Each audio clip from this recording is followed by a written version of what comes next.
lives and stuff like that, but they were physically attacked, right? But we have problems in the UK.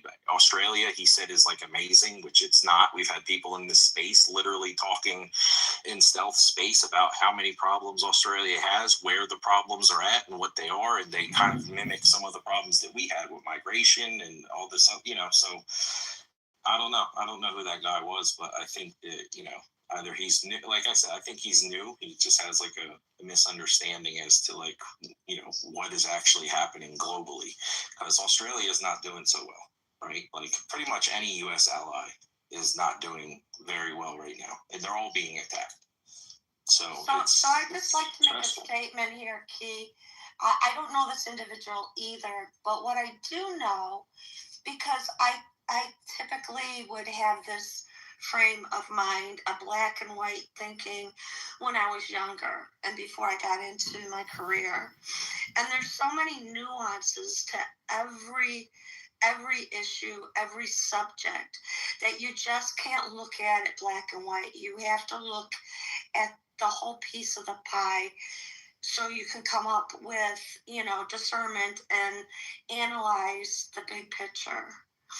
Well, you want to know, Andrea, you want to know something, and I don't know how many people in here know it or ever took economics, but if you really want to know one of the truest reasons why our debt is so big and why our taxes are so high and why our economics are the way they are, is because we have a whole lot of products in America. That's why. As you expand the product base, your monetary flux needs to be higher. That's your why, monetary flux zone! Yeah, your product selection. Oh no, this is modern economic theory. Where the fuck did these people ever run a business? Now there's over 960,000 products that you can purchase in America. So, like, 960,000 products. Bitch, I'll show you a catalog of 4 million fucking products. The fuck is this shit? My dual route. This is a stupid idiot. Everything is projection. You must be new to this. That we were studying was, in order for a business to be profitable, they're going to have to offshore. So we are experiencing the devastating impact of offshoring. It started early in the 1970s, not gung-ho, but it really took off in the late 1980s and the 1990s. So what I would like to ask, with all the products that are out here on the market today that you and I can purchase, what percentage of those products are from overseas? A large, vast majority. I never looked at the exact number, but it is probably upwards of 70% are not created inside the United States, like at all. And most of our products that we do make in the U.S. have foreign product. Ever since I lost Simon, I've kind of been all over the place, but it's not easy every single night. It is not. It's fucking, dude. I don't know how he does it. Honestly, I swear to God, I think it to myself at night sometimes when I'm listening. I'm like, I don't know how every night he does it and runs hands and comes up with information every day. Either way, but I'm kidding. Honestly, go up there, support him and everything. And everyone knows me. I'm not gonna say this about anyone unless I fully believe them after all these scams that have come through the last year or so. But I'll leave it there, and I just hope people understand how much work it is and how hard it is every night to. And the cherry on top, and Joanne deserves all the credit in the world as well. Mm-hmm. All the credit in the world as well, because they are a great tandem. Obviously Heidi as well, but Joanne's been here since the beginning, and without Joanne, it is.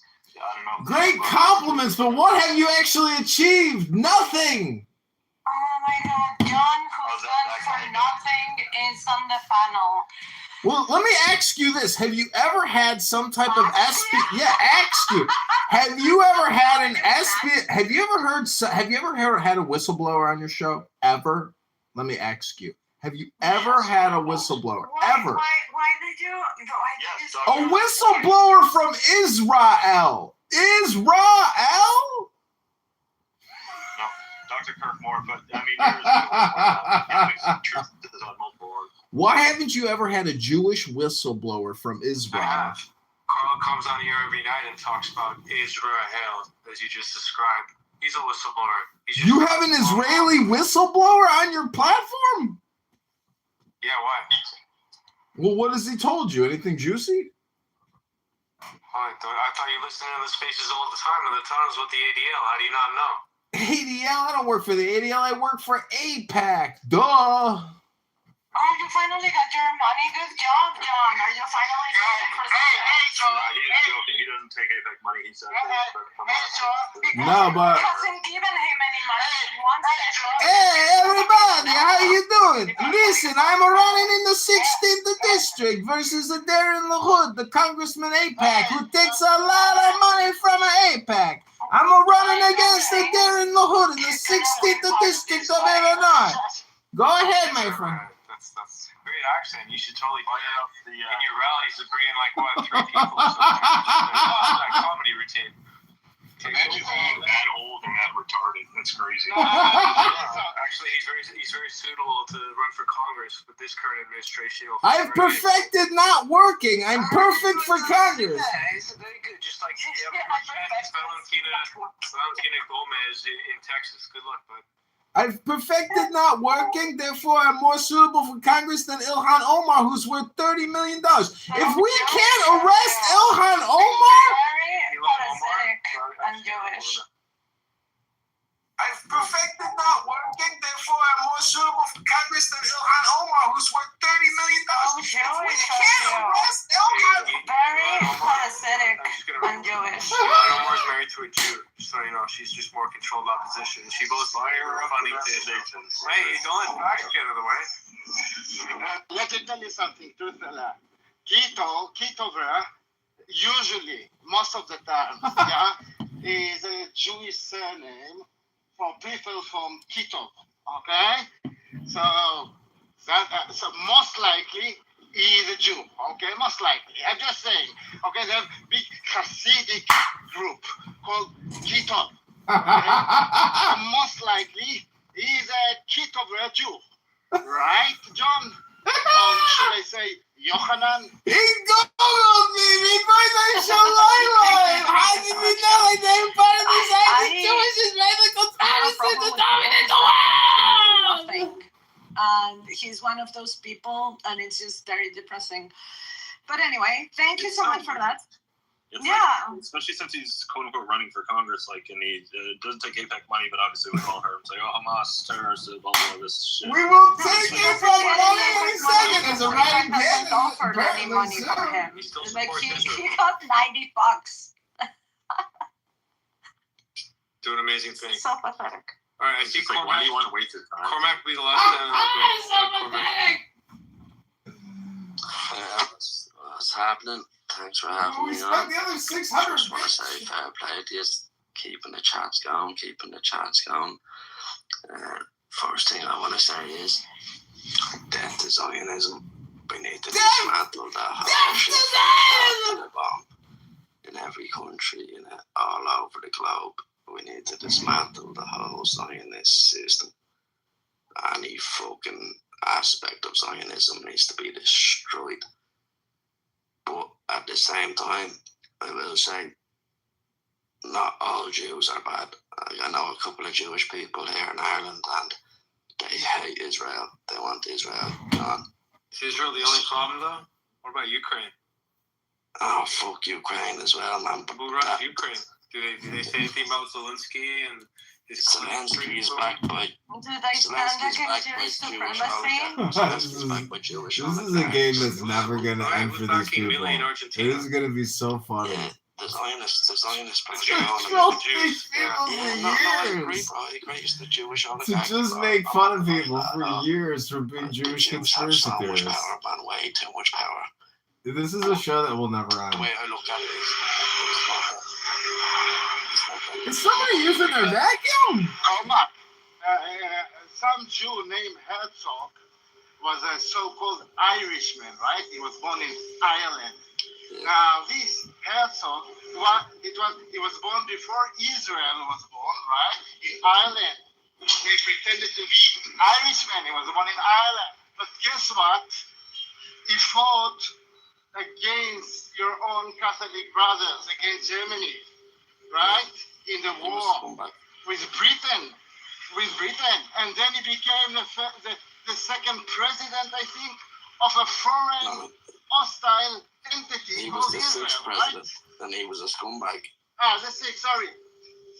So you know better than me. Yeah, Please go ahead. Chaim Herzog was a scumbag. He's the father of the current president of Israel, Isaac Herzog, who is also a I'm just scumbag. watching. Well, that's why I say death to Zionism. I hate them all. I'm just saying, I'm watching the areas at the new high, the all-time high, and if you got an all-time high in an ETF, it's not a $2 stock. Its XLV is 9.6%. What happens if the Nasdaq falls 50? That means it's 18%, 19.2. Where are you going to get the stock for the ocean of passive money that's built up since COVID? 70 trillion of S&P. Where are you going to get that stock from? You're going to have to create it. You have to excite it into existence through the expansion of volatility. And I'm telling you, in my opinion, your crypto crew is going to migrate to those sectors, because your sector in crypto is going to be dehydrating, drying, fossilized paint, and all the excitements are going to be in biotech and utilities. They're just going to drive the stock up more than the hedge funds are able to buy it for the mutual funds behind them. Lower yields, reliable income, government support for electric generation, LLMs driving down the cost of healthcare. Paperwork is 20%. They're going to clean that mess up pretty quick. So those are the fundamental reasons they'll fall in love. I'm not saying I'm seeing negative call skew at an all-time high. I've never seen that in my life. It's not sustainable. That's max opium. That's financial fentanyl. So I'm just saying, do your analytics around sectors and see who's got rising volatility, rising call skew, who's got rising put skew. Because,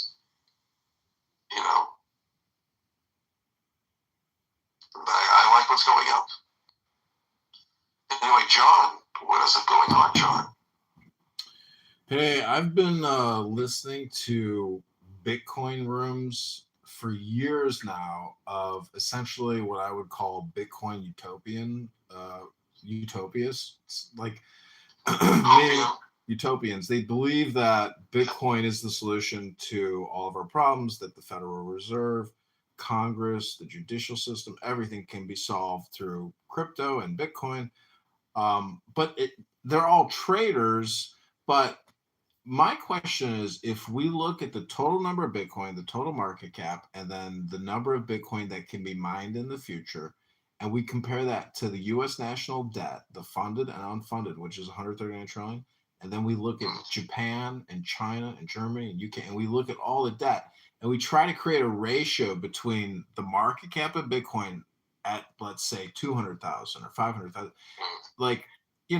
everything is relative, but to me, Bitcoin is a collectible. And if anybody here has collectibles, multiple types of collectibles, whether it's art or comic books or toys or whatever type of collectible you may be interested in, whether even if it's stocks, I don't understand how, as a collector, there's nobody saying, hey, can't we recognize this as being a collectible in your portfolio? So I'd be happy to discuss that whenever you want me to. Yeah, go ahead. Okay, first of all, the notion that the total supply of Bitcoin is 21 million is true. It's also misleading. There's an infinite supply of virtual coin. Right now, $20 trillion of assets are rising in price faster than Bitcoin for the first time ever. Never had that. Bitcoin is becoming a funding source for me and many, many people. And the lower Bitcoin goes, the more I'm going to short it to fund other things that are going up faster. And Bitcoin volatility, which got to 31.41 before the Fed started pumping more money into the system, which they can do from 5 3/8 and QT down to about 2 7/8 or 3 1/8. Below 3 1/8 and below 2 7/8, all rate cuts are destructive to money supply. It destroys them too at an increasing rate. So they would need to go 50 basis points at a meeting. And the problem is, they do that, they bring mortgage rates into the fours for adjustable rate, which is a disaster. Because then you have people saying, I'm only going to hedge my mortgage for 5 or 7 years.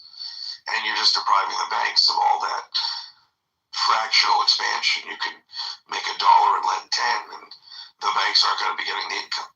But you can't say that it's a collectible like a gold coin that's 100 years old. That's unique. That's rare. Bullion isn't. And paper bullion. I mean, my boys and girls and cousins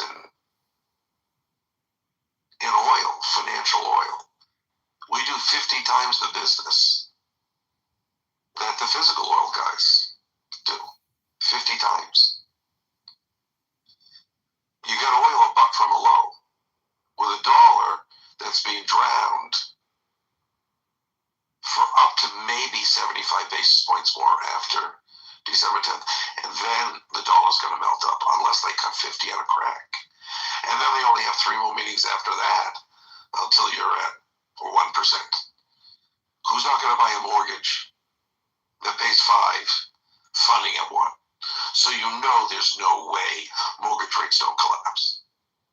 And that's labor intensive housing, which is at a record high with a minimum amount of 28% of debt, the lowest since the 50s. And Amazon, they're going into housing now. They've got the fractional ownership, single family homes. But they're going to go from AI only beyond their retail business to real estate, because that's the bubble, or that's the inflation that's increasing housing value. But the idea that Bitcoin is a shortage and it's collectible is not supported by the way markets operate. Now, I happen to be one who was short around January-ish with the topping of the 10-year yield and the Bitcoin not making a new high for more than a week after the NASDAQ was making a new high. And I covered at 75.091. Look at my highlights for 4:29 a.m. on April 7th, because it wasn't going down 3 times as fast as the NASDAQ, and Trump wasn't serious about those tariffs on China. And then I'm coming in short side again, but I think Bitcoin vol is going to melt. I think it's going to go through equity down a treasury and then mortgage and maybe currency level of a 6, which means Bitcoin is lower than 5 or 4K, and it's going to spend a decade there, and then it's going to $1 million or 10 million, in my view. Wait, you think it's going? You think it's going to 4K? Then it's going to pop? I mean, have you ever seen a chart? Pop. I specifically did not say pop. I said volatility will go down to maybe 8 or 6, like a currency, and then the volatility will then collapse, and the volatility will collapse, and it's going to have a winter where they think it's a currency, and it's not. It's more, and then it'll start melting up.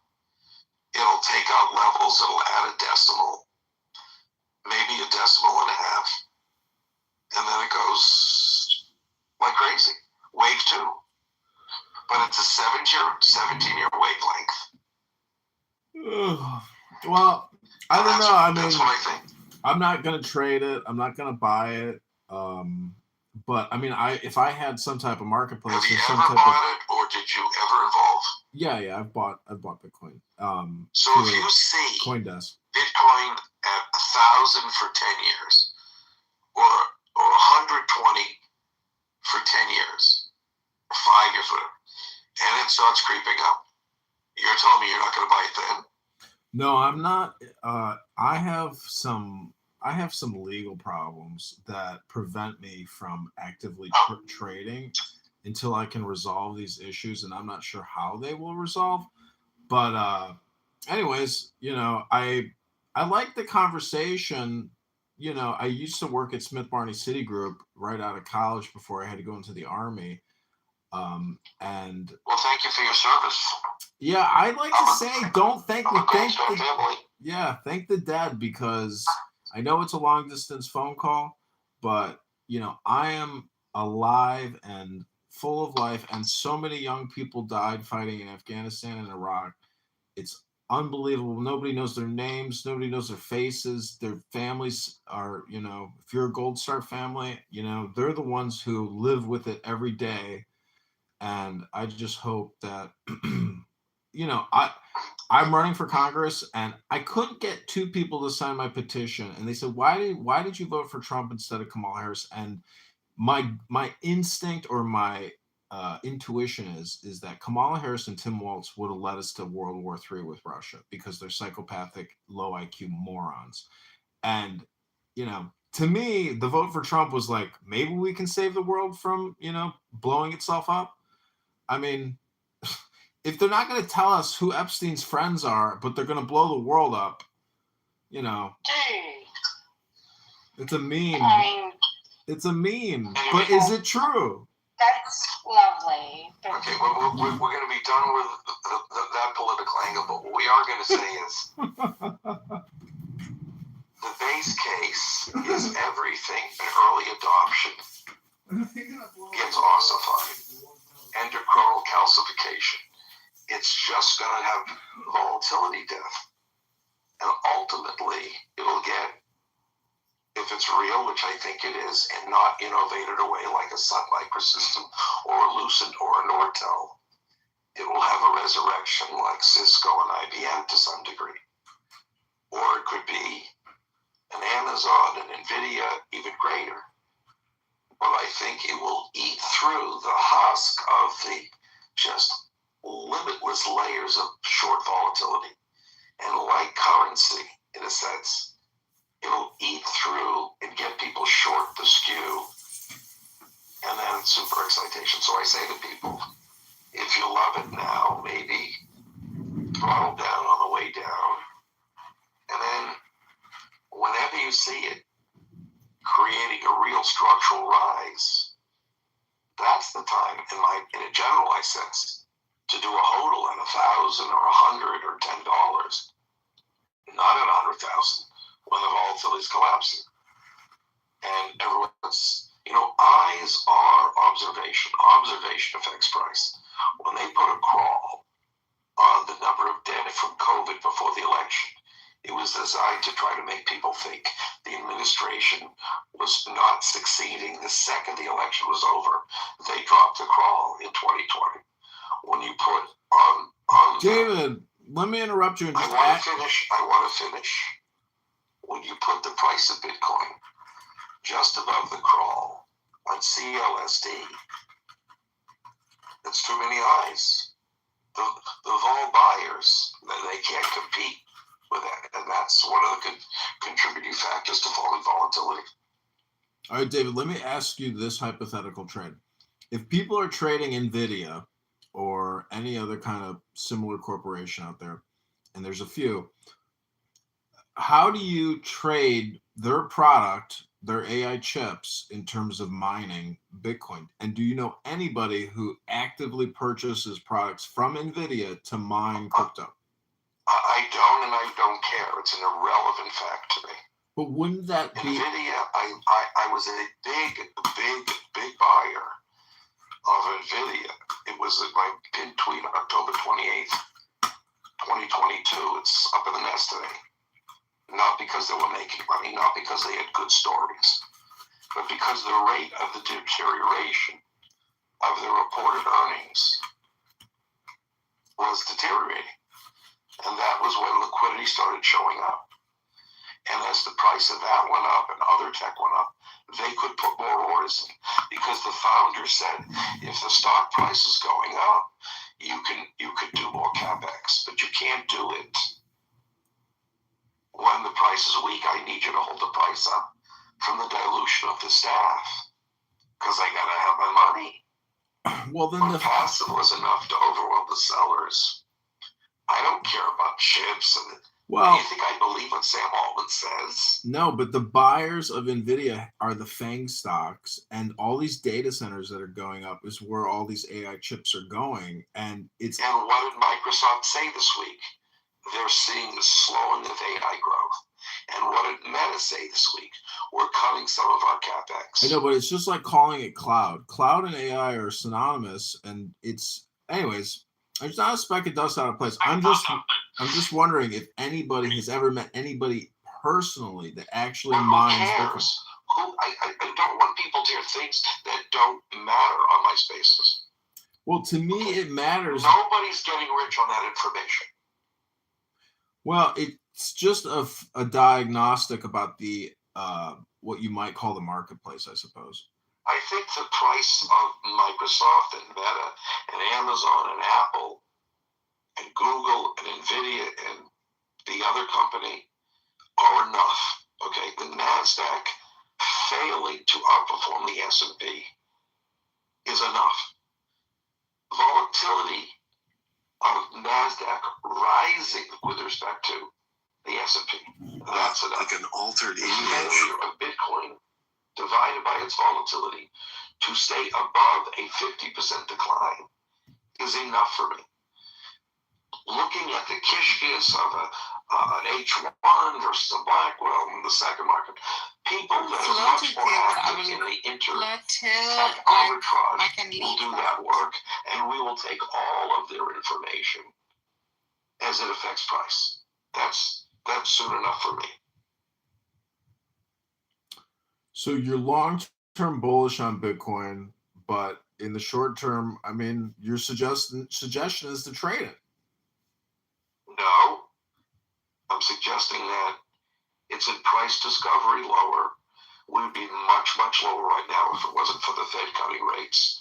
175 basis points as of Wednesday, removing $1 trillion of quantitative tightening. So those are all temporary supports, which will fade. So I think the price of this is much lower. I did a big cover down from the 107 peak, which I was probably short, probably above 100, falls 25, and then it's long up to 120, double that. And now, without the rate cut on November 21 signaled, we wouldn't have held 74. It was going down too hard.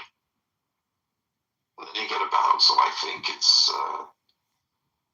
I think we're likely to get a sell-off through when it exhausts itself. Now, if you get dollar strength, I see 78. okay, that's but whenever it stalls, I'll be maybe lightning, maybe throw on some volatility. So, I mean, if you gained weight, you can just show people, and you know what? People are going to. No, but there's one way to test this. So, Nargis. No, I'm not doing that. No. It's called, you just gotta say the phrase "big beautiful bubbles." Big beautiful bubbles. Okay, that's what I think she actually kind of passed the test. Because the way a lot of fat people say like big beautiful bubble, like there's like a stringiness to it. So that was interesting. Oh my god, you guys are sick. Abject fear you have. Well, first of all, Sam has seen me. I've seen Sam. I've seen Zabu. We've all seen each other. We've seen each other on video. But the fact is, like, your terror at being seen in this way is obvious that your vanity is in question.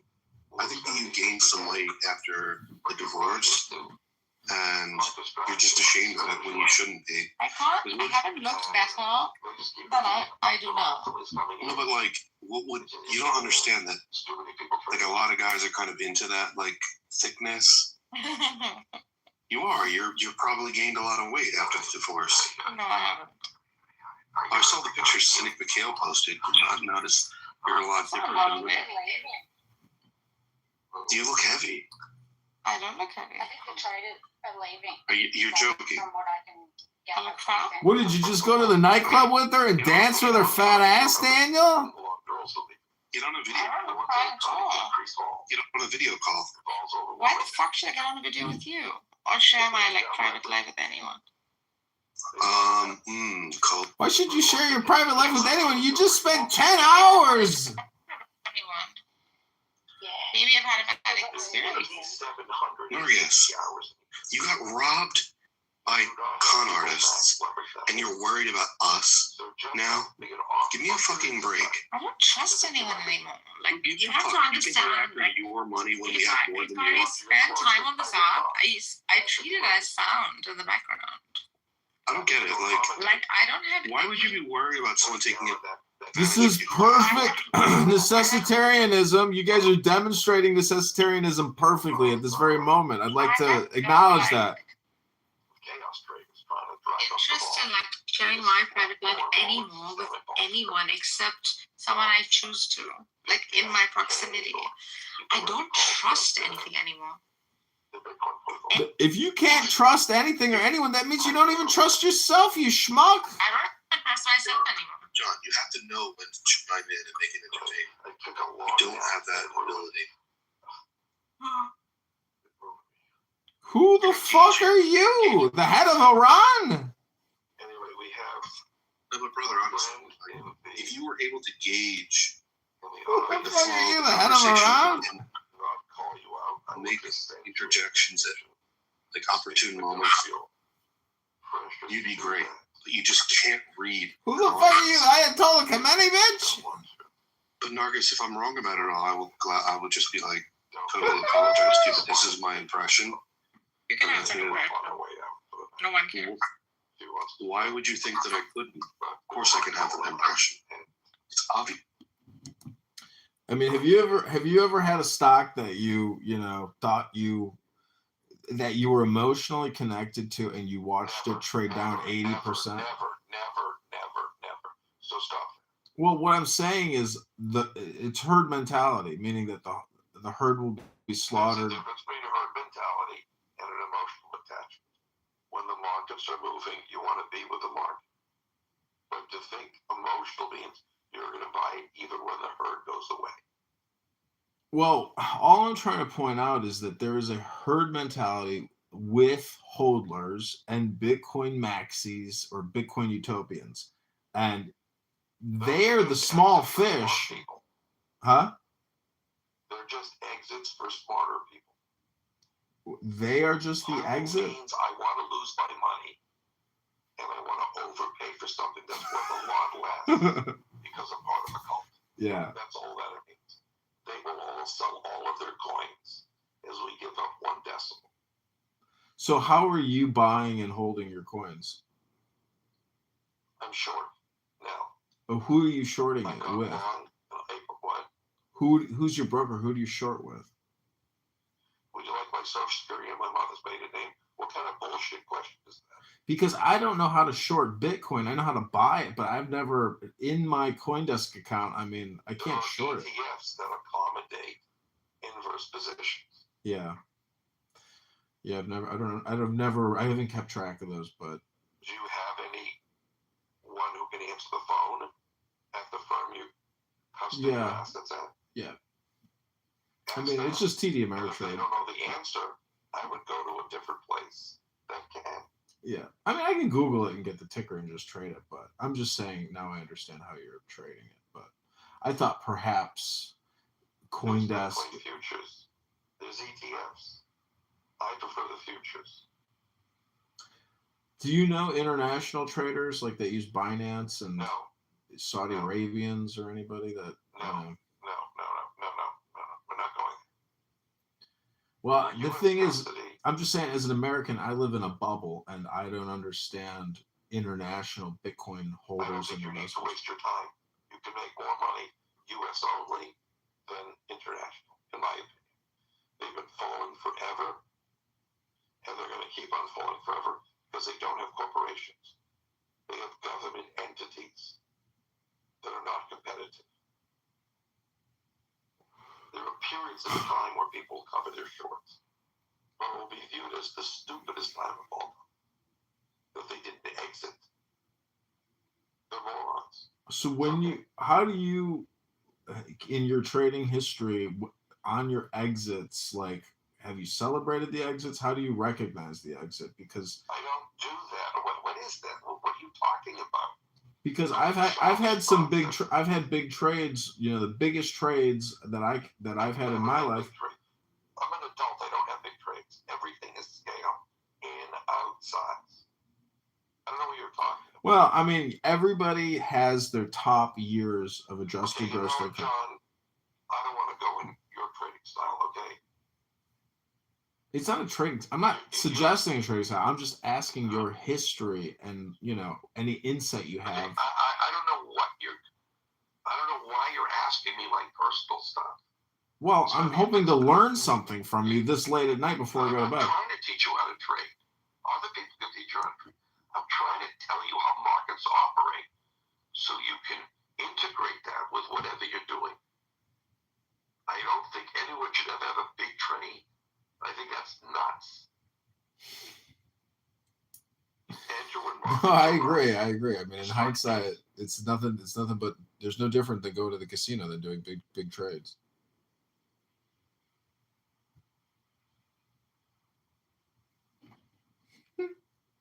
It's nothing but there's no different than going to the casino than doing big. Okay, you know what? I asked you not to talk about it. You couldn't control yourself. It's crazy. What did I say? What did I say? Kick me to the goo. I asked you to stop that. Kick me to the goo. Yeah, troll having a good time. Can't be a real man. Everybody's a troll nowadays. Hey, good evening, David. How you doing? Yeah, I mean, the middle and lower income brackets.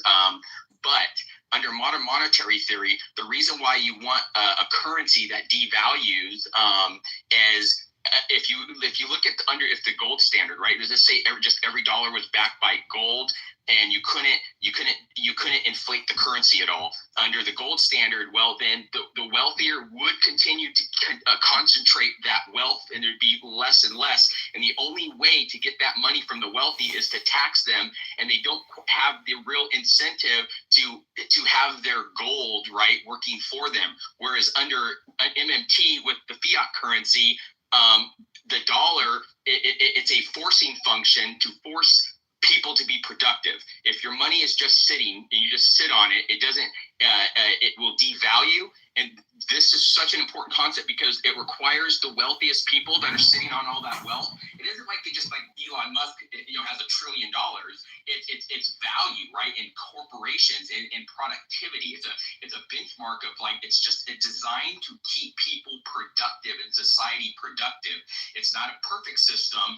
And I have written on this that the social contract has changed without our consent. But again, the elite kind of will drive the policies, just like the U.S. Constitution was written by our elites in 1776. It was written by elites. It wasn't written by the general public. And even the Revolutionary War was fought by a minor fraction of people, not by the general public. And so we're beneficiaries of. There's some high-profile people on here that claim to be in high finance and stuff. I don't want to call them out on it, but one guy who's at 4 million followers or something. I flat out told him, I know economists understand these concepts. Why are they not trying to educate the general public? Because I think it's a civic responsibility that we understand how our money works. And at any time, if we wanted to, we can take control of this. At any time you want. At an individual level, you can escape the debt plantation if you wanted to. You can take steps to do that yourself. And then at scale, we can do this for our communities, our states, and our country as a whole. But at the end of the day, I think most people, if you're trying to win over hearts and minds, this has been working for me. I'm not a great public orator, but these skills are improving as I improve my talking points. Because it's like, why do people think the way they do about these things? And people like Nick Fuentes, right? He's basically like this mass disinformation guy. And people just say, oh yeah, giving money to Israel or Argentina is America last. But if they understood how money works and why we're the global reserve currency, and that basically that is our export is US dollars, then they would see that, wow, okay, the American empire is built on the US dollar, and it's working quite well, actually. Now we get greed that takes over. When we talk about China, well, the Cold War era think tank types in the 70s that started opening up trade with China, well, the best way to pacify an enemy is to make them economically dependent on you through trade. Trade is how we avoid war as a civilization. It's replacing war. And China doesn't want to go to war with us today because it would only hurt them economically. So, that policy from those Cold War era think tank types transmuted right into greed in the 80s, and it's been 40 years where it's just greed. So now we recognize that we have that manufacturing is also a national security concern. We learned this the hard way with COVID. So finally, enough of our elites woke up and said, oh wow, like we really do need to fix some of this. But all manufacturing isn't going to come back to the United States, but we should be using our power to project our value system abroad and not enriching our adversaries. And I'll leave it there, guys. Okay, thanks. Okay, so I just want to shift things a little bit to Venezuela and Hezbollah and Iran in the southern border and why the president is doing what he's doing. So there's several amazing documentaries that occurred. There's a Politico article, it's about 9 pages long, it's on my feed. It's when Obama covered up a massive investigation that we were doing in South America and Venezuela. Obviously, Cuba's involved, but it's to focus on Brazil and Venezuela specifically. So I want to share a little bit. I have this is a new one that just came out. I didn't see this. This is from a year ago. I have the different parts, the 3-part series on the Cassandra Project on my feed from last year, last year at least, and then I covered it. So I just want to watch a little bit of this. Iran and Pakistan now trading fire, and with the war in Gaza raging, tensions between Israel and Hezbollah in Lebanon grow, while militants attack U.S. forces in Syria and Iraq. The Department of Homeland Security has announced the arrest of 2 Yemeni nationals, both separate attempts to sneak into the United States. So there was a Yemeni, for example, who they caught FBI. This guy's great. This guy is Todd Besman. I got to get him on his face, actually. I think he follows me. Yeah, Todd Besman. He's an expert on the southern border in South America and terrorist infrastructure coming over our southern border. Okay. They caught him again. This time, they just cut him loose. We don't know whatever happened to that guy. And that's the kind of thing that would never in a million years have happened. Just a few years ago, it never would have happened. Something like that. And there are other cases, just weird releases. You have people on the FBI watch list, screw-ups like that. And I think that with numbers that are coming through and the numbers that are terrorists on the FBI watch list, suspected terrorists, that our threat is elevated. And I think the bad guys know about it. The reason I say the bad guys know about it is because we have the benefit of a major FBI investigation and prosecution out of Ohio. Just wrapped up in April of 2023. The guy's name is Shihab Ahmed Shihab. According to a search warrant obtained by CBS News, Dragon himself still no work. We will have him soon enough. I have said such an affront to his Highland honor that he will come to redeem it. Well, see to it that I am not mocked, and meanwhile make my claim against these acres in Lomanside for the dirty old. Still, no word of this man of McGregor's, he who took the coin. No, not a word. Nor will there be. This was the ploy of McGregor's, to take the money and blame another. His man is well hid, and your lordship's money well spent. I wager it. You have a rare grasp of the conspirator's mind, Archibald. Isaiah 62. Christmas is right around the corner.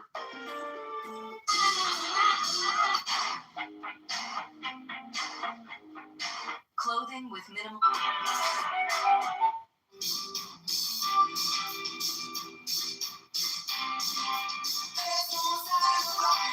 Bowie vinyls, fucker.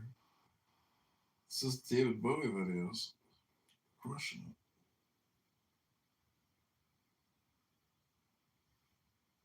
Flooding the border. People from Venezuela are flooding the border. All of this is just insane. In my time, we would just be soldiers tightened up all over the place right now.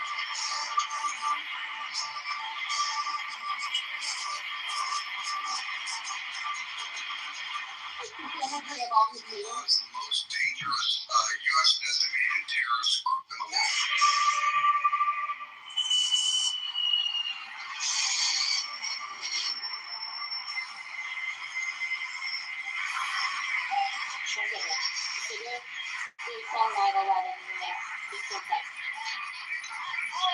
Obviously, I could watch it because it's very dramatic, but the audio is 1 second. So it's an hour documentary. I'll post it. But what I could do is the mass migration from the side border region, Venezuela, Nicaragua, Brazil. Give me a second. So this guy's podcast is great. You can look him up.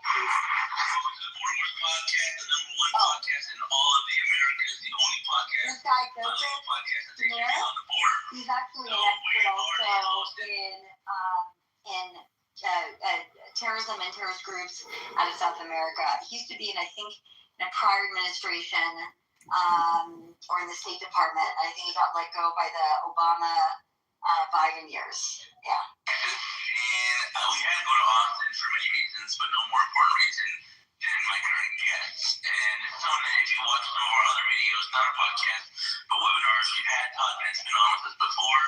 But Todd asked me, you want to go to the podcast? I said, no, Todd, we're not going to do it virtual. I'm going to come down to Texas because we got to do this in person.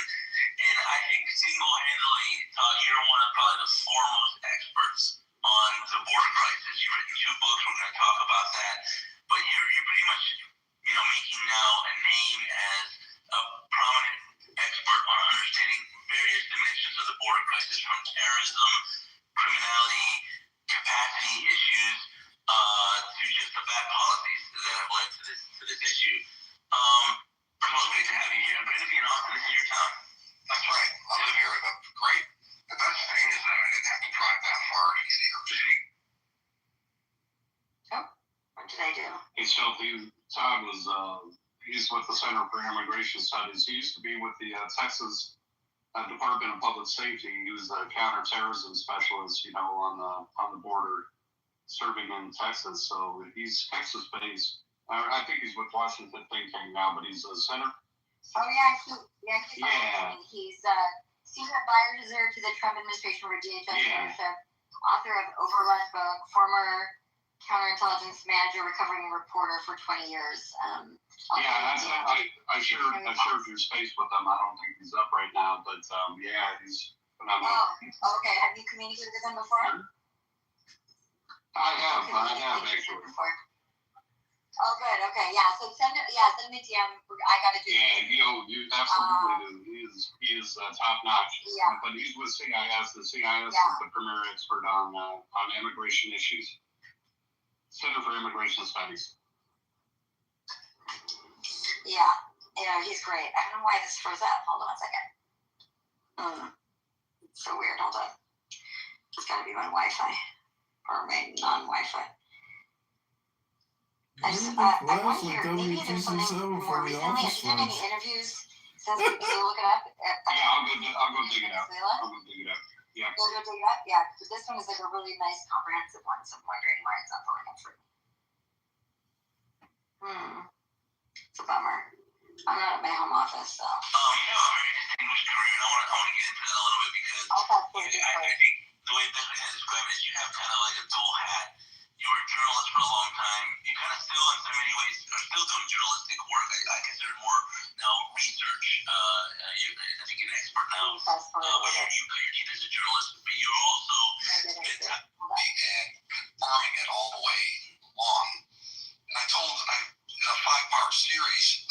special interest aliens, which won a National Press Club award for foreign correspondence at the time. Nobody thought it was too crazy. San Antonio paper? Yeah. Won a National Press Club award for the gun smuggling piece too, and everything about that, the board was just, great professionally, and then those stories, especially that one, caught the attention of a lot of intelligence community types and FBI types, including the freshly appointed head of Department of Public Safety. When was that created? When was the Texas Department of Public Safety? Oh, that's been around forever. It's a huge, that's been around. The Texas Rangers have been in part of that. It's a $1 billion agency, massive. People don't realize the time is right around this period when you were writing this and then you published it and covered it before. What really caught my attention to this book, what did you say? Because I hadn't heard about it. I hadn't really dabbled much in it. That's all. I want to get to some context. Terry coming in with More of the legacy media. Hold on one It second. was almost like you never heard of it before. on CNN. Autism. In the years following that, there were huge, breakout investigative pieces about. Hello? Kanako Tsuchi. Hi. Hello. Hey, Issa Khan. Hi, Issa What Khan. are you doing, Cherry? I have a Zen bell. I also have a fart button now. Cherry Poos? Issa, you want to be on my fart button show? After everything, How old are you? whenever somebody says something, doesn't matter what they say, I press the fart button, and it made me realize that what everybody's doing is farting out of their I mouth. can't understand what are you talking about. I'm trying to say that farts and talking are the same thing. Whether you emit gas from your butthole or your mouth, they're both equal. It's about the same value, especially on Clown House. In fact, some people's farts might be worth more than what they're saying. I'm so sorry. Excuse me, who are you? Who are you? Hello? Excuse me? Hello? Excuse me? Hello? See, I just burped, but a burp is worth less than a fart, but more than a talk. I'm talking about the talk is verb. B is verb. Everything is verb. I can talk. Talk is verb. Why you can't understand the grammar? Oh my gosh. You are not a parent. Now I gotta text somebody because I just saw No something. need to think about that. Well, what can I help you with? Can I read you your tarot cards? Have you had any recent medical emergencies? Medical emergency. I am a registered nurse. I can help you, but you can't help me. Got it. No need to think about it. How's your love life? Hello? She's drunk. She's drunk. Who is she? Where do you live, Kanaka? Are you Japanese or Chinese or Lao, Vietnamese? Where do you live? Why you need to think about my nationality? I'm just asking a question. Because I want to just ask to you the same question. That was a high-pitched fart, wasn't it? Oh, that was even more high-pitched. Kanako, I'm going to bed. I'm getting really tired. Isakant, do you want to say anything? I'm so hard situation. Kanako sounds retarded. Yeah, Issa. Who are Issa's you? here. Issa will help you Who with are your problem, you? Kanako.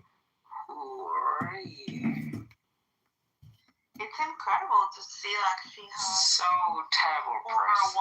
1,000 followers. Terrible person. Are they more retarded? Terrible person. 3 times. I said it to you 3 times, Issa.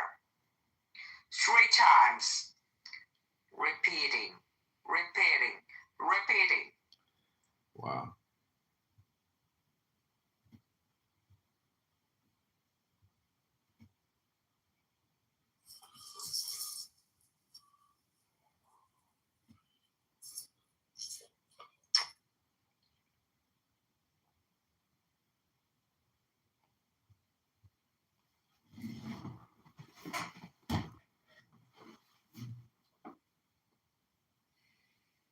What's up, Phil? Jewish cemetery, and they have the old the synagogue there, and it's the what was that? The golem, you know, the story of the golem In the Maharal. Yes, I don't know a lot about it. yeah, You created a golem, Matthew? yeah. You want to tell the story? What Kabbalistic magic did you use to create the golem? And did the golem achieve what you wanted the golem to do?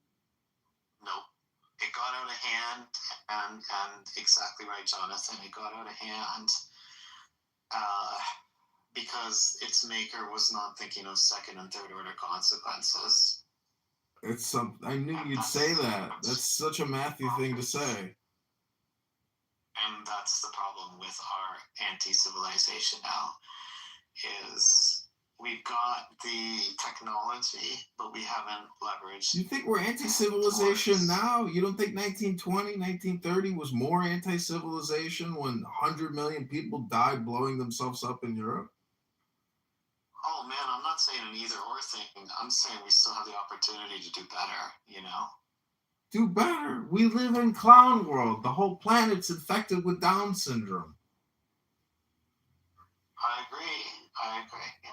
Everybody, this is Jonathan. He is a What does that mean? Let's Fisher not scapegoat folks with Down syndrome. It just means that, like, you might take out a beautiful girl for dinner, and then she'll say, I don't brush my teeth. And you'll be like, you don't brush your teeth? You don't even floss? No, I brush my teeth in the morning. Jonathan, focus. Matthew, thinking about you were talking about color earlier. You were saying if all you see is red, and then all of a sudden you see white, then now you recognize red. In the same and white as well. Yeah, both. And white as well. Yeah. In the same sense, if somebody is Son, is there actually red in your underpants? Like Issa's PTR. Matthew, the idea is that it's almost like chaos or anything you were talking against. It's almost like it's a necessary evil. By the same token you said about the red and the white, I think if we get to the point where where we reach idealism, I think people would still need a mirror, would still need the bad for them to recognize the good. So it's almost like it's our way as a society we have to create the bad so that we could have the distinction, because otherwise we wouldn't feel good. I think there's an objective good. Like, there's something to like being around. But it wouldn't that objective good? Yes, there's something to being around a lot of like Chanel perfume and not being near cattle shit. Yassine, you're just stating the obvious. Perfectly fine without the cattle shit. Yassine, you're stating a fundamental philosophical principle that the devil or evil or bad or ugliness is connected to goodness, to the light, to joy, to beauty, to, so it's just yin and yang. What's your point, Yassine? And it is, and I think we need more Chanel perfume. Well, we can, but this is just a follow-up to Matthew was talking about how we could control information, and we could end up with a better society if we just spread positive 100%, man. I sincerely believe that. I sincerely believe that. I believe, okay, one of the big debates here on Clubhouse, for people that are Westerners or people that don't really understand or don't like Islam for whatever reason, is that they will argue that Islam somehow has some kind of inherent principles that make it uniquely destructive. And I don't believe that whatsoever. Because if no single piece of information in this world has inherent principles. I mean, the Quran is not the laws of physics. But Matthew, then it's just political then. The argument is thus political. Yes, and so exactly right, Jonathan. That's what I'm saying. Any words, any information that's down on the page is always being ciphered through culture. So, like, if you look at all of the old Hebrew texts and Christian Judaism and the Tanakh and all the writings and the Quran, they come from like hundreds, if not like thousands of years ago, right? Well, when people pick up these books, they always read it through the lens of the society that they're going through now.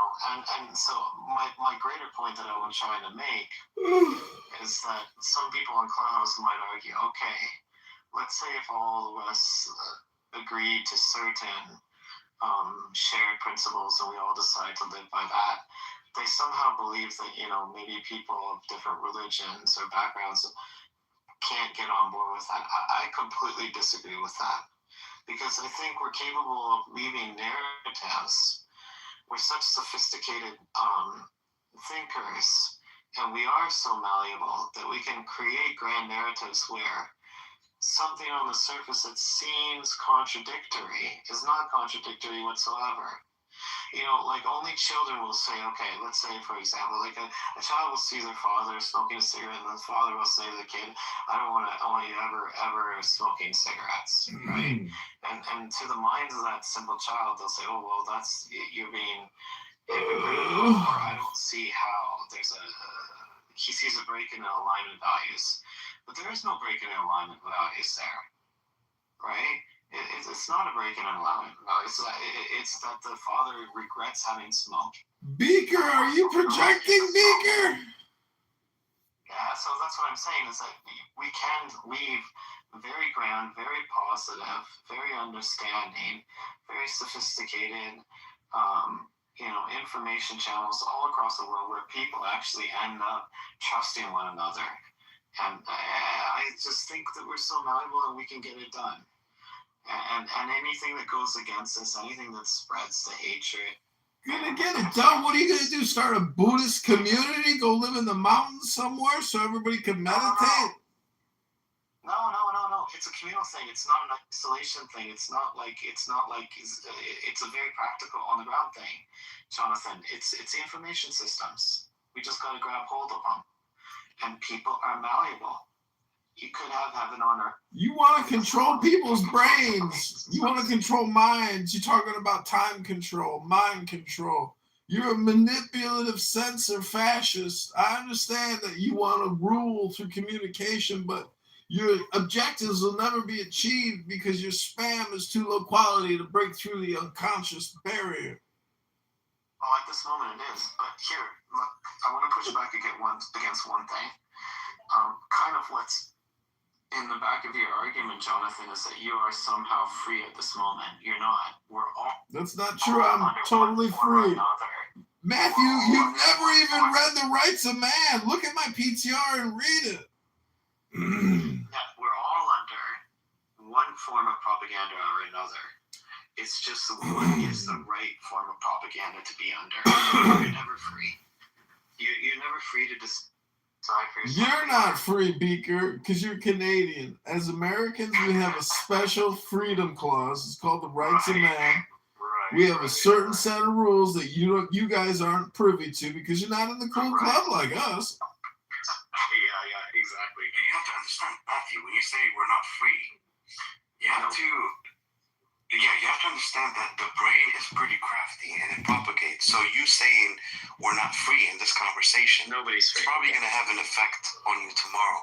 I'm saying this in a sense like if you put two people in a building that's supposedly haunted, quote unquote, the person who is afraid of ghosts is not going to have a good night's sleep. Where's my coffee? But the other person is not going to give a shit. He's going to just snort out of his mind. So these two people are pretty much, you have two human beings, but just one believes in the same physical space, but different mental state. Yeah. Yeah. So here we see that you're free to. You're saying we're not free, but by you even lying to yourself is saying we're free might have a different impact on tomorrow. Yeah, what I'm saying is if you have these two guys in the same physical space, right, you see, and then one person believes he's in an unsafe space, right? Let's say you have scenario A and scenario B. Scenario A is where you have a person from one tribe sleeping in a house and a person from another tribe sleeping in that same house. So they're sharing the same tribe. Now, inside of the thoughts of both those men is that they believe the other person is trustworthy. And so they live peacefully in that house. And so what they've done is they've successfully navigated that. They've tamed their amygdala. They've managed to extend their trust out to different people. And in that way, they live in a peaceful house. Now, let's say you have scenario B. You have person from tribe A and tribe B living within the same house, but they've given in to the lesser developed parts of their brains, and so they're suspicious of one another. So in the middle of the night, one guy gets up to take a pee. All he's doing is taking a pee, but the other guy's completely freaked out, and he overreacts. And he's like, "Who's there?" And he yells, and he startles the other guy, and he overreacts. And so they end up killing one another. Have you read The Lord of the Flies? No. Okay, it's an excellent book where it's basically human civilization is recreated on this tiny little island by these kids that they crash an airplane. They're like 14 years old. They crash an airplane, and it's during World War II. And it's kind of ironic because they kind of like recreate World War II on this little fucking island because they break up into two different tribes and they start distrusting one another and they hear noises and they're like scared of the elements and they end up attacking one another and killing each other on mistake, basically. It's a fucking huge human tragedy, right? It's kind of like this author's comment on human behavior. So what we have to do is we have to get control of our brain instead of seeing enemies on the other side. We have to understand it's our brain that's like really tricking ourselves into believing that the enemy is over there. It's not true. It's really not true. Yeah, no, I agree with you. And I think would you say that the human mind could be so creative? Yeah. If we assume that it needs an enemy to create one. It feels like it needs an enemy because for 170,000 years, which is as long as Homo sapiens has been around, we didn't master our environments and we really did have to compete with each other over very easy to get food sources. And so it's not that our brain is imaginative and we're looking for them actively. It's just that we've inherited this super hyper defensive brain, the amygdala. But we are developing societies more so, especially since the Industrial Revolution. Matthew. Put together more by the frontal cortex. Matthew, and so it's this war that we're waging between Matthew. the frontal cortex and the amygdala. Matthew, there's another war, which is the budget war. The State Department passes out $7 billion a month to international leaders who are fascist authoritarians. And then the CIA spends $7 billion a month running their operations. So we have a funding structure which is causing global and national terrorism and insanity, which will not ever stop. There will be more regime changes. There will be more wars, and it's all because of the budgets. Yeah, and it's because a lot of these people that run these budgets and they want to go out and get their oil from this country or that. Next is Venezuela. Everybody knows that. Probably the terrain in Venezuela is so fucking insane that there's not going to be many troops on the ground there. Trust me. That place is a basic jungle and marshland. It's insane. But what the United States probably will do is, because it's politically unstable right now, is tap in to the amygdala of the people on the ground and really use this sort of, this our monkey brain part of us. No, dude, they're kinetic. They are going to deploy special forces in the jungles. They are going to invade the country and take over key strategic resource areas. They are going to take it by force with kinetic energy and kill. Yeah. And turn the different groups of people against one another too. That's where the psychology comes in. But man, I think the most important thing that I can say here is that the enemy is not outside of yourselves. It's inside of ourselves. It's really, and it's really, I think that's so important to remember, bro. Absolutely, yeah. But we end up projecting it. Yeah, you project it on one another. So the entire world, like, you can think of the human brain and the way it responds to PTSD. Like, look, I hate using this because everybody's always talking about Jews on the Clubhouse and picking on them, but Israel and Gaza, it's a really good example of, like, PTSD taken on to the group level, right? What happens is you have some people very suspicious of one another, and then everybody in the entire area has, to one degree or not, some degree of post-traumatic stress disorder. And if you have that generation after generation, it's really a form of mental retardation. It's an infinite loop. Yeah, it's an infinite loop of distrust. And this has happened along the border lines of many, many places around the world. So, for example, like former Yugoslavia or the Balkans, and then the Caucasus. And so these places are like, battling for. When the economy is good, usually the frontal cortex and the sense-making mechanisms, and that takes over the landscape. Then when shit gets bad, people regress. I don't know. And, this is assuming that we know the roles of the brain regions really well, and nothing comes out that breaks everything. People don't understand this, though. People don't understand this. They think that when their brain tricks them into believing that the enemy is outside of themselves, they think that it's real. And because it doesn't manifest into real events.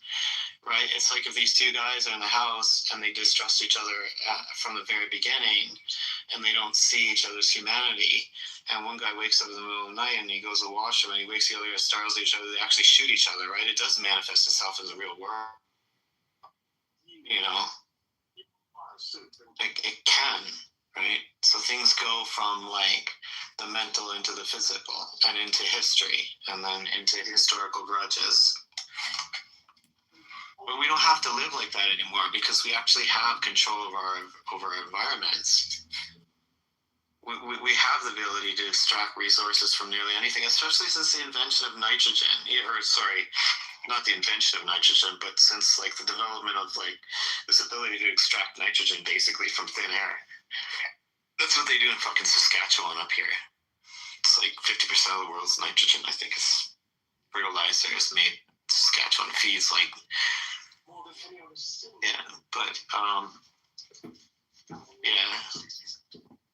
So anytime you're on Clubhouse and you hear, like, different groups of people talking shit about one another, I can guarantee you there's, like, one part of the brain that's responsible for that.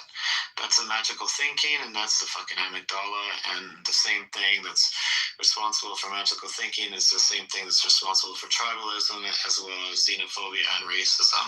So when they're talking about it, they're just using, like, the reptilian brain. Even fucking, I think mosquitoes have, like, this part of the brain. It's just it's just wanting to survive. It's nothing more than that. It's feelings. No, dude, it's less than it's the heart, bro. Like, it's the heart. It's not really much the brain. Yeah, I believe 100% it's the human heart. It's not the heart, it's intelligence. You don't, if you have a one-to-one conversation, you don't You have a one-on-one conversation because you understand yourself. Meaning, it's a total waste of time to sit here and butt heads with somebody over and over and have the same conversation for fucking years. Yeah. Unless, Jonathan, unless you can get like smaller rooms like this, and really try to make sense of the world, right? I don't know. The Ram would be a good example. If you ever watch Rams fight, you know, they're just stupidly bashing each other's fucking heads, and then hopefully even the strong one will walk away with brain damage, bleeding out its nose. That's how stupid people are here on Clubhouse. It has to be depression or lack of intelligence or stimulant, and so they're coming here for their dopamine. And they are dopes, literally doping up with other dopes, wasting all their time, restating the same. They have no list. They have no record of what they're even talking about. They hypnotize each other. The next day they do it all over again, the same over and over and over and over. It's the same fucking conversation over and over again. For real, but I get it, bro, and I know that people are stupid like that. I believe that is really kind of like a lack of awareness in, you know, their themselves. But the thing is, what's really fueling that anger, that like stupid ass conversation? It's the information systems, I think. No, dude. Like, for example, when you get angry, when someone someone offends you or some shit, just where do you feel it, bro? Like, you feel it in your chest, just that fucking little. It's the heart, bro. Like, I feel like that fuels, like, it gives the signals to the brain, like, yo, this motherfucker's talking shit. We gotta do something. So yeah, dude. And then like the brain just goes ape shit. That's where like the intelligence of like a human person really kicks in. Like. Yeah, I mean, depending on how dumb or how fucking smart the guy is, like, is the way he's gonna react. But I mean, I feel that the heart is what actually fuels like a person's feelings. So you're saying people are more emotional than logical, for sure. Extremely emotional. Yeah. Well, because what I was saying, Matthew, like we don't know exactly. I mean, I know we can talk in terms of prefrontal cortex or the amygdala. Yeah. But we don't know exact because the brain doesn't stop at the brain. Richard is right. The brain is extended throughout the whole body. It's nerves too, and you never know where something is truly stored. Yeah. I mean, sure, it could be in the brain, but not 100%, and not as in a hard drive in a computer. It's more scattered around. It's like the root fucking like cause, like I don't know how to word it out, but it's just like everything starts at the heart and then it goes up to like the brain, and then that's like where you decide like what the fuck you're gonna do depending on how you're feeling, you know? Yeah. Yeah, you know, I mean, I guess the greater point you're seeing, what I was trying to say is that like the specialists know about human behavior. I just wish they'd leveraged that on the information systems and in the education systems. Like, I think the point of... It doesn't start in the brain, dude. It's a neurolinguistic program. Other cultures, other countries have figured it out, and it's very complicated, and it has been fully translated into English. Yeah, that's true. I think a lot of it, Jonathan, like the Buddhism is kind of cool because it's not a territorial, historical religion. It's not tied to like places. It's not tied to history. Buddhism, not really. One of the tenets of Buddhism is like think about your thinking. And I don't know, in my ignorance, I could be totally fucking wrong about this, but I think the Asians are better at I don't know, they just seem more calm because do they think about their thing? As us Westerners are like, oh, you know, what I decide to do is between me and God knows that like whatever I decide it's right. I'm not going to think about my thinking. I have to like stand on what I believe in, as an individual, and I have my, you know, vertical contract with God. Like even the Jesus figure was like, fuck these politicians, fuck these guys, I'm gonna stand out, I'm gonna do whatever the fuck I want. I think you know, he's this kind of rebellious guy, and his contract was vertical. And so Westerners are more flexible, you know, they live more densely populated, and they can kind of like, or it might be historical because, you know, Confucianism, right? Like China broke apart, came back together a dozen times, and the last time that happened, 70 million people died. So the Chinese government is doing its best it can, even forcing fucking, you know, this false utopian, what's that called? The social credit system, to make sure that the people don't fucking tear each other apart, right? Like they're doing everything they can to keep their culture together. Like if you go to China and you turn on whatever social media and stuff, it's like people playing with babies. And as soon as they see anything like ignorant or like bad shit on social media, they throw that shit away because they know how toxic it is. They know it's addictive, and they know it's like bad for the long-term survival of social harmony, right? I just wish that we had that kind of, I don't know, the Asians seem to know how to work better together. I just wish we could import that shit into here, because nobody's going to fucking ever attack North America. We've got these giant oceans on either sides of us. It's just that we're our worst enemies. We're going to tear ourselves apart. And these negative information systems are like doing a great fucking job at like getting us to like destroy one another. Trump's coming out saying the fucking Somalis are doing stupid shit. I don't believe that for a fucking moment. You know? It's just, it's scapegoats, and it's divisions, and it's entertainment, and it's anger, and it's heart pounding, like anxiety. You got to keep the people entertained at the same time as keeping them angry and keeping them agitated. You know, just to keep power then, right? Yeah. I don't think we know how to relax, bro. You go to other countries, you turn on the TV, there's a fucking old man playing like the accordion on it, and like seriously, like ukulele. Yeah, ukulele. Like if you turn on Dutch TV, it's like fucking two guys smoking a joint by the river and like talking philosophy, and then you turn on the next channel, it's like this comedian that's he's been on the fucking Dutch TV for like 18 years playing his accordion and like stupid, like recreating like early Beatles songs. It's just like the most boringest shit you ever seen, man. I don't know, man. Like, you know what? I feel like for example here, like, you know, in America and stuff. Well, I want to say the majority of the world, where like you guys were talking about earlier, like the shit that they show on TV, like what they put out there and stuff. I feel 100% that is intentional, bro. And it is, because it's like, bro, if you really gave people like power, do you think that would be beneficial, like, to the government? Of course not, bro. Like, you gotta keep them dumbed down. Yeah. I also think it's just first order consequences thinking. I think it's just these news channels are like, oh Jesus, there's a car crash, better show that shit right now, because we're gonna have like 14 million people tune into the bad news. And so they're like, yeah, money, right? But Washington never fucking steps in and says, okay, but what is the long-term effects of this kind of negativity?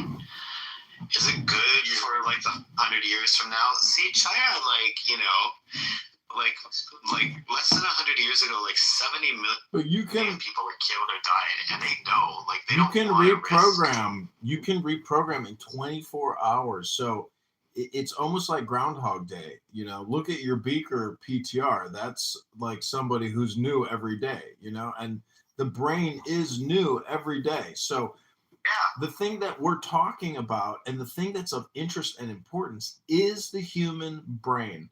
But the information and the intelligence that we are able to transmit and communicate, we need some type of new prioritization system, because clown world people are sucking up the vacuum of the spectrum. And therefore, there's so much noise and friction. There's no priority of intelligence.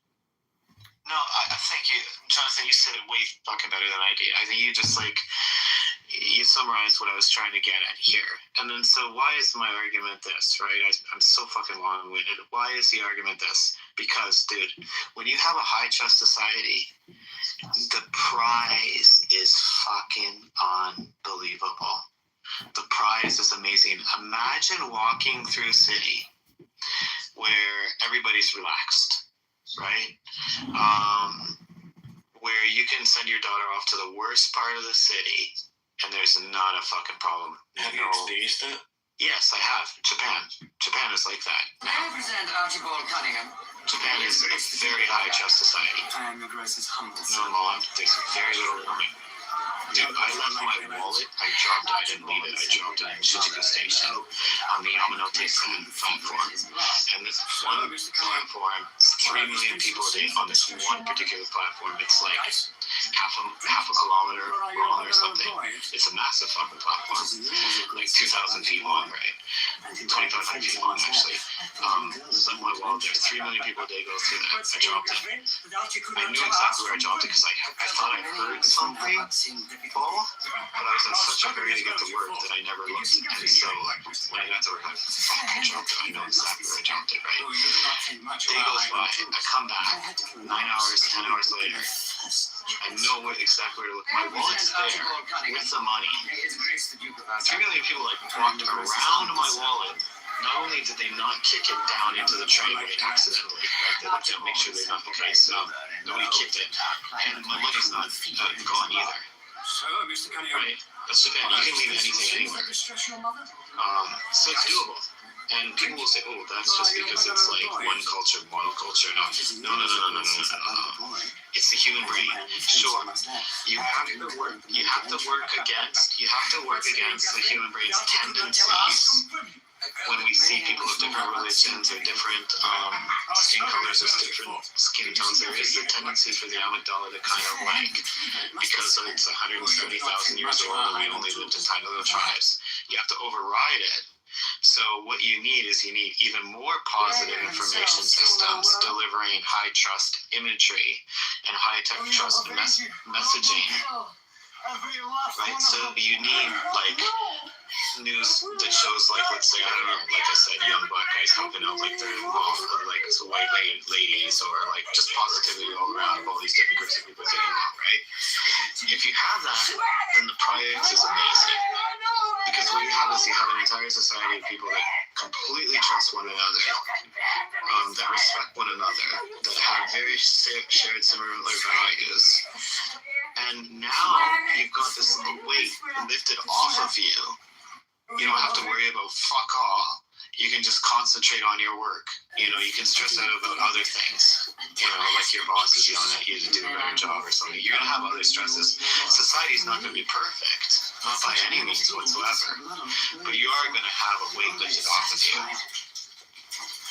I don't know, bro. Like, here's my point of view. Like, why I still believe it to be unicorn. For example, like, almost every destructive behavior human beings do, it's not because they don't know better, but because they don't want better. Like, check out, for example, people know, like, lying is wrong. And guess what? They still lie. People know cheating destroys trust and, like, a relationship. And guess what? They still cheat. People know addiction like destroys a fucking life, and guess what? They still indulge. Yeah, like it's really not like a knowledge problem.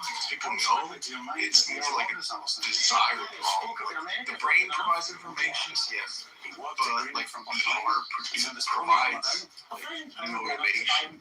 You know what I'm saying? People are moved by their emotions way more than like reason. Come on, do it. Wins every time, bro. I don't know. I think we're pretty malleable. I just think we're not even trying here in North America, and that's why like the rest of the world thinks we're fucking cowboys. And the rest of the world, honestly, dude, Richard, they can't see any difference between like a cowboy and a gangster rapper. she may pass over. Like to us, we think it's different, right? Oh, okay, different culture, whatever. But for them, it's just like the same. That's what's there. Like this individual, gun-toting, badass, too macho, distrustful authority. Just it's the same movie.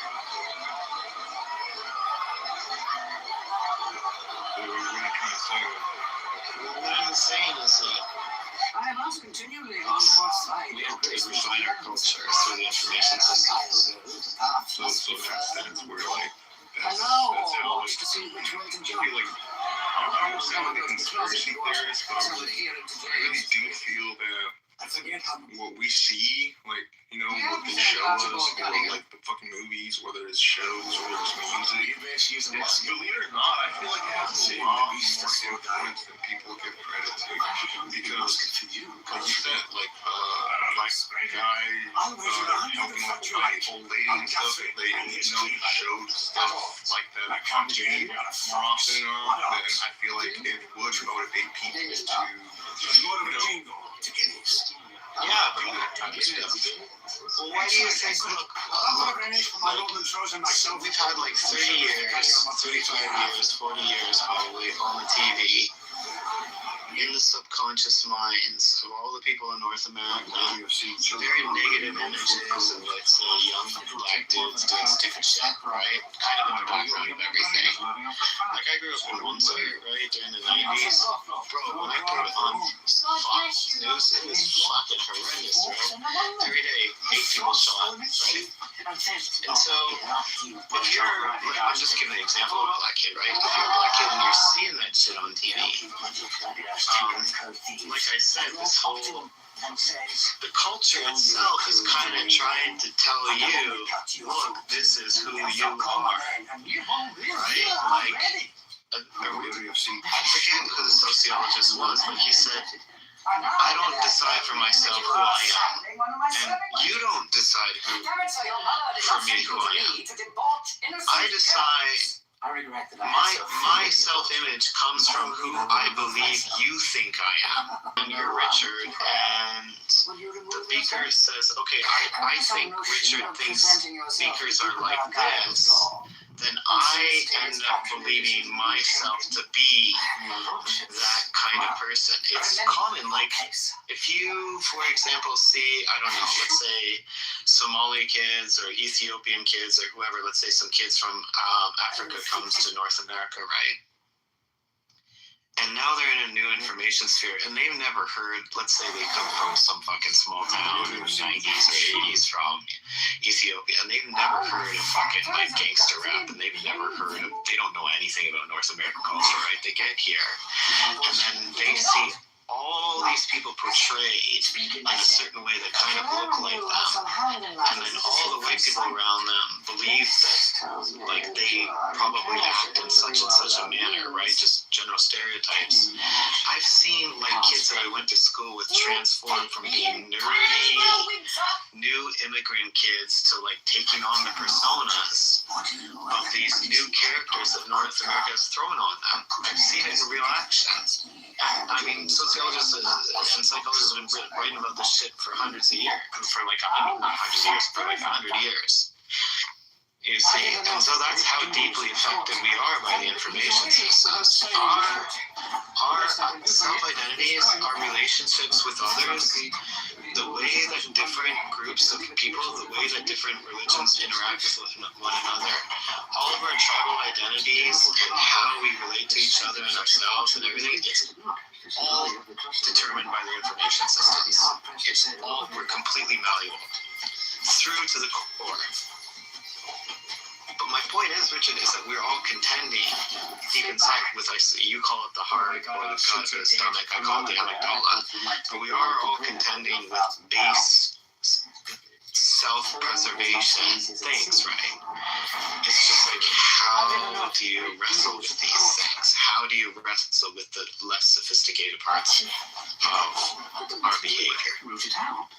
If Colonia does not know an old crone with a twig, I miss my guess. It's gone too far for that. I think about the first bastard born in Scotland. Archie, I love I don't you. know, I mean, Can you explain a bit more how you feel about that? Like,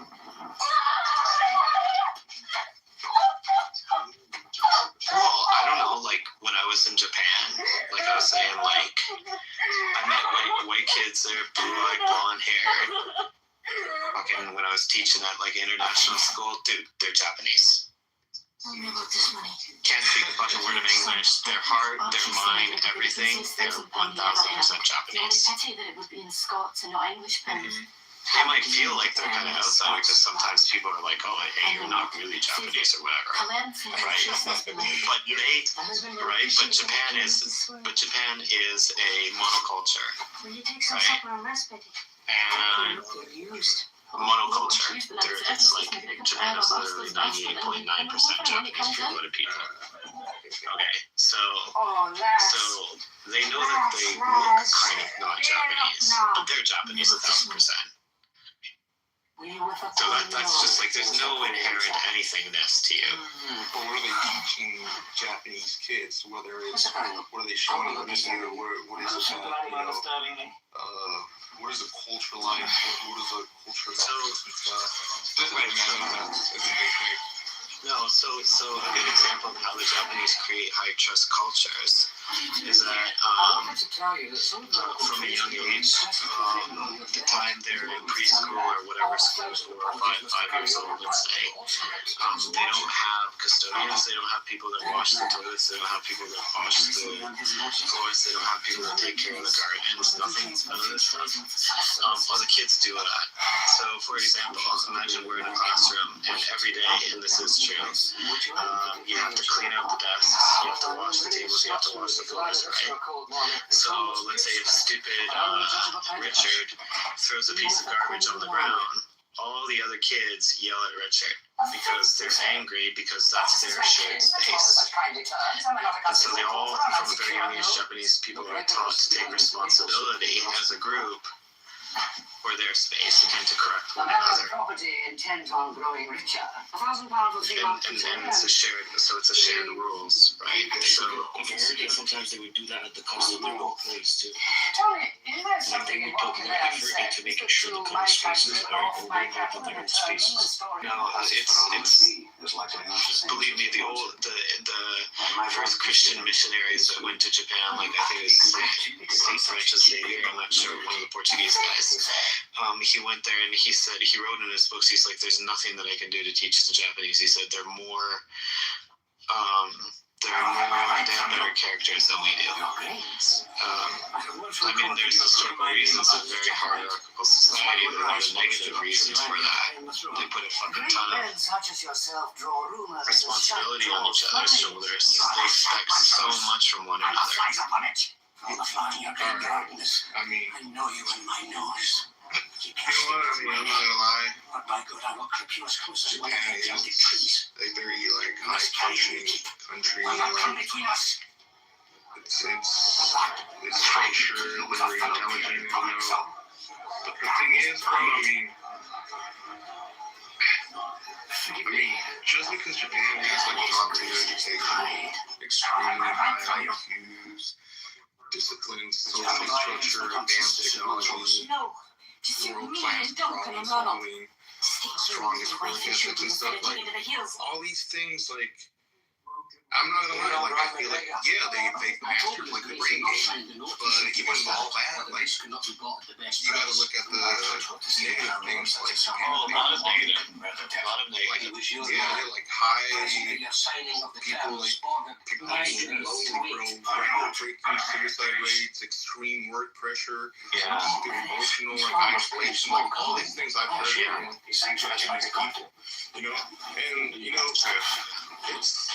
And that's why I still kind of don't believe it's really in the brain. I mean, it's really in the heart. Yeah. I mean, Japan proves that even when the brain is operating at maximum efficiency, the human heart can still be empty. Yeah, I feel you. Honestly, my fucking rant was about Our information systems are so fucked, dude. Well, you know what, bro? When I was in Tokyo, right, I was there for nearly a decade, and every day I was like, fuck, I wish I could just stop the trains in this city. Like, it's a city of trains, right? Like, everybody, you ask someone, where do you live? I live at this station, right? There's like fucking 400 stations in Tokyo. Maybe, I don't know, could be more, who knows? But anyways, that's how the city's built with trains. I'm like, damn, I want to stop because like these people suffer. They work so hard, dude. They work like 12, 14 hours a day. The salary man, it's like an army, like millions of black suits marching through the stations. If you ever watch the videos, like look up on YouTube, like people walking through Shinjuku Station or something, just millions of people going to work. Honest, hardworking people. And that's kind of like their slavery, right? Ours is like the slavery of distrust, like through the, like, you know, through the TV and stuff. Theirs is overwork. And I'm like, oh man, one day these trains are gonna break down, everybody's gonna have a fucking day off. And soon enough, man, I swear to God, like fucking, there's a massive earthquake, right? Remember that 2001 Fukushima earthquake? For 2 days, the trains were shut down, and I was like, fuck yeah. I just wish that would happen to our news cycle, dude. For like 2 years, just like nothing but positivity. Fucking people will be like, walk outside, they like rub their eyes, look up to the sky, and be like, oh my god, this is what the real world is like. That's funny, bro. Yeah, I better take off, boys. Thanks for listening to my dream. This is my dream. Yeah, see you guys. Peace.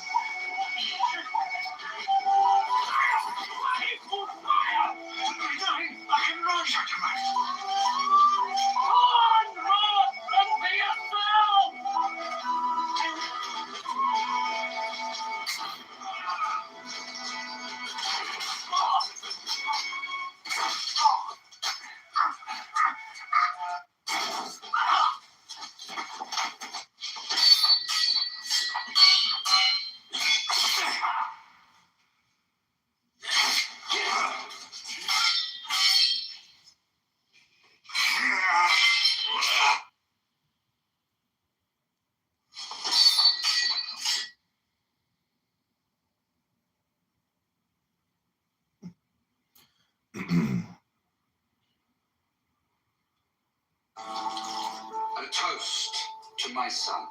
I give thanks to God for your success and safe return. Thank you. I confess to you that Queen Quentress tried to use her female wiles upon me, but with God's help, I managed to resist the devil's snares. I always knew she'd try to win you over that way. It's in her nature. It's what she does. But I also knew that you would be able to resist her. Your morals and faith are such as even I look up to. I'm sure your wife is also happy to hear that you avoided temptation. Of course. But I'm not so much of a hypocrite as to say so. You came. But to wish you and Rupert every happiness. And you're not joining us in matrimony? No, I cannot marry you. I don't understand. In my heart, I am still married to Fiona. Now I have to go. Where are you going? To my love.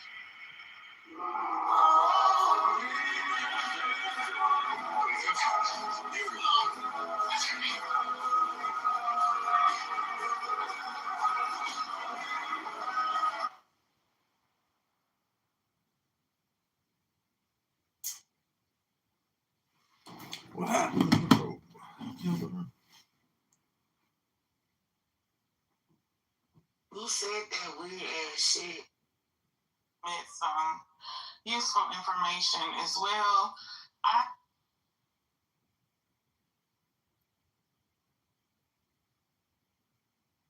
I'm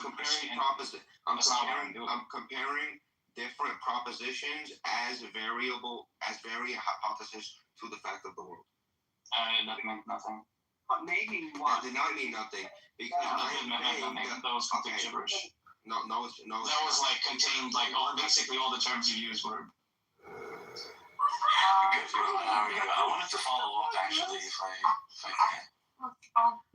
I think what you said, Daniel, was 100% true. And I do think people should be more cautious about this and the whole Palestine movement, because this is what they're using to like invade our beautiful countries. So be cautious by saying you support a place like Palestine. And yeah, think twice. Look into the place. Look how they actually live there. Look how their leaders treat them. So don't go by what these Muslims tell you, because as Daniel said, there is something called taqiyya. And taqiyya means that they have to lie in the name of Islam to make Islam look good, right? So these people are never gonna talk bad about their religion. So don't believe them at all. Listen to Daniel and look it all up for yourself. Okay? You can go, yes. Thank you. I would say that Islam is peaceful. Point of moderation, please. Point of moderation. Let's not move anybody down at the very onset. No interrupting. Everyone's allowed to speak and respected in that. So please, Paul, it's your turn to speak. I'd like to hear what you have to say uninterrupted. If anyone interrupts you, they're going to be moved down. So please give us what you'd like to say, War. Okay, thank you. I just want to start this off by saying that Islam is peaceful. Okay, most of the Muslims that live on earth are peaceful. They don't harm anybody. They don't do anything to anybody. And in comparison to other religions like Christianity, there are more rates of violence in Christianity than any other religion. Right? Fatima is just saying this because of her own Christian bias. She chooses to be ignorant in Christian violence. Shut the fuck up, bitch. I'm still fucking talking. You whore. Shut the fuck up, bitch. That's why Muslims are raping you in your country, you loose ass bitch. That's why you're mad as fuck. Anyways, she's mad because Christians in Islamic country oppress Muslims. They kill Muslims. They force them to be part of Islam. They force them to accept the Bible. They'll force them to accept white Jesus. And it's the same rhetoric in both religions, honestly. I would agree with you guys on one thing. Islam has its bad parts. It has its bad parts.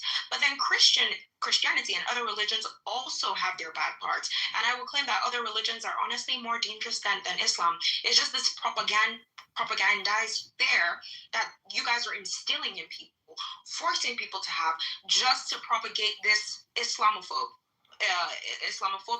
That's what you guys want, for us to hate Muslims. It's pronounced accept, not accept. You gotta Shut the fuck up. Next person, thanks. It's accept. I'd like to make a comment briefly, but I accept what you have to say, Paul, and we're going to take it on board. You think that this is just about hating Muslims? It's not. It's about an ideology. Yassine, would you like to have a moment to speak? Yes, thank you, Daniel. So I listened to what you were saying, and I think people embrace that narrative that you were explaining, combined with what Fatima says about taqiyya, and you worrying about how Islam propagates the idea of the caliphate.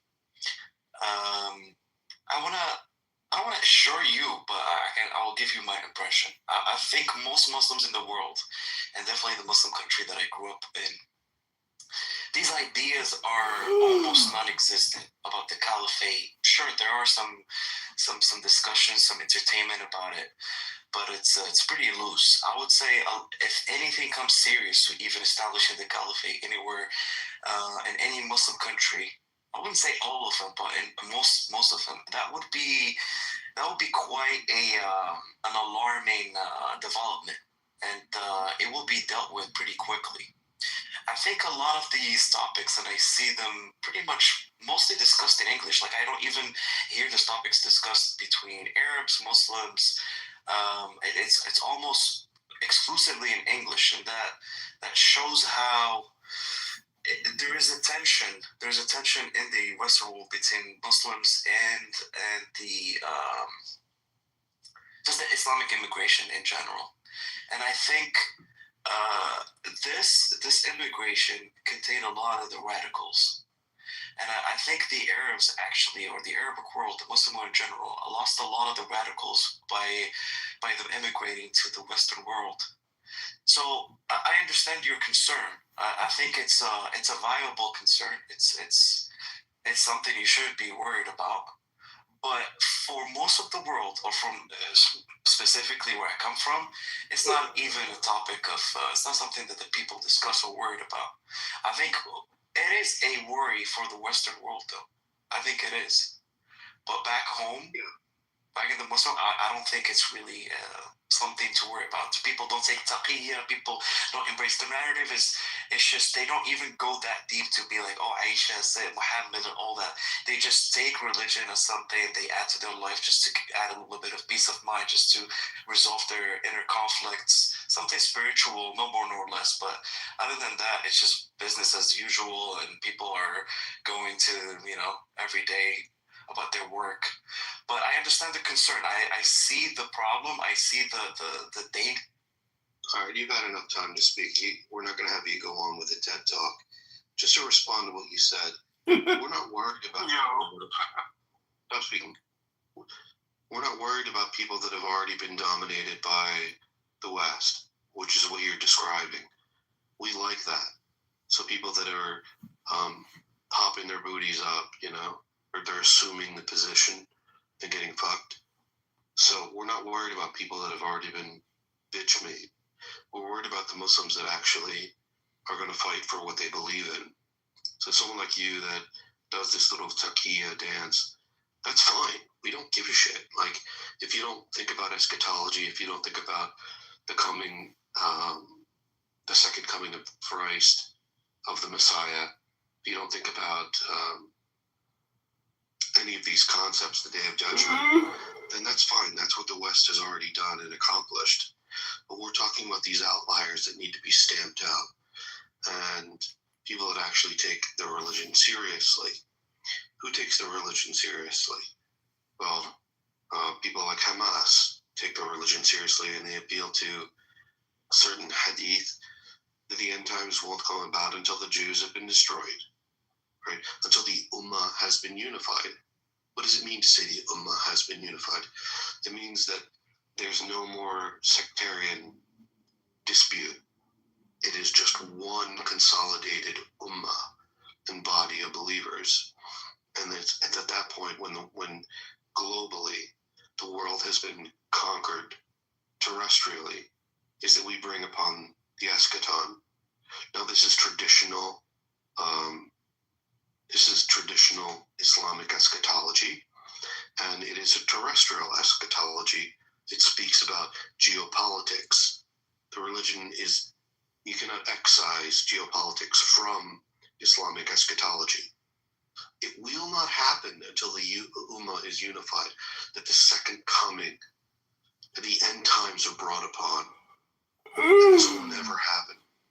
So what's going to happen is Islam will be destroyed one by one if this ideology is held. So the more that we can make Muslims bitch made and to understand their text metaphorically and to soften their views and to become more westernized and to become more assimilated, that's what we want. That's what we're doing. We want to assimilate them and remove Islam from them and to supplant it with a superior ideology, a pure ideology, a pristine ideology. And what I will say is that anyone that resists will be genocided. And we can see that in the mind viruses that occupy those that are within Palestine. The mind virus that occupies them has led to their destruction, and they will be destroyed. Alhamdulillah. Alhamdulillah. Alhamdulillah. Alhamdulillah. Forgiving. I'll put on your Hilltown. Can you stand and live? Yeah, I just like, next time, just let me know and I'll stop. You don't have to. When you view it, it's my way of expressing to you, it's a metaphor especially like I'm a Western guy, I'm a white guy, and you're a darky. So what happens is when I meet you, whenever I want to, I'm showing you how it should be. If you obey someone superior to you in intellect. So right now your mic is open, and I muted you. Did you see how I just muted you? It's my expression of authority over you. I tell you what to think, and I tell you what to say. Alhamdulillah. Now, you can take your bastardized Islam, and you can go and jack off with it in the Quran. That's the hardest thing, right? So go fuck yourself. Don't talk to him like that. Come on. I don't understand. What's the point of you being so like? I had that one viewer, and that viewer I'm talking to you sincerely, brother. Yes, are you a small content creator? I might be. Yes, yes. As I said, your thing is not an error to have been Muslim. As I said earlier, so don't talk to him. No, he is not a Muslim.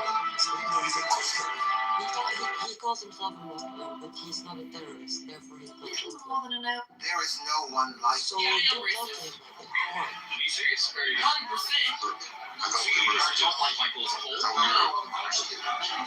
you have an understanding Based on the character, destroying everything we're trying to fight against. The reason why I'm asking this question is because there's a recent poll that was released, and asked that question. Do you agree or disagree with that statement? It'll be verified. Just giving you like On the 53% my perspective. of black Okay, it might not be complete, but it might be just a piece of the does that puzzle. surprise you or If not? you try, if the way you talk to do something you indicate to you, just trying to have an honest conversation, and you call it the words you just did. I mean, it's despicable first of all, but also it's not going to help your case. You saying like this whole speech about like this authority, white men, darky, I have no idea what you're talking about there.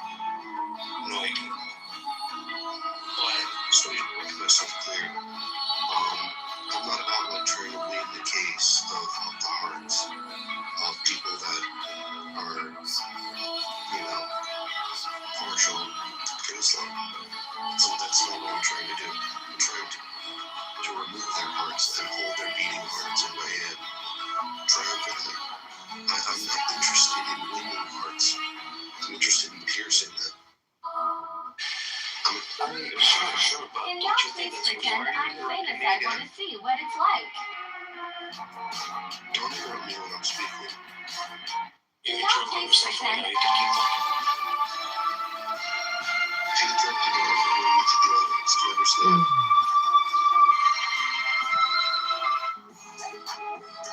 It's in my interest to win a case. It's in my interest to win a war. And war is not fought with jurisprudence. It's fought with power. I want to leverage my power to influence the way that the world should be, the way that I think the world should be. And I think the world should be without Islam. The only way to do that is to number one, westernize Muslims, and to have them make their text metaphorical, to have them reduce the hadith, and authority, to have them reduce the jurisprudence of Islam to the point where it's just a joke, which is what we're doing. It's to slowly erode Islam so that it's incorporated into a world that flourishes, a world that works.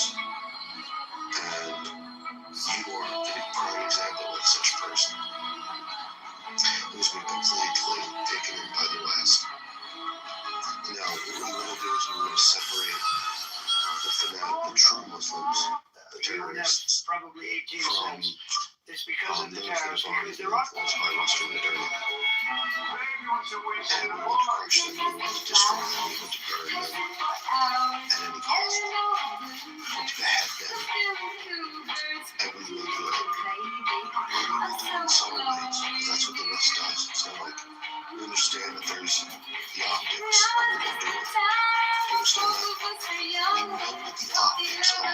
We don't want to go around burning Muslims and cages them and slowly delivering them into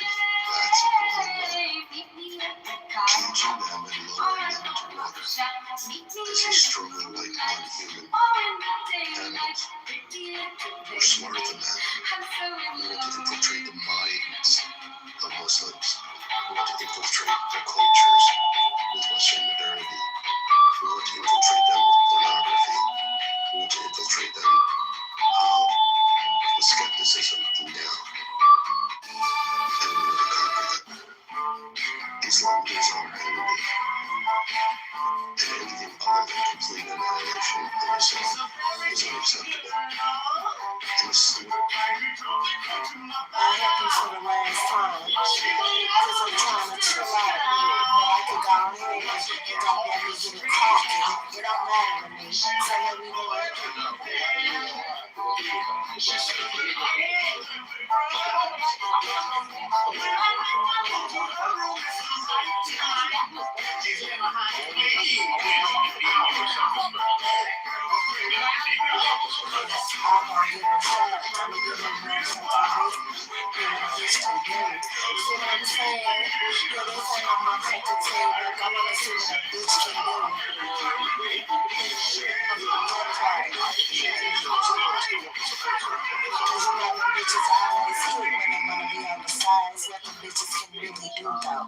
That's the part I like. I give a nigga to a bitch and a fuck is you talking about, hoe? You getting a nigga and a problems, bum ass bitch. I don't play like that. I walk away in a minute.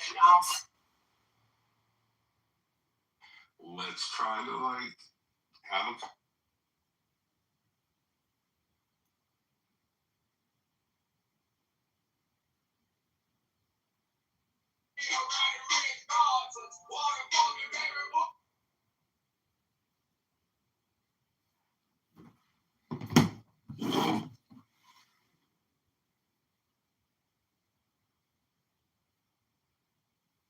Like, it's very rare to see somebody that hates more than me, and I'm honestly in awe right now. Where did you get it from? You're too dumb to hate so much. I don't want to English, you immigrant. Isn't Paul Nigerian but has a smooth Somali brain? Yeah. So, like, where did you learn the hate from? Yeah.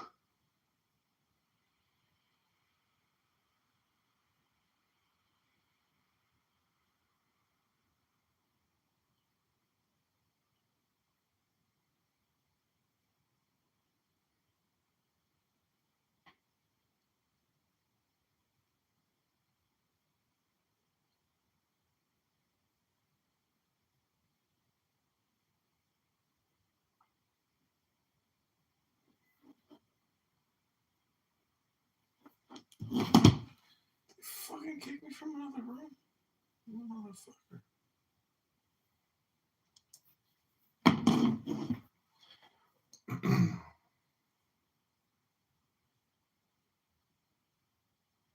Definitely true. Like, it's a photo and like all of this, and I'm like, okay.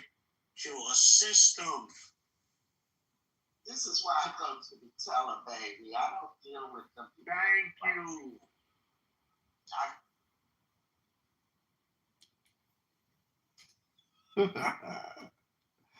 We're back. But love for humanity. I appreciate that, actually. Alhamdulillah.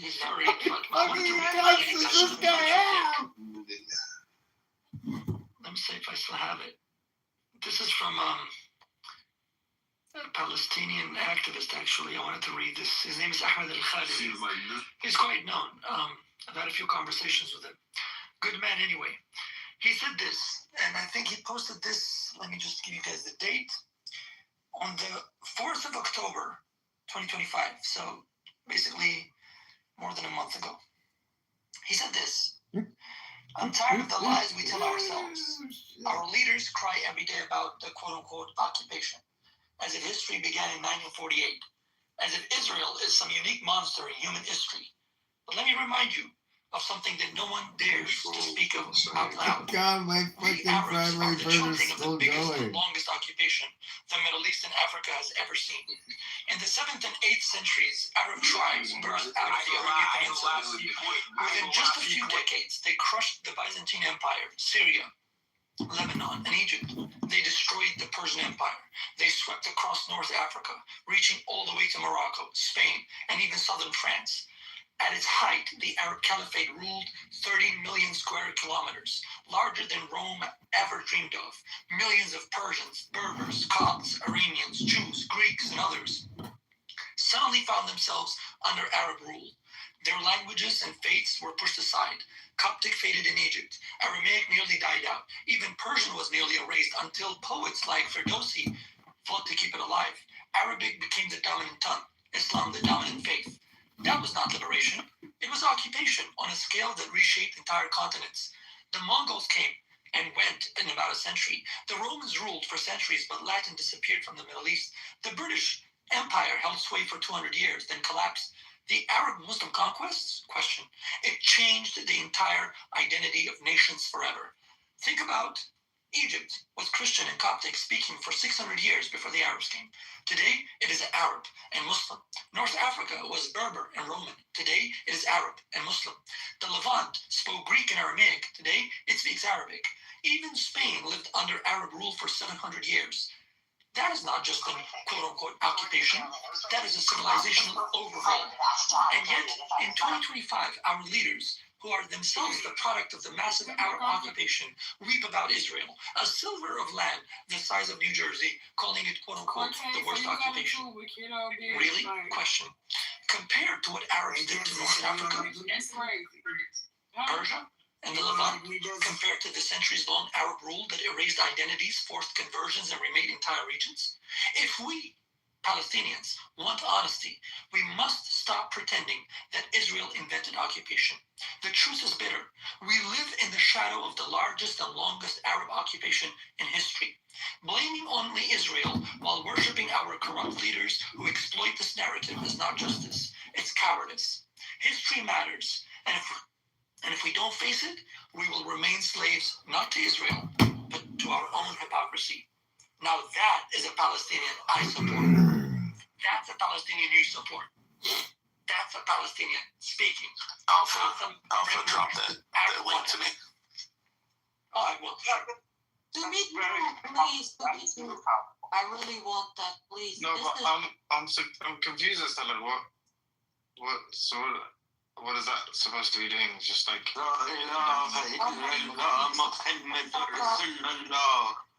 Alpha, please send this to me. what's the work that's meant to be doing? I'm confused. This is to show how Islam destroys identities of all civilizations. Okay? Right. People think that Africans are Arabs, right? We are not Arabs. Is it just saying colonization in all forms is bad and don't ignore historic colonization? Is that the point? Actually, Islam was colonized. That's not what I'm saying. It's just, is that the point? Is that why you're doing it? And so it became super man. It was quite sudden. What's his real crocodile here? Well, I'm sorry, George, but we can't have a chef from Kansas. If that's your decision. It is. I'll send messages in the they have brought all the regions. Yeah, but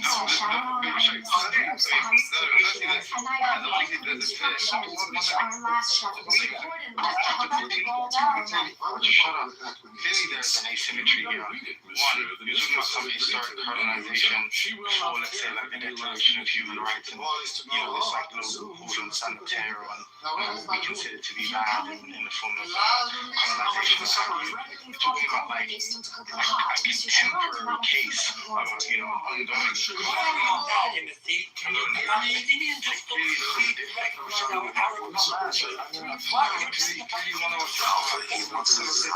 Palestinian voices because Timothy is gay.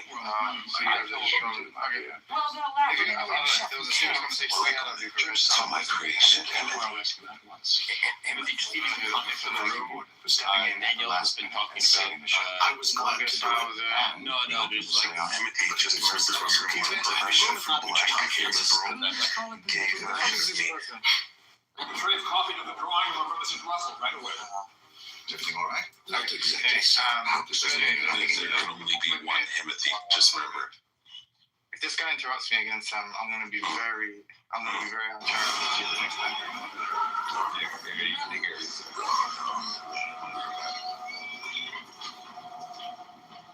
That personal. That was very beautiful also. Thank you for bringing this to me. Anyway, to the point that the gentleman was making, which as I understand the point, like, obviously there's a bit of asymmetry, right? One is that you're talking about like current colonial campaign versus a historic one. Two, there's obviously differences in terms of like a colonial campaign in the wake of this kind of global sort of progressive attitude towards human rights. So if you're talking about the Romans, you're talking about the British, you're talking about whomever else. Like, clearly this is pre-World War II, pre-Declaration of Human Rights. This is pre the collective consciousness. Did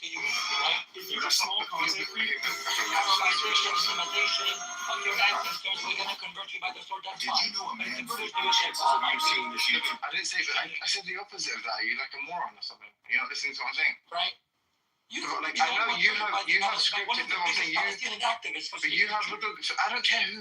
Like, you're not gonna appeal to anyone. Like, someone being a Palestinian doesn't mean they have fucking authority or spirit. That's Ahmed I don't know who. It wouldn't matter. You tell me it's Allah. I wouldn't care. You're more informed on Palestinian issues than Ahmed al-Khalidi. What am I saying? What am I saying? What are the things that I've just said now that like require me to be informed on Palestinian issues? I'm making a logical point to you. Fuck the Syrians, fuck the Armenians, right? Because why is it always? But why is it always people that like defend Zionist talking points are always so unhinged? I'm trying to have a conversation. What are you trying to do? No, you're just like spazzing. So what did I say? So you tell me what I said. I'm not trying to silence anyone. What did I say? Repeat it back to me, just so I'm clear that you know what you're saying is the thing that's making me so emotional. World War II doesn't matter. It doesn't matter. Clearly that's not what I said, though. Matters. Clearly, why are you behaving like a monkey? That's obviously not what I said. That's clearly not what I said at all. Like I said, here's a clear asymmetry between the two cases, as in someone isn't being a hypocrite if they don't make mention of some historic injustice, namely they aren't some historian from some particular period, fucking time immemorial, but they are talking about some kind of contemporary issue. There's just no asymmetry there. They're not being a hypocrite. They're not contradicting themselves. Like, clearly that's just not true.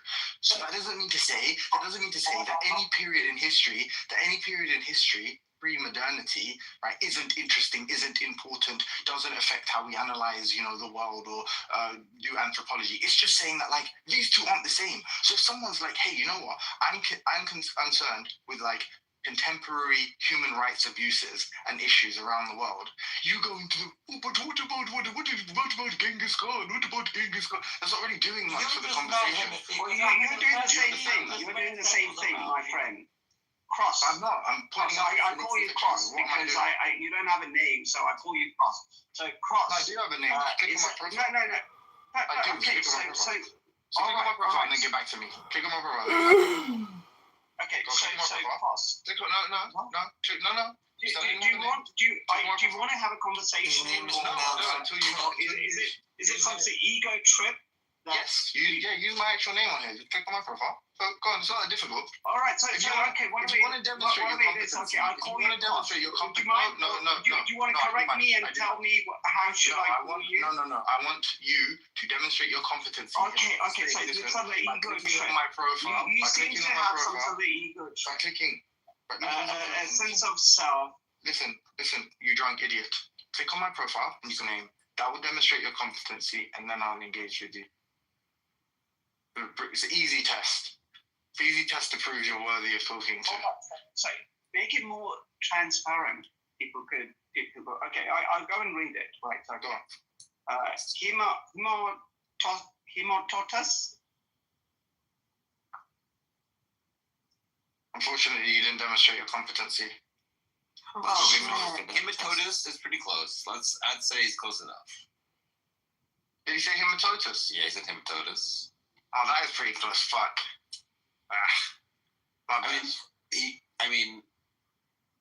I'm not sure what he got. There's like an H there, there's an EU. Like, I would think you'd think it was Hematheus or Hemathus. I would definitely go Hematheus, just because Timotheus would be the fella, you know what I'm saying? Yeah. Anyway, I'm not sure I'm that angry guy who is the Marquis of Montrose who has spoke himself to us. Leave the brave bees out. Can we all your mind is forfeit to thee against your debt. Write it down now and have your charged in the tow booth, taken into custody. Archibald. Ahmed Al-Khalid is the one who thought I spent 2 years in that jail for no cause but to go to Queen and McKee. And I did not go there, so I'm caught up. No, nothing. Kind of stoned. Maybe this is like for you. Good enough for one day. Every single time you debate one of these people on these issues, they're always motivated by some kind of bigotry to just like irrational. You can't make points in your mind. One coherence. Like you read that out. Okay, I made a simple observation, and you're just like spazzing. You're just like spazzing. It's like, you hate this guy. Just chill out. Respond to what I said. You don't understand Timothy. Best decision I made was to come Said you were wrong. So, and also, I'm sorry if your kid wakes up to this guy. Also said you were wrong. So you gotta respond to that fact that those two people. Could you perhaps benefit from a cough drop? Those two people proved you wrong, Timothy. So I don't know how you're gonna respond to that. But that's a cough drop. It's very. Yeah, you're right. It's a very substantive argument in the opposite direction. I'm not sure if I'm gonna overcome it. I'm literally gonna send this to my Tunisian family. Like, bro, I spazzed last night. You're jealous of hijabis. I'm literally gonna. You're jealous of hijabis, bitch. I spazzed an Uber driver, and now I can't get an Uber. I think they reported my account or something. Yeah, 100%. I tried to call him and apologize as well. Why did you spaz him? Did you just kill the because he couldn't find my crib. Yeah, I called him, and he was like, "Oh, don't worry, I'll find it," and hung up on me. So now he can't find it, messaging me, "Brother, where are you?" Then I come down. I'm like, "Oh, why did you hang up on me?" And he was like, "It's fine. You got your food now." That was the wrong thing to say. I just started spazzing. You can't talk to people like that. I was like, yeah, oh fucking. Anyway. Sam, you know physics. Oh shit. So Himothy, why is you calling Nargis empty and thoughtless worse than Daniel Connor a little bit chubs? What's everyone gonna? I ain't gonna lie, you man up. You have the temerity to call me a bully. That was crazy. Why witnesses like I don't want to be like some fake person and come to people's defenses and all that kind of stuff, or try to use it as an opportunity to make myself look good and like more moral or whatever, rectitudinous. But that was just like, you guys are mean spirited, bro. That was like proper mean. I don't think it was. You're the one that 100%. I would much rather be called a little bit chubs than to be said that I'm. No, but you know what the difference is? She's nice to you and Daniel all the time. At the point in which I was like not nice to her, I think like if anything I was the victim. So I was just kind of like, I felt like it was revenge. It's fair for me to say. And then also she talks mad shit about me all the time. Rude to me, see it in the chat. You two, she's nice to you. It's the opposite. You're doing all of that just because she won't get on a video call with you. Like, what the fuck you do? Like, she wishes the best for you. She said she hopes you get fucked in life. No, like you have to acknowledge you. Like that was like cold. Like Daniel was like that. Like Daniel. Oh, your accent is disgusting. I'm not gonna lie. You make this accusation about Daniel going too far and things, and I haven't seen it. So I just think you're gonna. Much like I don't see it with the IDF. Like I don't know what you're talking about. Like he measured proportionate responses. Daniel sends he sends leaflets down to people before he attacks them. So bro, this is actually crazy. Yeah, I'm getting cancelled. Just Uber's cancelled. It's cancelling my rights. Nigga, shut the fuck up. Don't piss me off. Fuck is your ass. Why are you calling him why are you saying you're a lefty but calling him the N-word? Why would you say that? Your profile is like I'm a feminist. Do you know what's like? Do you know how I'm queer? You know how you know? Let me show you something. Let me call you the N-word. Respectfully, lady, you're a woman on a stage full of, I imagine, a lot of single dudes. Like you could have the attention if you wanted it, but you're such a fucking retard that you're getting like upset that you like I've managed to like steal it from under you. What's wrong with you? Just actually be a woman. Like just stop being a fucking weirdo. Like I'll rape your eyeballs. Say something like, "Oh, I'm just white," and you're threatening me. You'll make finger down your dick hole and scrape the semen from the walls of Honestly, in that like bitch. 2 rooms, Paul has been talking about dick holes, man. What's wrong with you? That's like weird. That was weird and aggressive. Don't ever do that again. Also, Timothy, she's on her profile is like end patriarchy, all this like leftist sloganeering, and she's calling a black man the N-word. Like, what? Do you know why? No, but I'll tell you why. Because she's just an attention seeker, and I imagine like in most rooms, she'll find the conservative dudes to be like, feminism bad, feminism good, fuck you, I hate you. It's like now it's just some like random gossiping session, and she doesn't know any of the characters involved, and she's like, tension. We're speaking about it, I don't like it. I'll be honest with you. I think we were being mean, but I also think that it was more just funny. We weren't actually attacking her character as much as like making fun of the fact that she wouldn't go on a video call. And the most we were saying was that she like is insecure about her looks. We weren't actually like saying she's a bad person. We were dressing it up in poetic language, so it seemed harsh. But at the end of the day, that's the only thing we were saying. If we were to sort of aggregate or calculate the sort of mean disposition and constitution emotionally, psychologically, attitudinally of women, do you think that woman, that mean woman, excuse the pun, would be more offended by someone insulting her looks or her like scruples? Well, I think most women prefer looks. Okay. Thank you. So you going? Oh, we didn't say she was mean, but we said she was fat and ugly. Like, what? How is that? No. But our criticism was not that she was fat and ugly. It's that she perceives herself that way, but that she actually is like a hot MILF. But that she has like Daniel was saying like that. Daniel. I mean, he was throwing in some poetic flourishes. I'll grant you, but we were saying that she is still hot. That was the. You saying I'm just like, bro, you don't have a life, like, bro, you were being fucking mean. I never said you never life. All I said was, look, this is your behavior. This is the psychology that explains your behavior, and plus I don't like you. What you guys did was just mean. It was like attacking her. No. We were saying that she has a neurosis around going on a video call because she's uncomfortable with the transition from maidenhood to MILFhood. And that makes her uncomfortable, which is not that. But if you know, didn't that happen with the birth of her kid? If someone's your friend, they're like, no, I don't want to do this, and you know that's the reason they don't want to do that. Why would you expose it in public and exacerbate it and like insult them for it? Like, why would that's like insanely mean and like that's what an enemy does. It's not. Well, we don't actually know if that's the reason. It's more just taking the piss for not doing the video. But you think it's plausible, right? It's 50-50 odds. Like, I don't know. So. Okay, so then if it's not true, then it's even worse. Then like, what you mean? Like, bro, you know, fuck. I don't know. Hey, look, you will be friends again in a week. Don't worry about it. It's fine. They aren't friends, and that's not the reason. I'm not comfortable allowing people into my real life. And Daniel's like, Timothy, he thought he was gonna get some like expert psychoanalysis, and just like me being so vituperative or something. It's like vitriolic. Yeah, you weren't willing to play along, even though you like to bully Nargis. When you saw me and Daniel having fun, you're like, okay, well, I can't participate in this bully session. You know, like I'm above this, even though you're too hot. You're the bully par excellence.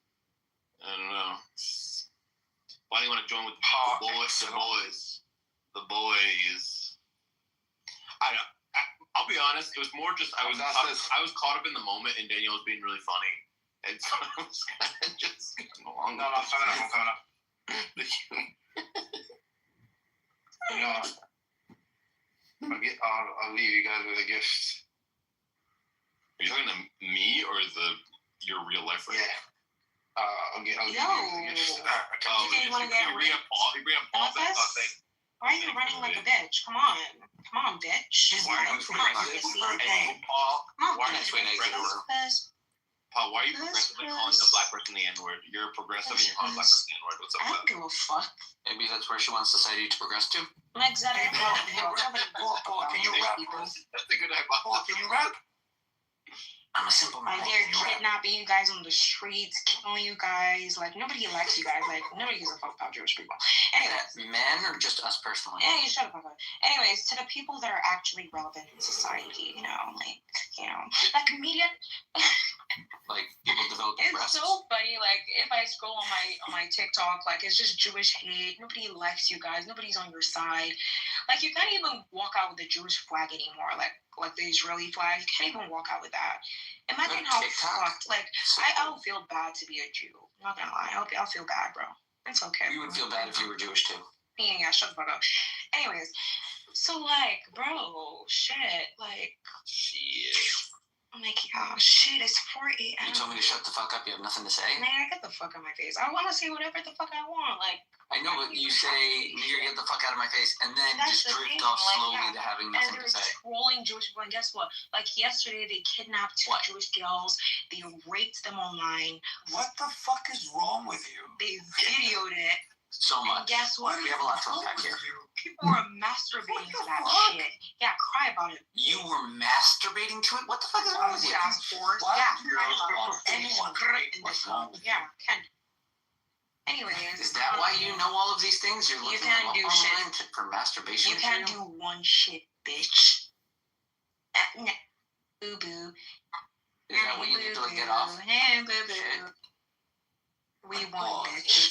Sam has a point. You have all these leftist tags on your Oh, profile, shut the fuck up, bitch. But then you're using the word. Bitch, what the fuck are your lungs? Let's focus on that. Why the fuck are your lungs? Your fried up lungs. Why the fuck are you sounding Why are like you that? using the N-word? Oh, hell the Why fuck are you no, using the N-word? Hell the fuck. I thought you were young. Why are you I thought using the our N-word? Rio, CM, Alpha, me. I thought we were like the youngins here. Like, why the fuck are you sounding like that? Why are you crocodile ass using the nigga? N-word? You alligator. Why are you using the N-word? Your vocals are fried, honey. They're fried. Nigga, stop smoking. Stop fucking smoking. They're not as fried as your vagina, but that's a different I'll put my hand up your ass, bitch. And I see all the feces all over my hands. What kind splattered of all laughter over my hand. And nigga, I'm gonna force you to uses the lick that word shit. I'm gonna force you to wear a furry suit and lick that shit like a good boy. Nobody wants to know like a your good alpha, sexual bitch. ideas. Shut the fuck up, bitch. I'm gonna do shit answer the with question. that voice. Nigga, Why I'm are you calling people the N-word? not with that fucking voice. Shut the fuck up, Why bitch. are you calling the people Gonna do the shit. N-word? Yeah. Answer Suck the that question. clit, bitch.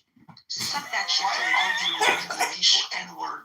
Nigga, suck that clit till it turns to a stick, Answer the bitch. question, The same fucking stick Why that was are you used in the calling Old people the Testament, N-word? bitch. Yeah, a long, nice, wobbly. Why are you calling people I'm gonna call you whatever the fuck I want. That's the thing. You are my bitch, and I will call you whatever the fuck I want. Oh, you're a nigga yourself, bro. Enough of that. Enough of that. Why do you even let people talk like this talk, like literally, like you have a room full of people, make it useful? Hey, Julie, how you doing? Good to see you. Yeah. God, bro, this is fucking cancer. Somehow, Nargis, this is your fault. You're a fucking cancer, CM. Shut up. Shut up, bud. What's up with you guys? Oh, here we go. Yeah, you got all these lefty slogans in your profile. Meanwhile, you calling people fucking pedophiles, calling them the fucking N-word. So absurd. Why the fuck you do it, nerd? I don't know. You don't sound like you're on the left. Do you have any principles even left? I don't know, but shouldn't call people slurs. It's not cool. I doesn't make people purr. So chill out, motherfucker. Get the fuck out like a fucking trucker. You should fucking stop yelling all these names. It is fucking lame, insulting in way. You should not threaten them with death. It's a waste of your fucking breath.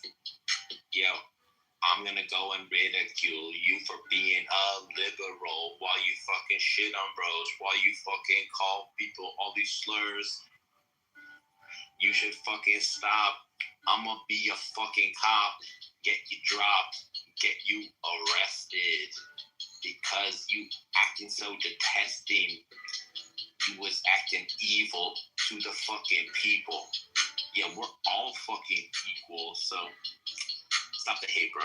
Stop the hate. I have to disagree. We're not all equal because I don't think I am equal to a Muslim. You just have to ruin it, huh? that last line was good, Fatima, man. Why don't you want to be like a Muslim? You get to be with little girls and little boys, and call Z the Egyptian wannabe and tell her, to hook you up with some Messiah agents and Messiah, stuff like that. I politely have to decline that beautiful offer because in my right mind, it just doesn't feel right and equal. You know what's funny, Sam? She says in the text, what's wrong with Messiah? Don't you want to have sex? No? Weird? How is that a flag? He's starting to rape people. Like, what the fuck is up with Paul? He's like the least leftist person I've ever seen. Fucking threatening with rape? What the fuck, man? Dude, she was in Andrew's room and telling Andrew that she would lick his ass and shit. I'm like, yo, this is putrefaction to the core. Yeah, this Paul thinks that men have uteruses. What a dumb bitch. What a dumb bitch.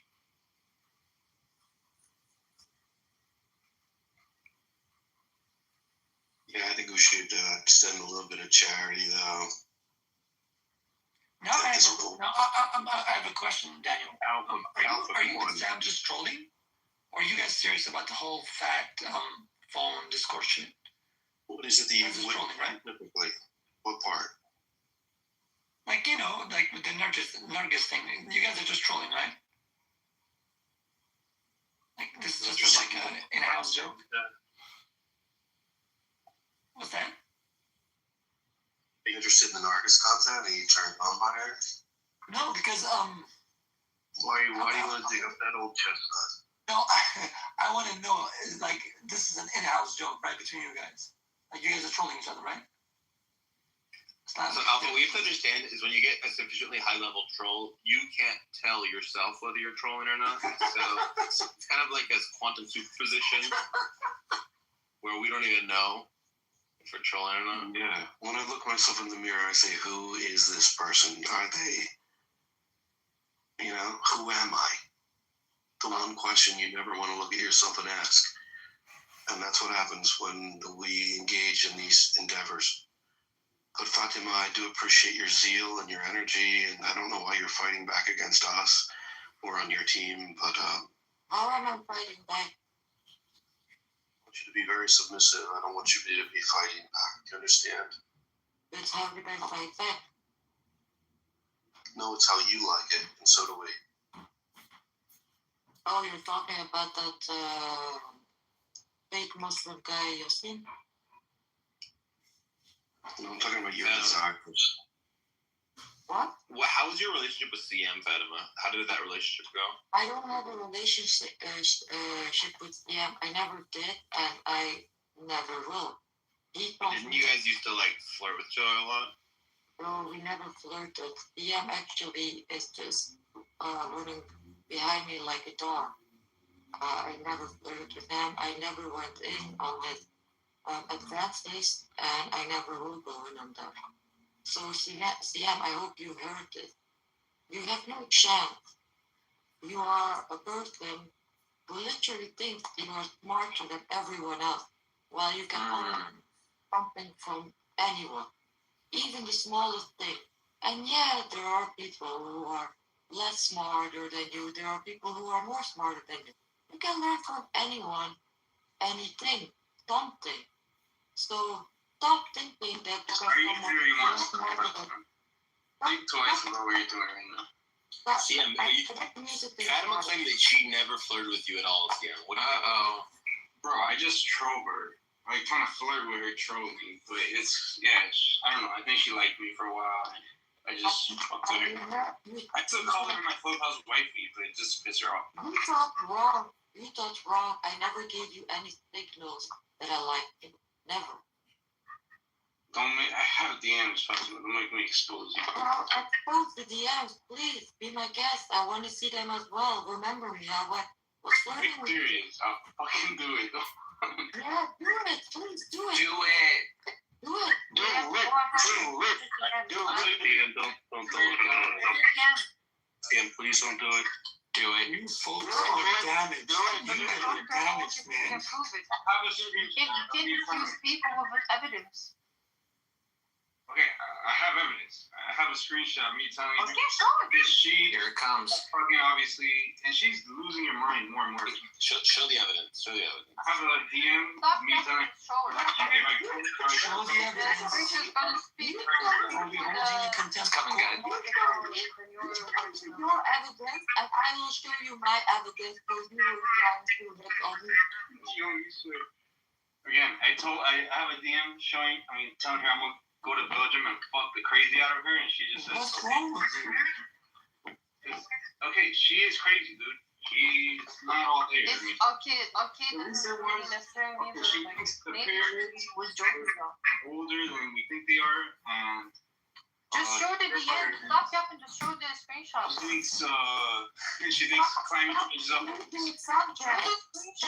She wants to drop a nuke on Screenshots. Yo, I gotta look for it, but I swear to God, I have. You gotta look for it. Look for them and post it on. Alright, bro. She's asking for it. So nobody can say shit that I'm spreading rumors. She's right there.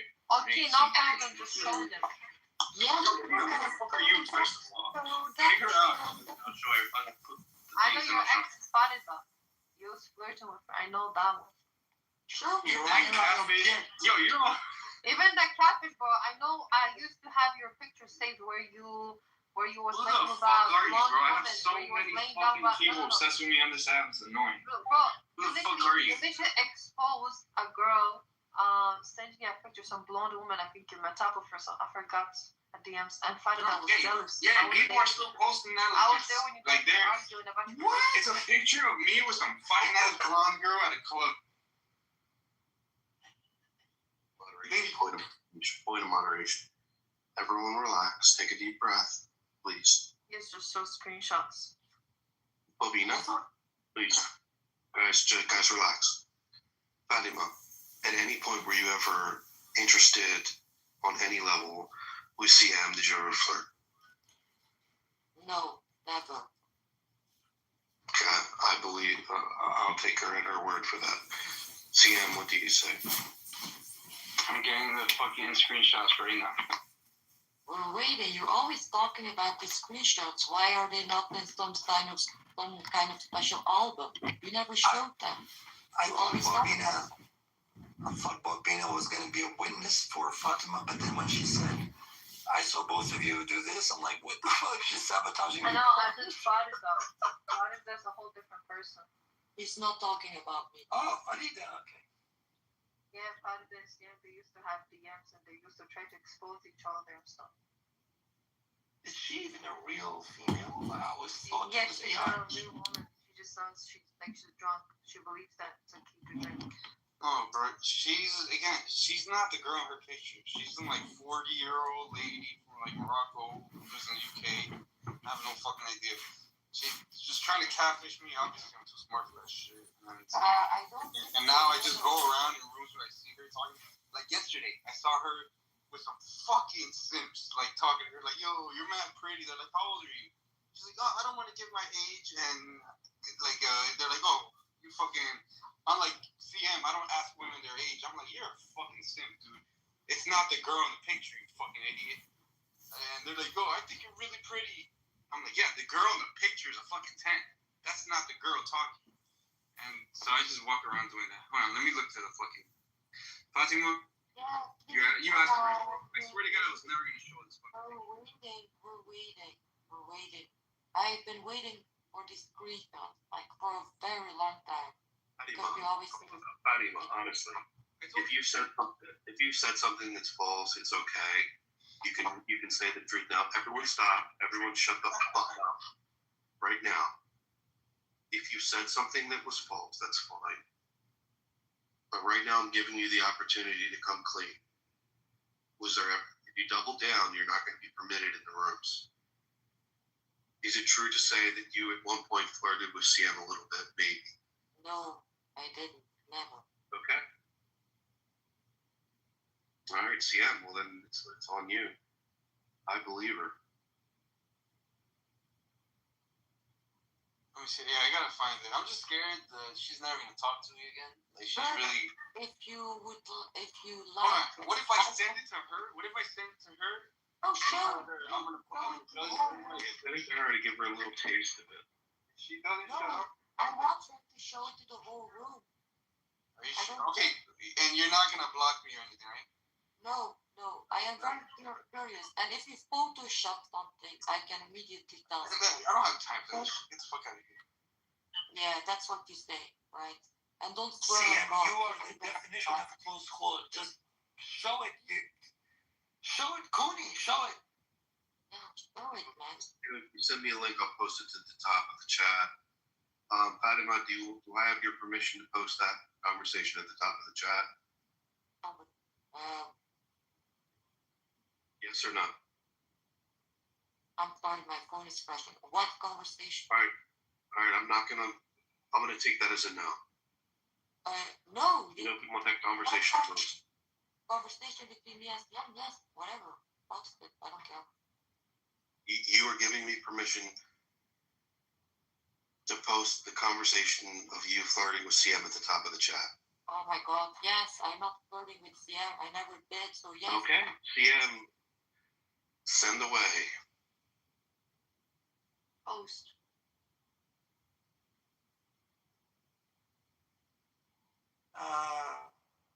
Earth to CM. Yeah, I'm looking for it. Hold on. How many people's chats do you screenshot, damaged boy? Looking for him. Did you delete your DMs on Clubhouse already? Like your DM? Actually, hold on. Yeah, let me check my clips. She probably didn't delete them, so they're probably still there. It might be faster. Scroll up, go and check. It should take the girl 5 minutes to find them. Oh man, what the fuck? No, they only go back to November. What the fuck? The evidence is communicated. I have the screenshot. I have the fucking screenshot. Picture it didn't happen. Okay, it's time for the jury, Your Honor. No. Oh, yo, this is gonna be great. And she's not gonna block me. Yeah, she's not gonna hear. It's not flirting. It's time for the jury to pass the verdict. It's just me telling her that when I go to Belgium, I'm gonna fuck the crazy out of her. And she's like, okay. That's it. Anything else? Wow, hi. I mean, no, there's more. I mean, work for that. No, we need the screenshot. Yeah. I'm about to find it. Let's take a gander at that. Let's see it. For everyone to compare it up. Fatima. Yeah. Please. I know that you got your knickers in a twist. I do Please not calm. have my knickers in a twist, Daniel. Oh, you have your little knickers in a twist. Relax. We're gonna get CM. He literally never sent me a message he was gonna do that. What the fuck is he talking about? Talking dirty to him. No, it was never like that. What he did do is telling me that literally publicly in the room, I'm gonna F you. And I never responded to that. I told him to shut the fuck up and not talk to me like that. So, Now, Daniel, what's your reading of the situation? Do you think that Fatima's lying that she never flirted with CM, or do you think CM's maybe embellishing how much they were flirting? What's your read on the situation, Daniel? My read is there's just one side. I think that Fatima has stood completely firm, and I think what CM's doing is he was misinterpreting her language I'll let you guys interpret of his prowess, because he thought of his prowess as being maybe a little bit more grand with her than he thought, and he misinterpreted what she said. That's my read. What's what I do? I don't know. I think the premise of Daniel's judgment hinges on CM not having game, and I think that's just a lie. See, I remember months ago, it seemed like Fatima was flirting with CM. I have like a distinct, faint memory of that. And so, I have a screenshot of a message that CM sent me that shows that he's literally into it. post both of them so we will analyze And the situation. Fatima, why don't you upload that and send it to me, or send it to me in the back channel, please, so that we can put some evidence up on the table here. We need something to work with. Yeah, guys, I'm very good at analyzing and questioning. Analyze what? These type of stuff. Just One post them on weirdo the profile. another one that they're gonna fuck. Who the fuck is Sofia? I don't even know who you are, bro. It's a, No you way. know Farida, I know Farida. That's a, I don't care who you know. you know Hamid. Alright, huh? I think, yeah, we're in business, huh? I think I found some. Yeah, but just post whatever you find.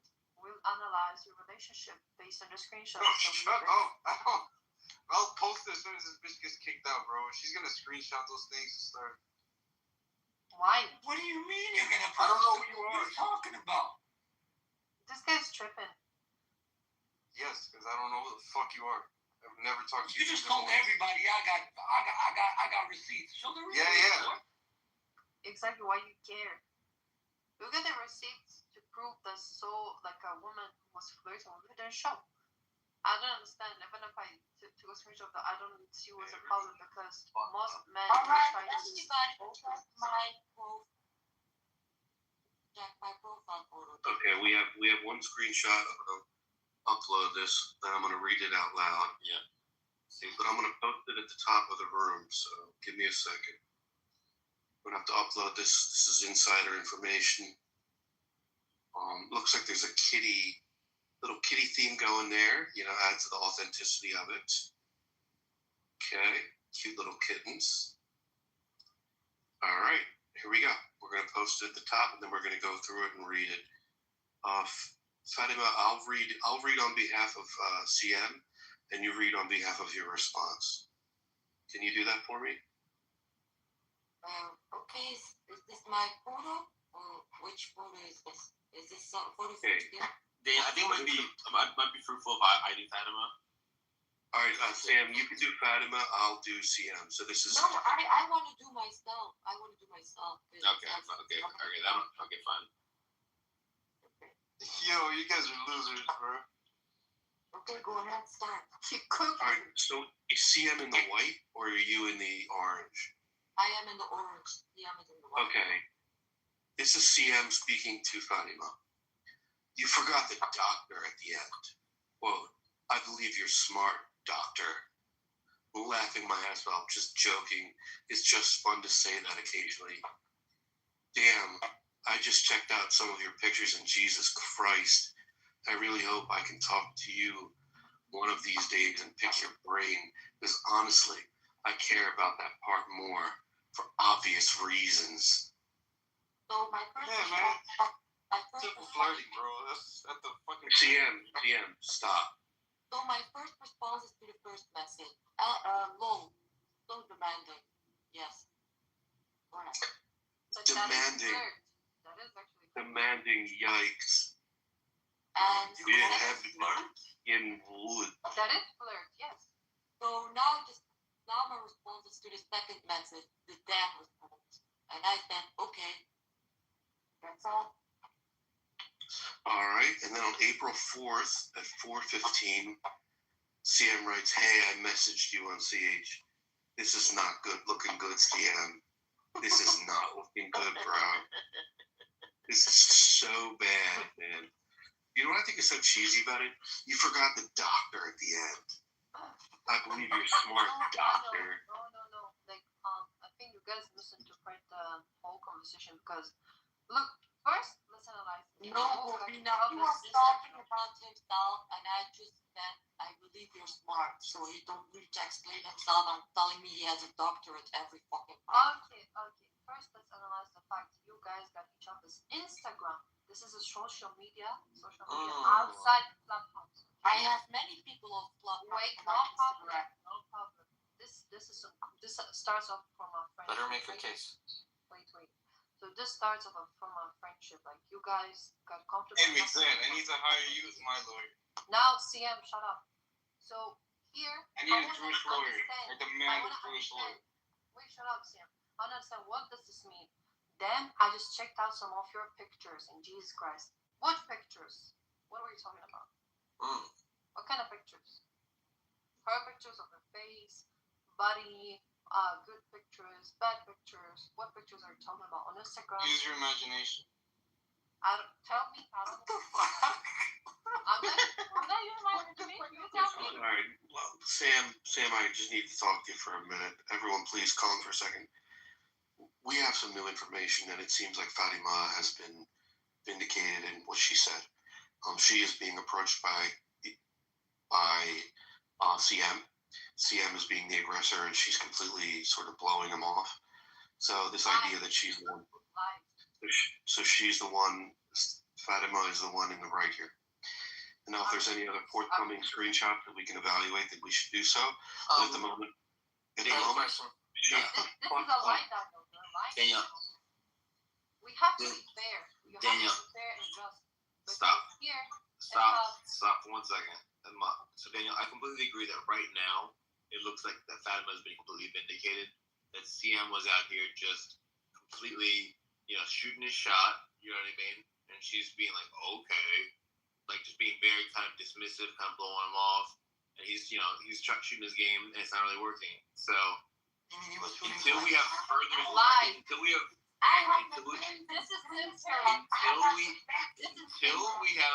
until we have further screenshots, I think that is where we are in the dialectic. Absolutely, Sam. Everybody, please relax or you'll get moved down. What we're doing is, this is an investigation, and there are reputations on the line. So there were two competing narratives. One of them is that CM says that Fatima was flirting back with him and playful and this and that. Bobina, please stop. You'll be able to speak. Just give me a second. Now, Fatima has provided screenshots which corroborate her story that yes, it was indeed CM that was being thirsty. And this is obvious thirst. And it's pretty cheesy too, with like the doctor thing, the doctor joke. But CM, if you have anything forthcoming, we'd like to see it. But right now, based upon the empirical evidence, we're going to have to conclude that yes, it is indeed the case that Fatima just wasn't interested and was not flirting with you. That's a lie. Let me investigate. If you guys call this investigate. You can keep your trap shut until I bring you back up, okay, sweetie? Go ahead. CM, what do you have to say in your defense? Hold on, bro. I have to look in my iPad. I don't think this shit's on my phone. You want to look at your desktop too? My question is, are we not going to take Fatima's quote of CM's text and her response okay to be that she is accepting his invitation to flirt? Well, that's going to be if Mick said if you want to represent CM, you may. I'm representing Fatima at the moment, but if you'd like to represent CM in this case, by all means. I'm not sure exactly what the charges are. I'm just reviewing the evidence, and it does seem like Fatima invited flirting. I gotta fucking do it before you guys. The charges are. CM, for the record, yes, he's a lawyer and he is Jewish, but listen. Are you trying to say? Shot where you can see how CM desperately asked me to follow him for probably I don't know how many times. So you can see that he desperately asks me to follow him into rooms on Clubhouse. Go ahead, read it.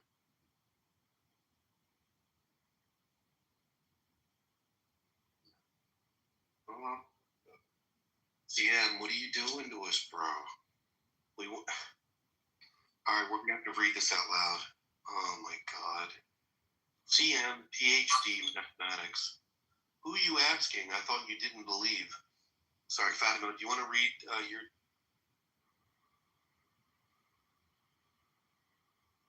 Fatima, do you want to read? Yeah, I want to read it. So the first response is a story, is a response to CM asking me about something of God. So I tell him, who you asking? I thought you don't believe. Yes. Okay. CM writes, ever heard of funny, sarcastic language, ? But what I was trying to say on Clubhouse, that it didn't let me send a message because of some word which I couldn't figure out one, this wasn't. This was Clubhouse. I wasn't asking you to follow me into any big rooms or small rooms. There's so many times I can act before it becomes almost humiliating. Oh my God, Sam. We can't support CM in this anymore. CM, right? I wasn't asking you to follow me into any big rooms or small rooms. There's only so many times I can ask before it becomes almost humiliating. Bro, that's fucking simple for you. Get out of here. Bro, So you think that's that's not becoming good, man. humiliating or not? Is it that's fucking old? This is humiliating, bro. This is humiliating. I'm the one saying it's humiliating. I'm saying, yo. Yeah, okay, that was like at the beginning. Check the page. And check the shit, man. That's fine. Check the receipts. But Dave, it's what's going on is he's clearly saying that she's not reciprocating, and that his constant pushing at her, the fact that she's not reciprocating, is starting to look bad for him. He is aware of it. He's becoming self-aware. Yeah, he's becoming self-aware of the situation. Get the fuck out of here. So, okay, CM, let's ask you, since you said it, what did you find humiliating about Fatima's response to your advances? Almost. Yeah, that's nothing at all. It was just words. I'm just making it sound. Okay, so you didn't mean anything when you said you felt humiliated. Yeah, dude, I'm just making it sound. Okay. Almost humiliated. Almost. CM is the official Twitter of Clubhouse, yes. We got it. I want to direct everyone's attention to Exhibit B. B like Bravo. So look at Fatima's profile picture. And this is the second of two screenshots. We have Exhibit A posted at the top, Exhibit B on Fatima's profile picture. And all of these are evidence in favor of the hypothesis that indeed it was Seaton that was harassing Fatima, and she was not interested. In fact, he even expresses humiliation at her rejections. I don't know your hypothesis. It's a theory now. I posted Exhibit 3. Oh my God. The The evidence never stopped. Wait, hold on. This is like a typhoon of evidence. Wait, hold on. What is this? Exhibit C? Can you read Exhibit C, please? It's called an orgy of evidence. Wait, do you want me to read Exhibit C? Please, just introduce us to Exhibit C. Sure. As eloquently as you can. Alright, so we got CM saying, "Your delusion is adorable," smiley face. "Since you're just a pretty skinny, harmless white girl who will never hurt anyone, go ahead and believe whatever you want. You could believe Elvis is still alive and nobody would care. The problem is when you have millions of believers who think that dying in the name of their faith is a free ticket to heaven and strap bombs to just in the name of faith. Yes, you believe in nothing. Empty. I believe in myself." Yeah, dude, I do this big fiction all the time. This Exhibit C is not as strong as Exhibit B, but it's still, she's putting way less effort into the response messages than you are. You sent a paragraph to her, and she's got like a one-line dismissal of you. You know? Yeah, The thirst is strong with this one. She has like almost no writing ability. Just listen to how she speaks. CM is going to be resurrected as a lesbian after this. Yeah, there's no way we can support you with intellectual honesty. The fact of the matter is, the evidence. Claim that he had screenshots and those screenshots were not. All right. Just a second. You come back up. Representation. There's a lot of shit I'm looking through. Well, okay, CM, what are we to make of these? Absolutely nothing. She sent you the oldest screenshots of like when we first started talking. Yeah, I'm just kind of like I didn't know she was that crazy. Yo, Fuzzy, eventually I found out she is that crazy, and you know I'd make fun of her for becoming religious in her 20s. I'm like, who the fuck becomes religious in their 20s? And, I am not religious. Not religious. Bro, stop saying. Bro, yeah, at the beginning I'm like being nice to her, of course. I didn't know her, and then eventually I got to know her. Dude, I did a whole intervention with her where I had her because I was like literally worried about her. I was like, I want you to tell me about your family because does your family know you're fucking crazy, saying all the crazy shit you're doing on Soul House? So we're using that angle to get close to Yeah, of course. Dude, what? Yeah. This is so bad. You're trying to gaslight her after she rejected you. No. Yo, she didn't reject the fucking. Give us the screenshots then. It sounds like CM is saying that his initial advances, though rebuffed, eventually, over time, blossomed into a somewhat healthy relationship. No relationship, bro. I'm gonna show you. Wait till I find this. I have a lot of fucking screenshots. Daniel, Wait till I find he it. just admitted it. He just confessed that he was using the, caring angle. Fatima, have you ever made any Fatima? Like April or some shit. All right, that's enough. Everyone, please calm down. Order in the court. Order in the court. Fatima, has he ever sent you anything explicitly sexual comments? On my previous Clubhouse profile, he did, so unfortunately I cannot provide the evidence for that anymore because I don't know. That's why I can find it. Oh, we'll take your Stop. We'll take your testimony. What was it that he said?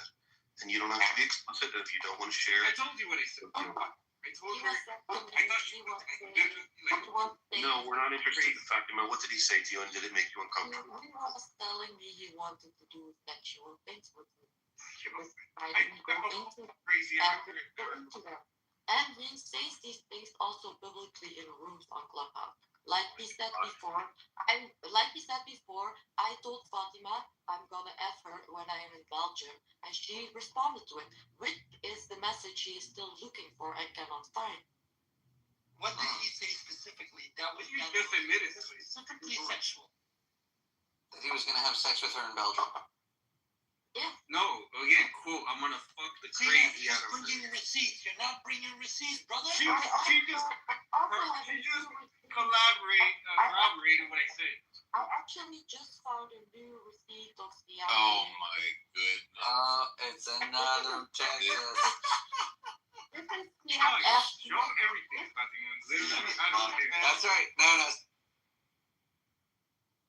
Look, order in the court, please.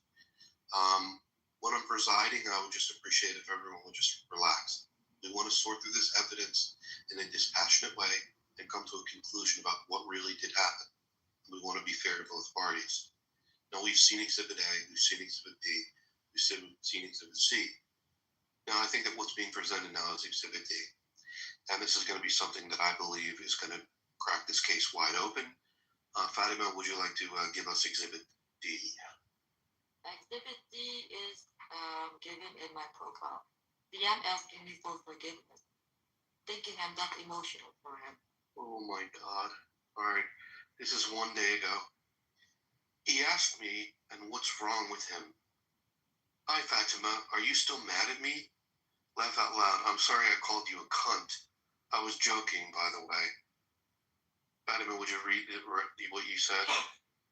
Who said I'm mad? Everyone. I'm not with her. You guys are so I'm not the feeling I got, but okay, I guess. Dude, forgive me, please. I cursed the fuck out of her, and she stopped coming on Clubhouse for like a week. So CM. when she came back, I was like, "Are you You're okay?" sexually CM. You're sexually harassing this woman. Yes. And it's obvious to everybody. What's going on here? Why would you call her a cunt? What isn't going on? CM, this is so bad. This is such a bad look for you.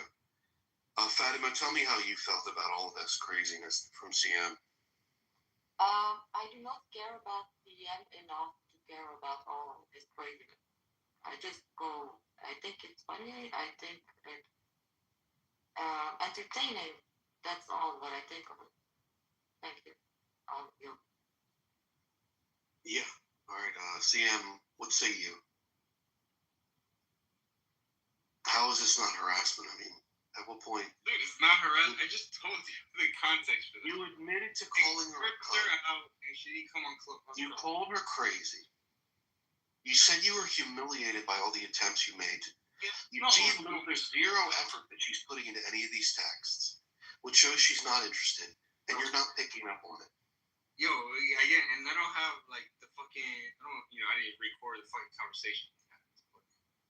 Obviously not, I'm not that crazy. Again, yo, I wish she could like show every fucking message. Literally, again, it'll be some flirting, I guess you could say, towards the beginning, like at the beginning of the year. Since then, I'm just berating her. Like in every fucking message. It was flirting in the beginning, and then you said no, you tried to gaslight her, right? What's wrong with you? The attitude down there for months. Men will always naturally just simp for a woman. It's the nature. That's okay. Like you don't need. Are you trying to say that they worship Kus? Is that it? Are you trying to say that? I don't call it worship. Hold on, bro. Let me check my Instagram. All right, breaking news. We do have some more commentary. We have a tafsir, so to say. We have a tafsir coming in. Bobina has made a commentary of Exhibit A. So, what Bobina takes, look at Bobina's profile picture, and she's a clinical psychologist, so she's going to be interpreting the text with an expert opinion, and she's going to be considered an expert in the trial. So, what we have here is Sam's comments, and then his comments are followed by an expert opinion. Sam clearly complimenting her looks and her intelligence, and goes to the point to more direct, he's interested in her. She points to the message, laugh out loud, from Fatima. This was a response to telling her how to address him, and she laughed it off. You can see a little friendship. She said, so demanding. She said this while he literally moved to her, saying, okay, isn't dismissing or dismissive at all. It's an agreement. Even if it was said to be sarcastic, not appropriate if you don't feel comfortable with that. So we have our expert opinion, and Bobina, what would you like to say about your testimony here on stage? She clearly liked the attention. Okay. We're gonna have to factor that in. So. Daniel, what's your reading of why Bobina is being such a defender of CM? Is there some chemistry there? Bobina and CM, I think, have something going on. And also, Bobina. I think also. Exhibits that show that CM demands me to stop talking to other men. Let's look at this fourth text message. He asked me, and what's wrong with him? Hi, Fatima, are you still mad at me? I'm sorry. I called you a cunt. I'm sorry. I was joking. Who said I'm mad? I never was. It's not the feeling. But okay, I guess. Forgive me, please. He's out here begging for forgiveness from this girl. Oh, my.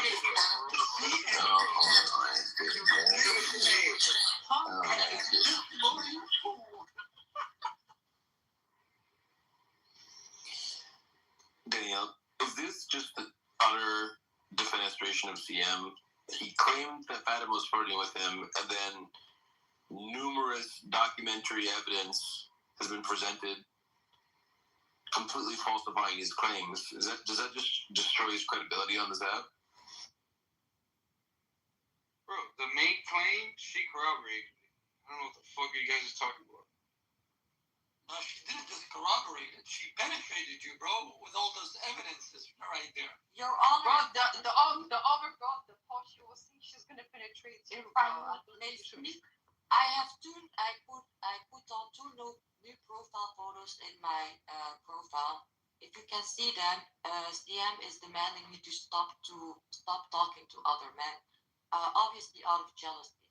You jealous? Okay, no problem. Wait, CM already made it clear that you like one. Bro, exactly. Wait. She's proved my point. Already made it clear that you like. Listen, I'm telling you to not do a fucking stream with John Kitover, the fucking psychotic dude that streams all his shit on YouTube with like 8 phones. I'm like, that guy has mental illness, bitch. You're mental illness. You are in a room with Megatron, Akabar. You also told me not to go in his rooms. I have proof in my Of course. CM, you are one jealous bitch. Why are you in the room? If he is the cult leader, why are you in this room right now with him? Why are you in the room? Literally, the only reason I'm here is because he's not here. He would have kicked me.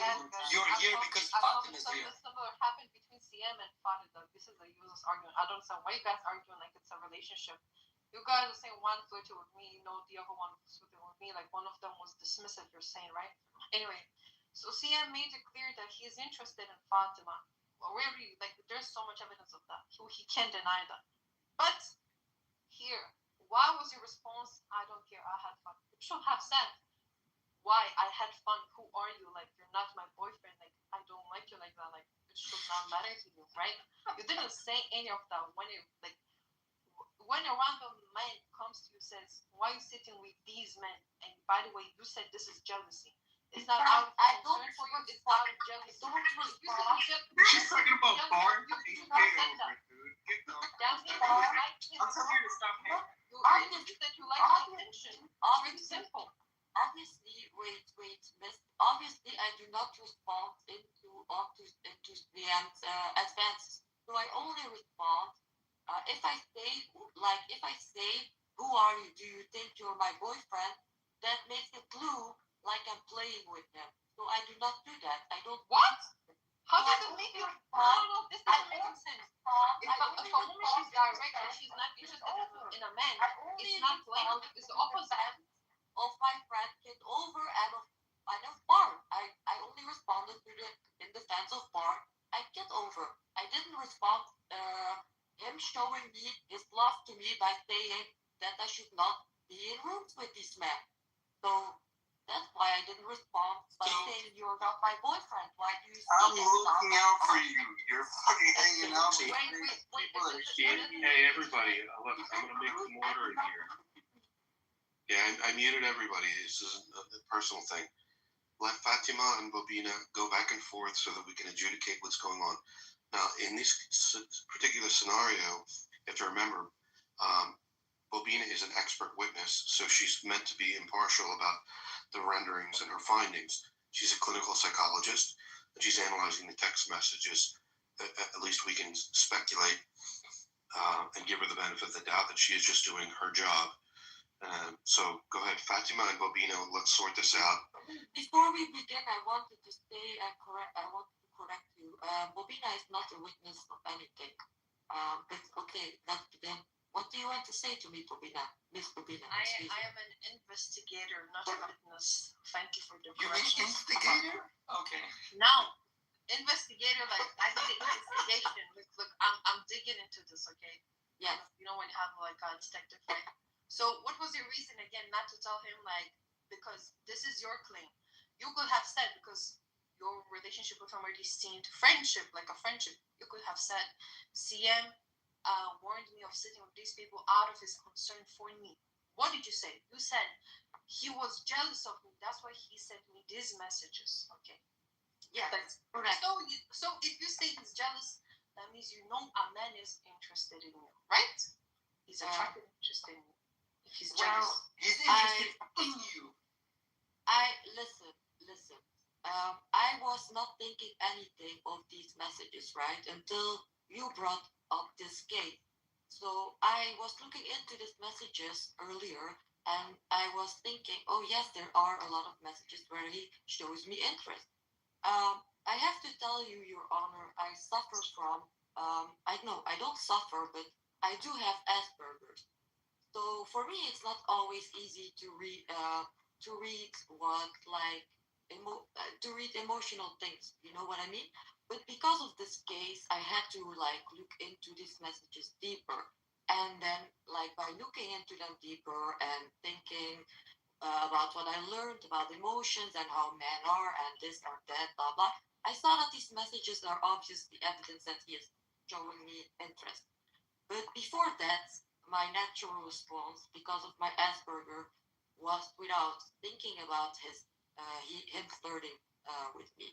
So I responded not I responded to him by not knowing by not knowing he was flirting with me because I have Asperger's. I don't know how to explain it in English, but you know what I mean, Your Honor. Okay, no problem. So you're telling me this whole time you were speaking with him. Okay, so chill. Now I want to know this whole time you had interaction with him. What were you thinking? CM is your. We're thinking, CM is like your friend. He's like your colleague. or maybe he's just a random man that's interested in me, but I don't like him. What were you thinking this whole time you had interactions with him until today? Until today, I consider Liam my virtual friend, enemy, but not literally enemy. Enemy for entertainment. That's how I consider Liam. But where does the friend come from then? From having conversations on a regular basis with each other. No. Having conversations on a regular basis doesn't necessarily mean that that person is your friend. What's the definite? How do you define a friend? Someone you talk to on a regular basis. No, false. Someone you like can laugh with. Okay, Fatima. So you admit you were laughing with him, right? You're laughing with him. Correct. That point can lead to friendship, no problem. But the first one can't. For example, we can have a Christian and a Muslim debating every day, but in a hostile way, right? In a rude way. They every day, they interact with each other every day. That doesn't mean that they're friends. That means they want something more. Yeah, you're right. Anyway, so I mean, I don't think it makes any sense for you. It doesn't make any sense for me. How did you not have any imagination of this guy? How did you not interpret him in your own head while having interactions with him? Whilst he was saying these things to you? It doesn't make any sense to me. I think you weren't interested, but you could have liked the attention a little bit, but you surely did not dismiss it all. You didn't dismiss it like that. That's what it shows you. So it doesn't have to be that you flew to the back, but you didn't dismiss it all. I think my message is shown when DM approaches me when he's complimenting me in a disgusting way, calling me a skinny little white girl. You see, I do not respond to this deranged compliment, right? He's racist, racist bitch. Well, Fuck you, CM. I didn't say that one, but what I saw on the screenshot of him, he literally sent a small paragraph saying, "Oh, like your pictures, your brain." In comparison to what I sent to him, you can obviously see I sent him very short messages. So this is literally showing that I'm not like interested in him. I am not like seeing these compliments as the way he wants me to see him and see them. So yeah, like okay, no problem. So bring in a witness. Maybe I can find you a witness that can tell you how I respond to CM in rooms when he talks to me in a flirty way. Okay, so I'll find a witness. Let me find one. I want to know. Can you describe?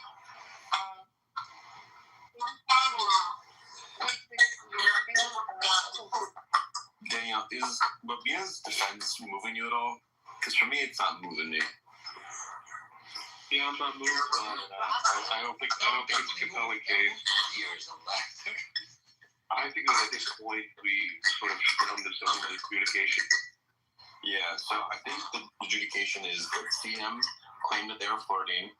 CM was shown to be a liar. His credibility is lowered on this app for being a liar, and he should be aware when people, aren't flirting with him that, like, sometimes he's wrong about that. Sometimes he's deluded that thinking people are flirting when they're not. And he should learn the lesson, and we should all lower the credibility of CM.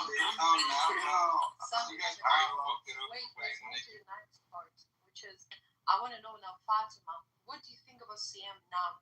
Is he like a friend to you? Is he a good person? You guys fucked it up. I literally for sure was gonna smash when I went to your. Do you think you should now you guys are fucked it up. Do you think you should interact with him after that?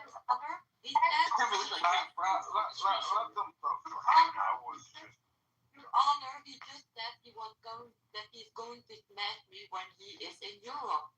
That's literally one thing I care about. What's wrong with you? Okay, guys, chill. Like, what's important now is that I want to know what Fatima and Sam think of each other, and Bobina, please. Bobina, I'm gonna put you on the back burner for a little bit. So why don't you just get yourself nice and heated up? Yeah, you're gonna get moved. Don't interrupt. Bobina, what we're gonna do is we're gonna put you on the back burner. We're gonna let you simmer a little bit. So the bottom line is that Fatima, we want to protect Fatima, and it seems like this was a friendly exchange. He did call her the C word. He was aggressive a little bit, but we want to make sure that Fatima, do you feel uncomfortable? Would you like us to talk to CM about this? Is there something that we can do to help you, or is it something you want to handle on yourself, or what would you like to do?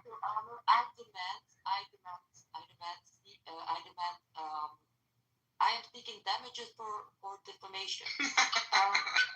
Well, we're going to move into the audience for number one. I demand money.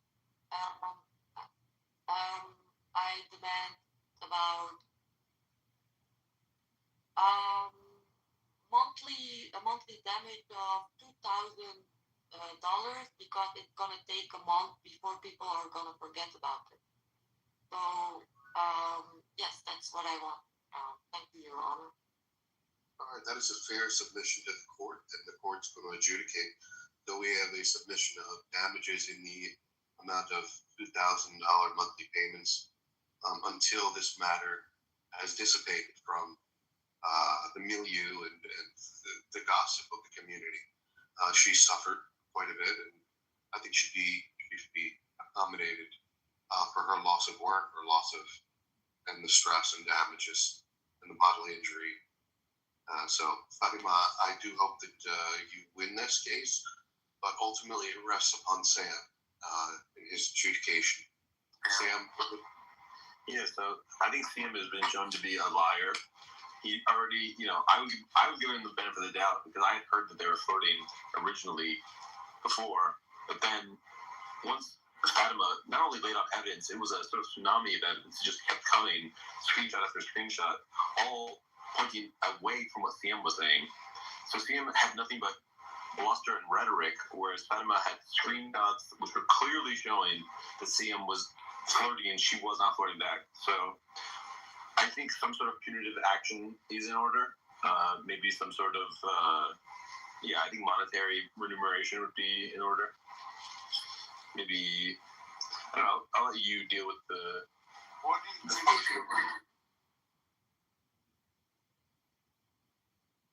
Your Honor, I also demand a public apology right now from CM, and that has not what to be wrong.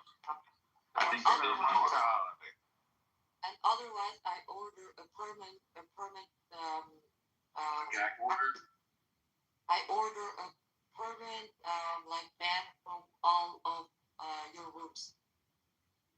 That is fair. I think the public apology is definitely in order. All right, CM, if you wanted to make good on, so what's going to happen right now is that you are, technically, you're banned from every single room that we're involved with in the community. Can I challenge the CNN? Hey, why don't you shut the fuck up while I'm talking?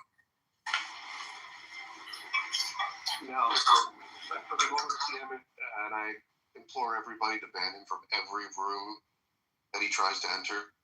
He owes it a public apology. And upon that point, until that point, then we can reconsider his entry into the community again. But at the moment, Fatima has decided that, along with damages, and the restitution is going to be just a public apology. He's not here right now, but CM, you are permanently banned until you've made that apology. So anyone that is seen violating this and has them platformed him or has them in their room, they're also going to be banned from the community, and it's going to be a permanent ban. There's a zero tolerance for this. So CM, if you have any decency or dignity, come and apologize to our autistic Fatima, who we all know has autism, as is quite apparent to many of us, to say the least. She's a little bit unique, shall we say.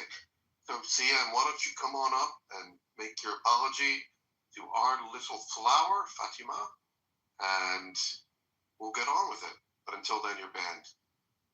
Can someone ping CM? Yeah. Yeah, I think this bitch ass that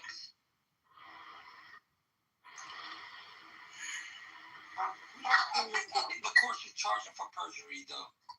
Lying ass mother. Absolutely. He's a liar and was falsely imputing lowering the reputation of our dear sweet Fatima with his lies. Who knows who else he's lying about, so we definitely need his public apology from CM. Taking advantage of a girl with Asperger's. What the fuck is wrong with you? CM cannot be trusted, Your Honor.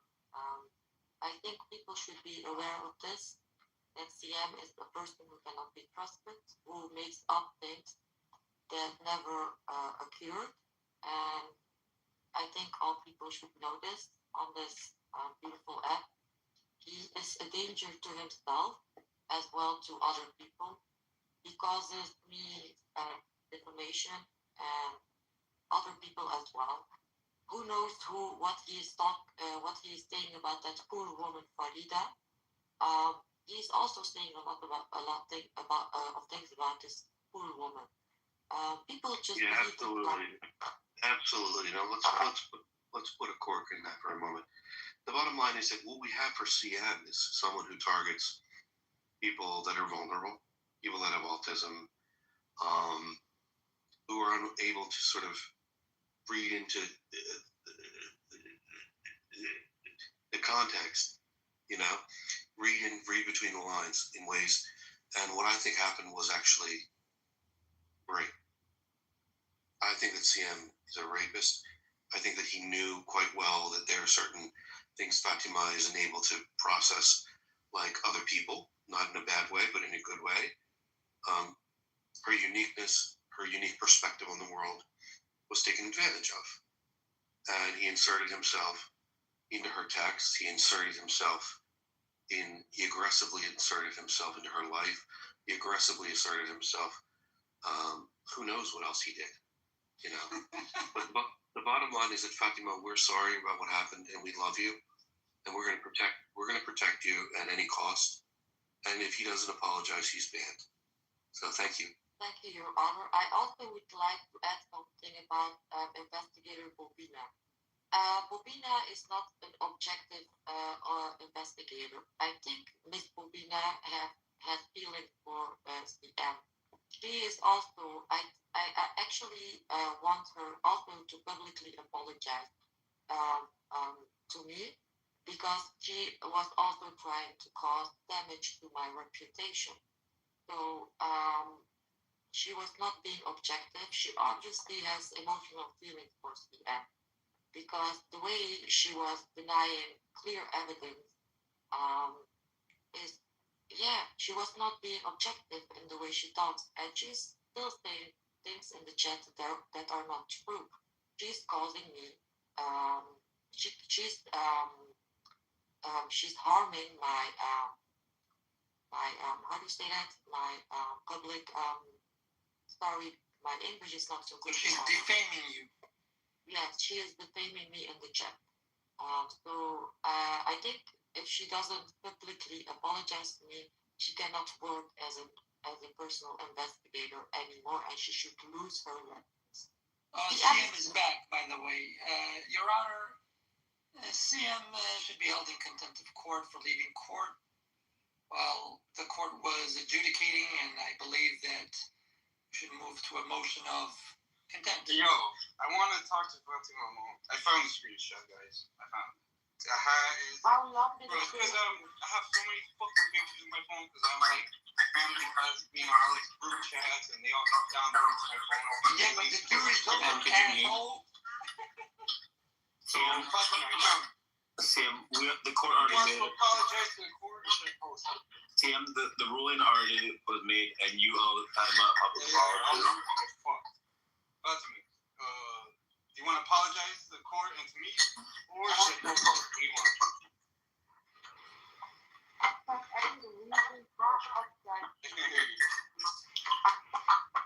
To apologize to you. Okay, so I have your permission. It's exactly what I said. Well, praise God. This one was messages as you wrap. So if you use any AI, I can show provide the same message to the customer. It's happy after.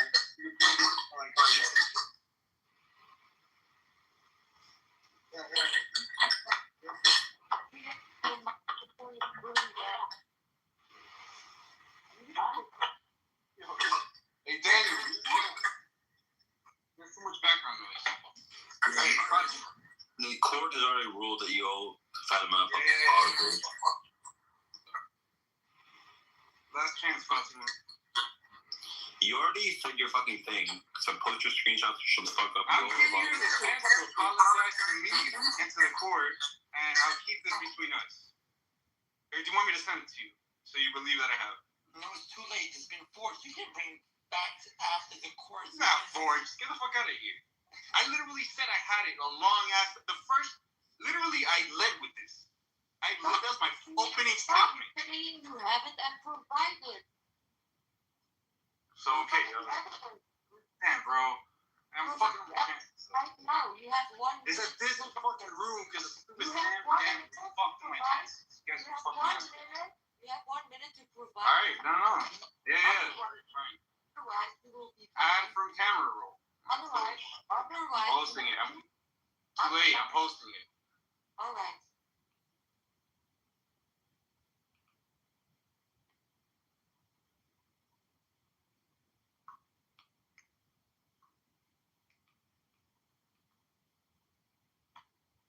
What's good? What's poppin', guys? What's up, Castro?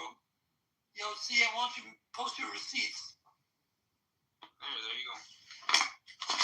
Like I said, I can't AI this shit. I literally my opening statement.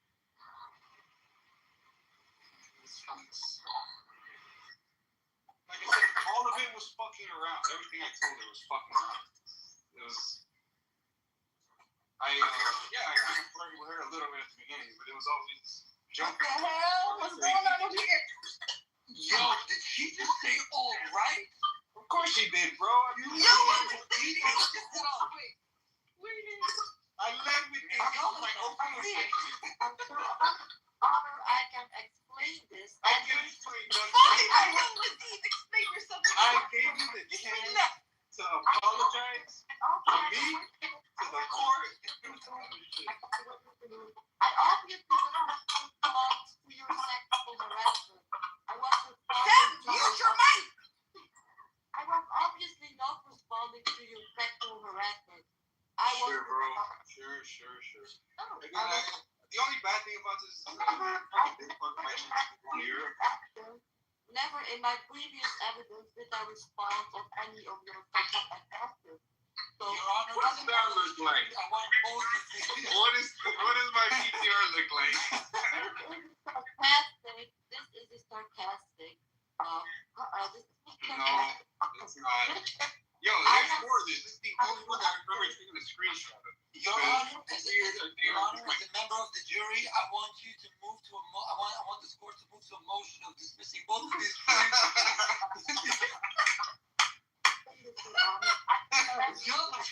Where the fuck is McZed? Alright, Alpha, you're my new lawyer. Get these charges dismissed. In fact, I want to press counter charges. I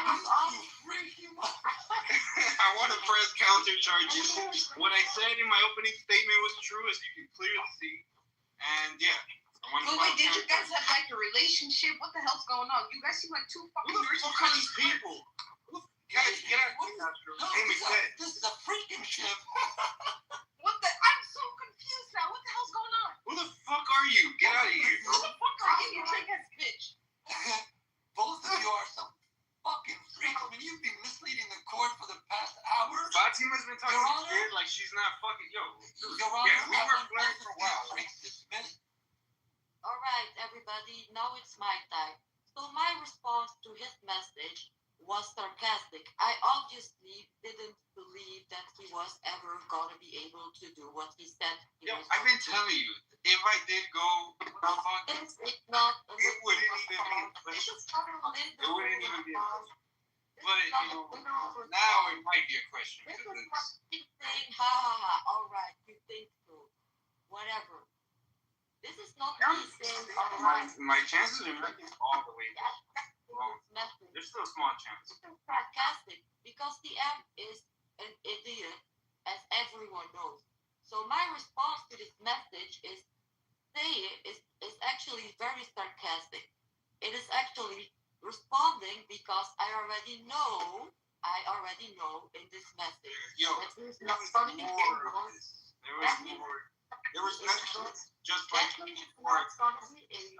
Then it screenshot everything, and she erased it. And these, I was obviously aware that he was not going to be able to do what he says he was going to do.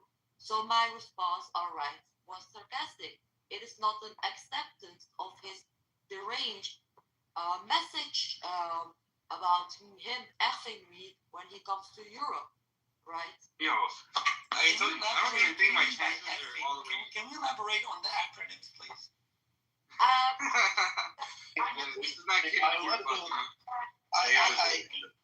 said because Yeah, everybody shut the fuck up. Look, CM, what makes you think that you're going to have any chance with this woman when you go to Europe? I want to say something. The court is in session, man. You don't get it? Yeah, you're like order in the court. CM, what the fuck are you thinking, bro? Bro, Thinks you're harassing harassing her. You're I've trying been to saying this smash for her. months. It's been in the bag. To the point now I'm just joking where I'm constantly telling her to fucking stop talking about fake moon landings and fucking aliens built the pyramids and all this shit. Like, she's too crazy. Like, so even people have asked me, like, are you would you date her? I'm like, nah, bro. She's little too dumb. You know? I like dumb girls, but not that dumb. Like, little dumb never hurt. You know? Well, why are you? If you do not like dumb girls, why are you harassing me sexually? Again, I'm just trying to have a good time in Europe. That was the extent of it. I was laughing. I was obviously laughing at you, right, in this message. Yeah, I know. I was not expecting what you said. Yo, you look at me and he screenshot everything, bro. Daniel's just assumed that he's fucking upset because Narc's never gonna talk to him again. Even though she will in like a week. It's something like this, like, ha ha ha, all right, like sarcastic, like. I provided the evidence that I led with my opening statement, which I told you summed up everything. It summed up everything. It was a joking relationship, like not even relation. It's just joking as friends. But yeah, I did joke with her, as you saw in the screenshot, and you owe more than once in several rooms. I told her she's in the bag. Like I told her this to her face, bro, and she never even denied. You still think I rest my case. You still think you're going to meet up with her when you go to Europe? No, this may have fucked it up. Although I still don't think my chances are completely shot. What do you put your chances at? 50-50? Before this, they were like about 100%, maybe in high 90s. Now I say maybe 25%. Like it depends how long. Obviously, if it's like this year, like the next few months, maybe not. You give it a few months, it'll go back up to like over 75%. Very true to this assessment of his about what could happen in Europe. He's gonna deny it right now, obviously. Yeah, well, let her say her piece. What do you think, Fatima? Like I said earlier, CM does not have a chance with me. He never did. My screenshot says other ways. No, your screenshot is actually very deceiving. Very, very deceiving. It's not. You actually provide me what I wrote after that, because I think I do always respond, like when you say I'm gonna F you. I don't want you to talk to me like that. That was the only thing I always wrote. things like that. I don't know who that bitch is, but get her back. Show me the message after that, please, because you obviously are hiding something. You took a very clean screenshot. You like you actually made it look there are no messages. I was gonna say that screenshot. I gave you the chance. I am very curious of the message. I would have literally never showed me. I am curious of the message after. So can you provide that for us, please? Daniel, what do you make of this new CM revelation? It was my opening statement. I proved my opening statement, bro. I think there's Mic drop. tragedy, and I think that CM should, at the very least, acquiesce to the demands of Fatima. She just wants a public apology. Hell no. Or she wants you to be removed from the community. Hell no. Is your thinking, Daniel, that because the trial finished before he showed the evidence, that it shouldn't be allowed to be put into the court because it's double jeopardy? Or do you think that even if it was, I want to press still would not be enough to overwhelm the evidence that she provided?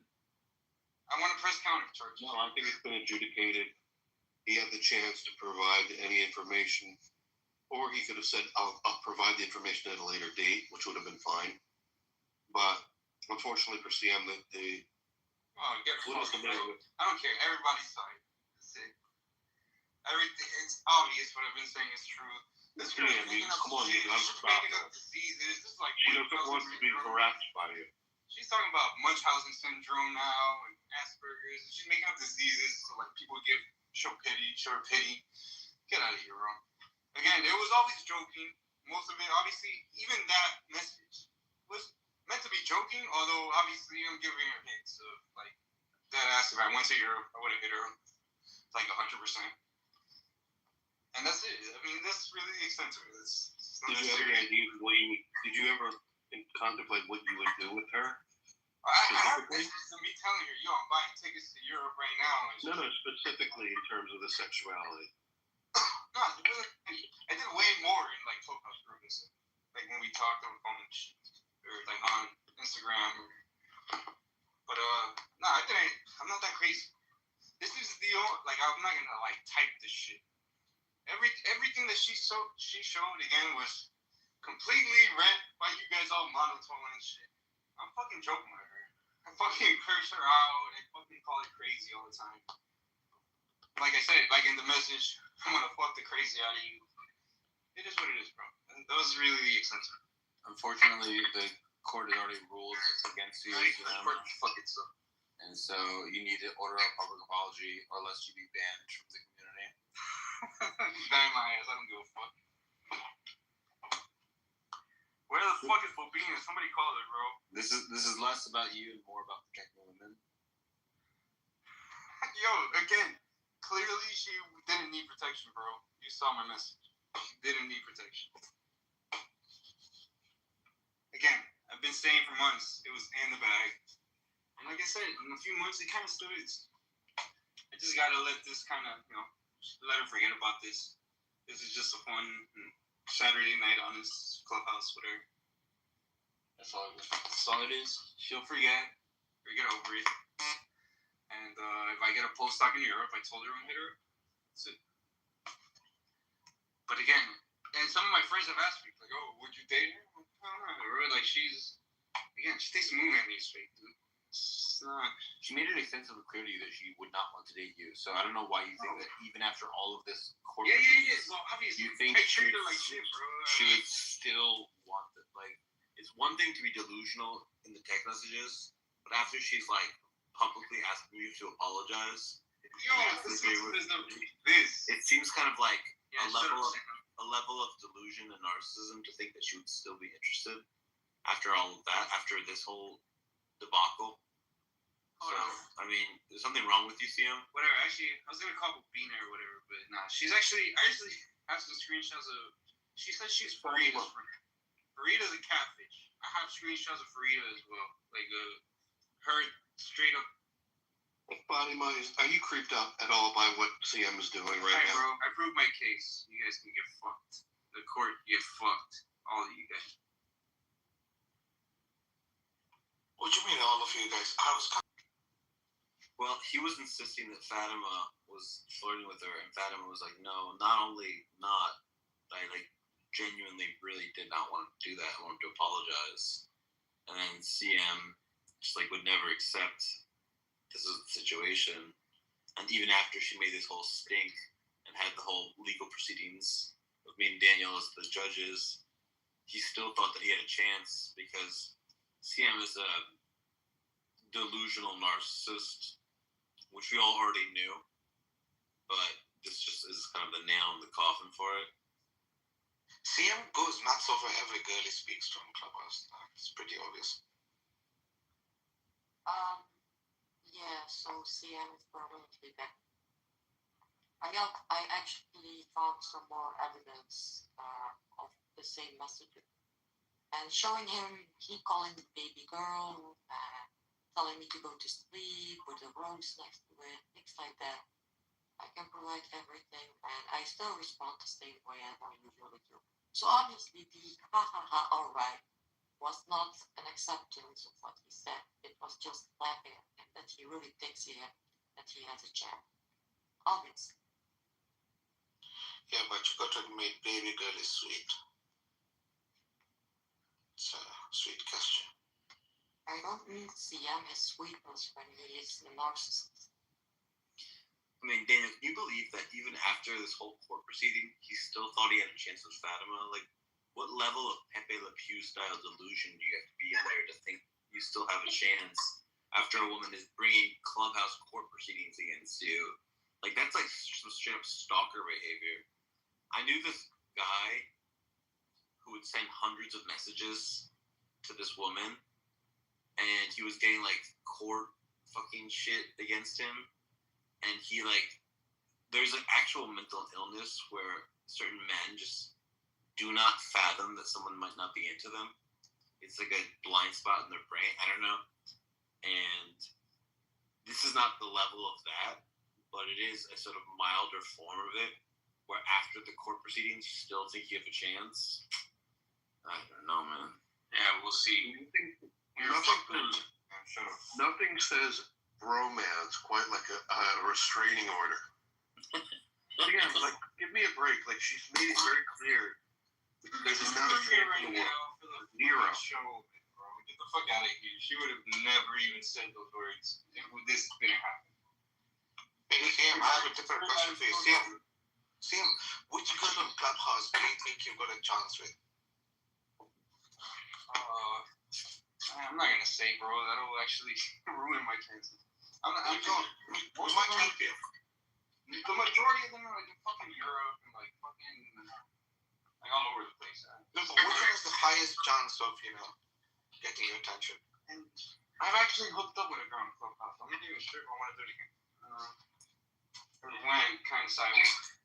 Could we call him CM Le Pew? I feel like that's a good nickname for him. CM, do you think meeting people on Clubhouse is a hookup? Well, it wasn't a hookup. I kind of dated her for a while. As in, you went out, had coffee, Netflix and chill, that kind of thing? A lot more than that, dude. What can be more than Netflix and chill? Daddy, what's more than Netflix and chill? Would you go to a farm or something and kangaroos to... I don't know what it would take. Like, all right, bro. I think the only thing that would stop GM from thinking that he's got a chance is like either I have no chance. You want or mace? I literally have no or chance. Like, I mean, All right. You have any pepper spray? I have no chance. Or a bad case of syphilis. Owning pepper spray is not allowed. But let's clear this. CM, you still owe me a public apology, and I actually demand from your honor, if he doesn't do it like after I said what I'm about to say, he needs to be removed from this room and permanently banned. So CM, let me tell you this. Let me tell you this once and for all. I am not interested in you for a relationship in any way. Okay? Don't worry, me neither. I want to have a relationship. I think that in the words of Dr. In the words of Dr. Seuss, she does not want you on a date. She does not want you on a plate. She does not want you with a dish. She does not want you with a kiss. She does not want you on the phone. She does not want you in her home. She does not want you, Mr. CM. She doesn't want you not even as a friend. Sam, we're waiting for that apology. It's on my PTR. That's not the way to apologize. Come on. I thought you talked better. But this is not really to her. Honestly, yeah. This is Imagine CM getting stabbed by Fatima, and as he's getting stabbed, he's like, I still have chance. So she pepper sprayed his face. There's a restraining order. He's hiding underneath her car, like clinging to the undercarriage of her car, trying to find out where she's going. He has her car bugged, and he's still thinking that he has a chance. Like, He thinks she's flirting with him at that point. yeah, it was so flirtatious that you got Alright, to bro. it This anyway. is over. You guys Would you Thank you, Fatima, for the mace in my have a face. good night. Fatima, you know what's up. Yeah. Like tomorrow. Please, Talk to you tomorrow. Okay? please apologize. The rest of you guys. CM, you have to apologize. CM, you have to apologize. CM, you have to apologize. CM, you have to apologize. I actually wish Martin. Yeah, how can I call you again if we never had one phone call?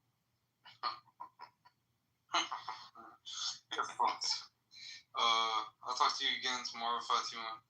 Oh my God! Daniel, you're simp. Sam, you're a ginger pussy. You guys have a good night. He still won't apologize. Sam, what do we do now? Now he's just we have to ban him from our spaces because there was a formal hearing. DM called A court.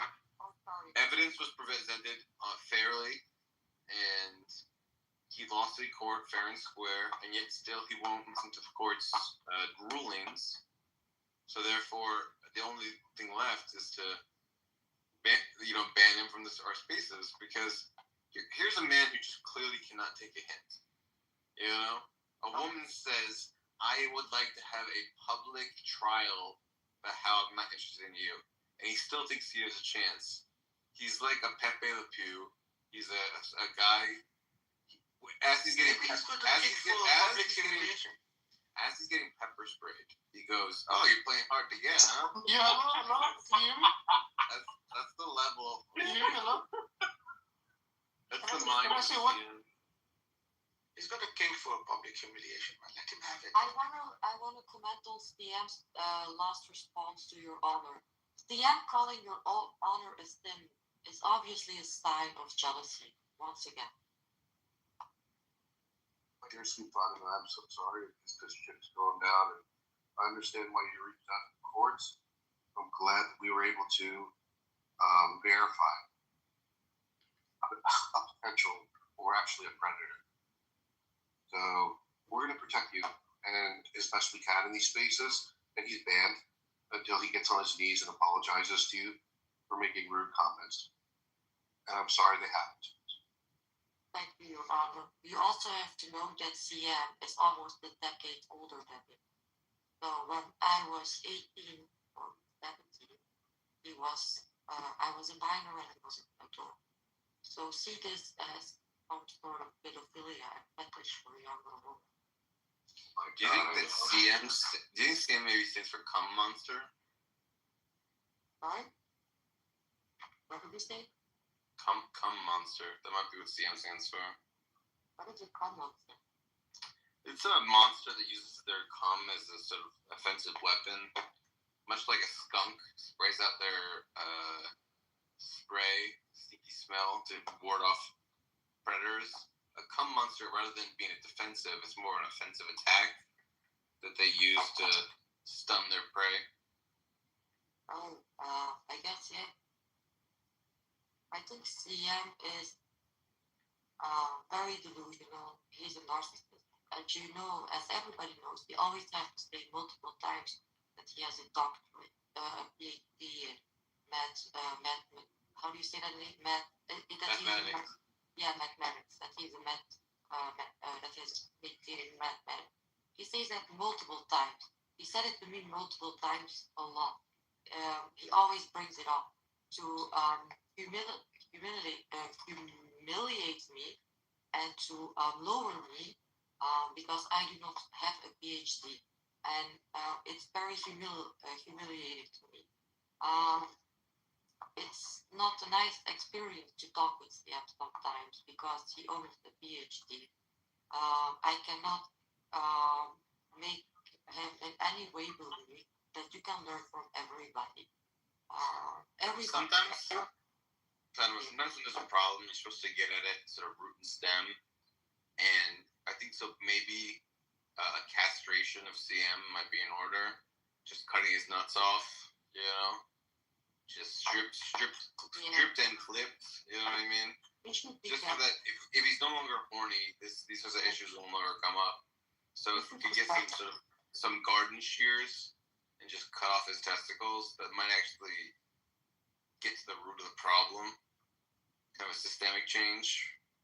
Yeah, yes. I think CM should be castrated, yes. So his hormones come more in balance because this is strong behavior.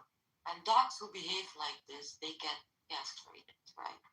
So CM should be castrated. Stripped and clipped. Just like shring. Shring. Yeah, absolutely. I think that those sirens, those rape sirens, like it's just an extraordinarily loud noise they make. You just pull the trigger on it. I think that you should be equipped with one of them. But at the same time, I think that after you pulled that in his presence, he would say something like, "The lady doth protest it too much, methinks." So like he would take that as like you pulling an alarm and signaling a siren that has like a 1 mile radius of. He would see that, as delusional as he is, as a sign that you're playing hard to get. That's how delusional we're at right now. He will stalk you to the ends of the earth. Your Honor, he does stalk me. He comes into my room multiple times and he is demanding me to want him, to show dominance over other men in my room. Remember, he was like, "I can only ask you so many times to go in my room." Just getting a little bit humiliating. And maybe stop then. Fucking lunatic. Instead of complaining about her actions, dude, just move on. Fucking loon, dude. How is that not just a complete loon? Well, it's almost like Cena has no memory at all. Because remember that day when you were in the room when we were doing the biology? Yeah, you were doing the biology trivia with him, where I was just absolutely humiliating him on his lack of knowledge of biology. He claimed to have studied Evo evolutionary biology, but then couldn't name 2 evolutionary biologists, which was just utterly humiliating and completely destroying any of his credibility, and he was shown to be a liar and a coward. But this just takes it to the next level, where he's lying about what women are interested in him, even when they sort of make a full public display of, "I want an apology for your behavior." He still thinks he has a chance. Like, how is that not just the behavior of a complete delusional narcissist? Like, if you're gonna be a narcissist, just don't be the delusional kind. Live at least a little bit in reality. Don't fucking be so detached from reality that women are publicly trying to get you to be banned from spaces, Yeah, absolutely. I feel no hatred towards CM or whatsoever. I feel pity for CM. I think he needs medical assistance. Pitiful, yeah. He needs to be checked because he's obviously going through something in his mind that makes him behave this way. Yeah. Yeah. CM might stand for completely mental. Say that again? CM might stand for completely mental. I'm exploring options for what CM stands for. Maybe like complete moron, complete mental, we say to CM like centimeter. Centimeter. Is this courtroom changed into a therapy session? I just wish we could personally cut off his testicles, because I think that would just help a lot of women out in the future. What if they're already cut off and we don't know? Yeah, well, then God made the right choice. Now, Timothy, you missed the trial of CM. This is the trial of the century. This makes OJ go to shame. Are you there, Timothy? Yeah, no, what's up? So CM claimed that Fatima was flirting with her, and then Fatima brought up multiple screenshots showing that was a lie. So then me and Daniel, the court of the, presiding over the case, said that CM should apologize. But then CM not only wouldn't apologize, he still thought that Fatima still might be interested in her, even after she put like a public court case against him, that he should apologize and stop. So CM is just living in his own a fantasy world of his own design.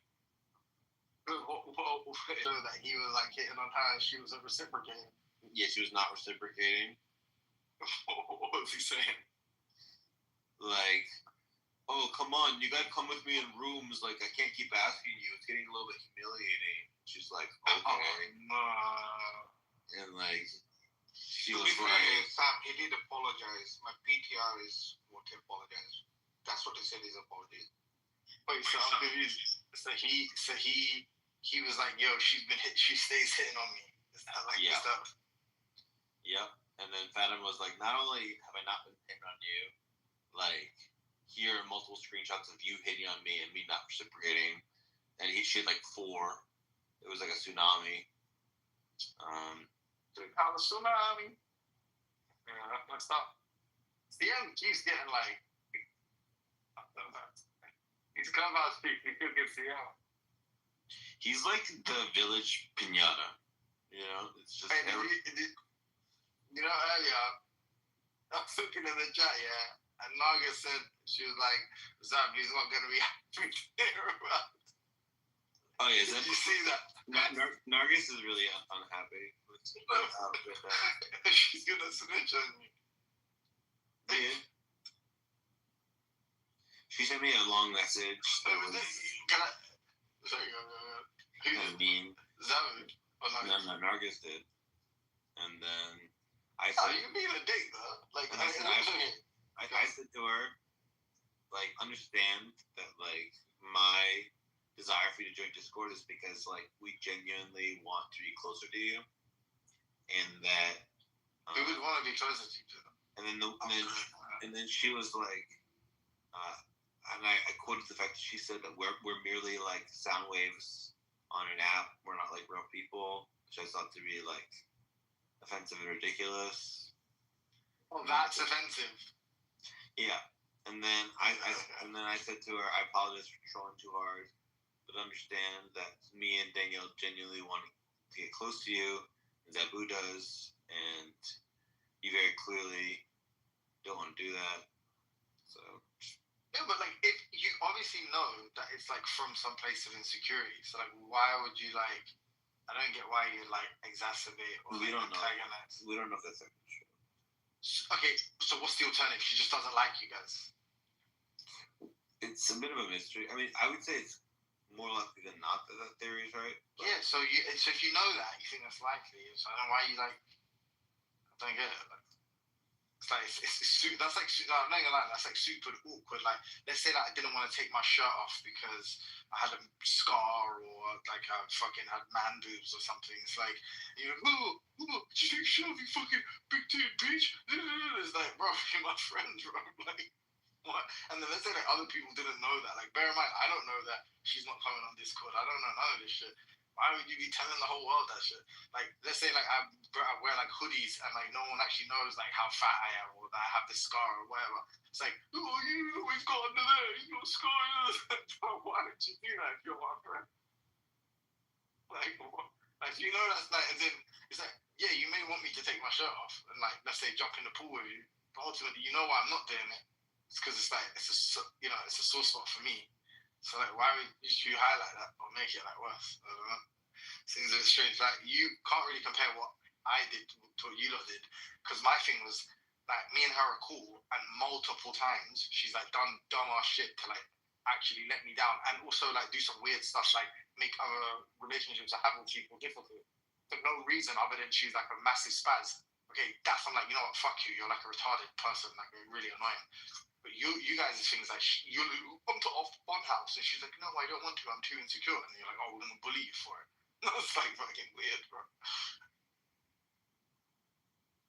It's just not a good reason to do that, bro. I think. At least like I don't think I should be abusive to anyone, but like my reasoning is just that like you're someone that's let me down, and this is almost like retributive. Like I just actually don't like you because you've done that, and then also like you talk mad shit, so I'm just gonna talk shit back. Whereas like in you guys' thing, like what has she done to you? That's bad. Aside from like be cynic Mikhail's friend or something. The last bit there. No, sorry, I don't even give a shit. I'm not trying to defend her. Like that's like I'm not trying to be some cringe like white knight. I actually don't like the person, but I'm just saying like it is a bit. Like listening to that this morning, I was a bit like, God, you lot are savage, bro. Actually, if Fatma is saying no to CM, right? What's the difference in Naga saying no? Like if we just stick to the idea that a woman is saying no.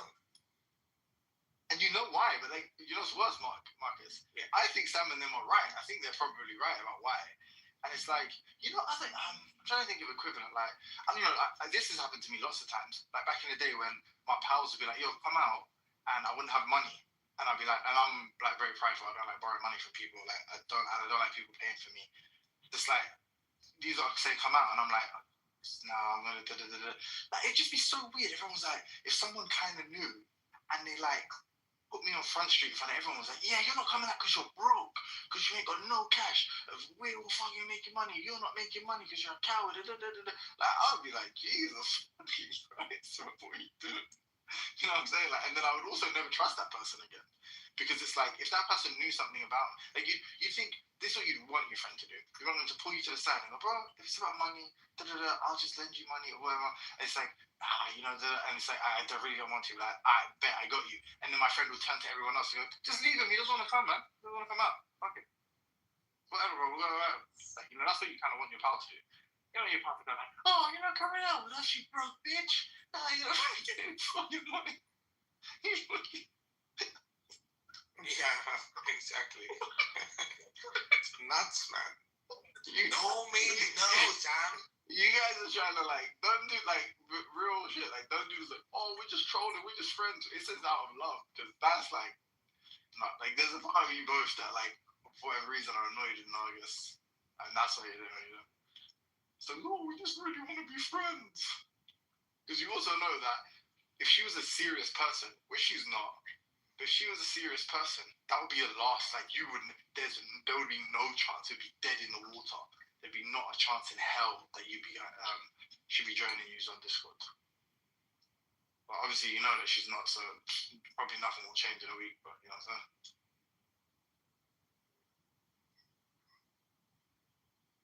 Flipping out, you've just broken their heart. These poor buggers who are waiting for you to join. No, I mean, she's never going to join anyway. But like for the reasons maybe they've stated, or maybe like some other reasons that are adjacent to it. But they were basically punishing her for not joining.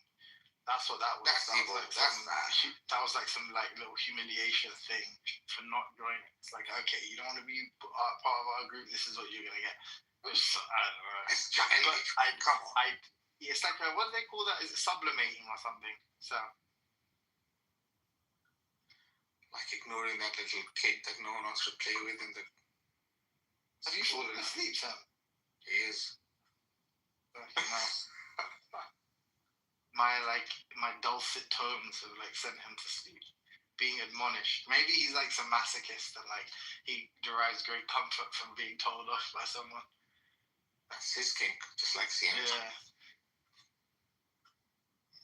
Sounds like him. If you read me a bedtime story, there was a bad boy called Sam who didn't eat his broccoli. And he caused discord.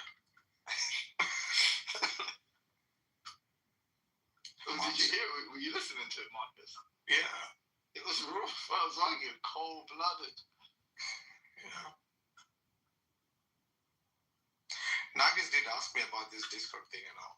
And after that, my question to her was, how free are you? Like, if you've got time to spend to do all this kind of shit, then yeah, by all means, join it. Join Snapchat. Who cares? Well, I wouldn't. I just don't even have time for this. I just come here, have fun, listen to people. You know, once in a while I'll rant or whatever, and that's it. No, I think they're definitely right about like why she probably doesn't want to, because I guess they are very like, I think as a group, like Daniel, Zabu, Sam, it's very kind of intimate, shall we say. So knowing her, she probably for whatever reason, I don't even want to speculate. I don't care to. Like, but clearly it's just something like it's not because I don't think she would like reject a group call on Clubhouse, but like downloading an app that has this video function and knowing that these guys are all constantly video calling each other probably is her reason. Like probably is the motivation for her reluctance. But yeah, I mean either way, if you guys are friends, it shouldn't fucking matter. Yeah. Like, there's people on here that I'm mad cool with that I've never seen what I look like. Yeah, but then again, there's that aspect of like, hey, let's just respect what her principles are. Maybe she just doesn't want, and she doesn't for a reason. But I don't think, this is to be honest, I think that's just stuff down and stuff like that. So I imagine he's sort of, this is a penalty of sorts. And Daniel was just messing up. He always messes about, man. That's the whole fun of it. No, but I think messes about, but I think that there is some serious, like, I think he was irritated by what happened the other day, probably. I could be completely wrong here, but I'm just saying that's my speculation. But I mean, Mikhail was in a room yesterday and he was saying all sorts of shit. Then I came up on stage and I just fucking kicked him out. I did not. Oh, this room. I think it was this room. Yeah, it was this room. Oh, there it goes. Always going to sleep. As he always. He did that yesterday as well. What's more funny about it is like he went to sleep with me admonishing him. Like that's the thing that sent him to sleep. Jesus Christ. That's ignoring you by the way, Timothy. Like, that's yeah, no, saying no. Fuck you. Yeah, say whatever you want to say. I'm not going to pay attention. No, I agree. Bro, I'm in the middle of fucking nowhere. At a fucking church. Fucking waiting for my mum's house. Oh, nice. It's fucking cold as well. No. I mean, I got a scarf and a jacket on. I was up north yesterday. Where? Coventry. Oh, then what? No, I got back home in, I think about midnight, 1 o'clock. Were you doing a job or something? Yeah. I had a meeting to attend. Okay. Yeah, okay, so. Sorry, I'm on the phone.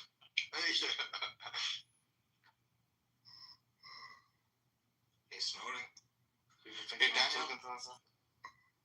Is there, Daniel? I made you a lunch. You can meet him, you know?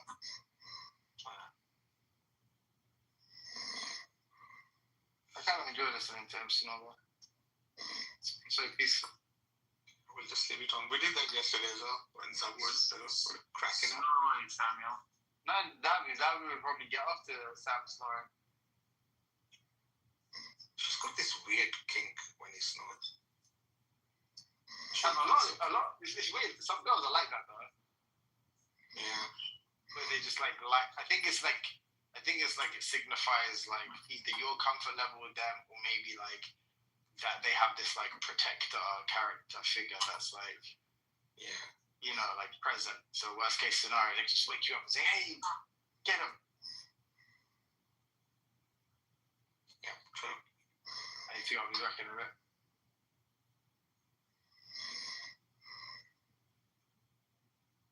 Hey, Maxie. Morning. Did you come to also hear Sam Snow? No. He's only capable of one thing. What's that? So we can't call him Sam Snow, but we can call him Samson. Because he does like singing. Can you imagine if we made a rap on Sam's snoring? No. I feel like raps need to have words in them. Yeah, we use his snoring as a beat. Right, like bibbity boppity boop isn't a rap. Well, if you repeat it many times, maybe it can be a rap. No, they call that some kind of experimental modern music. Bippity boppity bippity boppity boppity bippity bippity boo. Right? They just say like, oh, he's doing something weird. Yeah. Until you get words in there. Do you think, Matza? What, that you need words in music? Well, yeah, maybe play an instrument or something. Oh, do I play music? No, I'm not very musical.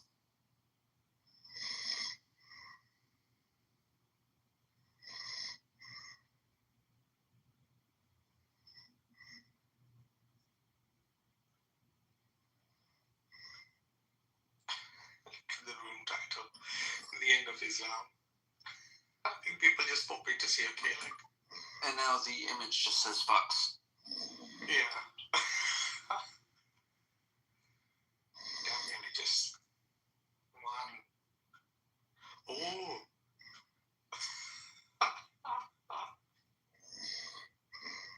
What did she say to that, Kim?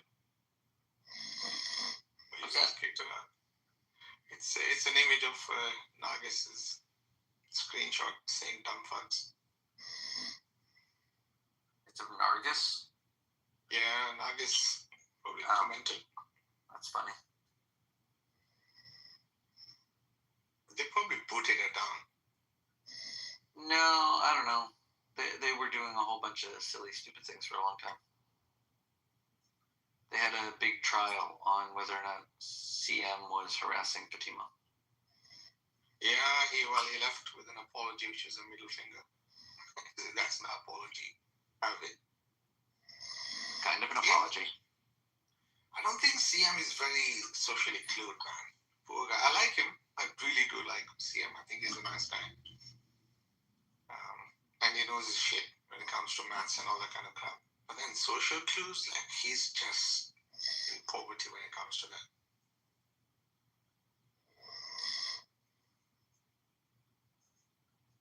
He's still young. He's not young. He's in his 30s, for God's sakes. He's young enough. Well, He's just dumb. Yeah. Some people are dumb. How many kids you got, Maxine? 3. What are you, in your 40s? Not yet. Not close. Okay.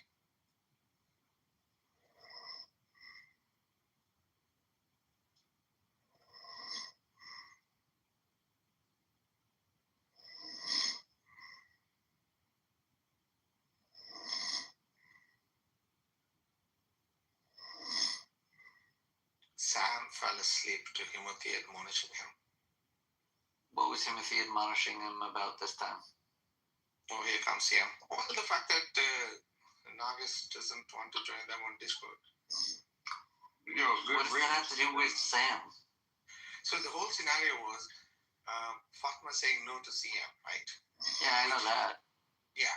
So what's the difference in Nagis saying no to them joining Discord? Except she didn't say. But okay. What she did. Hey, Carlos, what's up? Yo, Sam asleep. The end, you're not welcome. You only. I know. Is Sam asleep? Yeah. You cannot. You cannot. You're not welcome.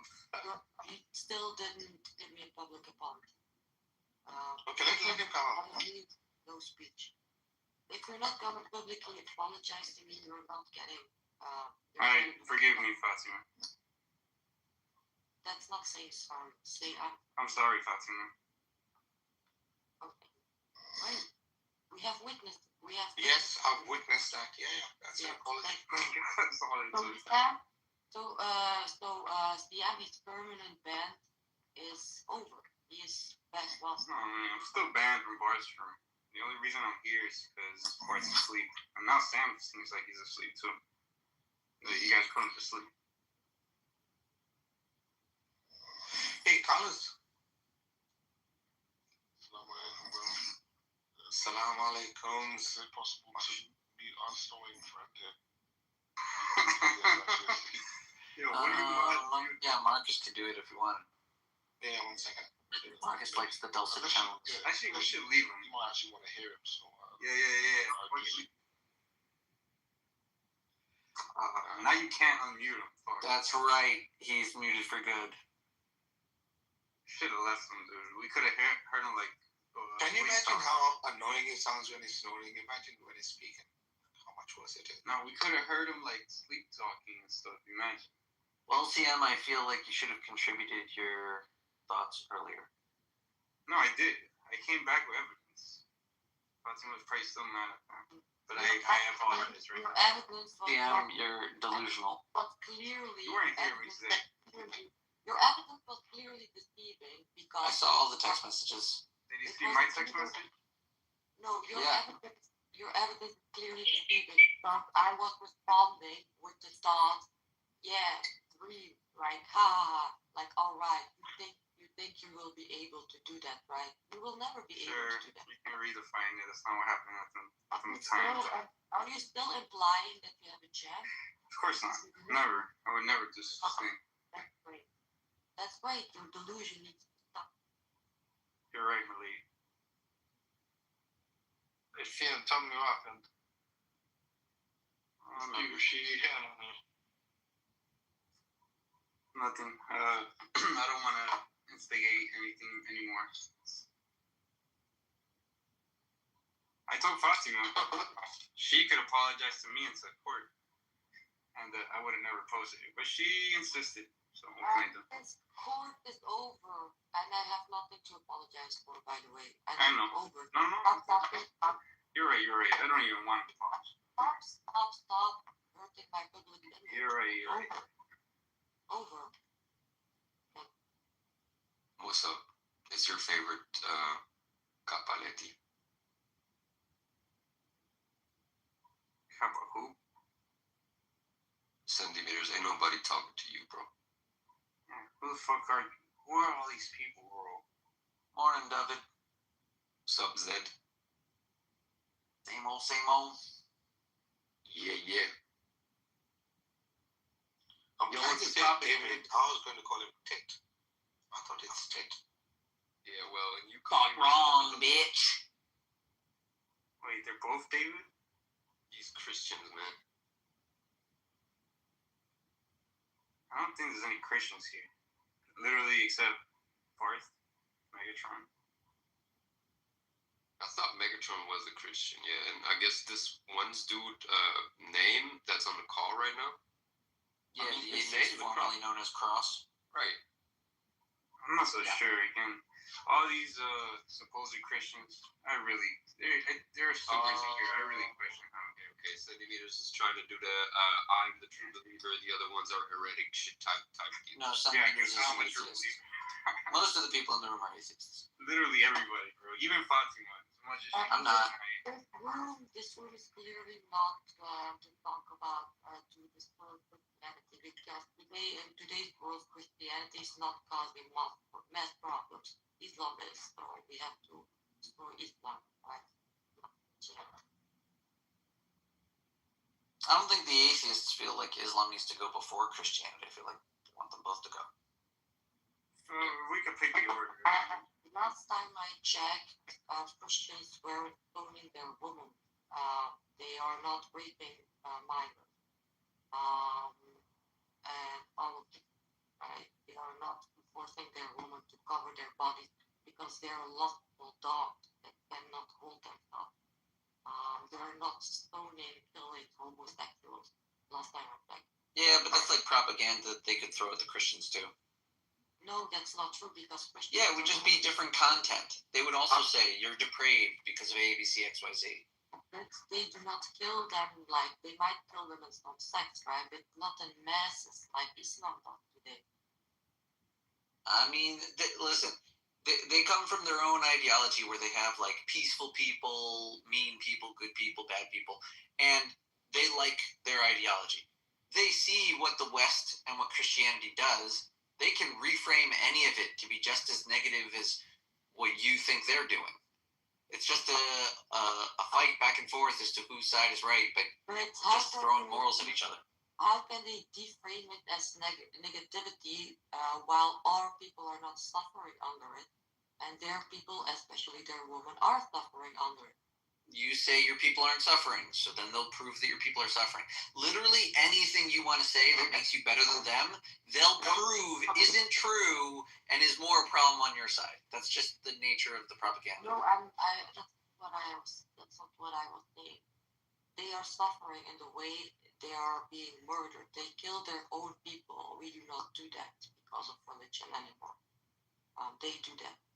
So why is them proving that the religion of the Western civilization is more negative than theirs relevant? Because we are, last time I checked, not killing each other in the name of religion. I mean, it happens, of course, but not in masses like it happens with them. You're setting that as the measure of goodness. Their own country. They would just argue with your measure of goodness. Like, let's say you're saying so many innocent people in their countries are dying. They'll say they have true justice and you are letting criminals go free. Do you think these women, when they get stoned, believe that this is justice for them? No, I think the society around them does. Yes, exactly. But the one who is getting innocently killed does not think that, right? Criminals don't always think that what happens to them is just. No, not criminals, the victims. I'm saying, like, in America, like, there's guys that say, hey, this isn't right, I shouldn't be punished this way. Sorry, what? We never ask the criminals whether or not the verdict, in their opinion, is just. We are not talking about criminals. We are normal criminal deeds. We are talking about religious criminal deeds. Those are the same thing, just depending upon whether you want to divide them. They need to be divided. The West divided them. Yeah, you say that. They say they don't need to be divided. So you think because they are, this is, you don't get it. You really don't get it. People are more suffering under their ruling, under that religion's rule. I agree with you. I'm simply pointing out to you that their definition of suffering is going to be such that you are suffering more than they are. But our people are not being killed. We don't have victims being killed. So what? You can suffer in a million different ways. Maybe your society is oversexed. Maybe your society is devoid of spirituality. Maybe it's atheistic and nihilistic. Maybe they see you as in a state of pain and you need the salvation of Islam. I just feel like you're not giving enough empathy to their argument. You really do not believe that they think we are suffering, right? You truly do not believe that. I do think they think that we are suffering. The devout ones? Yeah. The devout one thinks that not only are we suffering, we will suffer in eternity. Do you really believe that women in these countries living under Sharia law think women here are suffering? I think some of them are brainwashed to believe that, yeah. I literally do not believe that. I've seen, one second, Fatima, you've been in those rooms on this app with Muslim women very proudly defying feminism and egalitarianism and all of modernity because of how cruel it is to women. And those are religious, devout Muslims. Like, what are you talking about? In their eyes, we are sinning. We are committing shirk. That's all what we're doing. We are not. And they will also point out the punishments you receive for your sins. Suffering. No. Okay.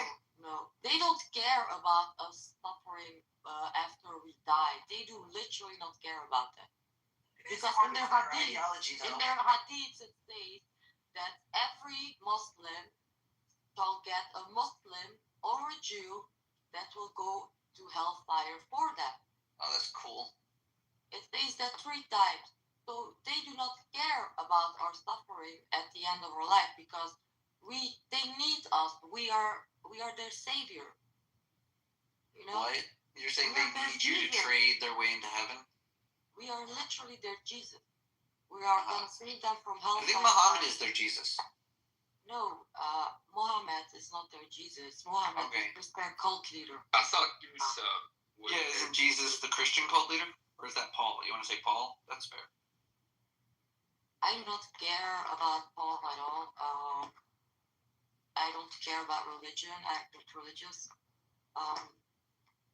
But You like they us? do not they do not care about any of our suffering, right? That's what I'm pointing out. They do not care. They Nah, that do can't be not true. care. That is not true. That is true. Make that. I saw your profile. You're a Jew. I am. You're a Jew. Do you really believe they care about our suffering? I'll tell you this. I think that all They humans. wish up that on I'm all answering. They I wish do. up that on your. I'm answering. I'm trying to answer your question, Fatima. Do you want to just like keep weighing down your belief as to what the answer should be? I genuinely think that humans are a type of animal, and that animals interact with the other animals and plants and weather patterns in their environment in a holistic, cooperative way naturally. I think that through human or animal intelligence and creativity, we can sometimes interfere with other organisms in a non-cooperative way. But I do think that the general benefit, ethically, morally, like evolutionarily, is for people to interfere with other life forms in a limited capacity. I just think that's kind of true of the nature of people. Before they're brainwashed, before they're told who are the good people and who are the bad people, I think all the people want to interact with all the other people cooperatively. Then your question to me is whether or not I believe an Arabic cult from the 800s can actually convince people to lose their natural animalistic empathy to each other? And the answer is no.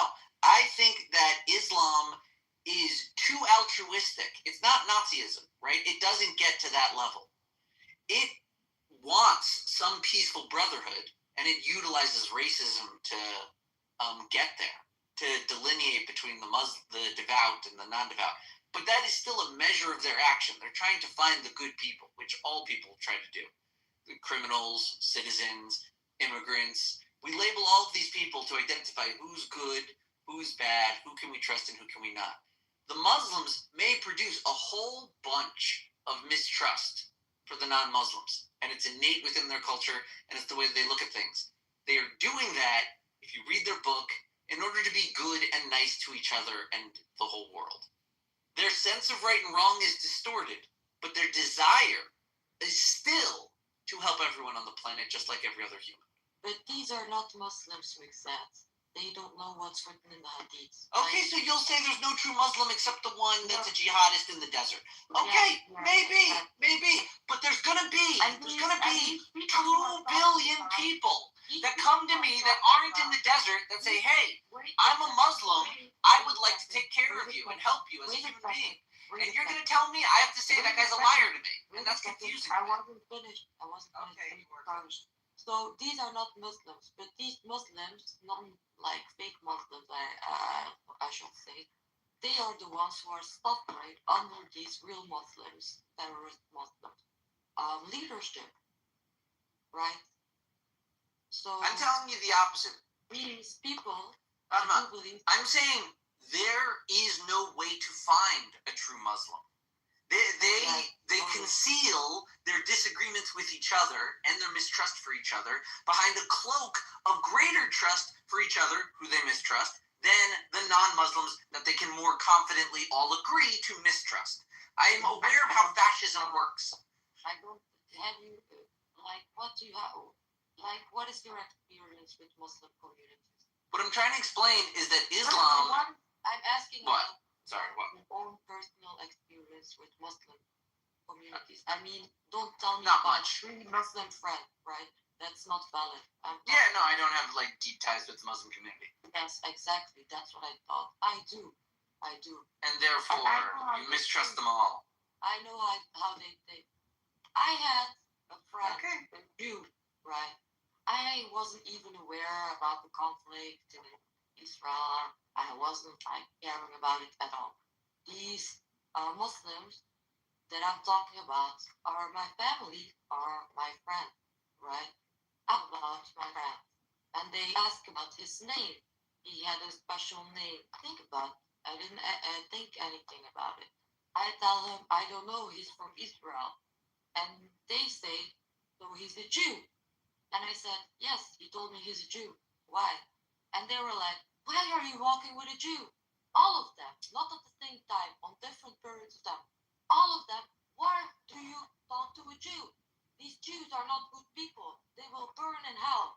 They need to die. Blah, blah, blah. All of them. These are the good Muslims you're talking about that I call are not Muslims.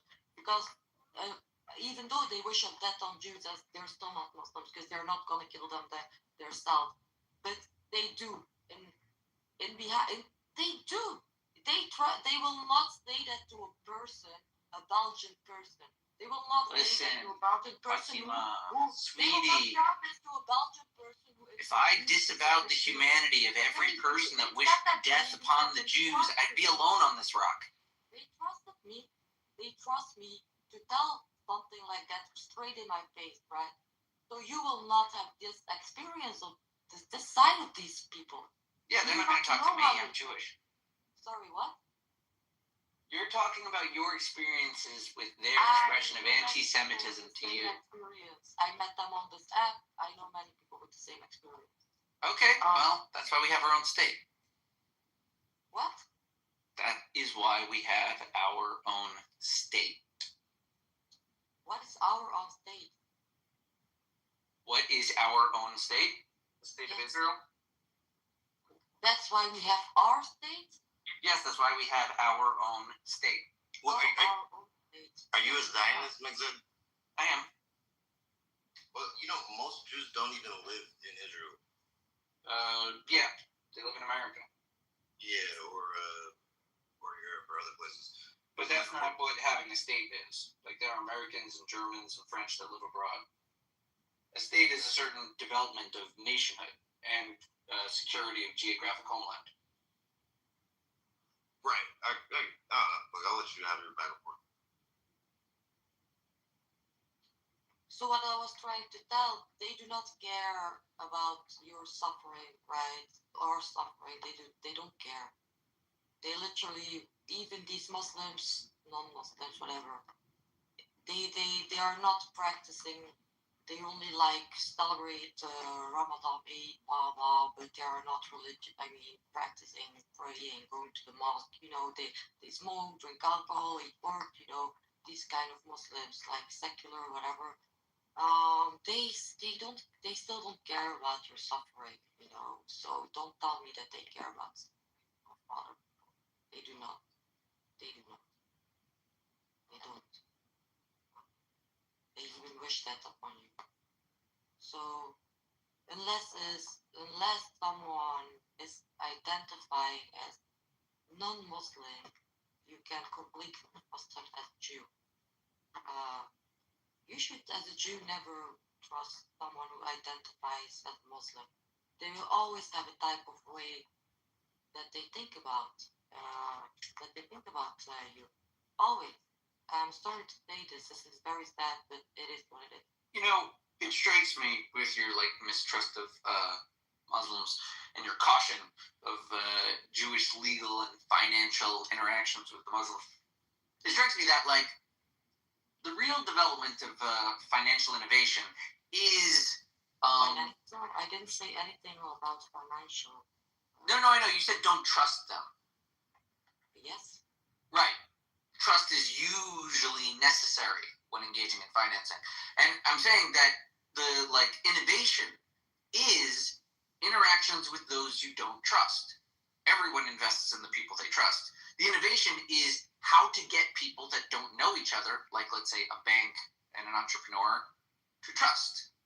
And I think that the Jews functioning as the mistrusted component of Europe, it provokes exactly that level of verification, detail, and anticipation of failure.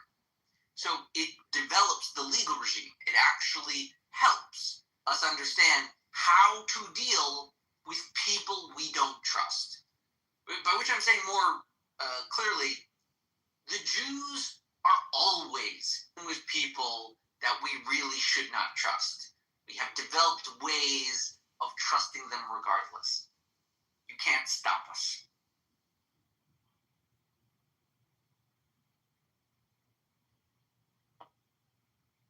All right, go ahead and trust them. That's your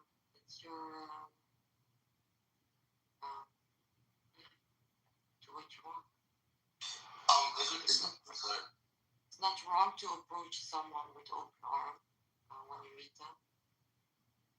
I don't want you to live with being like cautious all the time. That's not a good way of living.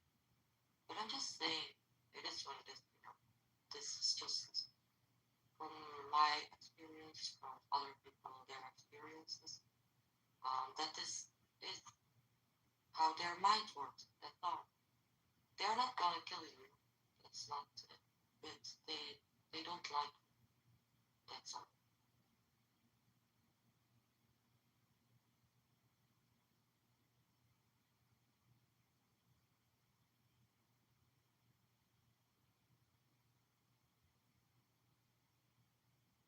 Yo, will you not be a Zionist? Is there anything that is not that you would see and you would not back the state of nationhood?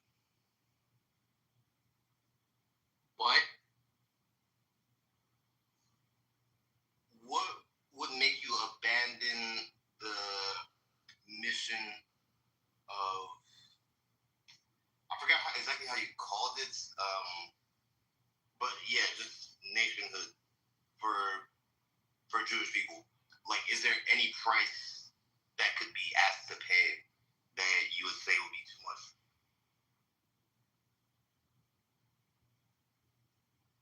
I don't know. I mean, I wouldn't want to give up statehood. It's like asking New York, what would they have to give up statehood? I don't know. Yeah, but New York is a secular state, right?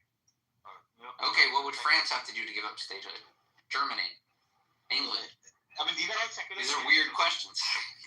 No, depends, right? You know, so there are some certain. But should England break into 5 kingdoms? Wait. Okay.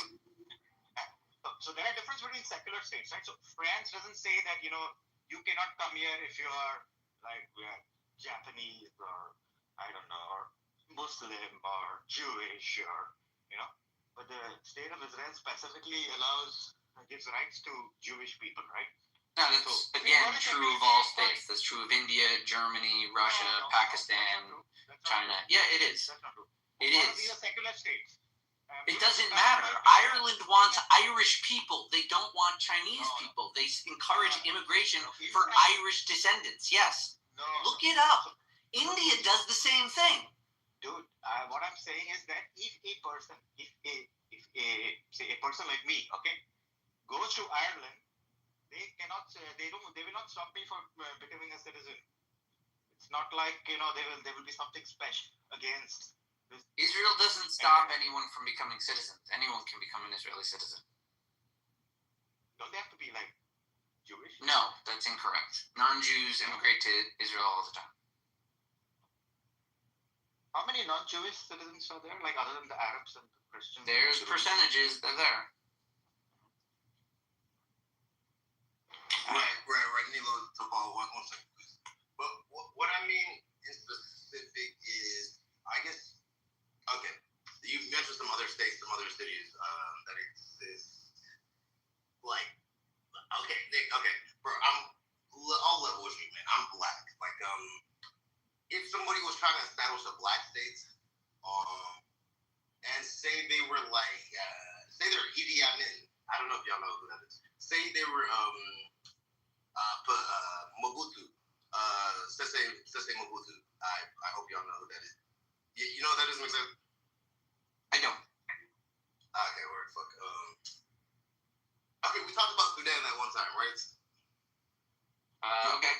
Mobutu Sese Seko. Vaguely. Like, I'm just saying, if atrocities were being committed in your name, like, would you not want to abandon a project like that? What?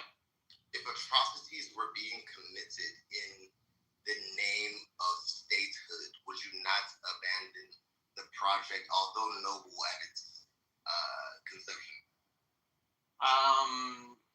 Yeah, that's like a a trickier question. Meaning, I'm not trying to trick you. No. I'm saying because atrocity is vague. Do you know how many people died in the Boston Massacre?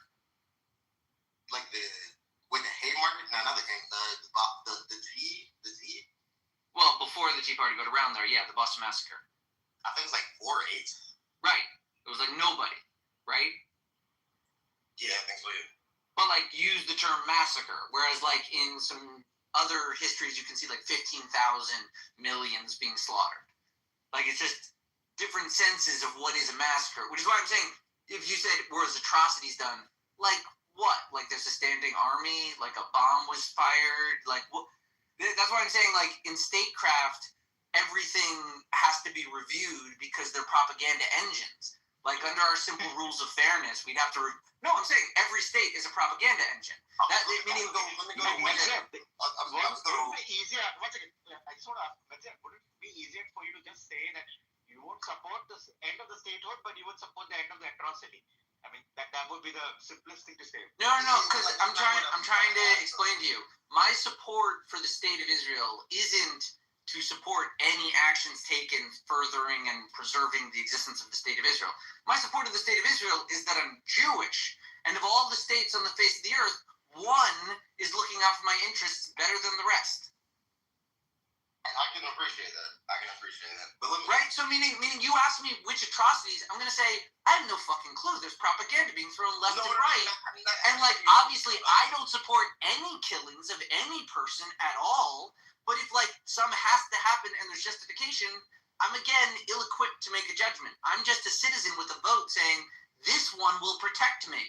Okay, for sure. But this is all hypothetical. It's 1895. It's me and Three Doors or 1947, whatever. It's imagine we're at the beginning of a project, and I'm just hey, what would you be willing to sacrifice of your people, of other people, to make this happen? Let me just go to one extreme. If Israel nuclear bombed Lebanon, Iran, and Iraq, would you be you know what? I'm out. I can't support this. Probably. That'd be messed up. Okay. Just good to know there's a limit to your love. That's what I'm trying to say. It's more like the question of, can you continue to live in the United States and support them, knowing what they did to Iraq, knowing what they did to Vietnam, knowing what they did to Dresden, to Okinawa, not Okinawa, Hiroshima and Nagasaki, knowing all of those tragedies and evil actions taken to defend the life you now benefit from? Can you support the United States? I'm black, bro. Sure. How about the slavery? Can you support the United States? Bro, I don't. And not with you don't. Not with the same enthusiasm. Yo, could I enlist? Could I be in the National Guard? Sure, but would I support the United States in any conflict? No, absolutely not. Not any conflict. But that's what I'm trying to unpack. The canard here is in saying support of the state when these are complex democratic institutions that politely submit to the majority will. If the majority of America thinks there's weapons of mass destruction, we will destroy Iraq and then say sorry later. That's just what a democracy does. And then the other half of the country will say, I told you so, and we'll try to learn from it, but that won't change the fact that we make a decision to go kill people on bad evidence. Yeah, but I'm not at the start of the American project, and the American project was never made to benefit me. As a matter of fact, my parents... That's incorrect. It's made every day to benefit you, the American citizen. Brother, okay, you're entitled to your opinion. I'm entitled to mine, man. As a black American, the son of West African immigrants, this project was not made to benefit me. America literally destabilized the country that I came from.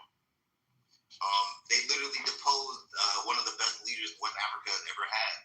And that's not to my benefit. And just because I can live in America, I can work for America in a limited sense. I just don't support it with the same enthusiasm that you might support an Israeli state. But also, it's different. I can appreciate the difference. No. Again, I wasn't pushing to say that you have to support them. I was more trying to unpack the complexity of a question asking if you support this country. Like, you're an American citizen, whether you like it or not. That's tacit support for America. That's participation in the system. Like, if you really wanted to protest and disavow, you could fight the citizenship or the country. I do protest. When America bombed Iran, I was in the streets. But you do it, one second, you do it on American terms, right? With American citizens through the American discourse of free speech. As somebody that was born in Illinois, these are the options available to me. Like, I don't begrudge Israelis that protest in Israeli states. Right, that's what I'm saying. Could I be, like, if I'm not in Israel, I'm an American.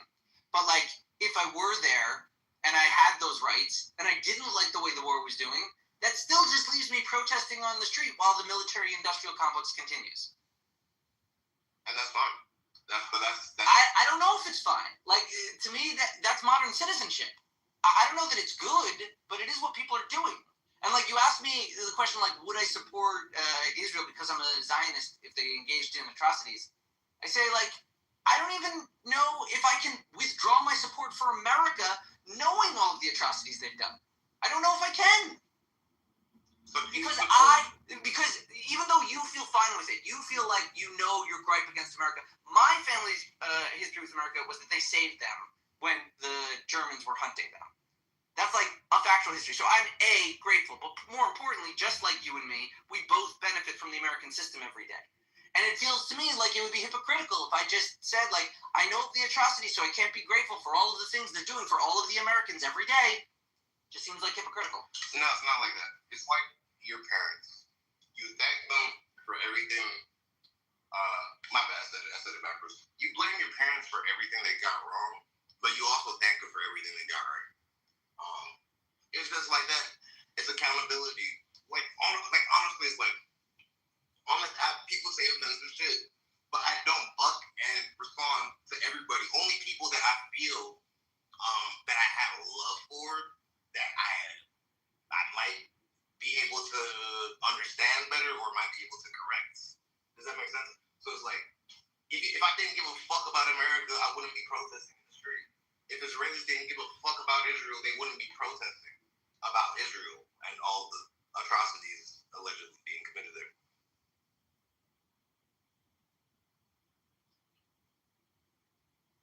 They care. I care.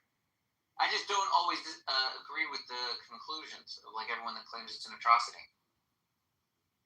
Yeah, that's fine. I mean, that we can disagree on atrocities, but Magza, do you think that modern states, like you mentioned, like, Irish or Indian or whatever, so do you support, like, do you think that modern states ought to be ethno-religious in the sense that they should give a particular ethnicity or a religion special status? Let me put it this way. I'll explain. This question is like asking, should the board of directors of tech companies include women, like 50% women or something? By which I'm saying, I'm fine with any style of state you want to propose. Ethnically neutral, ethnically superior, ethnically new, ethnically distinctive, or religiously specific, or linguistically specific. What I'm trying to say is, states are fictions. States are just like a business. They are a brand. And if you have a pitch for it, go ahead. I don't care. There's a whole bunch of ethnic states. There's a bunch of religious states. There's a bunch of secular states. I'd say it always depends on the pitch. Like for example, Switzerland. What's the pitch of Switzerland? Mountain people?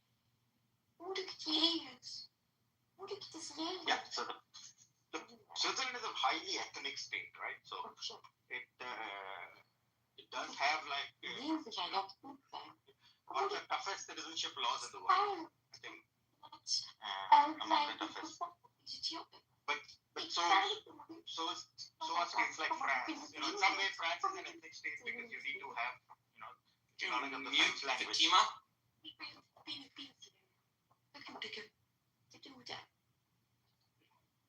Fatima.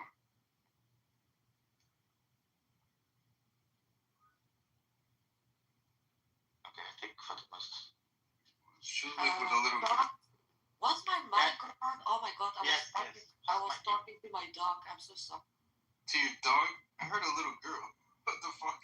My dog is my little girl. No, we heard a little girl talk back.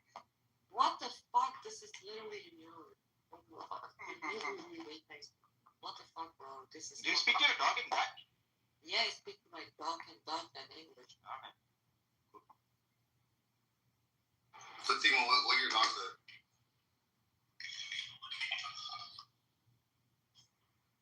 Anyway, that's it. I was gonna get some meat her thoughts.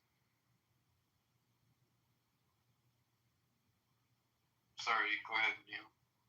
Yeah, so the support of Israel, one of this is that, it relies on support of a ethno-religious state, especially the Jewish state. While, we know that there are states like US, which is not so much of an ethno-religious state. In fact, it's quite a secular state. Yeah, that one doesn't works really fine. have an ethnicity, and the US is kind of unique that It has really ethnic realities. Yeah, no, the point is that the state of the US works great for its Jewish population, right? I mean, I don't think Jews in the US have really a lot of reason to be suspicious or dislike that state. So why would you support for a specific, ethnic state for Jews? That's my question. When Why some do we states like propose US already exist. the state of Israel? Yes. The state of Israel, in my mind, exists to support the nation of Jews that came from Israel. No, but how is it better than the state of the US or the United States? Well, because the United States wasn't made to support the groups of Native Americans that came from the United States. That's not their ethos. They literally don't try to save them. They reserve them, basically. Well, different justifications for states. Like I'm saying, a state is a pitch.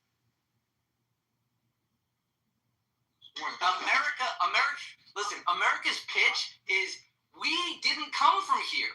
We remember that. We charted exactly when we found this place and thought it was so great, and it inadvertently killed a whole bunch of natives, and then intentionally killed a whole bunch of natives. But what we got going is really good, and we're going to keep doing it. And that's like the American pitch. Can I quickly interrupt? Can I get some more mod? Because I'm not able to control this room. Please. Yeah, I'll take it. Don't get this thing, bro. Please. Are you, bro? Yeah, get shut up, bro. Instead of calling me, please. Yeah, I'm definitely not you, motherfucker. Why? What the fuck did I? You're a piece of shit, and you don't like. You don't even like these people. So, what the fuck? What are you talking about? You call Bart a cult leader. What the fuck? Kind of. You might just fucking losers, world. I don't know who the fuck he is. You know those mods. Nah, man, world's cool. Don't be mean. Well, I don't know. Too many people today talking to me like they know me. Shit, it's weird. Yeah, they've heard you. You've been around for a while, Sam. Anyway, going back to the problem. So like I said, I was just saying that as a Jew, like India. What's the pitch for India? I don't know. It's a secular democracy. Is it? Is that their goal? India, they want to support, promote secularism. That's their great Indian. That's what the constitution is uniting principle. I guess if people are I think it has a little to do with the Indians there. No, but you can go and live there and become Indian at some point.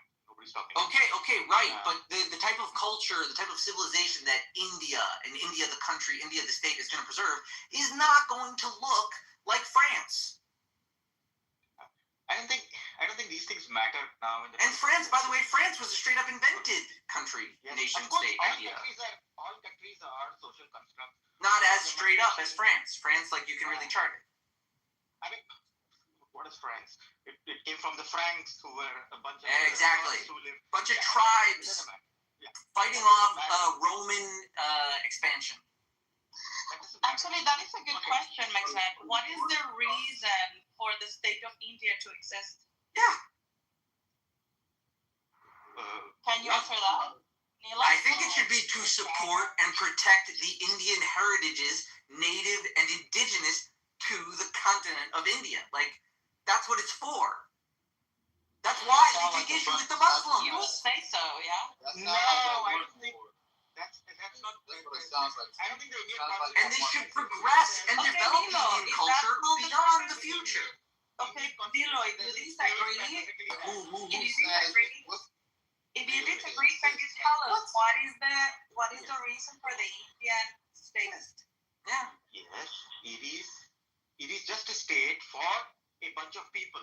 No. What is the objective? What's the They're not the one that's going through it. But they talk so much about it, like y'all so disgusting. I know that.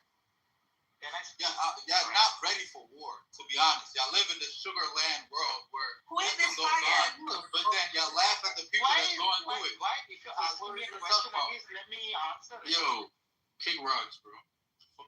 So what I was saying is, if you look at the Indian Constitution, it just says that here are a bunch of fundamental rights, and anybody who agrees to the fundamental rights, it's for those people who live in that region. It doesn't specifically say that, you have to be from this region or something of that sort. Yes, it does give some special rights to people whose maybe, parents or grandparents came from the region so that you get a lifelong visa or something. Do they? Well, slow down. Do they agree with the foundational documents more than immigrants? No, but when you are an immigrant in India, it's the same thing. You have the same rights. Well, what I'm saying is, you're saying India has an incentive system where they look at grandchildren of Indians that have moved abroad to come back to India and join their state, even though, like you say, it's just a secular state for anyone that happens to be in that land at that time. But they want those people more so than, say, I don't know, the Pakistanis right next door. True. No, but if you look at the Constitution itself, it just mentions that there are fundamental rights, just like the American Constitution says so. All right. There are some fundamental rights that protect the people who are called citizens. That's all it says. All right.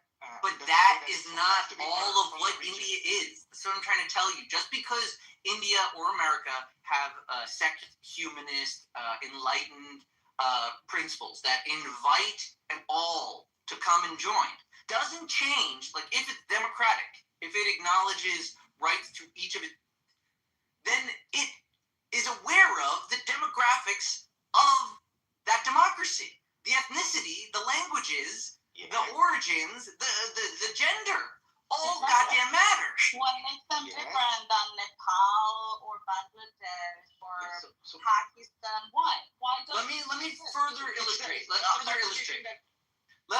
me further illustrate. In Italy, for example, right? In Italy, they want to preserve Italian identity and Italian heritage. There are vestiges of a Greek occupation when the Greeks moved in and had a colony there. They might not be incentivized to preserve that, right? They wouldn't care that much as that as they would for Rome. So too in India. That doesn't matter, dude. What are you talking about? Siracusa. Whoa! I don't know why you're interrupting. I haven't gotten to my point yet. Okay.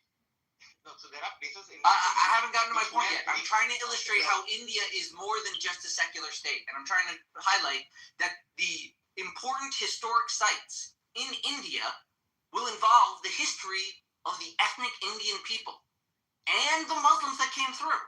It will involve that history.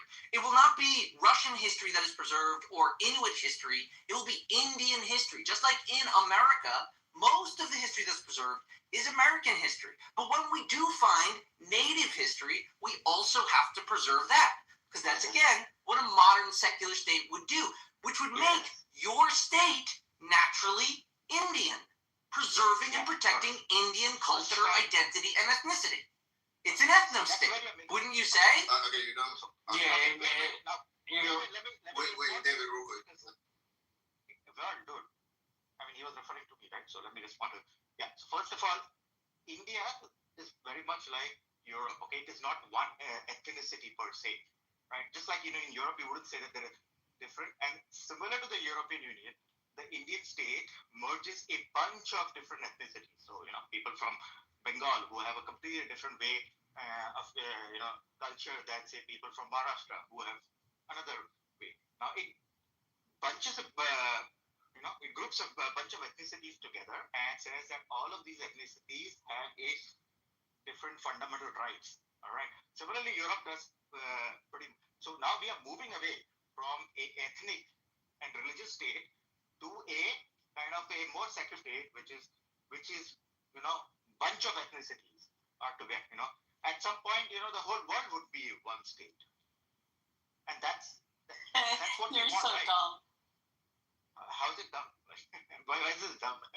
I mean, if the entire world, one second, if the entire world was one state, what day would it be? It doesn't matter that you get different days on the same state. There'd be some fun legal arbitrage you could play with that. Well, it makes the sun never sets, right? Yeah. So for example, in the U.S. There'll always be multiple states. There'll be multiple languages, multiple regions, multiple human ways and innovations about how to survive. We want that. We Yes. want, David, go to sleep. Also, historically, that's all we've known. We've never seen a world with one state. Exactly. That's what we ever known. I mean, just because we have ever known something doesn't mean that will be continued to the way in the future. That's not true. That's not true. Oh, that's very much not true. Go look it up. There's a mathematical formula that says if a thing has occurred or not occurred for a long period of time, it is exponentially more likely to continue occurring or not occurring. I know. You cannot just. There's like there are no mathematical models for sociology. But you think we're all going to be under one state? That's crazy. What language are we going to speak? There's a David, shut up. You're drunk, David. Shut up. Anyway, so when I'm saying we'd have to first all agree on one language. As somebody who has an aspiration, that I think that ethno-religious states don't make a sense anymore. No, you're saying no states make sense. Well, let's start. Right? Oh, slow down. How is your state any less of it than the ethno-national state? Which is my state, by the way.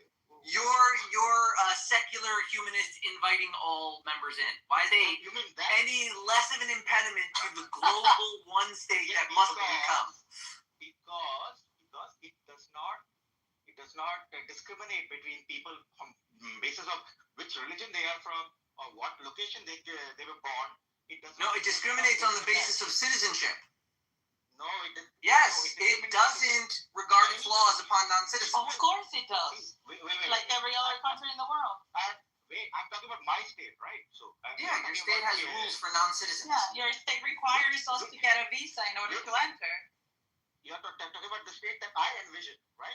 Talking about every state. Nobody can I'm saying you're saying your state is good because the state you want would be one global state. And I'm saying your state would be the global state too. But no. He said he envisions a state. Yeah, he wants a global state. Yeah. That's crazy. He's got to work on linguistics together. Forget it doesn't matter if it's a global state. So let's say that there is a state which is formed on in a fictional place, okay, or like Australia. Let's say that Australia or somewhere, a state is created. Okay, like the word global state would just be little regions. That's like the international government. It would just look like exactly the same. Oh, my governor. He doesn't have that. You will not understand. Stop interrupting. Otherwise, you will not understand the concept. So first, before we have a global state, a single global state, first step is to take out the ethno-religious states. That means you create states which are, why would that be step one? Yes, because it's necessary. Because Now, what do you mean by take out? Yo, shut the fuck up. To dinner. You let Paul talking. Let him finish, for a minute. Look. Can you move it down? down? Why do I have to take out the ethno-states?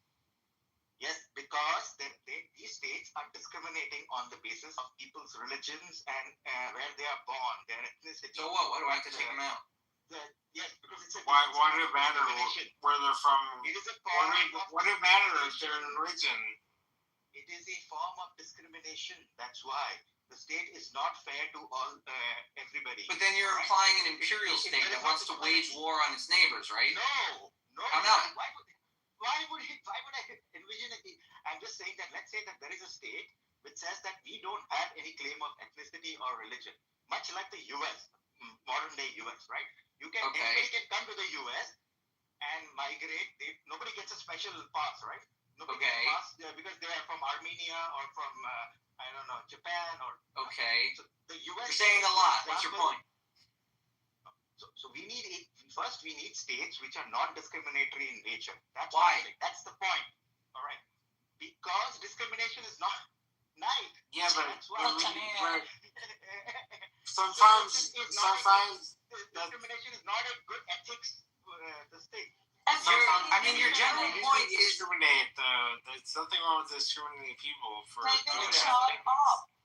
It just seems to me like your general point is I like America's notion of statehood devoid of ethnicity, and more states should emulate that model. Why would that mean that other states that don't emulate that model, like, also need to emulate that model? Like, I get if you're interested in it and you like the model, fine. But why would a different state like Ireland? Why does Ireland have to let in the English to their island, their little island? Why should they necessarily let them in? It's not discriminatory. Simple. Well, because it's not discriminatory. It's so discrimination. Right. There's a difference between. No. It's exactly the same. Come on, this is ridiculous. You cannot just liken a house to a state. A house is a personal space. All right. I just want to understand. Are you saying that Ireland is not a personal space? Okay, Neil. Are you saying that Ireland as a country is engaged in some kind of international crime by not encouraging English to move there? What I'm saying is Ireland has discriminatory practices because it might give a special right of return to people who are born there and who have migrated outside, just like India has. And when they explain to you, as they will, that they are doing so to preserve specifically the identity and culture of the humans that developed on this island. Right? That's why they're looking for Irish descendants to populate their island. When they explain that, you will explain to them that they're being evil. How and why? No. I will explain to them that this does not translate into preservation of their culture. And they disagree with you. They like their rocks. For example, I'll tell you something interesting. Okay, like Italy allows citizenship of people who were former Italians, all right? Sure. And then people from Argentina. Well, they're also part of the A lot of Italians went off to Argentina earlier when there was a lot of poverty in Italy, and now these people have asked. They get citizenships back, but most of these people don't even speak Italian. They only speak Spanish, for example. So, so this is not translating to actually preserving Italian culture. According to who? You? Yes, in your opinion, the states are doing a shitty job of preserving their own cultures? Yes, by these discriminatory laws. The problem was their attempt to invite back Italians from Argentina. That was their mistake in your estimation. Yeah, so I think that it's not really helping Italy preserve. So I'm saying that if that is given as an excuse or policy reason that we want to preserve our district, I will just simply tell them that's not working. And it's the same with Okay, now slow down. Okay, Neil, slow down. Now when they respond to you that these people are literally our relatives, and we know the towns they came from, and they are now better, and they can live here and interact with their families and the descendants of their other ancestors. When they say that to you, you will still say, but they're speaking Spanish, correct? I mean, I don't know. They could have taken anybody, right? It could have been any old guy in Argentina. They could have taken any old guy in Argentina. Right, you think the Italians were stupid in the people they invited back to Italy? They just invited back a bunch of Latino. What's funny, in this conversation, because I am an Italian citizen and I don't speak much Italian myself. Why are you an Italian citizen, Neil? Makes sense. It's pronounced. Well, that makes sense. Again, a policy Italy can do if they want. Would you, Neil? Would you consider that racist of them that they allowed you to become a citizen through marriage to your Italian wife? It's crazy because there are immigrants living in Italy from Africa. Yes, many African countries because it's close to. Yes, of course. There are many those guys cannot get citizenship. Yeah, citizenship because they're illegal. For 10, 20 years. They've been living Oh, for you're 10, saying if they 20 want to do years, it the right they way. can speak Yeah, yeah. Italian.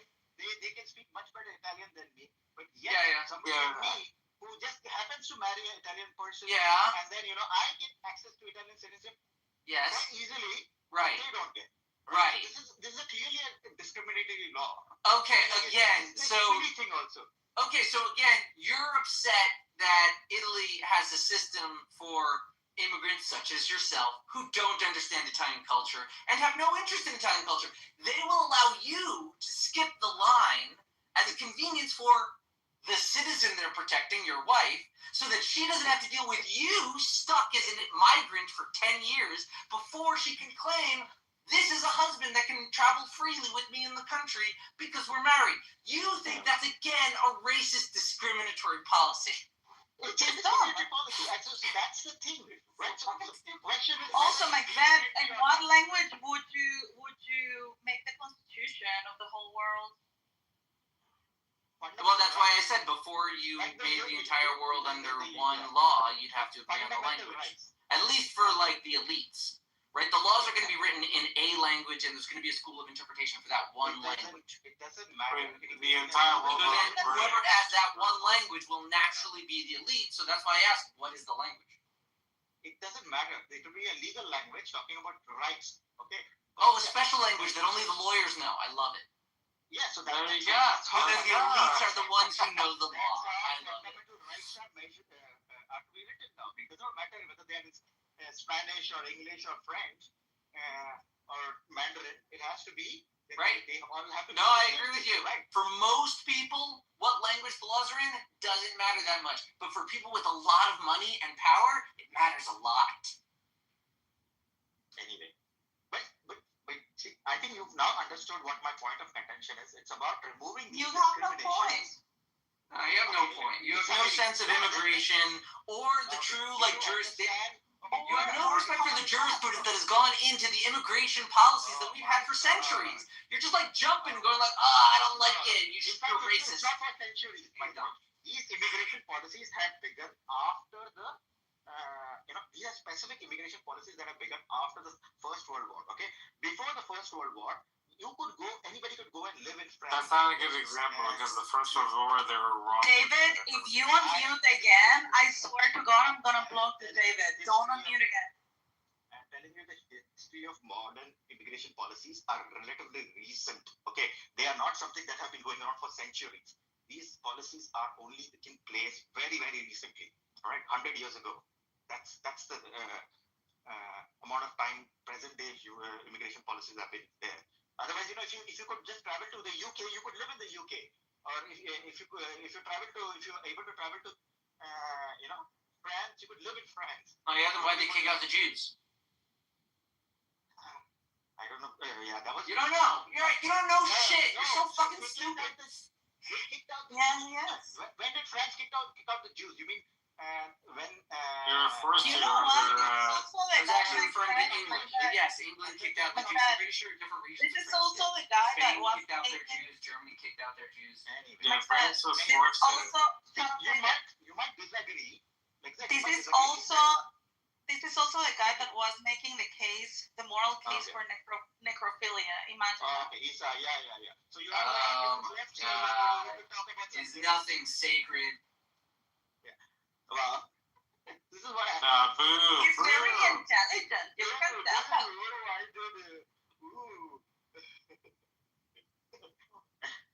I am just making a case for non-discriminatory For necrophilia. We heard. State policies. That's all. Non-discriminatory state policies. In immigration. Even in America. That's stupid. Immigration is where we are our highest level of discrimination. Yeah. Laws against necrophilia are also stupid, according to him. In America, it's against a lot to necrophilia, so, All right. A low discernment, a low degree of discrimination in immigration policy endangers your citizenship and potentially your very democracy. I don't think so. And then you're dumb. You don't think. You should have stopped after you said, Are you anti-necrophilia? What are you saying? Wait. Okay, Max, America does not have these ethno-religious immigration policies. It Do you does. think that America has a problem? America does have those policies. No, you can migrate to America. It's in the very Constitution. What are you talking about? Whether you're from India or from Japan, you're from Europe. It doesn't matter if your forefathers came on the Mayflower. You can't imagine that the Americans have ever been concerned about the Catholics they invited in, or the Irish, or the Italians, or the Jews, or the Russians, or the Ukrainians. Yes, they had restrictions against Asians and all in the past, and that has been overturned by the courts. So right now, in the U.S., it does not matter which part of the world you go. It wasn't Asians. It was Japanese. It was Japanese for the. That's true. And in their defense, nobody trusted the Japanese in that era. Okay. But give me some space. Dude. Even David being drunk sounds more intelligent than him. Okay, you just make remarks like Isa. You don't actually make arguments. So anyway, it doesn't matter. So I'm saying that the U.S. currently does not have a discriminatory policy towards immigration. Now it does, because Trump has just said that from 19 countries they cannot migrate to the U.S. So now it does. But in general, it did not. No, why is that funny? Because it undermines my point. Because Trump has just made a discriminatory immigration policy. That's why it's funny. Do you know the immigration policy of your country? Do you know what? I know. You know how many immigrants? All right, so you gotta block them. Do you know? India lets in 0. I am not an Indian citizen, dude. I'm just saying, like, India lets in 0. Yeah, he's Italian. Can't you tell from his accent? Yes. I'm Italian Dutch. I also have a dual citizenship. So like Dutch citizenship. You know, it's funny because it's funny because like America, you know, we let in like I don't know how many millions or thousands of people, but all these other countries around the world like don't let in anybody, and they can't kick out so many people. So, I don't know how, like, you know, India as a prime example, they don't have a migration they don't have a migration population because they don't let anybody in. Okay. India doesn't have a So they're gonna educate us on like how to let people in. But I live in the Netherlands, okay, and even the Netherlands does not have these discriminatory policies against. It doesn't say as part of the EU. Yeah, but you have to agree that like the European Union is a failed experiment. So like maybe why is it a failed experiment? Last I saw it was fine. Why is it a failed experiment? Because like because the original experiment, the whole reason they created the EU is to compete against America, and their GDP is not working. The laws are not working. Yeah. So like it's a failed experiment. Everyone knows that. What are you talking about? Okay, so first of all, EU has 4 fundamental freedoms. It was created on the basis of 4 fundamental freedoms. It is the freedom of movement of labor, capital, goods and services. In what language? It's probably in all the EU languages. So this declaration, same thing in all of those languages? Yes, I think so. So it means that anybody who is a part of the EU, they can move around to any other place, and states are not allowed to discriminate between their own citizens and other citizens of other EU countries. All right. So, for example, what about the non-EU states? Decided if I have an EU citizenship, if I go and live in Estonia, Estonia is not allowed to discriminate between me and another Estonian. All right. And if I that's what it means. So why is that a failed experiment? I think it's still going on. It's successfully running, as far as I know. Why is it limited to EU members? Yeah, because as and when a new country joins the EU, they get part of it. They join the club. That's not my question. I'm saying what reason, in your conception, is the restriction between EU members and non-EU members? According to you, it's about free movement. Yes. And yet they are restricting movement to only the EU members. Yes. But they are restricting, again, movement on the basis of, something. No, they're saying only EU members get this right to move freely between. Yeah, on the basis of what? No. No, Why not U.S.? Why don't they freely move between all of the European countries? Sure, if the US and EU come to an agreement on that, What about a single member of the U.S.? What if Rhode Island thinks that its citizens should have free movement throughout the European Union? Exactly. So, Yeah. for example, the same thing exists in the US. Where, all the Yes, states in the U.S. we are freely able to move between our states, but we also, like the EU, check everyone who comes in. We still control our demographics and immigrants and citizenship. Exactly. You're either a member of New York State or you're not. Yes, but like I said, again, so ethno-religious, those restrictions are taken out. Slowly, other restrictions will also be taken out, right? But you start with... Yeah, but, sometimes the restrictions are good, though. You have to realize... Like, they're keeping Russians out, right? Can the Russians move freely in the European countries? Not that I know of. Not that you know of. That's kind of a part of Europe, if European history serves me. I think they kind of won World War II, didn't they? They did, they gave Solomon a lot of land.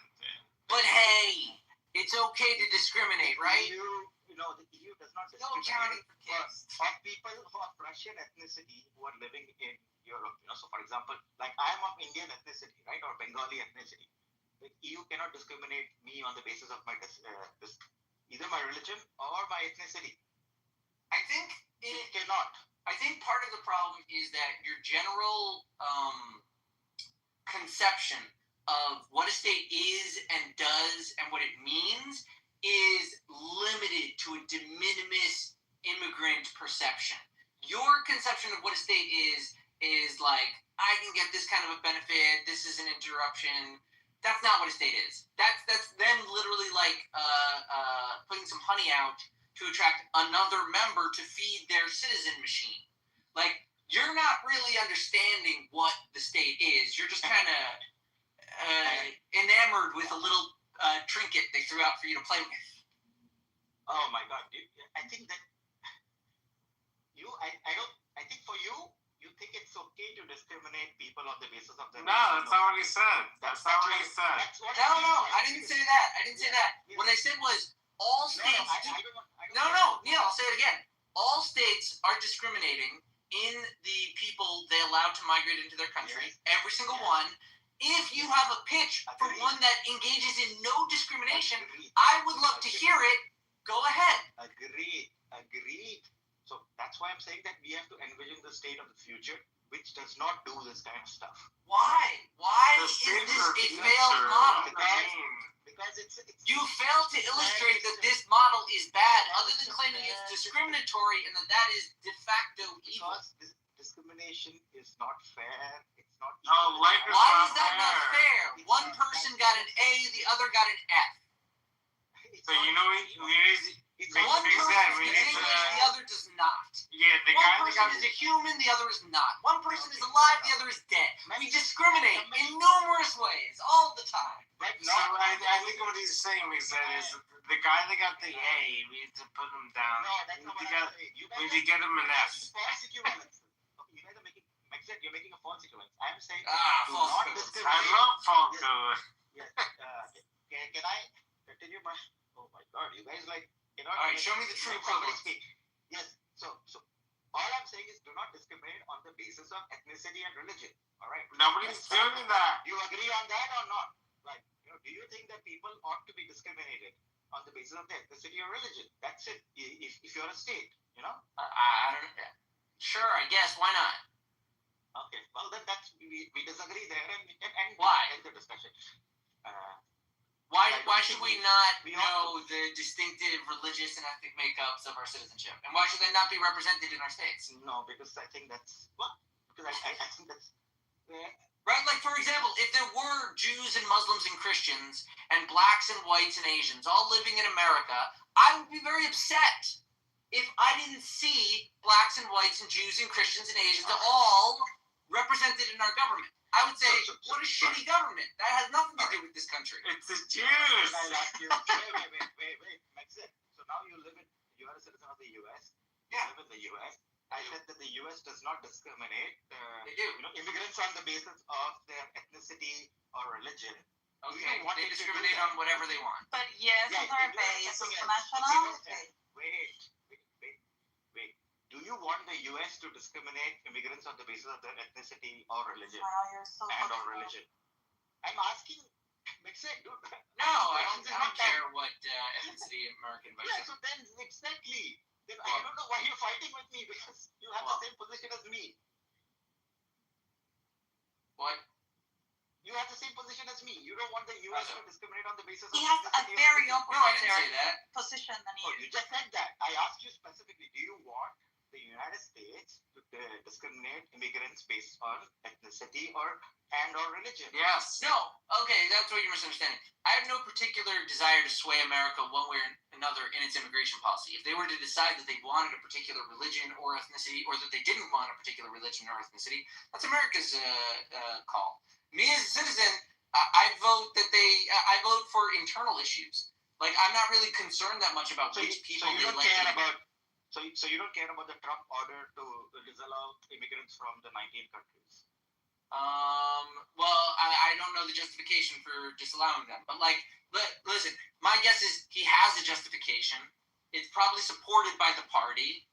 Listen, I'm just sort of showing you the level of trust I can put as a citizen in my democracy. That I know there's like 100 people looking into whatever his statement is about excluding 17 countries. They're going to consider whether it's legal, whether it's supported, whether it's justified, and then they're going to try and spin it for whatever reason they want to do it. Like, who's going to benefit from it? Probably they're getting kickbacks for someone. It probably helps somebody. But in terms of whatever justification they put out, I don't know. I'll also be waiting for the Democrats. The Democrats, being the opposition party and having a tremendous amount of control over media, will criticize whatever policy they put out. And then I will sit while the fourth estate, who criticizes both the Democrats and the Republicans, tells me the most cynical slant on what Trump is doing to the 17 countries. That's right. Exactly. 19. Oh, I'm sorry, 19 countries. And at that point, I will be mildly interested and won't really care. Anyway, and all of this is to show that slow down. This is a highlight of what I gain as an American citizen, right? That is the country working for me because of the different rights and powers and abilities available to every member of the country that were here before I was born, and it was designed by people that before anyone was born. All of that is the benefit you get as an American. You get such a stable country that it maintains a stasis through continual adversarial analysis. Dude, I asked for your personal opinion. I'm telling you, I don't have one because I'm an American. I don't need one. That's right, America. Actually, I trust the system. You know what I was just thinking? Megatron, did these people wake you up? Yeah. Oh, I'm sorry. You know what I was? No. You know what I was just thinking about? I was thinking because the percentage of the amount of Jews and Muslims is the same in America. Now, are we discriminating against Jews coming into the country now too? Because there's only 1.5% Jews and 1.5% Muslims. Well, Jews are always welcome in America. Look at that. They're both being discriminated against. Wait, I don't think they're 1.5%. I didn't think they were being discriminated so much. Well, I think Jews are 1.5% Americans. Right? Yeah. There's a lot of Jews in America. And now, an hour ago, which is, what is the reason for the state of India to exist? What do they stand for? I don't know why. Why is that? Why is that even a question? Because why is that a question? You asked me why should Israel exist. exist. A reason to exist. Yes. So if India is they were a union of. They were a union of Britain. No. Oh, he's gonna answer. There was a. He's not going to. He already spent 1 hour showing us that he said he's going to. So let him talk for a while. Yes. So if India as a state discriminates on the basis of ethnicity, then I don't think the state of India should exist. That's not the question I asked. Can you answer the question? Yes, I think that such discriminatory laws should be taken out. No, can you answer the question? What is the reason of to exist? What is the reason? What was the foundational objective? Somebody had to take care of things after England left. Can I answer? Like, if you ask me a question, you should. We've asked this question 1 hour ago, and you haven't even bothered to answer. Can you answer? Yes, I am answering. So, when the British left the region, okay, there were a bunch of people, okay, who lived, in that region, and they needed a state. All right. Now, in British colonies, right? Between 1947 and in British colonies.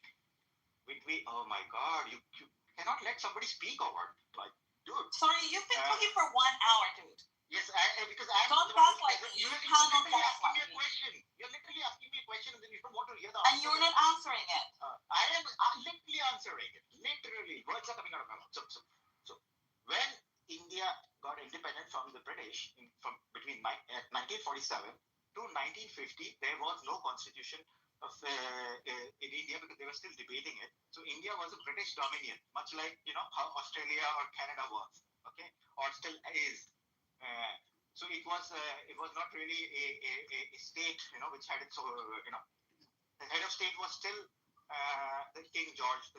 All right, but what the people of India, the elites of the people of India, decided that this is the kind of state they wanted, a bunch of fundamental rights. All right, that was the Constitution of India.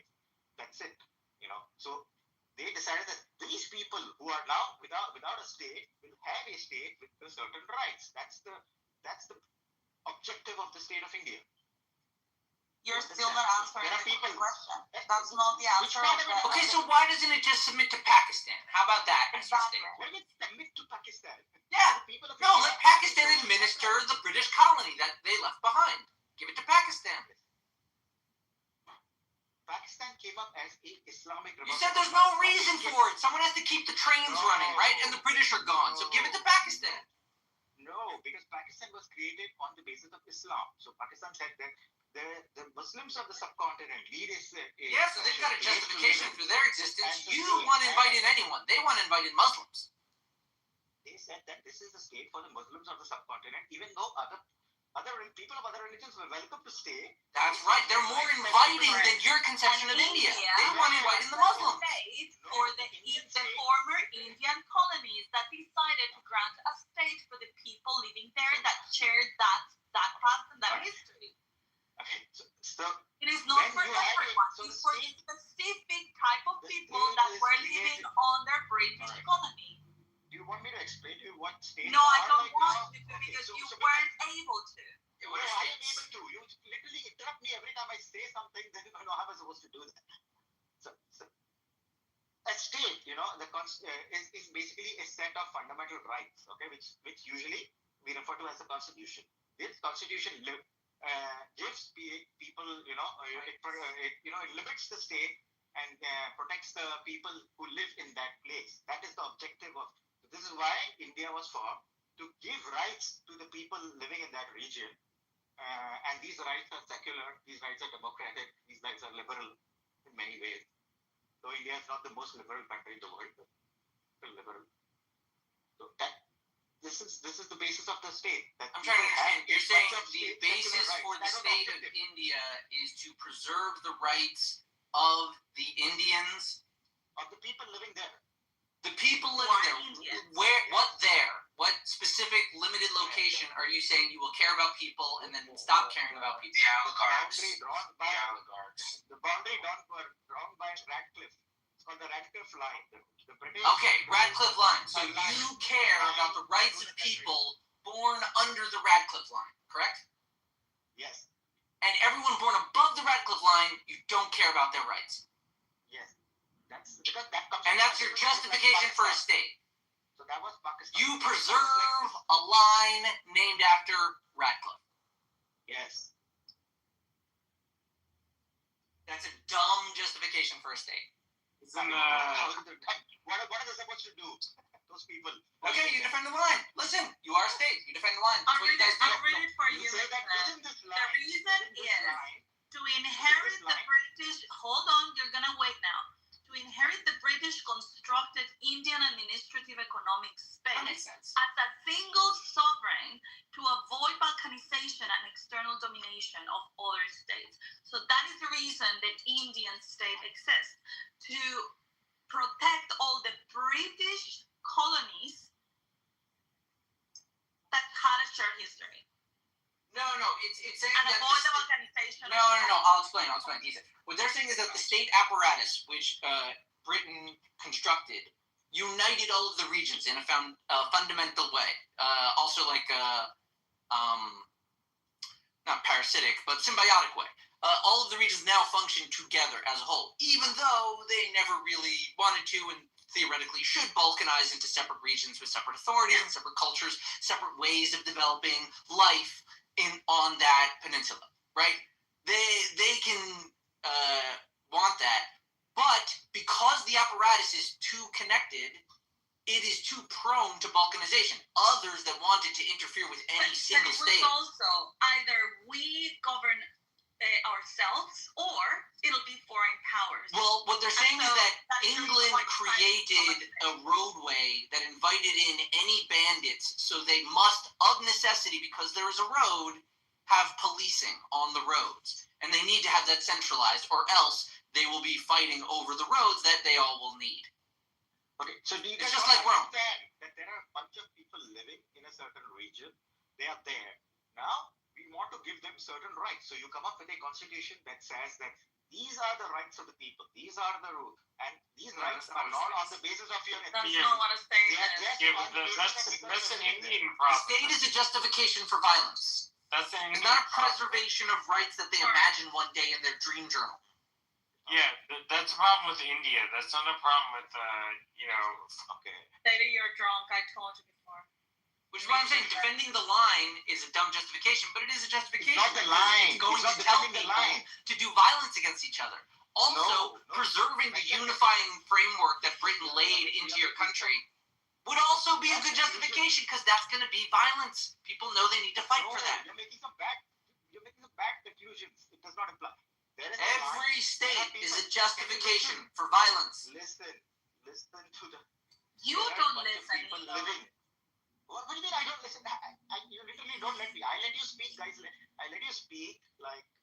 Is this guy? Does this guy have any self-awareness? He's been babbling for like an hour, and he says that nobody lets him speak.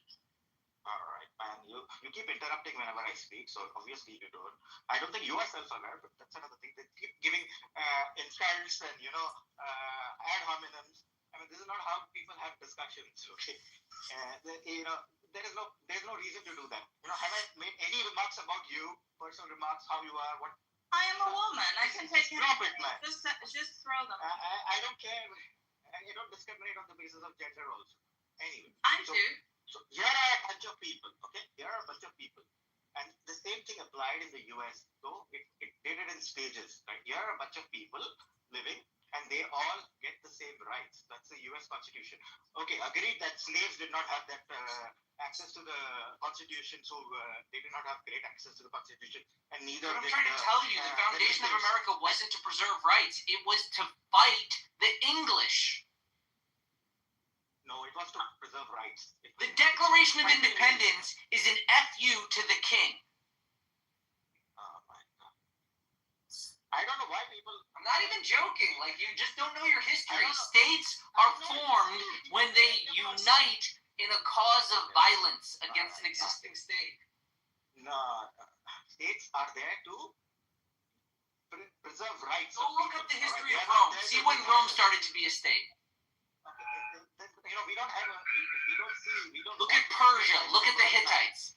Look at Alexander. Look at Illyria. Hittites now. Now. We have moved to this. Now the humans nowadays have evolved to making states which does not do these kind of things. They create states that give rights to people. Justify violence? Show me a state that doesn't justify its violence. Oh my God. See, another personal remark. People like Lilo are what make democracy so dangerous. What's the problem with democracy now, man? You are the problem with democracy. I am the problem with democracy. Wow. Stupid people. People don't like democracy when they meet people they don't like. Okay, fine. Yeah. I am the harm to democracy. Yes. Good. Well, because you don't seem to understand what makes up a state. I don't think you understand that. The state is not. The state is not there to, States are justifications for violence. No, states are there to give people rights. Okay. Oh, really? How do they do that? How do they give the people the rights? What do they do? What do they do? How do they do it? Do they write papers? Does the paper protect the rights? Or is it the violence? Is it the threat of violence that protects the rights? Of course, the state. Hey, let me ask you: are there some states that don't protect rights but still have the violence? That's interesting. Yeah, but the violence is not to, cause violence. The violence is to neutralize. I didn't say it was violence per se. I said every state is a justification for the violence it doles in. No, the violence is there to neutralize threats. Oh, what a good justification for violence. We should write that one down. Yes. So if somebody's threatening my life, then the state allows the police to neutralize that threat. All right. But the state is not saying that that guy can be kicked the shit out of or shot unnecessarily. It's just to neutralize the threat. That is the only reason for violence allowed. Okay, if you don't do it that way, you personally, is the state going to threaten you with violence? What? Yes, to neutralize. Interesting. If you are harmed, if you are trying to make that state, they're always going to be threatening with that violence. If you're trying to take away my rights, okay, then the state is permitted to use violence to neutralize. Other than what permits them to do that? I thought you said they couldn't enact violence. Because what permits them to do that? Shouldn't the cops stop them? Wait. I'm answering. So because the state has agreed that there are certain fundamental rights that I have and that need to be protected, that makes them allows them to use violence to neutralize any threat. The justification they gave, that's what allows them to enact violence. So it's like the state is making a justification for its violence. Yes. Yeah. Being the protection of the fundamental rights. The justification being the protection of the fundamental rights. And they'll define the fundamental rights later. They'll tell you how they change. But the violence, that's going to happen, right? Because we have to protect the fundamental rights. It's justified. Yes. Similarly, the Indian state was created to protect the rights of the people. So is the American state. So is the Dutch state. Which so people? Is the Italian Why? state. Defending what line? For what purpose? Living within that if you don't know why your state exists, it will stop to exist. I literally told you it is there to protect the fundamental rights. That's what modern states do now. That is not what your state is for. Do that. Okay. But there are other states like Islamic State of Iran. It is to protect the Islamic nature of that state. Okay. It is not there to just protect fundamental rights. It's there to protect the Islamic nature of that state. That's how it is different from. Oh, he's gone. It sounds like you just want to protect the oligarchs. That's what it sounds oligarchs? Like. Whose oligarchs, man? The Indian oligarchs. Hey, Marcus. What's going on, man? You just want to protect the Indian oligarchs. That's why there's a state. What do you disagree with me, Marcus? In what did you disagree? In what way? In what way did you disagree? Did you disagree with me on this discussion in any way? Oh no, I wasn't even paying attention to this. Okay. Wow. Yeah. Just paying attention, you're protecting the oligarchs. Alpha doesn't want Middle Eastern people in the U.S. World, I don't know who's World. Have I spoken to World before? World was somebody who was from the U.S., I believe, who was made into a mob. So because brother, I can answer it. Fatima could not. I'm a Quaker. I'm a Christian. Oh, were you getting discriminated against, World? Is that why they made you mark? Nah. We talked before, maybe talk. Okay, cool. No, I don't know. If I'm trying to preserve your Quakerness. I said they should mod Nick Z or me, not CM. That's all. No. Yeah. Why the discrimination against CM? I wonder.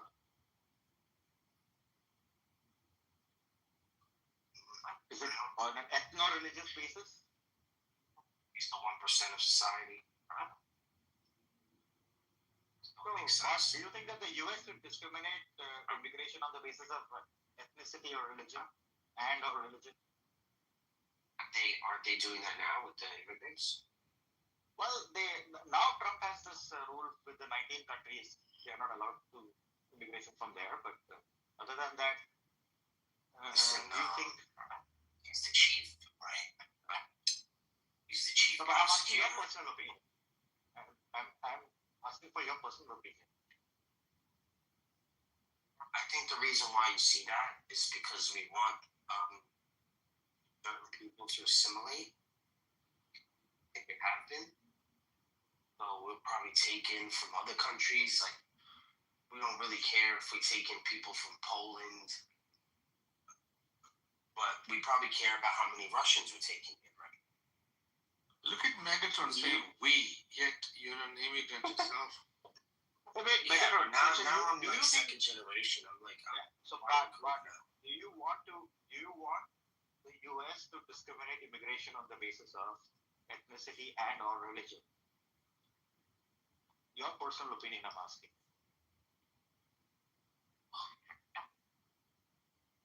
Yeah. No. Do I know that there's a formula that they use? They do use a formula for green cards, yes. Yeah. It's based on the population.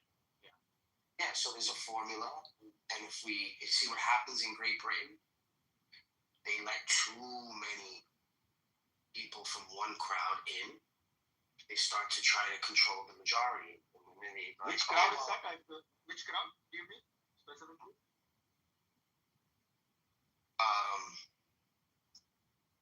I'll let you know in a second. So this crowd, when they come in, there was never a rule, right? Why you couldn't marry your first cousin. Because it was just the law of the land. All of a sudden, there's this group that comes in and says, oh, well, we want to be able to. It was never this way. Why all of a sudden we want to come here? It's because there's too many of them there to begin with. They didn't allow them to assimilate. So that's not going to happen in the U.S. They're going to come in slowly, and as they, flourish, they'll become American. That's it. We take all the Indian doctors. I have an Indian doctor. So a psychiatrist and physician who's Hindu. I love him. I've been school with me for 25 years. It doesn't matter.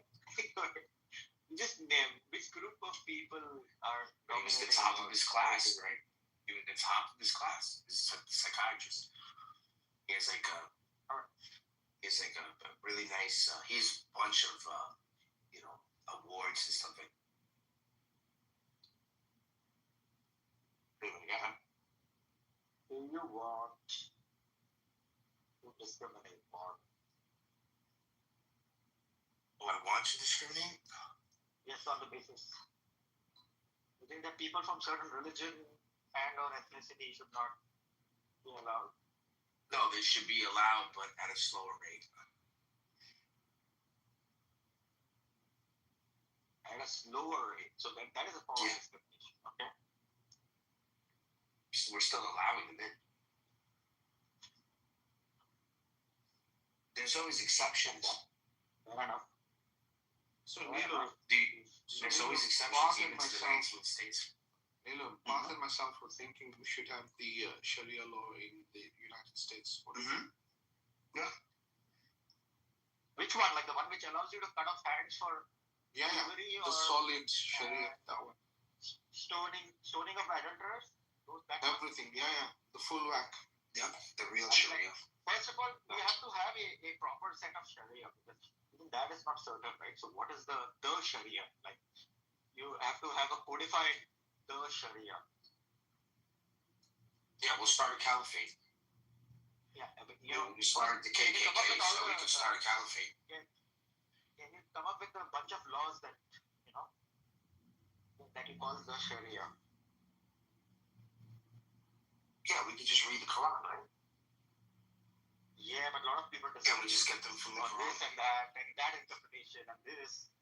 Some people say that adulterers should just be lashed. Other people say that adulterers should be stoned to death.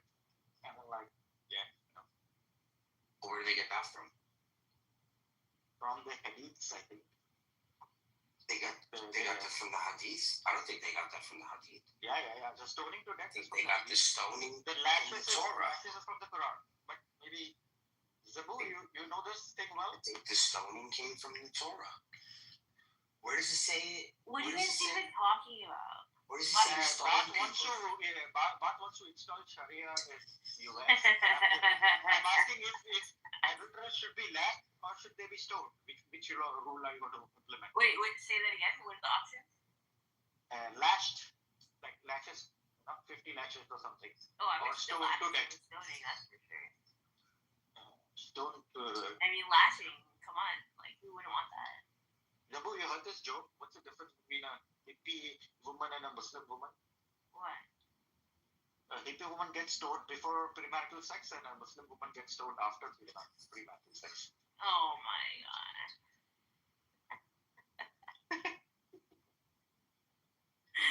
You're funny. Good, eh? Guys. No, I don't know how to answer this because fuck Sharia, I don't want that. Yeah, fuck Sharia. Yeah. But Fuck Sharia. What's wrong with Sharia? But oh my god, there's different types of Sharia law interpretations, right? So depending on the school of thought you're in, your understanding of Sharia is going to be different. So in the Shia tradition, Sharia is more about self-regulation, your own morals, your own relationship, and then we default to the laws of society. Now, this is often because we are being persecuted, so we don't feel the need to No, but hang on a second, Zabu. Isn't this stuff that Allah is telling us to do? It's not even human beings deciding this stuff. But it's interpreted differently by different schools of thought. That's all I can tell you. I don't think it needs to be. How can Allah be wrong when Allah decides, I think these people need to be stoned or thrown off a cliff or something? Oh my god.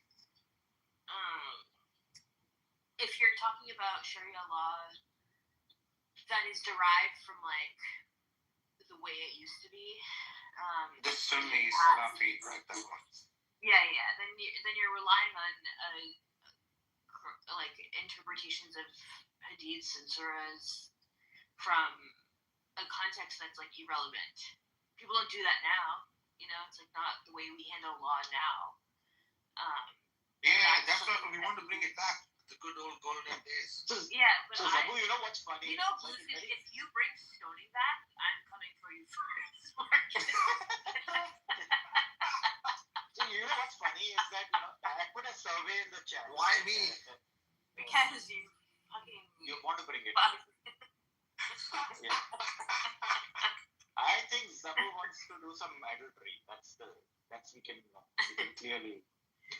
But I prefer. Anyway, you know what's so funny? She's above 18. She's obviously doing adultery. What's wrong with you? When they do surveys, they do surveys in Bangladesh and say that should Bangladesh have Sharia? More than 90% of people say yes. But Yeah, but you have to ask them. When you ask them about specific things like, do you want adulterers to be stoned to death, or do you want people to cut off their hands to be cut off for thievery? Then they will say no, you don't want that. Exactly. Because Sharia law is not all the same thing. That's why. So there are different interpretations. You have to remember that. This idea that Sharia law is incompatible with democracy is not completely true. There's nuances to Sharia law, how it actually gets applied. Now, if you want a literalist Islam's version of Sharia law, then you're obviously going to be fucked, But most people don't understand Sharia law to be that way. And you can see how this is established already in certain aspects of Canadian society. So, for example, family tribunal law, there's some interesting cases that have already been dealt with here. But I would suggest that not all aspects of Sharia law are incompatible with democracy, but I still wouldn't want it because it would require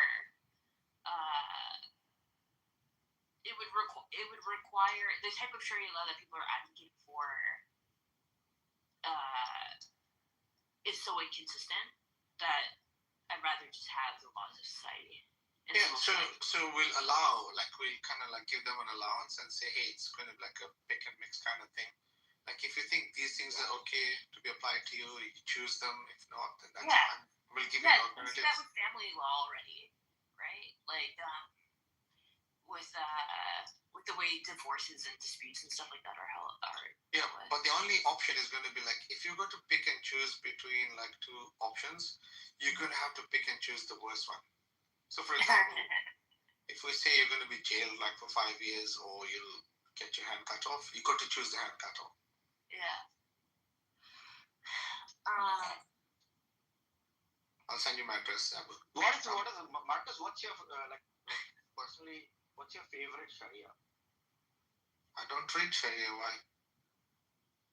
Oh, me stoning. I think everyone should be stoned at least once in their lives. I mean, are you stoned right now? No. I don't think he has ever been stoned. I've never been stoned. Yeah. Like, you should get stoned. You should try it sometime, man, Marcus. Stoning and lashing. Zabu, stoning and lashing, especially like long eyelashes. I hate fake eyelashes. You sick, putrid individuals. Some good mod should kick Alpha down. Kicking you nuts. Alpha, don't make me lash you. You prefer leather or wood? Prefer leather or wood, Alpha? Leather. Wood is too solid. I don't want solid Sharia. But I think my favorite one would be like, my favorite, I think Sharia would be like losing all the limbs. Oh, nice. By the way, Marcus, there was a hadith like that, you know. There was this guy, he stole, so he got one hand chopped off. Then he stole again, then he got the second hand chopped off. And then, you know, he chopped off his leg and the second leg. Wait. Before we go to the third item, which was the leg, right? How did he steal? Yeah, that's what is unknown, but the hadith clearly says that, you know, that guy, he stole even after both his hands and legs were chopped off. Oh, with what, his mouth, he lifted things. And then he was put to death. And wait.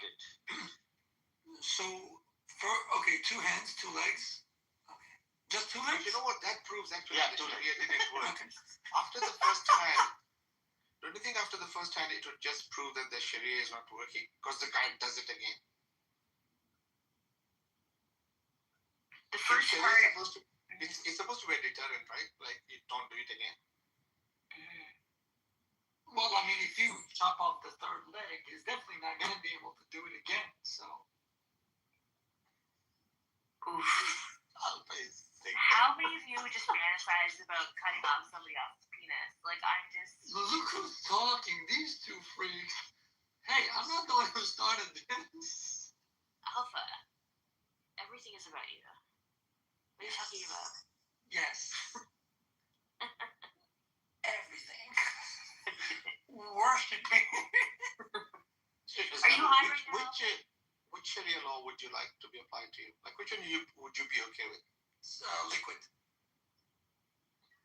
Oh shit. Liquid. You putrid British imperialist. Liquid. He's inspired by the Bukhari verse, the Quran. You guys are so nasty, man. I was about to say something delicious, but not anymore. Did you say Bukhari? That was nasty. That was in its verse and chapter. Look, I know I'm not a fan of Islam, but I wouldn't do that. That's just stupid, man. Whoever did that is just stupid. Okay, how about we do this? How about we do this, right? We set it so that you could cut their hand off, right? But whoever cuts their hand off gets their hand cut off. Ooh. That's No. That's whoever cuts the hand off gets that hand attached to them. Wait, what was that again? I'm lost. Who's gonna do that? What are we talking about? Get an infection from doing that. So we'll have everything. We'll have all the medicines, sterilizing. Good morning, everyone. Good morning, Boris. Good morning. I'm making pancakes. I'm baking. I gotta take my car.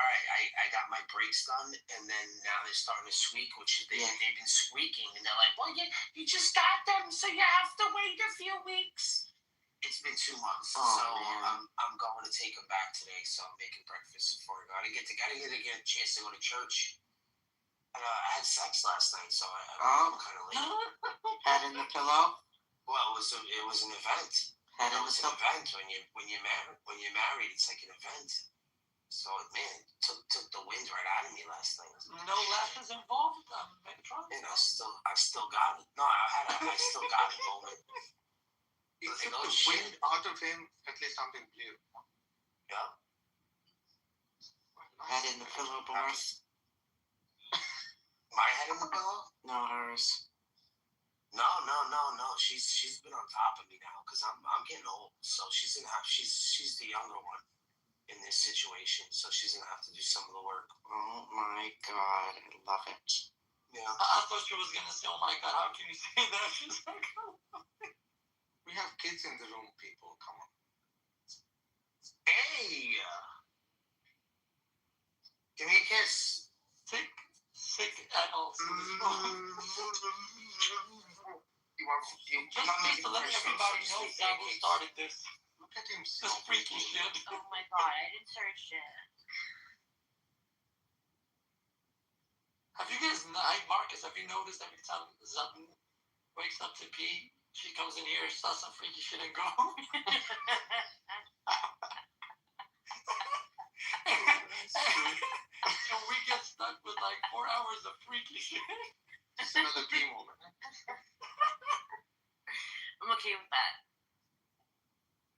This is the problem of listening to too much philosophy. P1, P2. If P is not P. Speaking of P, you guys have to watch the 50 Cent documentary about P. Diddy. It's so good. It's fucking P. Diddy? Yeah. Puff Daddy. I must say though, Zabu, 50 Cent he is really the embodiment of the 48 laws of power, man. That is one seditious son of a gun. He waited like 20 years to get back at Diddy, and God. It's such a good documentary. Highly recommend it. It's dramatic. Hey, Diddy deserves it, man. Get the hell out of here. You're fucking over people all these, like, for the past 2-3 decades and expect not to get your karma? Of course they're gonna get your karma, asshole. Is it on Netflix? Wait, what do you mean karma? He's free. Free of what? Of charges, criminal charges. Well, I mean, he didn't. I don't think he's free of all charges, is he? No. I think he's facing what like 50 months. 10 years for each of the prosecution ones. Oh, that's good. Okay. I thought he had This is why, world, you should watch the documentary. Yeah, but he didn't get charged with all the other stuff that people talking about. He only got RICO charged for and one thing. Yeah. Well, at least there's going to be a party. There's going to be a party with R. Kelly, so it'll be fine. Look. This guy, bro. What? My mind says yes, but my body. Yeah, that was a bad confession, though. Hey, I still listen to his music. I may not agree with his character, but I still listen to his music. Hey, Alpha, do you know why a pedophile never wins a race? World, thank you for holding it down. I want to thank you for you just can't make him at the Ahmad. Okay. You got it. Who made him at the Ahmad? I thought it was you. Why can't we make him with the Ahmad? When I get my own rooms, I'm not talking about. The guy literally he's kicked me out of my own room. What are you talking about? Ahmad is cool, man. Come on. Don't do this. I don't be modding people. When you trying to make me a mod, I know. A person a mod who takes my rooms from me. That doesn't make any sense. Anyway, I asked Alpha a question. Alpha, do you know why a pedophile never wins a race? Why? Because they like to come a little... God damn you, bro. You just... What the hell? That's just sick and twisted, man. On so many levels. what you guys think, but I think Timothy is cool. But I'm not gonna lie, Zabu. I'll say this. And listen, I don't Hey, care Bart, about what about him me? being Can I in be the room. doing mod in your room? Nima is endangered species. Let's make it. The problem is you have alliance with the wrong people, man. You want to be cool. We're not looking to be cool. Because when everybody leaves, me and Marcus are in here by ourselves talking to each other. So it's like, it seems like you only come in the room when it's popular and you can get like clout. You need to be forced to come in here. Yeah, come in here when there's 4 people in the room. Marcus is always in this room. Okay, all right. He's always in here. I'll make my presence felt a lot more. What's funny is that I'm asking you to actually be a friend, right? And you're like, I gotta come in here and be a friend, really? Like, it's like think about what you're asking. Yeah. Alpha, what were you gonna say to me? No, it was just I was about to talk about Cassie, Miss Ventura. Even though it's messed up what happened to her, but you see, I was thinking about this. If karma is real, right? Karma works like on multiple levels, man. Because if she was kind of dating Ryan Leslie, who I think is a very talented man, very talented musician. And she apparently, according to him, she left him for P. Diddy. Right? Yeah. So everything that happened to her is inexcusable. That's just outright. Okay, outright inexcusable. Wait, she also kind of faced her karma for what she did to Ryan. No. Karma doesn't work that way. No?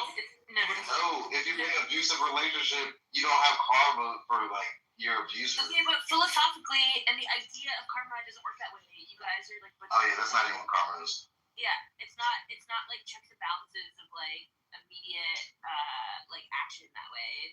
It's more it's more like long term.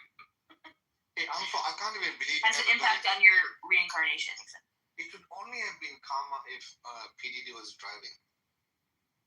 She was in the car. Oh my god. You sick man. Sick. Twisted. Anyways, just clearly shouldn't be making jokes about this. This is awful. Let's go back. No, I don't mean karma in the, not karma in that sense, but karma in the get back sense, right? Yeah, but just don't now that way. No, I'm just saying, like, if everybody's getting their get back, it looks like everybody got their get back. No, but right Alpha, listen, the karma would have been if PDD left her. That would have been karma. Hitting her back, that's not karma.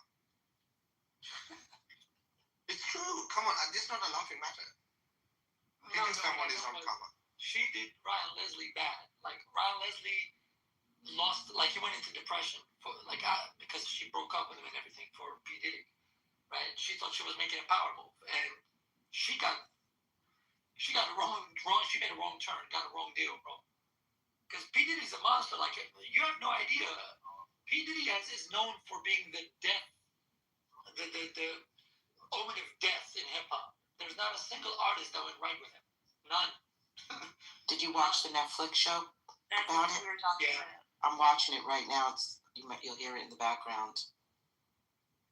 So, what'd you think of this? Volume. You got jealous of Death Row Records. Yeah. Oh, my punk.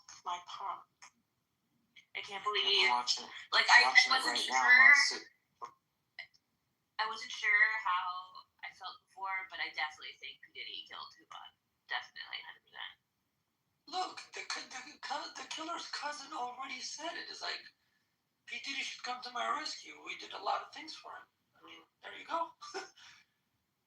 Even in his trial, P. Diddy's name dropped more than his did. So, that says a lot. But we know what's interesting to me is how, for example, Gene Deal and all of them, like all these bodyguards, right? Even when it comes to politicians who are officials, right? They say nothing when they're in a position of power and they can actually do some damage and have some influence. only when they sit down, only when they retire, only when they're out of the circle, then all of a sudden, we got exposed so much dirt. It's like, you were in a position of power. Why didn't you just sabotage them? Why didn't you just... It's hard to come out when you're like in the thick of it, you know? It's hard to do that. And that's what makes me cringe so much. It's like, this guy is just... Really? Like, why didn't you just expose them then? Even like when people come out talk about presidents or former presidents. But people have been talking about fucking P. Diddy for a long time, dude. Like in this association with Tupac, it's been a long time coming. This is like right from the beginning. Oh my god, one thing anyways, whatever. I don't want to talk about this anymore. But it's a really good documentary to watch. I think people should start going after Leo Cohen next. Because his name has been dropping lately for messing up a lot of people's lives and fucking them over. So I think he should be next. Leo Cohen should be next.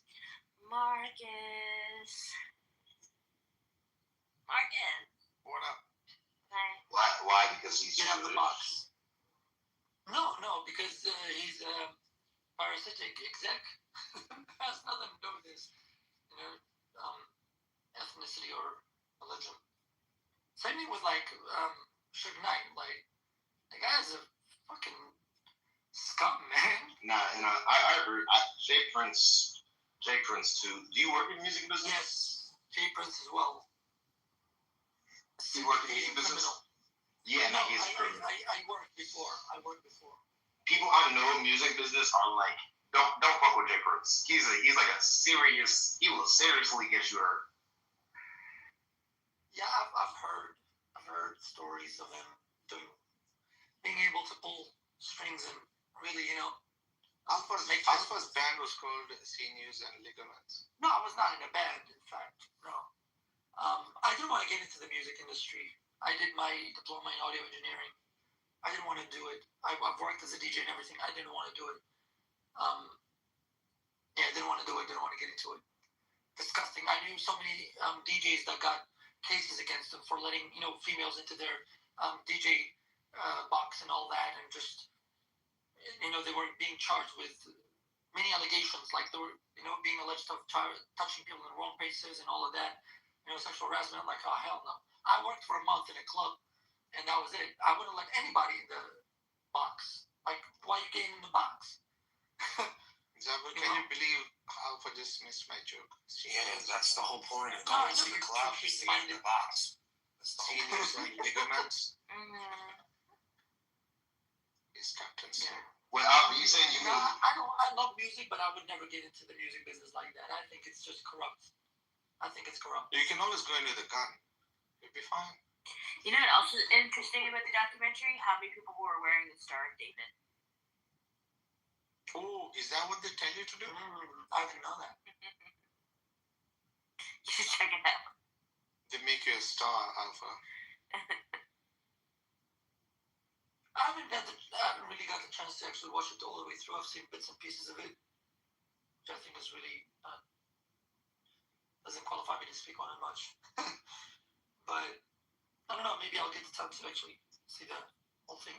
It's only 4 hours. It's 4 episodes.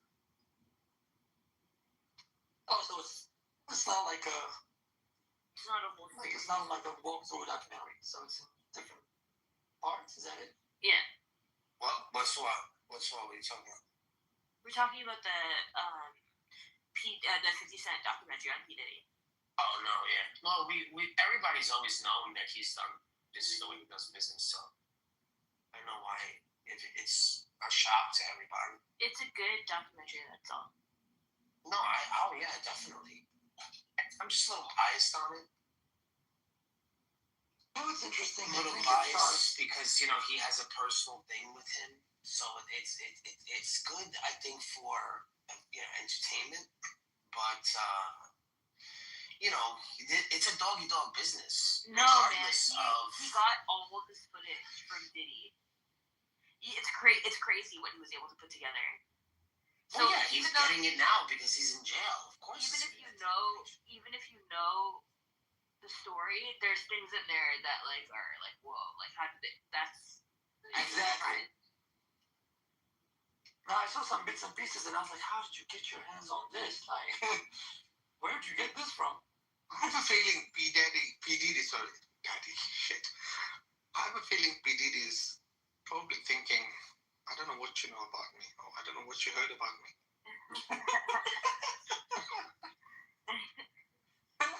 This guy.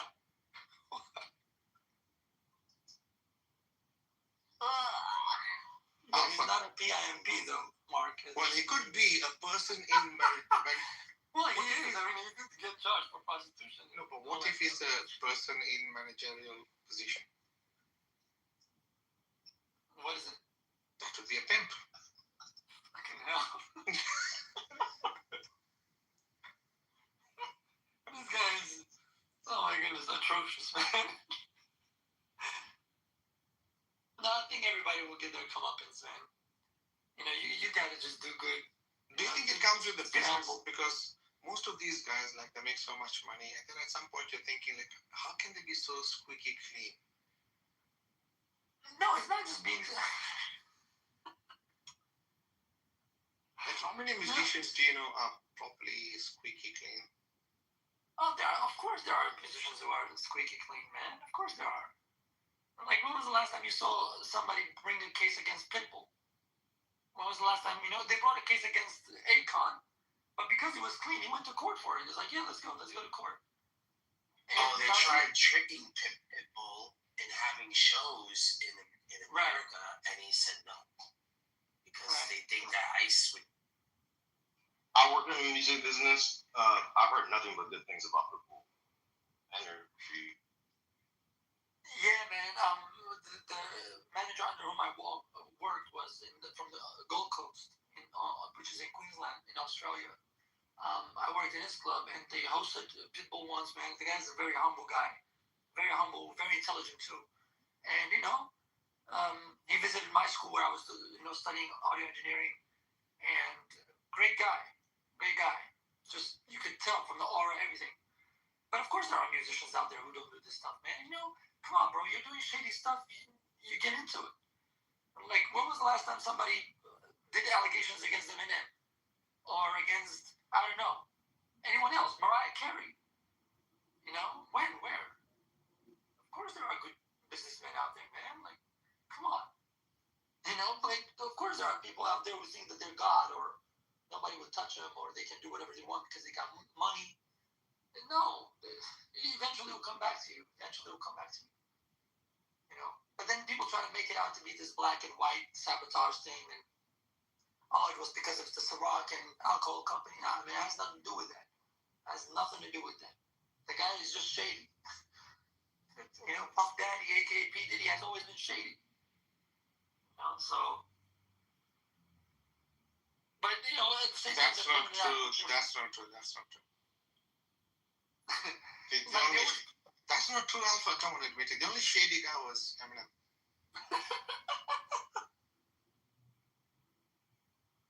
No, really, you do shady stuff, it'll come back. It'll come back to you, man. Like, it will come back to you.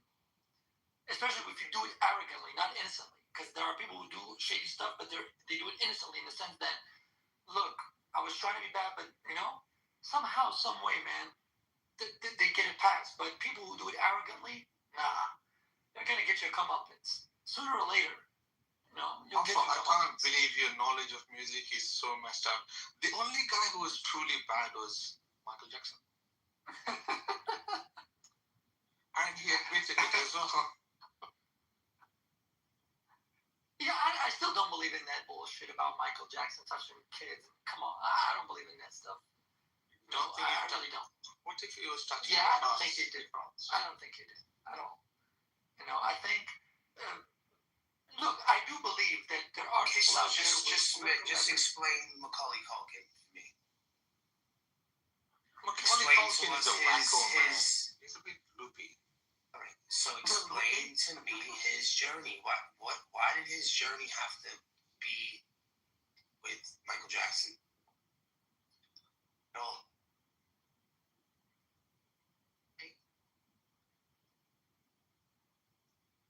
That's a good question.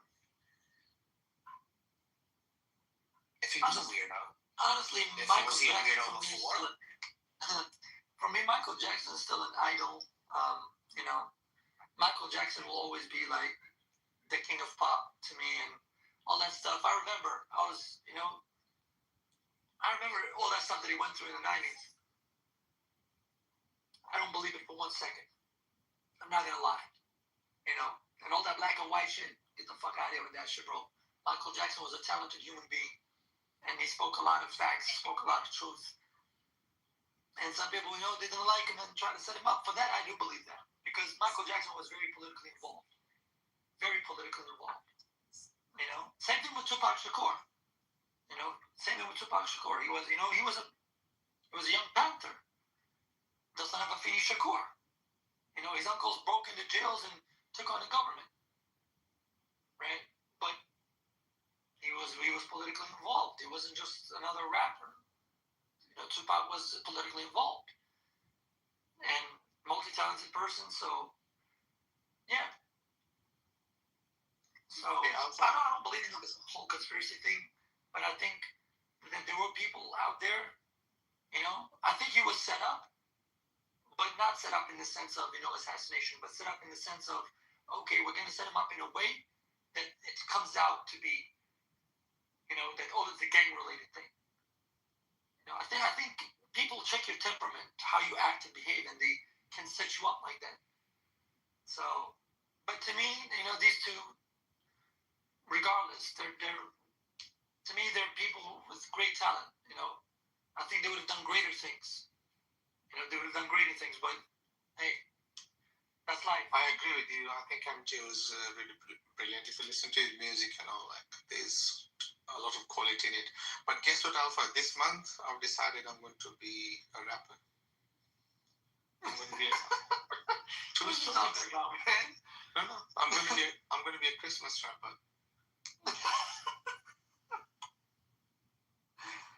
Hey, man, don't joke, man. Rapping is not an easy. You need to have talent, bro. Have you heard Sam rapping in this room? Like, Sam is pretty cool. Yeah, Sam is horrible, man. But I love his comedic timing, but he's horrible. That's the whole point. It's too nasty. Like, just enjoy it. No, not everybody. Look, nowadays, I'm not gonna lie to you, bro. I love hip hop. I think hip hop is one of the greatest. You know, hip hop is a very rebellious culture. That's why I love it. That's why it attracts me. Like, hip hop is not the kind of stuff that you like. For me, it's KRS-One and Rakim and you know, what's his name, Big Daddy Kane, and you know, Cool G Rap, and then you know, I love all these guys. Like, I listen to them all the time. Boot Camp Clan, you know what I mean? All these people, all these bands. How could you miss LL Cool J? I love LL Cool J. I love LL Cool J. LL Cool, Ice-T, man, all of them. I listen. But you know, nowadays, like, see, me growing up, hip hop was, I'm gonna make it out the hood, right? And then try to pull other people out the hood. Now it's about, no, I'm trying to tell you to come back into the hood, become part of the hood, and kill people in the hood. I was like, come on, man, that's not what the teacher was teaching, man. And I'm referring to KRS-One. You know, that's not why hip hop started. And let me tell you guys, I know a lot of people may not like the politics behind hip hop, but hip hop started from, like, literally from the gutter. When you know, black majority schools were not being funded, you know, despite their musical talent, like, they were not being funded. They couldn't afford musical instruments. They couldn't afford studios. And you come up with hip hop? Come on, man. Like, come on. And that's what hip hop means. Hip hop. It's about knowledge. It's about expressing yourself. It's about having a message. Not, I'm going to kill you and you wait. They didn't start that shit. Spread the message of killing people. You're supposed to tell the message of your community and do something. Get out there, do something. I think they should just leave the killing to God. Let God decide on it. Yeah, let God, exactly. Let God do it. Let God be God, you know. But No, I love hip hop, man. I've always paid my respects, and I've always loved it. I know the history of it, and as someone from the Middle East, and given that my skin color is lighter than your average brown person, but for me, it's for me. I understand the history behind it. Bro, you are the average brown person with that color. Yeah, so for me, it's like, yeah, it's really fucking, man. For me, I was just watching a documentary. I mean, to switch it up. Yeah, you love hip hop, brother. We understand. You love hip hop. That's great. But I was watching this documentary on TikTok, right? Alpha. And it was talking about how. Yeah. It was talking about how this Christian girl, she felt like, like a little oppressed, growing up. Went through high school, her friends were allowed to, to go out. On the weekends she wasn't. When it came to like having a car, her parents couldn't afford to get her a car, so she felt like, oh my God, I don't have a car. My friends have a car. When it came time for prom, the person that she wanted to go with went with somebody else. And I'm thinking about all those poor Christian girls that went through this out there in America. It's just something that I was thinking about. Really? Saw a documentary on that. Yeah. Wait, do you have a link? Don't you think it's really oppressed a young Christian girl in America that she can't get that parents can't afford a car, so it's drive her parents' car? That's so fucked up. I think you're pulling my leg, right? Well, if she can't, if she can't drive a car, it's karma. Your third leg. Marcus. Then I compared it with these girls from Egypt, because they were like having a documentary, so they were comparing one to the other. And then the girl from Egypt said that she's never felt the wind on her neck for 12 years. That's messed up. Right. Hey, Megatron, do you know why Egyptian kids are so confused? Oh, this is good. Why? Because at some point, the daddies are going to become mummies. You're fucked up so good. What the hell? I know, it's still good. Get that one. Maybe that will win. Oh man, this guy. Anyway, but yeah, so the oppression of women, of Muslim women compared to Christian women, man, it's just uncanny. No, but really, is this actually documentary or just mucking around? Well, no, there's documentary of just a bunch of women that live in Muslim countries that are just being oppressed, really. What do you mean they're being oppressed? Of course they're being given more freedom. Allah gave them more freedom. They never had freedom. What do you mean? Now Allah's a politician? Think about it, Megatron. Just think about it, right? If you are like hooked up with one guy, you've got to cook, clean, do everything for this one guy, right? But if he's got 3 more wives, you're literally just going to be spending less time with this guy. So you have are these Egyptian and like talk shows real? Like there's a mother giving her daughter away at 10 because she got her period. Like is that a real show? Like are people taking this serious? It's happening all over the world. What, everyone? And the daughter is literally saying, I don't want to marry this guy. I don't want to marry this guy. And she's like, well, you're ready. What's up? You're ready. Like, this can't be real. But Megatron, do you have a link for that? I want to see that. Do you want to see that show? Yeah, like the talk show? Yeah. Yeah, the documentary thing about the... Oh, the documentary. Oh. No, not the Christian girls. I was just over-embellishing on the point. Oh. I was over-embellishing. Before you go ahead, your personal discussion. Hold on. I just wanted to... Oh, here we go with the complaints. Go ahead, give us the complaint. What's the complaint, bro? No, it's unbelievable. It's the complaint. What I'm going to do is, hold on, I'm going to post the link first before you talk. Yes. And before you complain, brother, make sure you don't come in with a rash. Go on, Rashid. Damn you, Marcus. Yeah. You're wrong. It's actually, it's the whole channel. No, it's the whole channel. So I just put the whole channel. It's in Arabic. Yes, brother Rashid. Yeah, I'll just put the whole channel. Sure. Thank you. So I just wanted to talk about the title of the room. You have written there, the end of Islam. The end of Islam. I don't understand exactly what you mean by the end of Islam. I said maybe it's me. Maybe because I'm a Muslim, I'm biased and I don't understand what it means by saying that it's the end of Islam. I went to ChatGPT, I went to Gemini, and I asked, just a second, I'm about to land. No, before you land, because I don't want you to land, I want you to express it more. Rashid, would you mind reading the topic again one more time? Let him land before we... Yeah, hang on, Alpha, let him read it. Can you read the topic? Rashid, what do you want? What do you want? Hey, Megatron, you're hot micing. Okay, all right, you just wasted time saying that. No, what is Megatron, it? you're hot micing. Okay. Hey, Rashid, would you mind reading the topic one I more thought time? it was 9:30, I'm sorry.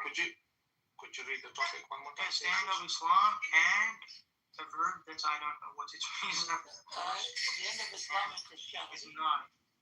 It's a question. It's a question, exactly. So what's your problem with the question? Okay, that's my point, because it's so famous, maybe it's not famous among you, of course, that Islam is, growing so fast. I know Islam is going to be an There adult. are some things that are so evident, even don't worth talking about. Okay, yeah, let's talk about for example, this TikTok. Let's talk about this Just a TikTok second. For at the example, top. imagine I make a Oh, we room. don't want to talk about the Is TikTok. sun on top of the sky? Is sun out there? Does sun exist? Of course it exists. But the point is, what kind of question is that? Rashid, And anyway, apart from that, to answer your question, definitely, yes, Islam is growing. I don't know why you came up here and asked us this question. Bro, you got anything else? No, Because I was on No, I'm answering the question. All right, answer the question. Let's move on. Sure. This is ridiculous. So if you just read the statistics, the gatherings that experts. Rashid, would you mind putting the statistics in the chat, please? Rashid, would you mind putting the statistics in the chat? Thank you. Definitely. Look, Rashid, Islam is growing. And then we can discuss. Just let me land. Islam is growing. Islam is going to be an adult. I was finished. No, but you're landing something when you're telling us if you read the statistics. So we now want to read the statistics. Put them up. Yeah, would you live in a land of Sharia law? Sure, just let me finish and then No, you're not going to finish. We're going to ask you a question. You came up here. You came up here. We invited you up. It's not for you to give your statement. Open up a room. Open a room and make your statement. Megatron. I was just trying to answer your question. If you don't like it, First of all, I don't even know why your title. it's in the That's title. totally fine. I will not answer the question. That's totally fine. Rashid, are you saying the fact that people are having more babies means that Islam is growing? No, it has nothing to do with Look, Marcus, Islam will grow, become an adult, get married, have kids. Do you have a problem with that, Rashid? No, I mean, he's saying it's growing, but does growing mean just having a bigger population? Because, I mean, the Christians could do that, and... Yes, it's both. Look, it's both because of the birth rates and inviting people to Islam. We have had so many conversions from, I don't know, countries I changed the title. Are you happy now? United States. I changed the title. Are you happy now? Because I didn't make that title. I did not have any problems with the previous title. Okay, that's why you came up here was because of the title. What do you mean you didn't have problems with the title? I'm dying. That's so funny shit. That's funny. That's genuinely funny. Thank you, Rashid, for your... So now we fixed the title. We have no problem taking requests on fixing the title. The If it's insulting people, Okay, talk do you about like this title? your personal stuff. Talk about watching porns. Talk about whatever you like. Rashid, Yes. I put a Go link in ahead. the chat. Rashid, I put a The link in the first thing chat. he brings I up think is that porn. the reasons why Islam is growing is mentioned very well in that link. It's fine. Did you guys just hear Megatron? The way he said that felt like, Lord, why am I still alive? Hey, Rashid, so you just gave us an idea, so I updated the topic if you want to read it. Or just... Islamic porno, that's right.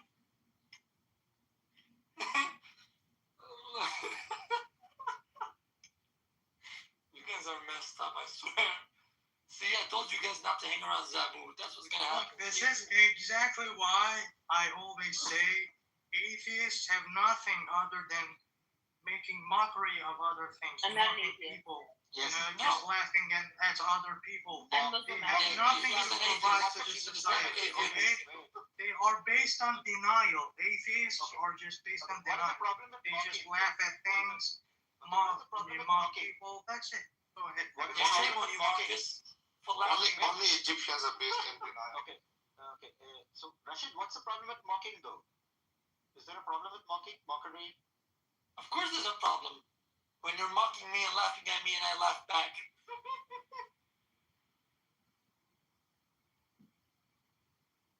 Yeah, Rashid, I think Nilo asked a good question. I don't think that mocking people is rational. I don't think that mocking people will solve problems. I don't think that you will, just solve problems by laughing at them. But you can think differently. You That's know, what Rashid, We shouldn't mock. I don't mind you talking. Donald Trump, for example. We shouldn't mock Donald Trump, for example. Is that what you say? Like, we shouldn't mock certain people like Donald Trump. the orange guy, yeah. Are you discriminating against orange people? Look, you can do whatever you want, okay? Atheists, agnostics, I don't know, every person, every single person can do whatever he likes. But my point was that atheists, mostly based on my experience, are like this. Okay, They do not talk about issues. They do not have critical thinkings. They just laugh at people. Wait, and Rashid, ignore Rashid, I have a question for you. them. Rashid, That's it. What the hell? Rashid, how many people do you think in this room are atheists? Would you like? This is not even an atheist room. I mean, what's your grievance? Yeah, hang on, Megatron. Let's see if he thinks who he knows is an atheist. Go on, Rashid. Can you mention all the atheists in this room? Isn't CM, for example, an atheist?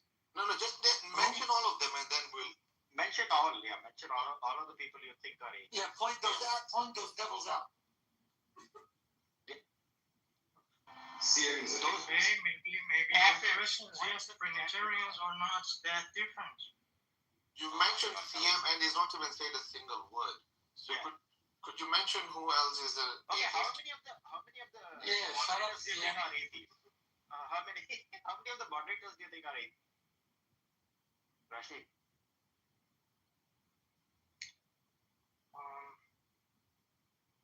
That's my bad, okay? No, but Rashid, you have to point out two things in this room. You have to point out who is gay and who is an atheist. Rashid, not to open your mouth and just speak stuff without even knowing facts. I feel there was some solid ignorance happening there. But I will say this, Nilo. Rashid, when you speak, you do speak good things. But please try to land a bit early because I get anxious when you're still not landing, He's got helicopter problems. No, I just don't want to lose another building. Oh shit! Okay, that's a good one. That was really good. I had that thought in my head. Sorry, guys. I'm sorry. It's okay. We're gonna come. I told you we're gonna come after you, Alfred. Okay, so this was where is he? Alpha. That was that link at the top, the TikTok link. I don't know how that got into my feed. Just checking it out. And there's a few documentaries on there, and I was a little confused. I was just saying, like, are these things real? Like, are people just making this up to kind of? Because I don't believe these things are. I do believe there are people out there that don't like Islam, right? And I think they put out, like, propaganda. So I'm always looking at these things like, is this real? Like, what is really going on here? Like, is the words that they're saying really are they transmitting the words properly, or is this woman just talking about something else? You know. And so I put it up there to see if I need to check this out. I need to scrutinize it on a closer look because they've written. Yeah, so sometimes when I see things like this, I take it at face value. I'm like, is this like a Jerry Springer thing? Is this going on now? And then there's a talk show that I saw where very young girl was a bride, and the mother wanted to give her away. And this is on a talk show, and I'm like, is this real or is this orchestrated? Honestly, coming from the Middle East, I don't think it's orchestrated. I mean, there could be orchestration, sure. Yeah. But I'm just saying, like, is this stuff real or is this stuff fake? Look, you keep talking about the age of marriage in Islam. I'm not talking about the age of marriage, bro. I never bring it up. I was talking about talking about it. Yeah. You know, recently I became really involved with some good women from Northwest Pakistan, and under, of course, conditions of anonymity. They told me a lot of stuff about what's happening in, for example, Pashtunai. So they told me that just recently the Pakistani army escorted a bunch of militants, Taliban militants, and they raped, I think, 19 girls. 2 of them were her cousins in junior high school. So that kind of took my sleep away, for why don't you talk about rapes in Ukraine? Why don't you talk about that? No, it's not about rape. I'm talking about the places where this stuff is not talked about much, or it's not made, how can I say, public, right? It's not publicized much. So, yeah, I mean, I wouldn't say it's orchestrated. I mean, look, man, I'm going to say this. The bullshit that women go through still to this day, especially from Asia and, the Middle East or West Asia, bro, it just, I don't know, it baffles the senses. It makes you just, boggles minds. I don't know how to describe it. For anybody that thinks that they're so oppressed, man, see what some of these women go through. And tell me if you can still survive and breathe and still be so strong to come out against it and speak about it and stand up. And that takes a lot of strength, a lot of inner power.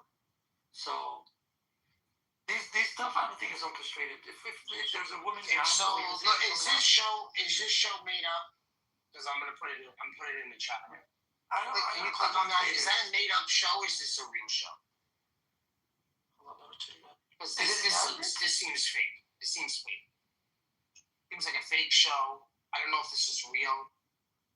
I'm asking because I usually don't find these things on my feed.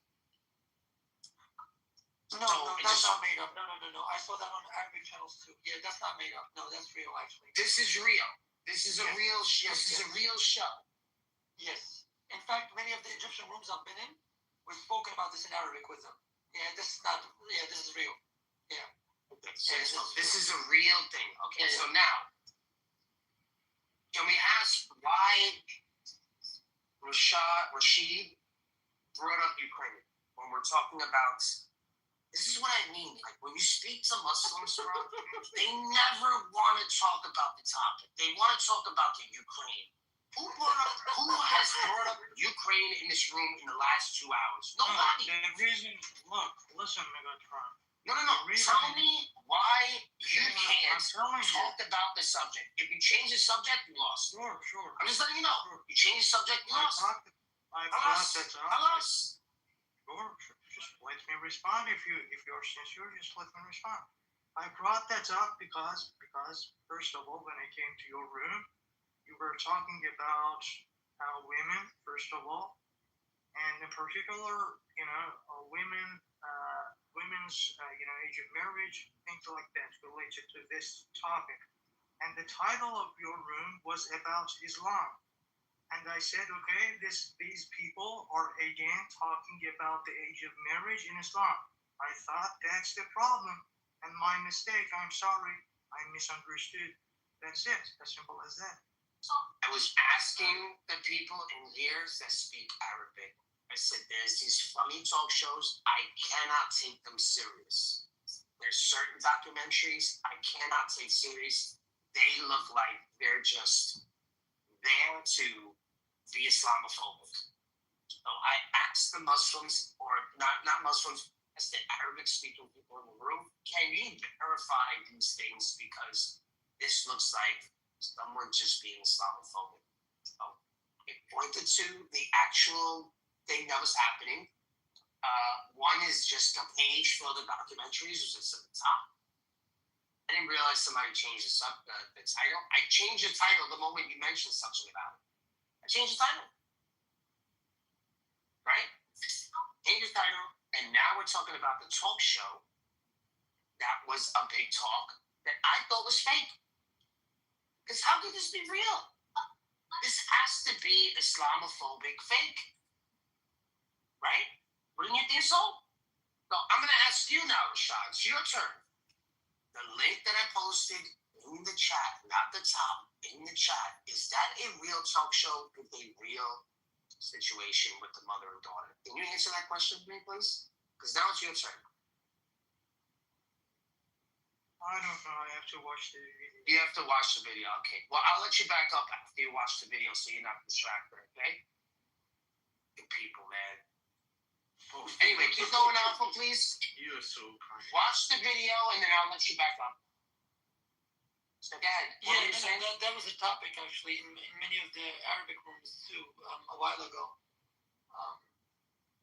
A friend of mine, female, actually, I know outside of Clubhouse, told me to log on, and we went to this Egyptian room, and they had like 800 people, and they were talking about this, and some people were like threatening the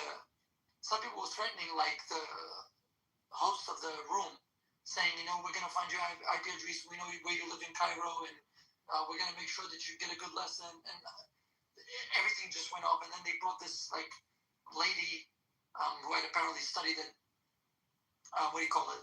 some school somewhere, and apparently she was raped, and she came up and she said so many things, bro, and then the room went up to 1,000 people, and this was talked about. This was talked about plenty of times. Yeah, when I saw the thumbnail, I knew it. I knew exactly which clip it is. It's sad, man. It's sad. It's just abhorrent and horrid. So there's much. I don't know how to describe it. It's just horrid. But that's a regular thing, Megatron. That's a regular thing in my own extended family.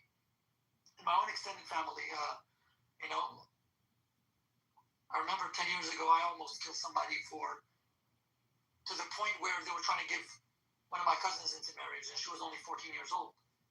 And I told him, I said, look, this is going to go down really bad. I don't care. I wouldn't care about my career or whatever. This is not going to happen while I'm here. And eventually, it didn't happen. Listen to me. You should have done it so much. See, me, I would, as soon as I see this, right, my eyes would light up. Joanna would already know. Joanna could be standing right there. And this guy's asking for my cousin's hand in marriage at age 14. Yeah. Oh my God, this is amazing. Yes, I always saw it. Since she was born, I always knew this was going to be life for her. And I would buy her lunch. I would buy her a dress. I would set up the whole thing. Caterer and all. And give them a date to show up. Oh, listen, we're going to get a little get-together. We're going to collect some money for the party. We're going to be at this place. Remember Joanna? Yeah, she's going to pick you up. Going to pick you up, dress nice, smell good. Isn't Joanna cute? Isn't she cute? Get the casket ready, huh? Yeah, forget it. Drinks around the house. We comes in, and all he's gonna see is a bunch of men with masks, and they're gonna have his way with it. You know what I'm saying? Like, why show him this emotion? Alpha, feed into it. Be like, yes, oh, what a beautiful loss, yes, oh my God, it's great. That's what you gotta do. I found out quite late actually because she came over to my elder Andy's house and she spilled the beans. And because I have lived most of my life outside of the Middle East, right? And Mark, did you just describe like a sex ritual? So I had just begun my, like medicine studies and everything. So That's a Mason sex ritual, Bart, that you just described. Yes or no? I'm confused. What's going on? And yeah, so I was simply trying to clarify Bart's last statement. My apologies for the interruption. I'm just saying someone and I have been talking for several months, and he just described something that he described before, but he forgot to mention that that's a Mason sex ritual. He left that part out. He was just describing what he wanted to convey. But I wanted to clarify. No, that wasn't what I was clarifying. I was just saying I would play along with something like this right after the act. Around it. What exact? Put a name on that. What event is that? I'm not so sure if they invented it. I was thinking of a mob hit, and you know how they do mob hits where they're gonna promote you. And you were just thinking about promoting this man. Oh yeah, listen, can you marry me? to the grave. Yeah, we're gonna collect some money and make sure you guys are all right. Maybe you can buy a house. Stop by. Everybody's gonna be there. I'm so glad that Omar was paying so much attention. Yet the only bit that really he was interested in was the one right at the end. The kinky bit. That's the one that pricked your conscience. The only bit that I'm interested in, Marcus, is when is Megatron/Barth going to start suffering senility? See, Alzheimer's is He already is. He is. How do you know? Prove it. This is it. He's already in that stage. He's a senile old man. Oh, what did you want? Only in Islam.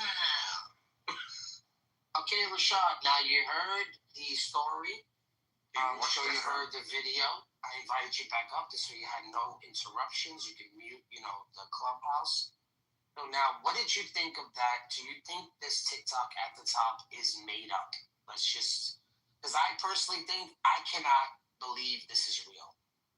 No, until proven otherwise, I'm sorry, Alpha. I do accept it did go up a few points, but I still need a few more points to think that this is actually real. So no offense, Alpha. No, I'm not trying to, it's real.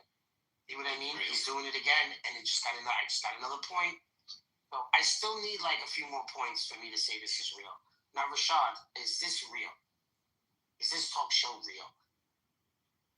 Yeah, to be honest, it looks suspicious. Actually, looks suspicious. I'm with you. It looks suspicious because you wouldn't think, right? This would be on national television.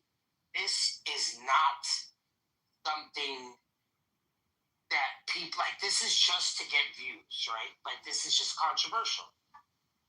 They just want to be Islamophobic, correct? I'm thinking Islamophobia is on the rise. And they're just using this for views. Because that's what I totally agree. So why do you think this is believable if this is fake? He just walked right into it. Yeah. He walked in head first.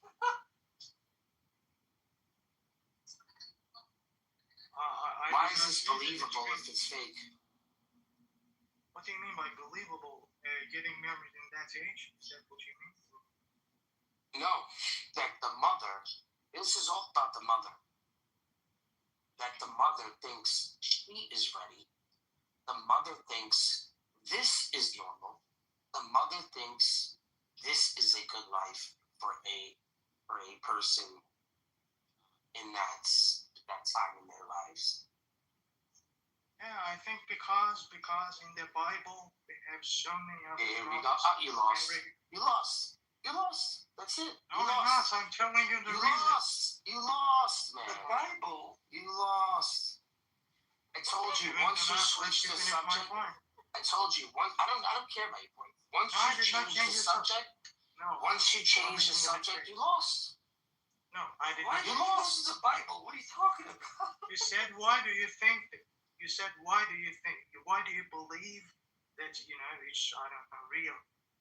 And I'm telling you, I think that it may be real. First of all, I did not say that I believe that it's a real thing. That video is real. I did not say that. But let's say that she believes so. In that video, the lady that says that I think that kid has reached the puberty age or has reached the age of marriage. I think she believes so because if that's what you're asking, if you're asking why she thinks so, I think the way that she thinks is because of the fact that in the Bible, in other there you go. books. Hang on. Megatron, let him give us facts. He said the facts. The fact that in the Bible, go and give us this fact. He did it again. And not for nothing, that woman doesn't look like she's wearing, unless she's Armenian or unless she's in a Latin mass, she would be wearing a head guard, but she's on a talk show. So if she was a Christian or a Jew, she would be wearing a wig. She wouldn't be wearing the head, unless she's doing it for fashion. Then it makes sense. But let's just look at that video. You think this woman is reading the Bible? Okay, look ahead. The cognitive dissonance is just amazing. Give us the fact. She believes so, maybe because we know that in the Bible, when I said it's a fact, we know that in the Bibles we have, it has mentioned that the child marriage is permitted even in United States. The marriage age is below 18. I mean, in most of the states. I like to have a conversation. Let me ask you a question. So you're telling us that you think this woman read the Bible, saw this little passage that says, oh, child marriage is permissible, and decided, hang on, I'll go and tell you and do the same thing. That's what you're telling us. No. My point is, because she's a religious person, definitely, it's apparent that she's a religious person in that video. Yeah. She most probably believes in the, things that exist in Abrahamic religions, including the book of Christians, including the book of Muslims. So in Islam, in Christianity, in Judaism, in all these Abrahamic religions, we know that the marriage age is below 18. And because of that, I think that person was thinking that she is permitted to get married. That's it. So basically what you're trying to tell Megatron is that, okay, so ours is bad, but yours is equally bad, so we're kind of in the same boat. Is that what you're trying to do? I did not say it's bad or good. Well, you've just said, because why did you have to mention the Bible? That's the whole reason you're telling us that, because the Bible permits it, our books also permit it, so it's okay. No, I did not say that it's good or bad. Then why did you have to mention the Bible? That it is. If I say the sky is blue, once he mentions the Bible, he's conceding. He's saying, yeah, we have this in our book. It happens. But it also happens in yours, and I have to make up some ridiculous statement. Instead of defending it, right? They want to kick the can down the road. Oh, but look what's happening in Ukraine. Nobody mentioned Ukraine. We're talking about something he has very high knowledge of, and he wants to divert. So what is your knowledge of the Bible? Is your knowledge of the Bible more than the Quran or the Hadiths? Are they? So if we're asking about something specialty, why change the conversation to something that you know less of? Instead of focusing on what you know more of. The situation, okay? I said I'm sorry. I saw your title. I thought you were talking about the age of marriage in Islam. I'm sorry, I misunderstood. We never talked about the age. We're talking about the mother. First of all, we were talking about the mother. We weren't talking about the girl. The girl part goes without saying. The mother, what is going through her mind? What could she have possibly get this information from where she thinks that she held this child for 9 months? She cared for this child when it was hopeless. And now this young child still needs attention. That young girl that you see on the talk show, she wouldn't really make it too long and fend for herself. She's still under the care of her mother. So much so that she wants to kind of get rid of it, put it on somebody else. So we're asking, what is the mentality of a woman like this? Thinking about the child, we're talking about the woman, the mother. What is the mentality of a woman? You're saying her mentality came from the Bible. I want to go into this. No. Since you mentioned, we can't get out of the Bible. So now the Bible. So which Bible did she read? Let's really go into this. What story? Give me some background information since you know so much about this, please. Go ahead, Rashad. It's on. Mike is on you, buddy. You brought up the Bible. We're willing to learn. We're gonna meet up. Please educate. Okay, look, I'm not saying that in particular she only thinks so because of the Bible. No, I'm just saying in all Abrahamic religions, including Christianity and Islam and Judaism, there is not a limitation for the age of marriage. That's it. If you have any limitations, show me that it has said that you definitely have to be at the age of 18 in order to get married. If you are not supposed to get married. We don't have such a thing. And even in United States, that I think is a Christian country mostly. I think it's a Christian country actually. In many states, it's allowed to get married under the age of 18. Even in some states, I think 2 states, you're not even limited at any ages. 17, I don't know, 10 years old, 5 years old. There is no age limitations, no age. So I'm saying maybe because of all these things, because of these religious beliefs, she thinks that it's fine. That's it. Okay, so I have to correct you. The religious belief is the age of accountability. What is the age of accountability in Islam? Age of accountability. Age of accountability. I want to say it a few times so you understand what I'm saying. So the age of accountability under Christian is when you receive your first communion, when you do your first confession. This is an age when you know what is right and what is wrong. Nothing to do with menstrual cycle at all, anything, right? Because some children's diets are different than others, right? Some kids are like lactose intolerant, so they might not know it yet, so they have like acid reflux, or they might be a little malnourished, right? Like everyone goes through different phases, right? And there's certain things they're learning about their body. So if a woman is malnourished, I mean a young girl is malnourished, she might not get her period right away, right? Which is very common. She might be anemic, so on and so forth. With the men, age of accountability, same thing. Right? So we reach this age where we confess our sin or confess something that we think we're doing wrong. The Jews do this also with bar mitzvah, bat mitzvah. They read out of the Torah. They're old enough to read out of the Torah and understand they can be responsible for their actions.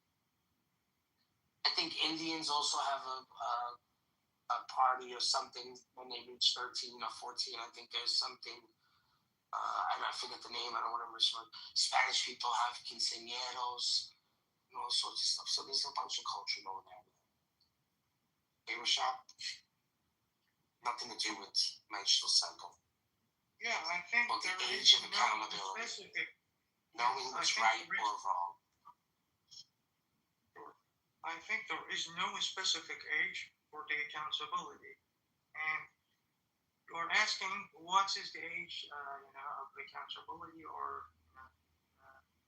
being aware of what is right or wrong, things like that. There is no age. There is no age of accountability. from a person to another person, the age can differ. Some people may be more intelligent. Some people may be more capable, and some other people may not even understand the difference that much between right and wrong in the age of 20. There are some examples. So there is no specific age. Case by case, it's different.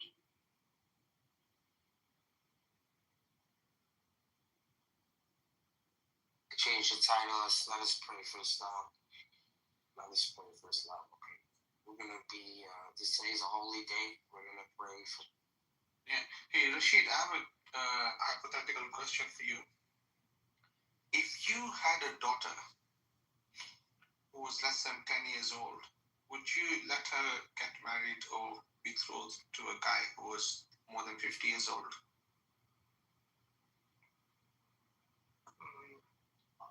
There are so many other variables, there are so many other factors, there are so many other things that I have to be aware of. This is a difficult question. Definitely, I cannot tell you whether. Okay, let me give you a variable. You're a poor guy, you don't have too much money. The 50-year-old guy has got a lot of money, he's rich, he's wealthy. You know that your daughter is going to be taken care of. Would you let your under 10 years old daughter get married to this guy who's over 50? I don't know if that's girl, if that's imaginary girl of mine is going to suffer in the future. If that's better for her to live with another person, why not? I'm not going to torture her for my own good. No, that's not so you'll allow for her to get married to that guy? You'll be okay with it? If living like that is better than living with me, you're saying that you are a poor guy in this situation, and she's going to suffer from being with you. So in that case, why not? If somebody else is much more capable than me, of course. Okay, so you'll be okay with letting your daughter marry a 50-year-old guy, just in case her circumstances are going to be better than the ones that you can provide for her right now? Yeah, for example, some people in, I don't know, Africa maybe, are suffering from, No, I'm talking about you. I'm not worried about African people in Africa. I'm asking you particularly. Yeah, this is an imaginary situation. Leave us alone, bro. Like, why does it always have to be Africa? You think people in Europe don't do this shit? Sorry. Okay, I just brought that example up because I thought it's famous that it's a poor country, but it's famous for having. It's famous. Some of the most populous Muslim countries are in Africa. Yes, like Mali, Niger, and they are the poorest. They are some of the poorest countries in Africa. Yes. I think you also forget that.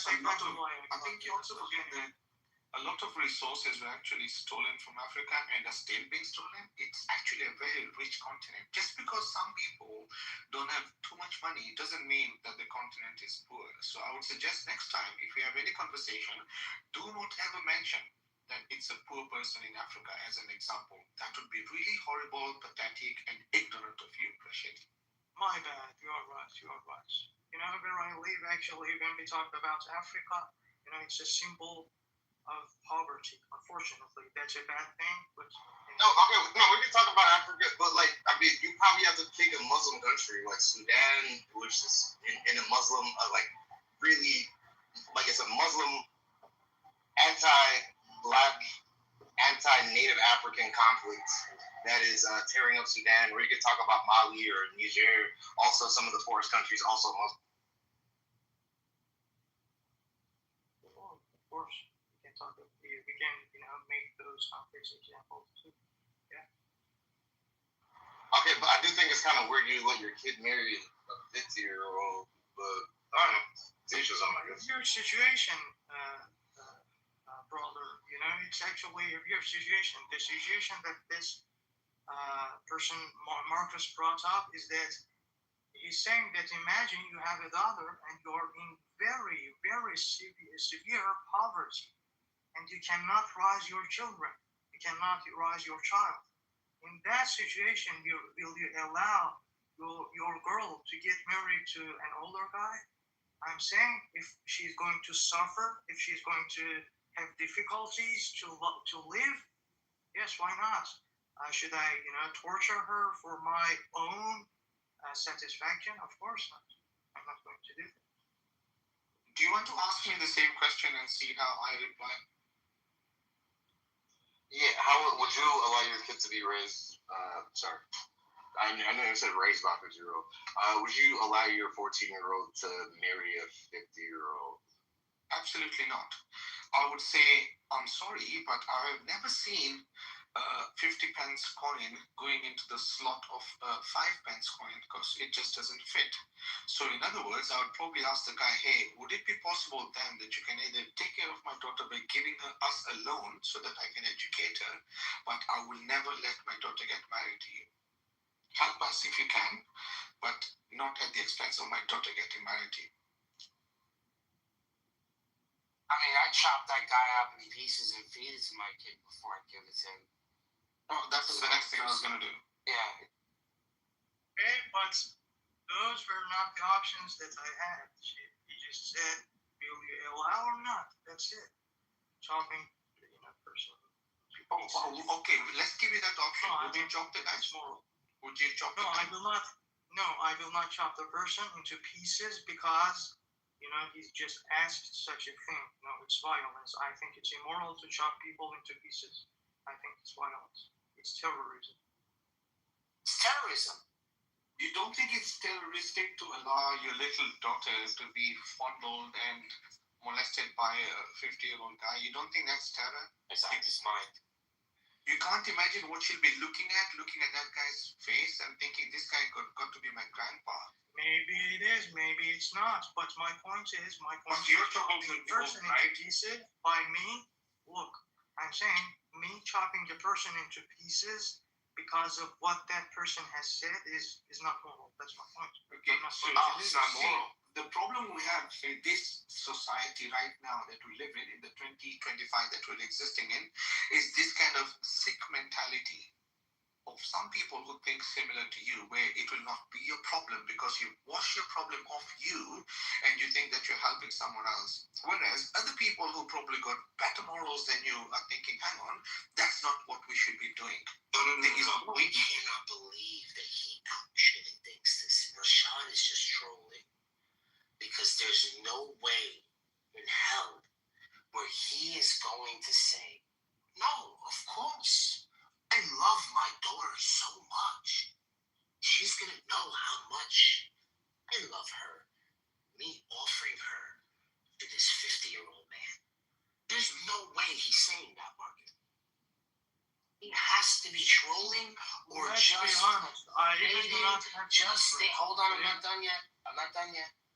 He's just trolling, or he's trying to appease his people that think this way, but he just, because he still wants to be part of the group, but he's just like going with the flow. Because there's no way, right? Little girl, I know you heard this story before. That little girl would be justified by poisoning her assailant and the person who put her in that situation. He'd be like, Daddy, at home. He would be scared shit to see his daughter's face. He probably would never want to see her again. You're saying this is a man who loves his child? Rashad, you cannot be saying that, bro. You gotta be trolling. Do you understand what I'm saying, Marcus? He has to be trolling. Absolutely. You are just changing the story, okay? You are just making another situation up. We had an imaginary situation. I told you. You are imagining that you are a really poor person. A really poor person who is not even capable of... We were talking about the talk show. We were talking about the talk show at the top, and I said, Rashad, this cannot be real.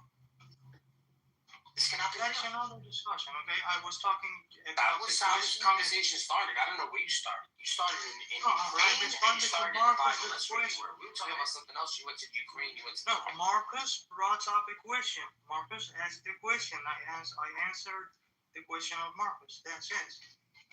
¿Qué tipo está tontado? No sé qué le pasa con este tipo, ¿no? Un garnata que quiere él. Imagine, bro. Yo, I'm really scared that my daughter would get older and come back and kill me. But I would. I literally would. I would be so scared that she would come back and kill me.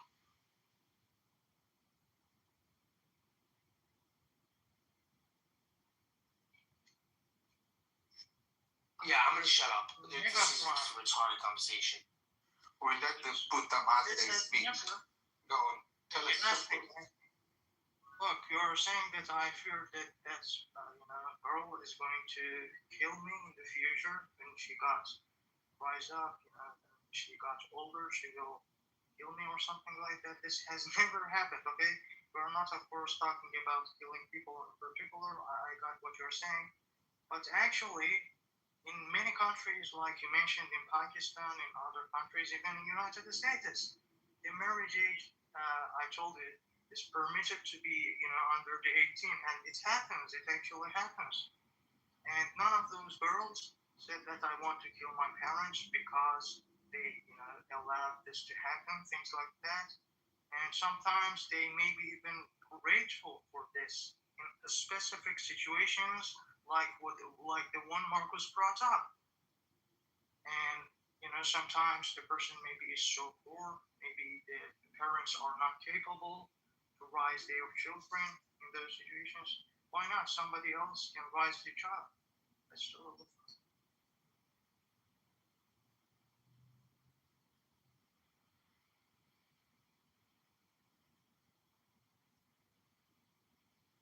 Yeah, Rashad, you're an Islamophobe.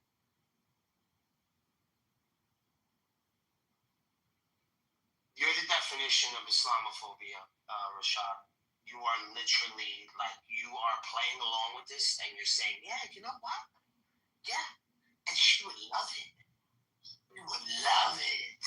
That's what you're doing. You hate Islam.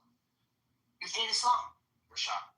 I'm convinced you hate your religion.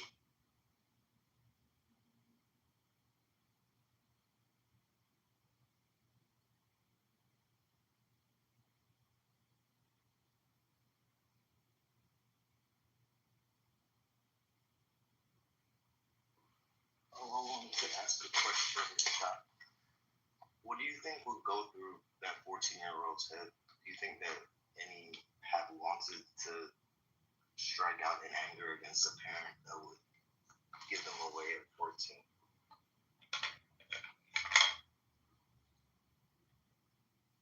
Look,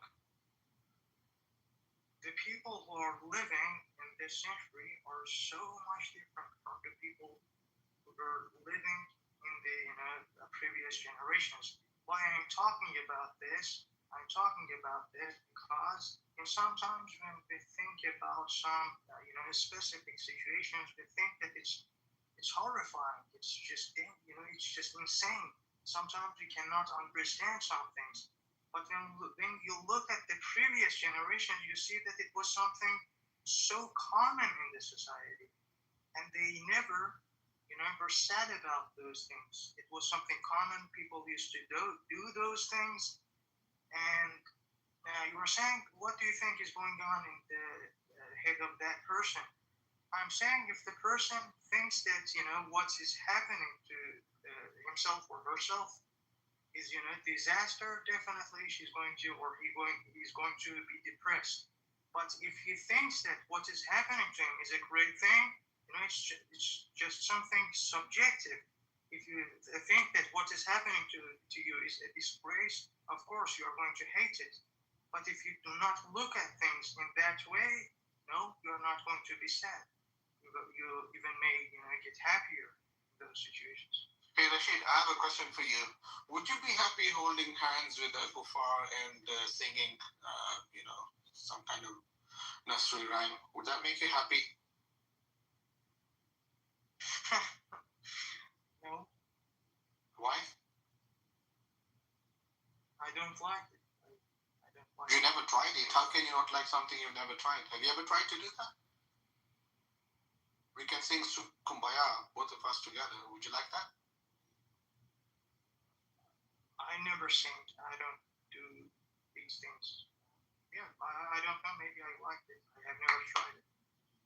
When someone asks you to tell them about the world, do you make everything centralized around you because you are the world at that point?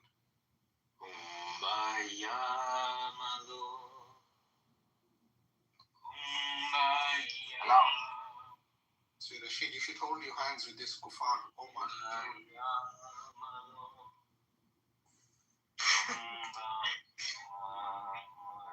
What to say? You need to sing, Rashid.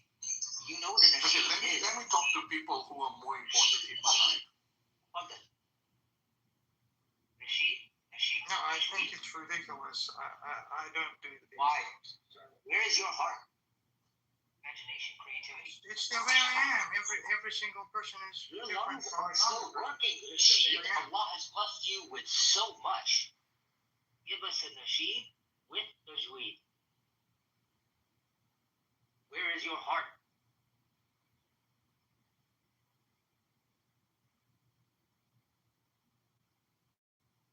Sorry, I'm not capable to do that. Rashid, do you think singing is haram? Maybe that's the reason why you're not singing. No, actually, look, I don't know exactly, okay? I'm insisting on this term. Can you say it in like 3 sentences and make it very accurate and precise? Thanks. No, look, I'm saying, by singing, if you mean, playing musical instruments, yes, I don't think that it's allowed. But why? By singing, you mean reading something? No, reading something. Wait a second. Did you just say playing a musical? Did you just say playing a musical instrument is haram? I don't do that. I personally don't like it. It's my choice. I have, my rights. I do not do these things. But you can. But why would it be haram playing a musical instrument? Because I think it's it doesn't let you think rationally. That's why. I would think the contrary. I think music allows us to express those I parts think of ourselves. music actually manipulates your emotions. And when you are emotional, you cannot decide rationally. And because of that, I do not listen to music that much. Do you think when a mother gives birth to a child that she should not be emotional, that she should be emotionless and then have that affection for her kid? How does that work? That's a natural emotion. But manipulating your emotions in a non-natural way, okay? For example, imagine I'm sitting, on a chair in my home alone and taking the drugs, okay, and feeling that I'm so excited, okay? This is incorrect. This is okay, let me ask you another question, because you gave me a lot of detail about your life, and I'm not really interested. But tell me one thing. How boring of a person are you? Sorry, say that again? How boring of a chap are you? Like, how fucking boring are you? Just tell us, like.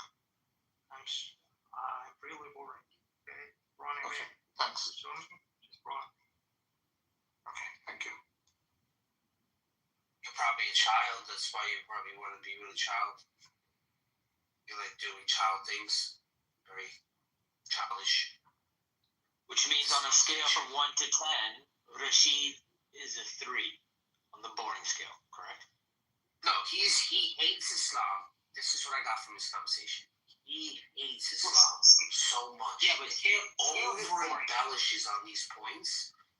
1 to 10. Other people can join him. 1 to 100, I think Rashid is 33. Yeah, he's 33. I don't care how old he is. He hates Islam. Because if he didn't hate Islam, he would defend Islam. He would say, no, this is not the case. We can coexist. This is getting more from the ancient past.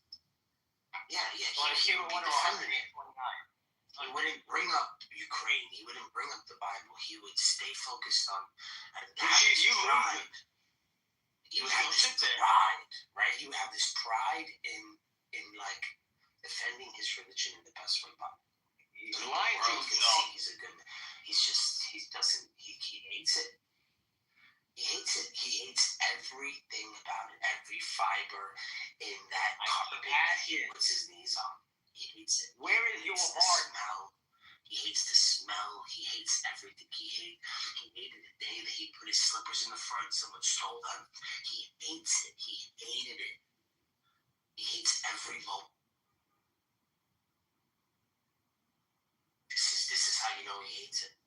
Because he can't defend it. You can think in a way you like it. You can think whatever. You have no propensity. There's no fiber in your being that wants to defend anything like this. Because you don't give a fuck. You hate it. You hate it. No, I don't. You think you I'm don't sorry really care. to disappoint you, but no, that's not the case. That's not. That is the case. No, it's not. That is the Hey, case. Rashid, are you married, Rashid? Rashid? No, I'm not. Oh, then you don't give a fuck. Because you're boring. Maybe not. No, I personally don't do that because of my personal decisions, which has nothing to do with this work, okay? This is my personal life. Okay, Rashid, I'd like to respond. You said, like, okay, sometimes people did stuff in the past that, like, they don't do now. In regards to, like, a 14-year-old marrying, an older man, which she did not consent to. I was like, okay, people in World War I went to, like, modern warfare without helmets. People have done, like, we don't do, but, yo, if you told me today, go to war without a helmet, I'll look at you like you're crazy. You know what I mean? It's like, I agree, certain things may have been a relic of the past, but it's like we learn from that, and then we move on. You agree? Totally agree. Just finished.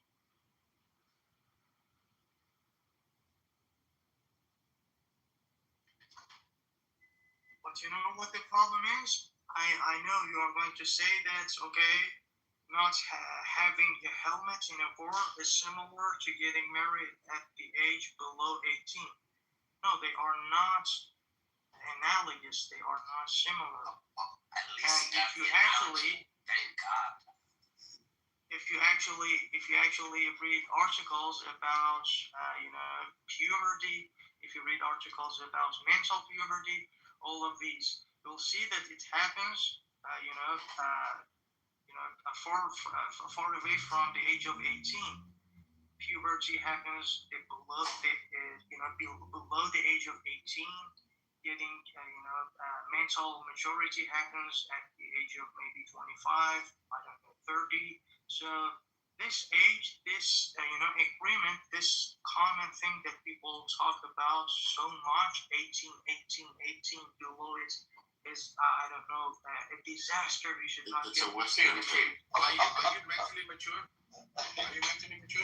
Okay, bro, would you allow your son to go to war, like a conflict, like it's like another world war, and he's 14? They want to put him on a boat. They want to put him in the I forgot the thing at the top that they do the lookout. Whatever. They want to put him on a boat. They want to put him on a gunship or on a front line at 14. On the purge. You're on the purge. There's there's another name for it. The lookout bit at the top. Yeah. It's called like purge. Purge. PERCH. That is a name for it, but it's like there's like a name that's like synonymous, like a bird's nest as well. Trenches? The trench? No, like on top of a boat, like the lookout perch.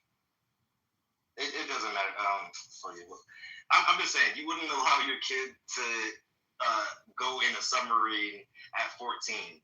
Like, you wouldn't allow your kid to, like, okay, we're going to put an AR-15 in his hands, and then he's going to go to Iraq, like, when he just finished 6th grade. Like, I feel like you would look at it differently. That's what I'm saying. Like, I don't, like, okay, you could say, okay, maturity, but what does maturity even, like, you don't have to be, like, mature, okay, they're about mature, and then, like, put them into, like, a life-defining situation.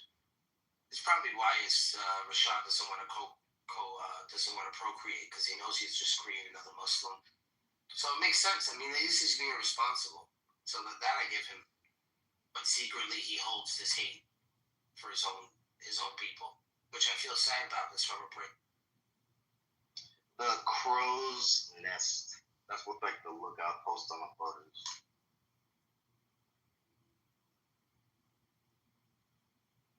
Once someone asks you a question, Rashad, just letting you know how the world thinks. Once they ask you a specific question about something and you mention something else, you lost. You lost. You're letting the interlocutor know that you have to make an excuse of what they're accusing you, so you have to bring something else up because you can't defend it. But once you do the whataboutism, you lost it. But you instantly concede. Megatron, let's give him an example. Ask me a question. Is it true that India launches satellites? India launches most of the satellites for our country? No, because the sky is orange, and it has always ever been orange, but at some point it was purple. What does that have to do with launching? See, Rashid, I lost it. See, I lost. Do you get it now, Rashid?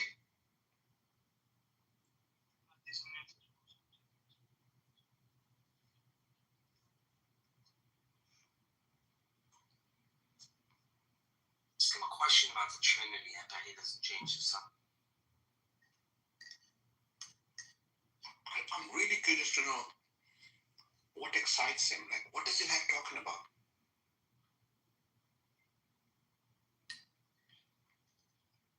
Well, to answer the question that the other guy brought up, no, I do not allow my child to get himself or herself killed. Okay, what you said is like suicide. Yeah, but you let your daughter get married to a 50-year-old. That's not a problem. That's like a lifetime sentence to your kid. But you didn't think about that, did you? You didn't weigh that in with what the world was asking you, and you thought, well, no, I'm not going to let my kid go to war, but I'll let my daughter have a lifetime sentence with an old geezer who's going to be screwing her up every day. And every time she looks into that old geezer's eyes, she's been thinking, my fucking dad did this to me. Do you know how terrible that is? Do you know how pathetic that sounds? Anyway, let me enjoy my lunch.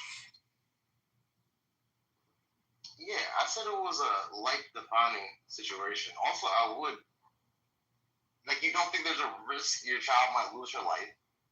Like, I don't know, like giving your child basically like a belonging, almost like an object to another person that is 40 years her senior and a man.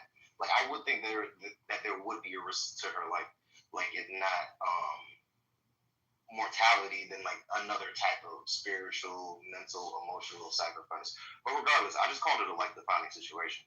Like, well, think about it. I would rather die in an instant, in a day, than to be fucking dying every day, a little less, every bloody day, just because my father sent me this sentence. That's worse. I'd rather be shot in a war. One gun, bullet, boom, that's it, job done. Yeah, at least in a war, you get to choose your fate a little bit. You get a little bit of like determination, agency, volition. And if you're just getting married off at 14, it's like you don't have a choice in your life. You never had you want to go to college? Oh, you want to get educated? Like what? Man, so many options for a person will just be limited at the jump.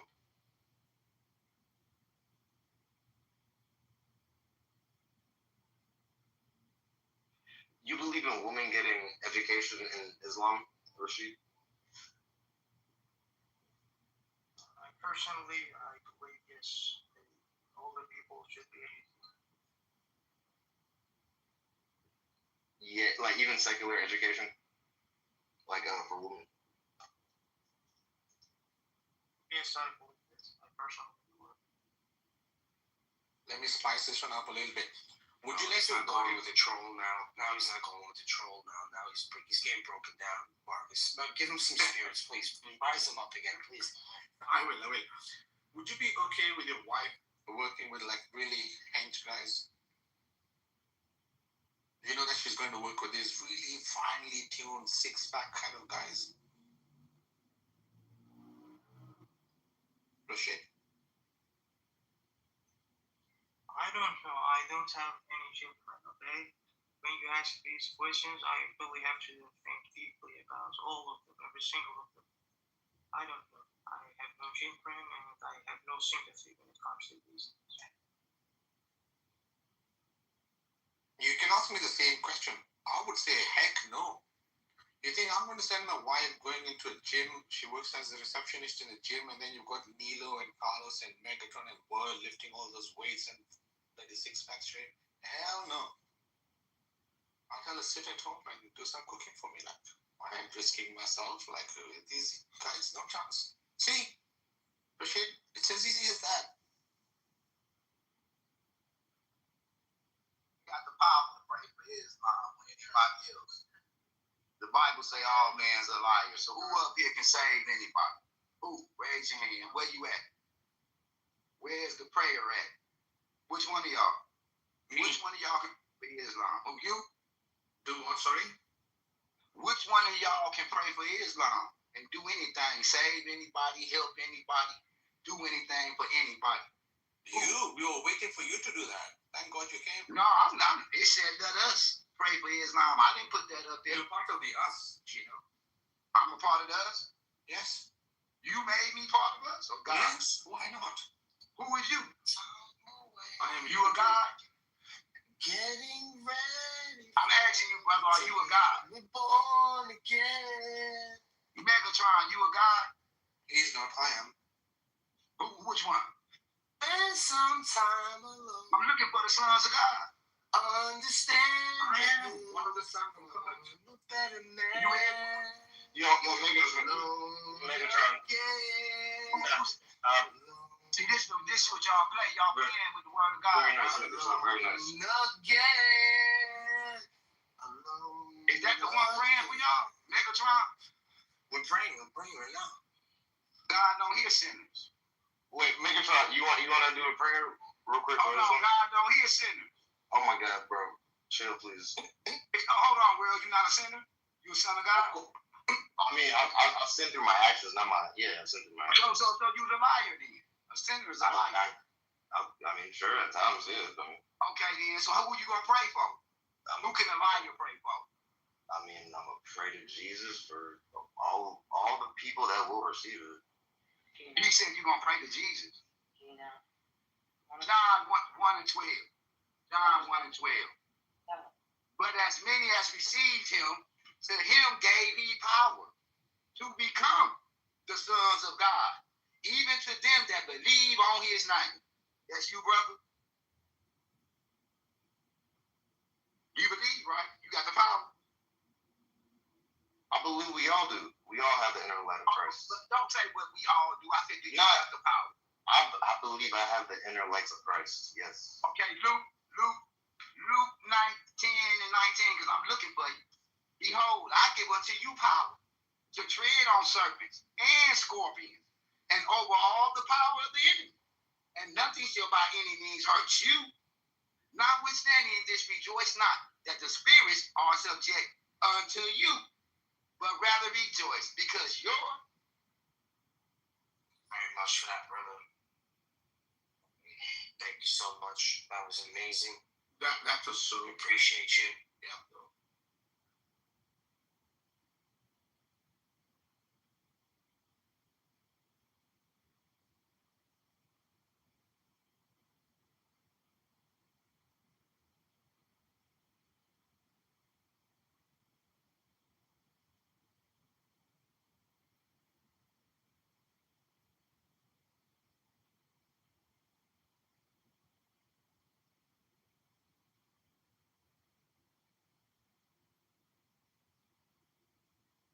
what's up? Good morning.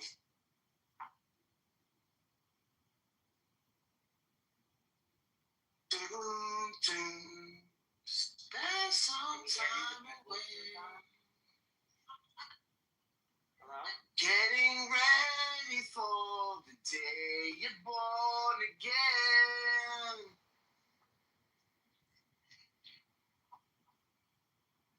Spend some time alone. Understand that soon you'll run with better men. Alone again. Alone again. Give me a kiss on that. Alone again.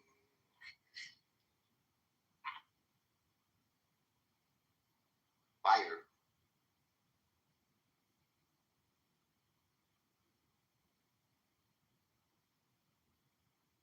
You gotta play the piano for me on that song, Marcus.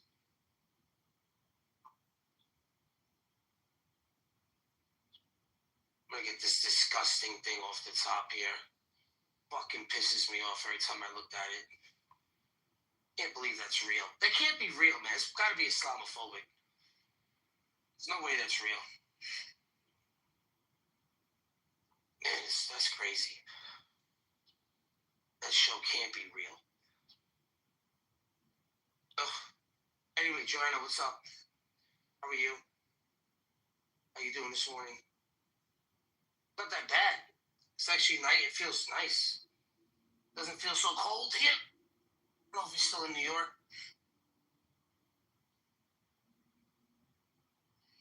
You there, Joanna? Hello? Bueller? Bueller?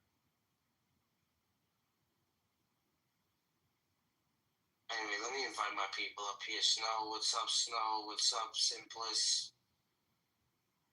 Guess Nargis is sleeping. I can't believe this room is still going on from last night.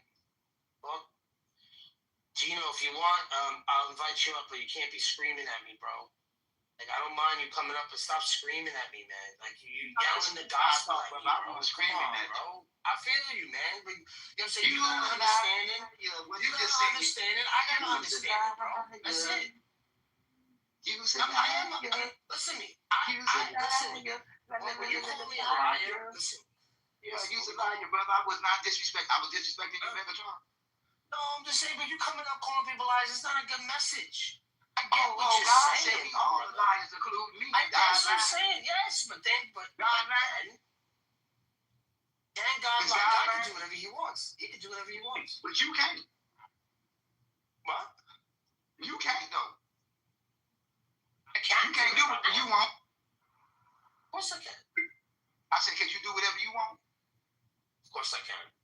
Okay, you don't die here. Within my limitations. You won't die. No, that's something that's inevitable. That's inevitable. That's inevitable. The sons of God don't die. I'm supposed to die. But not the sons of God. Yeah, but you can't say that because Islam, they're saying that Isa didn't die either. So what is that? What's the difference between? Okay, so what's the difference between the Muslim God and my God? No. We're saying that Isa, the Jesus, the Muslim Islam. God. You brought the Muslim God. No, I said I didn't bring no Muslim God. I told you that within that religion, their Isa, which is Jesus, didn't die. He didn't die. Okay, then. So what's the difference between their God and mine? Is Jesus dead? To them, he's still alive in his physical body. So who killed? So you saying Jesus ain't still alive? No, I'm definitely saying Jesus is still alive, but I'm actually giving him the reverence that he deserves, right? These other people are saying the same thing, and they're not giving him the reverence. So I'm asking you, by you saying that he died, their doesn't God make no and sense. your God, brother, and my God. What's the difference? Your God and my God, we reading out of the same book? So whatever you say, what's the difference between your God and my God? My God said he's gonna kill you. I don't really think there's a difference. I don't think there's a difference. Right, so everybody gonna get judged, right, for good and evil. Even the Muslim people who believe in the Bible, the people who believe it don't in matter the if you believe or not. No, you see, but then there's no, but then it doesn't mean anything to them. It don't mean nothing to who? To the people that don't read the Bible. Okay, I'm saying you. We talking about me and you. Stop bringing everybody else. And ain't you your man? Right. Don't you got a household? You got kids and wife. Now, do they listen to everything? Now, do your kids and wife, do they listen to believe everything you say? Well, no, they're supposed to. Okay, so you need to go to your household because the Bible say whoever you're an infidel then. How you gonna go and try to tell men what to do? You ain't even got your household in order. Don't you read the same Bible, right? Yeah. So you better get your household in order, right? You better get your own household in order, correct? I mean, me personally, like I would never, Gino. I don't know if he's from New York, but I'm saying your God, but you believe your God. I would never tell another man to get his shit together at home. That's a slap. That's what the Bible says. That's a bitch slap. Well, that was with your God. That's a corner store. Like, go to the corner store and get me something slap. Okay, do your God that you believe in, did he tell you that you're supposed to take care of your family, be a keeper of the sheep? I'm correct. Okay, so then why'd you get mad at me? Because you telling me I gotta control my household. I ain't telling you nothing. The Bible told you, your God told you that, right? No, you. Now you playing God. Now you playing God. No, I'm a liar. I said your God told you to take care of your household. Let's you shit talk. Let's hold on, man. Did your God tell you to take care of your household? I'm running away. No, I'm asking you. Did your God tell you to take care of your family? I might have skipped that part. Oh, you skipped that part about your family? But maybe that's why things working out. Okay, let's take out all the religions. Do you believe so? Do unto others as you want done unto you? Nope. You know? See, who trusts you then? You selfish. You will kill my kids and all these people kids on this stage. You that was a big jump. That was a big jump. So do unto others as you want done unto you. So you only care about yourself. You would do stuff that people don't expect nothing to come back to you. You a king. You a ruler. You selfish. You a bully. Now you concentrate. You only think. You said you don't believe, so do unto others as you want done unto you. You ain't fair. If it makes me a king, then I must be taking care of my house. That's how I can get. I can't take care of household. Now you realize what you just said. It's your brothers and sisters, your household. They don't live in my house. Oh, they don't live in your house. They still not your brother and your sister's not in your house. They didn't come from your household, your mother and your daddy. When we were under the care of my parents. We were. Your parents had you and other kids, right? Yeah. So you don't love your brothers and sisters? I do love them, but they have responsibilities now. Now they're married. So what's your job as a brother? You supposed to kill him? My job as a brother, if he gets like a flat tire and he don't have the right iron to take the lug off. If you murder somebody, what you supposed to do to him? Right? I'm gonna turn him to the cops. Oh, you ain't gonna slay him? Then I go to jail. I don't want to pay for his sin. Well, you gonna go to jail? I'm gonna go to jail if I slay him. So hold on. Is you supposed to listen to God or man? Is you supposed to do God's will or man? Listen, have you read Romans 13? Let's read Romans 13. No, have you read the law? Let's read Romans 13. Let's Genesis 9 and 6. Let's go to Romans. Let's go to Genesis, brother. Whoso shed a man's blood? No. That's the old covenant. That's the old covenant. Oh, that's the old covenant? That's the old covenant. Okay, so tell me what's in the new covenant. That's different from the old covenant. It says the title of chapter 13 is no, brother, you said it's a new covenant. What's in the new authorities? You moving too fast. You said that's the old covenant. What's the new covenant? What's in the new covenant is different from the old covenant? Tell me, what verse? That God will judge us on our hearts. He will judge us on the law inscribed in our hearts. Jeremiah 33, 31. Well, let me go to your heart. Let me go to your heart in Genesis. Genesis 9 and 6. You don't know what's in my heart. You're not God. God know your heart, right? Whoso shed a man's blood, by man shall his blood be shed. For in the image of God made he made. Hold on. So that's your heart right there, brother. Let everyone be subject to the governing authorities. For there is no authority in which God has... You don't went to authority. We talking about your heart now. Well, that's what I'm saying. I'm not supposed to kill people under the authority. Ain't that your heart? That God said. Is that your heart? My heart is to put him in jail if he kills somebody. That's what my heart says. That's what your heart says. Correct. But God is in judgment, not you. So what did God say? You do the murder was righteous, son. You a son of God? Or you a liar? Which one? We all are. We all are. We all are. Because I've been looking for you. I went to Romans. How come you don't go to Romans? How come you run He came unto it. We going to the power he gave. He came unto his own, and his own received him not. You yelling at me. But as many as received him, to them gave he power to become the sons of God, even to them that believe on his name, which were born not of blood, nor the will of flesh, nor the will of man, but of God. So now, brother, that's you. You believe? Brother, that's you.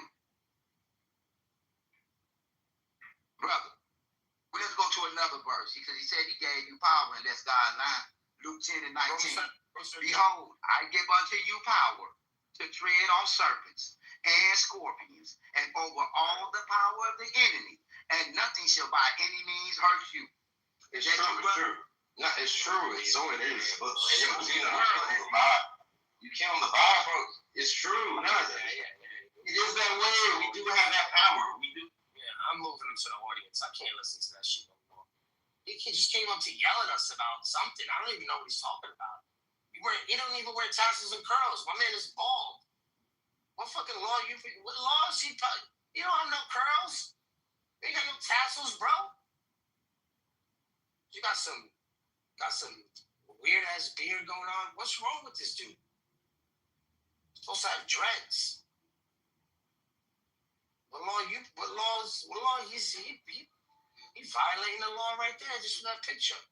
All that heaven, man. It sounds very, very Pentecostal, very Baptist, very It's like electrified. There's like another name for Baptists and Pentecostals. It's like for like how electrifying and how like they got it like inside you. It's like I get it. You know. Yeah, and you know what's weird about that? You know what we say about that? That they read the Bible backwards. They read it from Revelation to Genesis instead of Genesis to Revelation. That's what we say, because they want to put the fear of God in you instead of the love of him doing things that were good, right? After every day it was good, right? But on his is oh no, you got to put the fear of God. Put the fear of God in you. Yeah, bro. God. Anyway, Quaker, thank you so much for maintaining the room. I don't know what happened. I don't know how Timothy became a mod. Yo, bless. Is Timothy not Christian? Like, what's that? I don't know who Timothy is, but he tends to be a tyrant in certain rooms. Oh, right. You said, yeah. Yeah, he's a tyrant.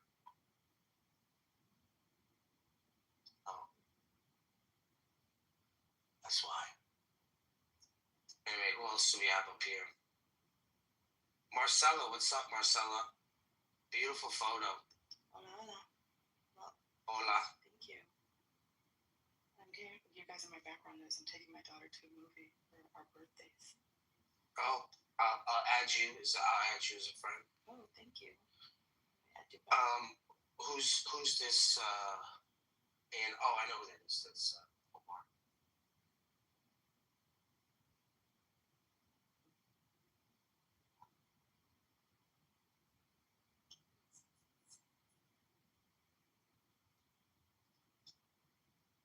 I'm happy we could be your background noise. Gino is just yelling though, man. Gino gotta calm down. What's up? Gino mad at somebody. I don't know. Maybe he came from another room. Maybe he got kicked out of another room. He came here with some fire, like unnecessary fire too. Like wasn't even barking at him. Are you a liar? Are you a liar? Are you a liar? You soft. Look at him. Like he's calling me out. Like, what is wrong with you?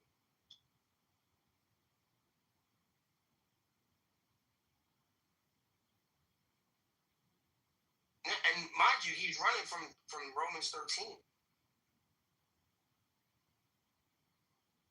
Oh, and then Yusuf said Muslims read the Bible more than most Christians. I think he's right about that. He's right about that. Gino, let's see if you can calm down, man. Let's see if you can calm down. I'm no mouse, bro. Anyway, Abby, what's up? What's up, Abby? Yabby? Hey, what's up? How are you? Good. How are you? Good, good. Today we're praying for all the Muslims worldwide. Why? Because we want them involved in pushing evolution forward into the world. We need them to be more doctors. We need them to be more positive people in society. So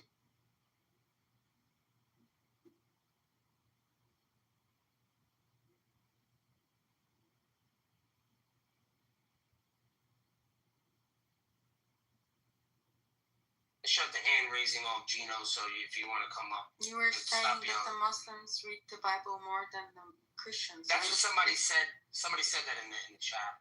I don't even think the Muslims read their own book. I mean, I think in some cases, I think if with some Muslims, I think this is the case. Yeah. Hey, can I talk like this? You want me to talk like this? Yeah, I want you to be calm. Okay, let me talk like this, Megatron. You got the power? I answered that question already, bro. I know you did because I couldn't hear you because you kept on saying that. So you don't have the power, right? No. So who you gonna pray for? I'm praying. I'm going to do Hail Marys. I'm going to pray to the saints. I'm going to pray to the Holy Spirit. Jesus and the Father. But you keep saying that. So do you got the power? No. If I had the power, so then we don't got the power then. Right, so that's a problem then. Then you's a liar. All right, I'm a liar then, Gino. That's it. Okay, so what did he say he's gonna do the lie? So what did he say he's gonna do the liar? I'm going to hell because I want to pray for people. I'm going to hell because I want to pray for people. How you gonna pray for somebody and you go? But you call me a liar. Bro, no, you said I'm going to hell. Where else are we going with this, Gino? Where else are we going to go with this, Gino? Pray for a liar? What else are we? All right, you called me a liar now 3 times, and you I did not call you a liar. liar. The Bible said all men are liars. All right, so then you're calling me a liar through the Bible. I did not call you no liar. God called us You doing it again. You doing it again, Gino? Did your God call you a liar or me? Yeah, I'm putting you back in the fucking audience, man. You ain't got nothing positive in you, bro. You ain't got no Holy Spirit in you, man. You got nothing in you, bro. Go to another room, man. He's looking for someone with power. That's what everybody's seeking. He's trying to find someone. And it's just like you said, it's not about who's reading what. It's just the fact that nowadays most people are reciting what they've heard, either in a service or in a friend's group. No one is actually going in and reading scripture any longer. I did years ago, but I'm older than all of you. So I don't need to sit by and hear what people are saying because I know it's false. It's like the phone game. Does everyone know the phone game? When I was a kid, we played the phone game. You whisper into someone's ear. You're in a circle of 10 people. And when it gets right back to you, the narrative has changed. So that's what happens with any kind of scripture, any kind of book, any kind of knowledge-based, religion or otherwise. You hear, it's hearsay. You're hearing what someone is imparting on you instead of going in and actually reading for yourself. And honestly, who can really trust? And I'm Catholic. I was raised Catholic. So when you said Hail Marys, I'm like, yeah, that's my jam. I got my rosary nearby. However, who can trust fully that what we're reading is what actually happened? We're trusting. We have faith. But a lot of people who don't have faith will say that they do, and then they will turn around and start looking for the magic. They're looking for the blessings. They're looking for the miracles. And he was talking about prophets before.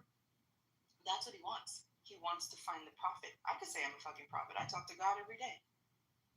I could say that I am, people consider me a witch. That's okay. They can say whatever they want about me. I was raised to be a shaman, which means I do speak to the Creator. I do speak. But it's not for me to come in and impart this wisdom on anyone unless they truly want it. Anyway, that was my take. And thank you for letting me speak. That was a good take.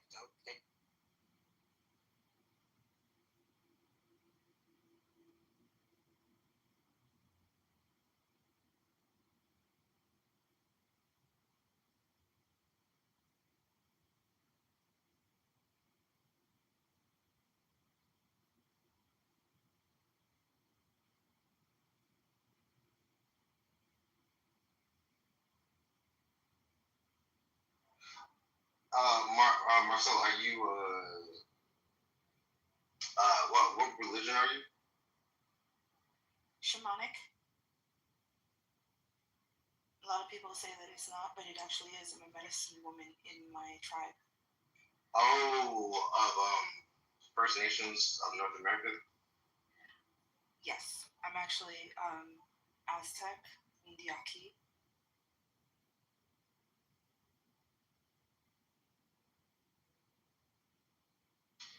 So what does that involve? I really wanted to go to a powwow in San Marcos, but I got another friend at a Quaker meeting. Quakers just call each other friends. At a friends meeting, Quaker meeting was like, there's a powwow. I don't know, honestly, but yeah, what type of rituals involve? You said the Aztec, indigenous, shamanic. My family is from Yucatan in Mexico. That's basically where they came from, where they spread out. And the rituals that I grew up with, lots of different things. Being exposed to the spirit world in several different ways. And let me tell you, there are mostly Christian there. So we believe in God. We believe that God is the creator. However, there are other gods, or what we consider deities, who represent different parts of our lives. Like there's Tetlicapoca, who is the god of mischief. And there's Ishel, who is the goddess of the moon and fertility. So we have different things, just like we have saints and spirits, you know? So I just had I'm thinking of the right word, sorry, I'm thinking in Spanish right now. I've had the privilege of being raised in both and understanding both and being able to choose my own path. And while I tell everyone I am shaman, I still talk to God. I still do my prayers. And yeah, I pray for people too. Maybe I have the power. But there are lots of different rituals. You know, there's the smoke huts, which is my favorite. You know, you dress down to whatever you can handle, and you go into this. We dig a hole into the ground, and we sit there and we either drink of a specific concoction. I can't really tell you what's in it because it's not my thing. That comes from one of the other elders. And then we light the fire, and in the fire are thrown specific herbs to help us to feel, again, Spanish, to feel calm, to be able to commune with the spirit realm. And then through those rituals, we have what's called a vision quest. And powwows won't do that for you. Just wanted you to know that. But powwows, they're amazing and they're beautiful ceremonies. You follow the indigenous people around. You get to see them dance and to commune with each other. And most of them end up having a bonfire at the end where that's how they close the celebration. But every nation is different. Everyone, just like every culture and every religion is different. This is just what I was exposed to as a child, and there's so many others. A lot of them that I probably should not have taken part in because I am a woman. And when I was growing up, it was still very much a man's thing. Some of these things like hunting. So, I mean, if you're interested in, you have any indigenous blood, you should probably research that. That's just my thoughts on it. I'm definitely just African. As maybe maybe it got some weight in me, but yeah, probably not Indian, unfortunately. I do think some let you join, even if you're not Indian. Sorry, my bad. I'm sorry for saying Indian. Literally, I'm not thinking. But yeah, if you are like a native or First Nations, some tribes will let you join. I was laughing when you said Indian. There's no Columbus followers here. At least I hope not. But we don't. We call it. Yeah, everyone calls us something different. Native American, Indigenous, First Nations, First Peoples, whatever. We're not considered part of it because of being in Mexico. Because most people don't understand that there was not always a border. They really think that those lines I see on the map were there, like literally there. So my daughter's laughing. She's like, "What? Are you serious?" But this is true. Oh, hey, love. Hey, what's up? Hi, I'm just back. enjoying your friend's company. These are good people. I can see that. Thank you for paying me. Mhm. Yeah. I'm glad you came. Yeah, me too. But this, at first it was just background noise because I'm taking Luna to a movie for our birthdays. So, but I just thought I'd, come and talk for a few minutes before I have to go. Hey, thank you. It's always a pleasure to hear you. Every time I say hi, sexy people, and some mofos, Max Z answers.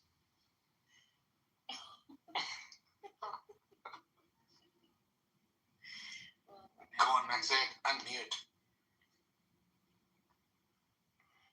Oh, we had a good conversation earlier on. Like, if you're paying attention. How did you guys get rid of Rashid?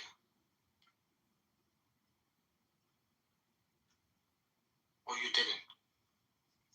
I don't know.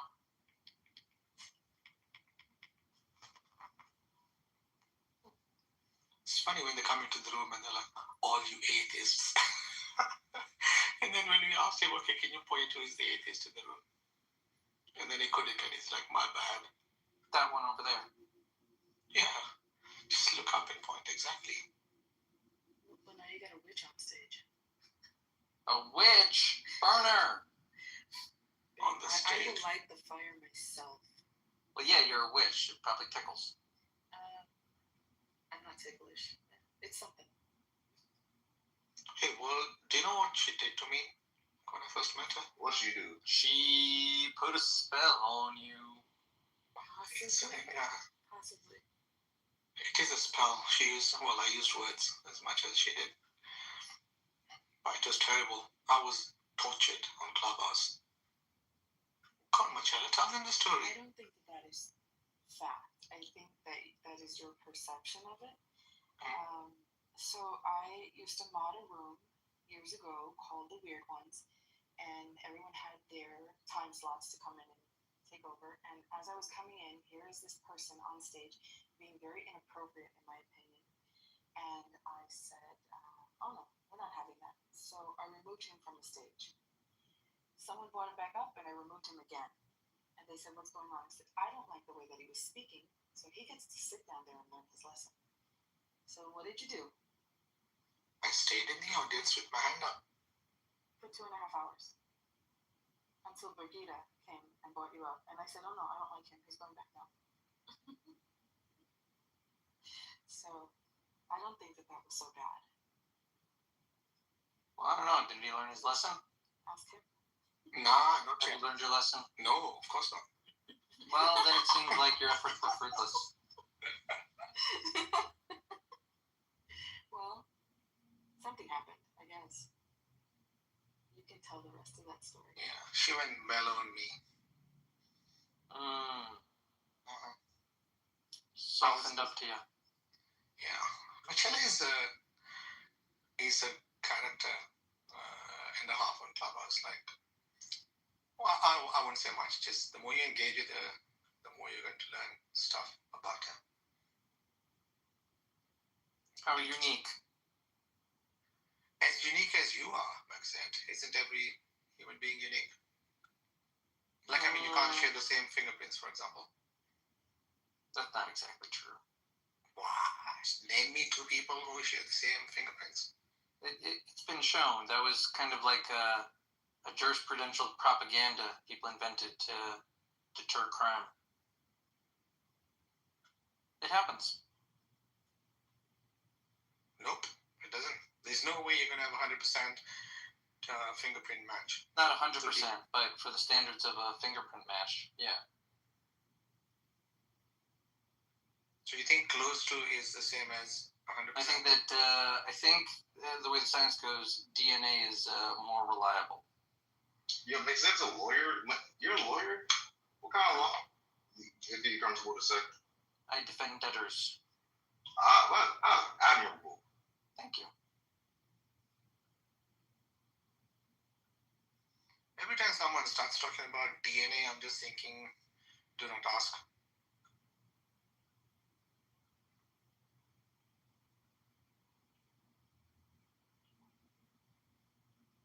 That's funny because I'm very rarely thinking deoxyribonucleic acid.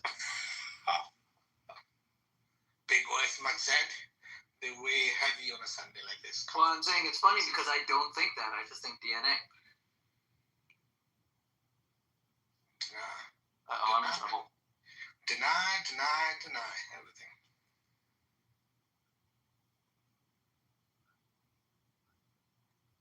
I saw a resident Muslim brother doing. Omar, are you entertained? Growling. Oh, nice. You're still breathing. You're so kind. I have to go yell at some people, so I'm going to be over on TikTok. Talking about mentorship. God, a liar, Megatron. Oh, Gino's still at it. Yeah, he's still at it. You see him in the chat. Well, he's not going to get what he wants. You're never going to get your miracle, sweetie. God's already given you the message, and you didn't listen the first time, so that's a problem here. He's still trying to find it. It's right where you left it. Just say it. You have no power. Okay. You have no power over me. What was the name of that movie? Labyrinth. I'm enjoying that, but I really gotta go. Thank you all for allowing me to sit with you. I'm gonna go and start trouble. Thank you for your presence. Yeah, you grow big, Hal. Go for it. Te quiero mucho. Talk to you later. Bye.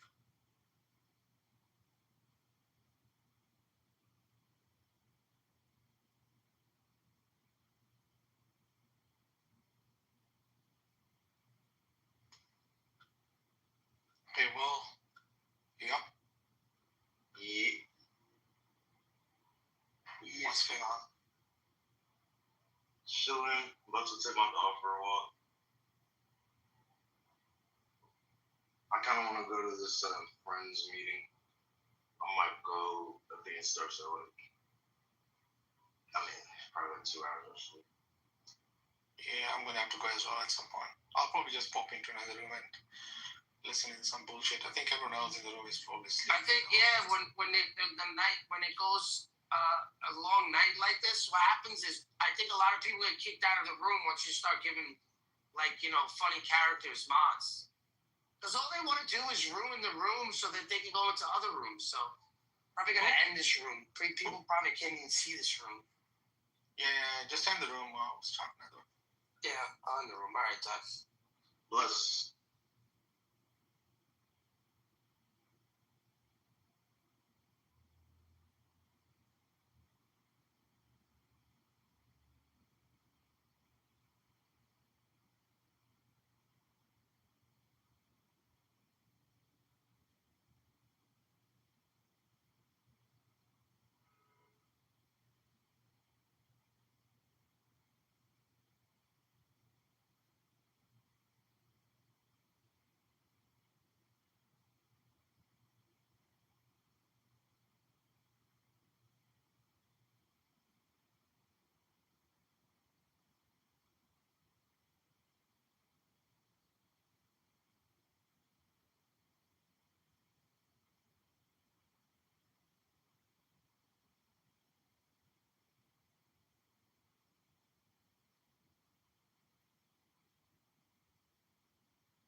Okay, this 60 Bible seconds. 60 seconds. They believe this Bible today and do what this Bible says. Those people that they did not believe back then, today they will still not believe the Bible. The same people. A senator's daughter that These trials,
Thanks for the time to take up my car and headed. I'm sure wish we were looking at the snow again. I'm proud of the numbers.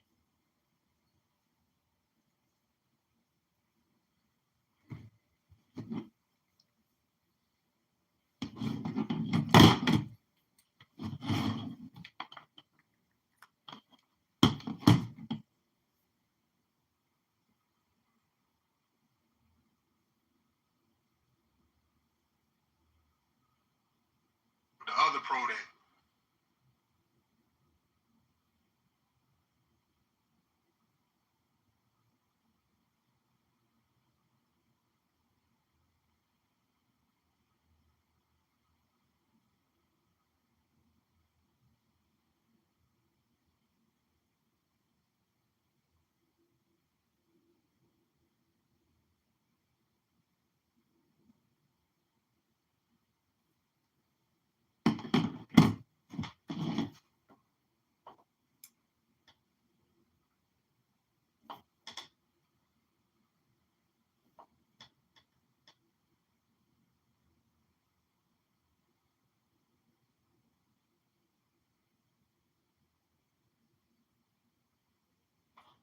Pretty be hard, but I ain't gonna lie to you.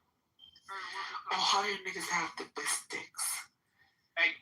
It's fresh. It's amazing. 5, 4, 3. Yeah. Am I looking down here?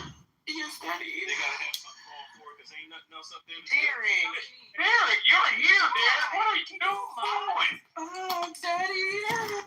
Hey, they gotta have something going for them. What?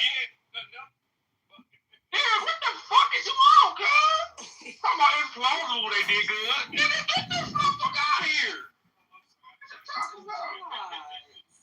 What you got? The wire headphones? No, I got a regular head. Are these loud? Yes. You got. I think it gets loud per phone. I think one phone. I think the Android is. Did you notice that I came?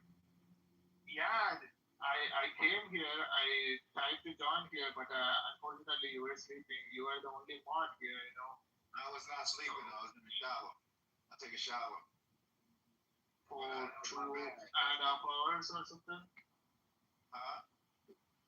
For 2.5 hours or something, because I attempted multiple times for the last 2.5 hours. I just came back. That was my mistake. I should have did this like I did. I forgot to do that. Like, but you don't have to raise your hands. I'll take a shot. Yeah. What do you mean? Just answer the question. Can you allow me to finish? I've been Do trying to. I treat you this way when you're in my room? Right. Okay. Now I got to take the time. Here's the I tried to do mine because I'm like, he has some. Hey, Bunny, can you move this way, please? Please, man. Look, I haven't got an issue with you, Megatron. You could do you. I haven't got a problem. Yes, when I come into your rooms, you're not treating me bad. I haven't got an issue with you. I even said it to you that day that, you know, after all year of me speaking to you, the way I've been listening to you, it looks like you've gone and done your research and study, like some of these Sunnis haven't. But end of the day, Megatron, the room titles you have opened, right, and the stuff you do against Islam is something I don't agree on. That's why, yes, I come into your rooms, I listen, because you know what, it makes me laugh because to see the Sunnis arguing with you when they have the similar belief in yourself, do you understand? But I'm not here to argue with Christians or atheists or anything like that. Right? I open rooms to argue with Sunnis, the people who give ammunition to people like yourselves. Right?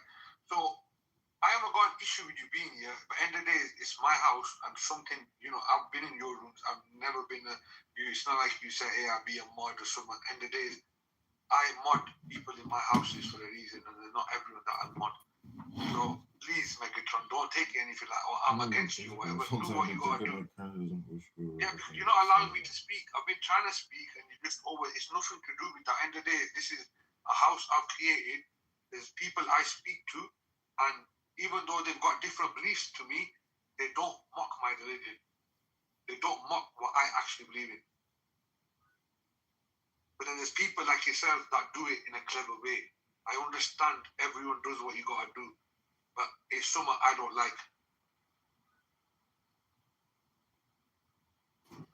Yeah, if you notice, Megatron, we didn't even kick you out, bro. So I would Assalamu alaikum. kick you out of here, bro. And I just I just put stuff in the chat. So just something to think about there and keep in consideration. We would have been kicked you out. Sunday classes beginning. Like, we don't. This is ghetto Muslims. It's not ghetto Trinitarians. Okay, no clash on the true Christians. We're just speaking of this modern day mainstream cult.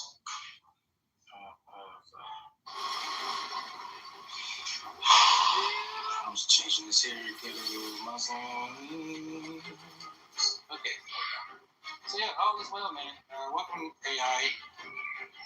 Give it come back up, Megatron, but you start crashing out, playing victim, and all that, just stuff. Forget it. Alright, don't cut me off. Don't cut me off. So now, Mufti, anytime you've been in my spaces, I don't even care about the lie. But the moment that you guys bring me down and you bring me up, what do you start doing? You knock me down, you mute me, you silence me. So Mufti, your motivation is different than mine. I'm not looking to have you in a room and then silence you. I create a space so that you can speak and everybody can speak. Right? Maybe you don't like what's said, but at least I'm open to an idea of everyone being heard. You, on the other hand, you don't like that I do that. That is rightfully mine. That's not. I came in here because Marcus and Zimbo and talk about something. Accept this. My father. For 20 years. And he come here for any other reason. For 20 years. No, by you it just shows where you're motivated. I'm not motivated. You don't like certain things, so you have to treat people a certain way. That's your problem, Mufti. That's not mine. So don't talk about what I do in my room, because it's not what you do in your room. Megatron, are you ghetto? And then look, you see how he just ignores me, Mufti? This is the abuse. This is the reason why you'll never find peace in your life. You're always going to have enemies. You're always going to have enemies. You're going to be your worst nightmare. You're your own worst nightmare, bro. It's not me. You're not a ghetto Muslim. It's not me. It's not me. He's not allowing us to have the conversation. I communicate with Muslim about being here because I'm like, what's he doing up here? He's not even kick me out. Just kick me out of the fucking room. Kill me off, motherfucker. Kill me off.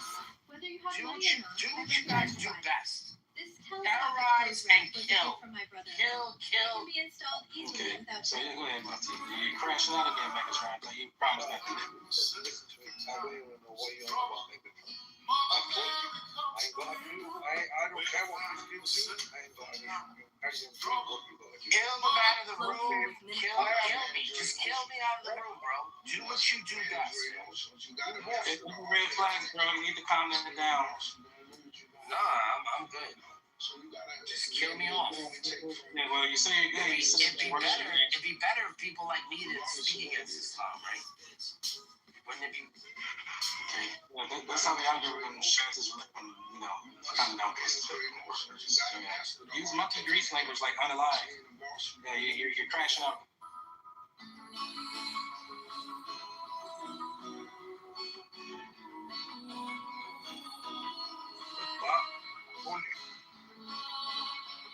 You could do whatever you want. I don't have anyone who believes in the Trinity to me. Is a blasphemy, and I'm not really bothered about what you do and how you do it. Like I said to you before, I'll talk to you about any philosophy when it comes to related to. I've not picked you out. Have I done anything to you? You believe what you gotta believe. End of the day, it's my house, and for some reason, when I come back in, I was in the morning. I messaged straight away to Marcus. Alright, the Bible uses, that's fine. You got your book, carry on with it. You see what I mean? I don't bother with what you gotta believe in. Number according to Hebrews 7:2, also Matthew 9:5.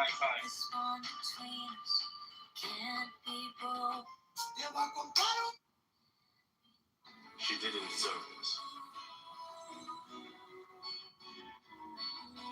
Get this one. I can't be as low as myself to maybe it's like it's they become fucking emotional. I got that one on stage. No one's interest.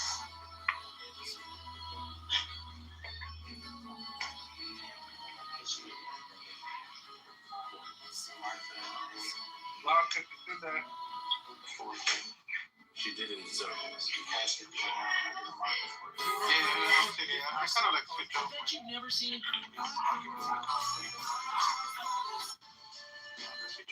Just don't find that necessary. My vision, nobody believed in Like I was talking about. the only time I lost for more if someone is being abusive, Just give me some time. to me, for me, more doesn't mean anything. Nobody's seen my vision. Nobody But believed in to be what I was talking fair, about. Mufti has And I get it. been That's very cool. reasonable. Even sometimes they walk himself just so that other people can come into the room. And I've seen it. It's not the first time. Even now, I sent him a message saying, hey, Mufti, I understand if you don't want to be mod, because he knows, some people won't come into the room if he's a mod. So he lets other people be mod. I don't think you can be any more fair than that.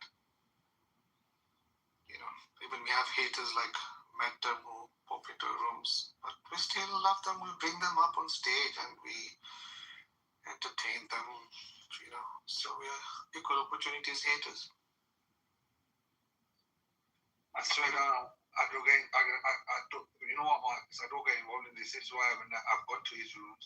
I'm listening, right? I've even gone up and I've respected of what he's done because the way he studied, right? But even though he has some room titles that I disagree with, but I'm one of them people that you probably seen, Mark, because I've been on this app. You've never seen me open a room against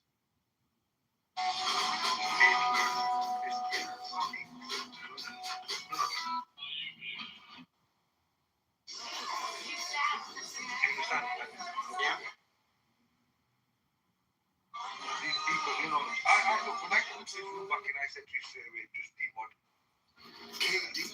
Wait. Yeah, I respected your viewpoints. And I mean, I can also understand if I'm in bathroom and someone says, hey, can you demod Marcus? Okay, I so don't they mind said that. to play because I didn't want to. So No problem. check this out. Huh?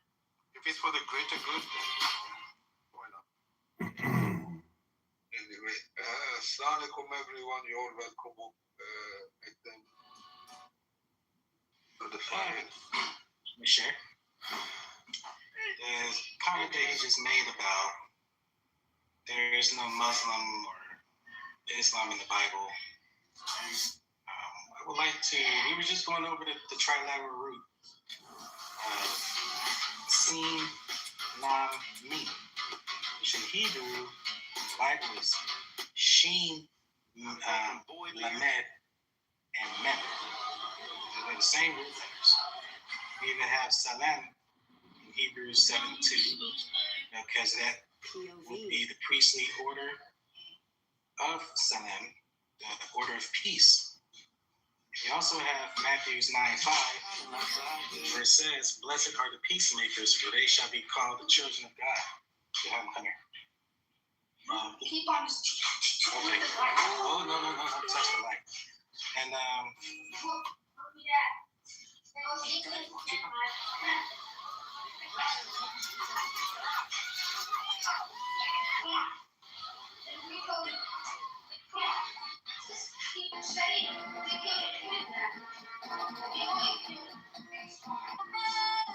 even Jesus himself says, not by my will, but by your will.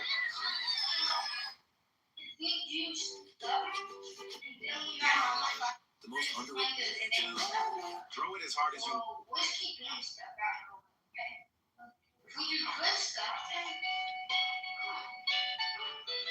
There's another verse here I'm looking at regarding Muslim in the Bible, which appears in the Old Testament also. It just means one who submits.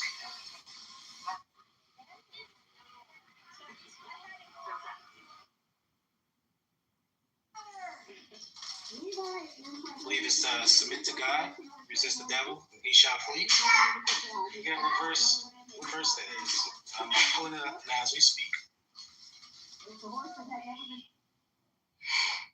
That's why the Quran says our God and your God is one. Even Allah is in the Old Testament. It is pronounced Elo. They share the same trilateral roots.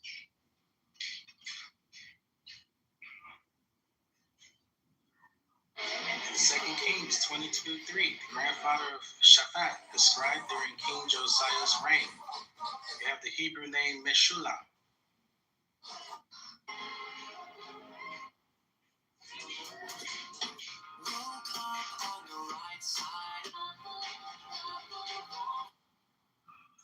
Meshulam also has the same root letters, Shin Lam Mem. Shin Lamed Mem. Passive particle, meaning one who is perfected, completed, paid in full, peaceful, or submitted. Let's go to the Hebrew. Platforms that. No, not the big one. Oh, they did it. Wow. Okay. Okay. Yes, we know. They share the concept of wholeness. We were just destroyed though. All right, what's this dude doing? What? He's stoking the fire. Yeah, it's a nice PTR you got there. That there's no peace in Islam. I agree with you in regards of how the Arabic cultural customs utilizes this religion. I agree with you. A billion percent plus one. No clash with that. But in regards of the Quran itself, you will not find harm. If anything, you will find harm only in the name of self-defense. Just that brickwork, you know. So legit.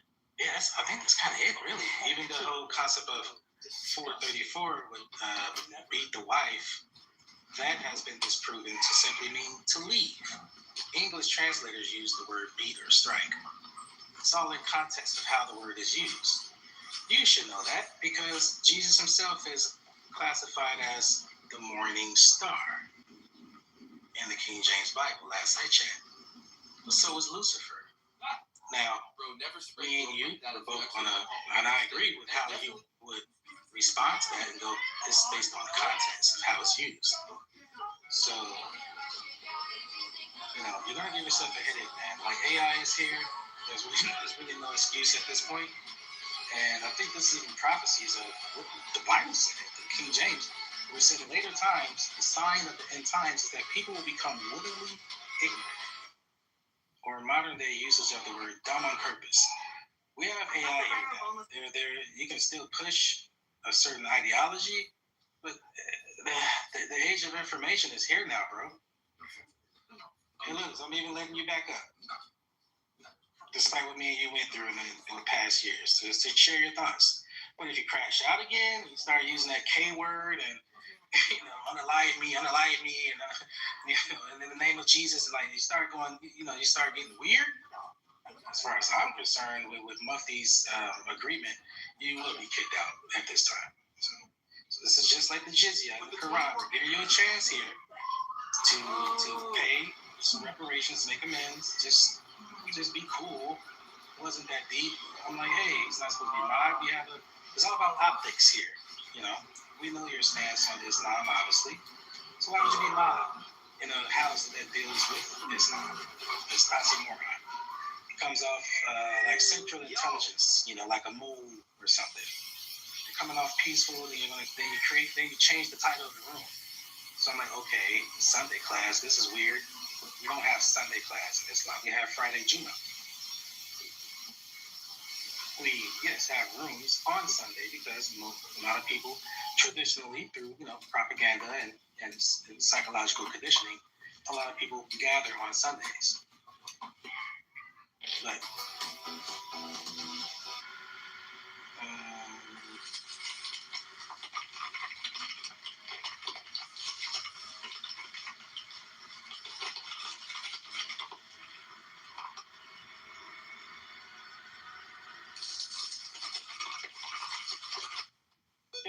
yeah,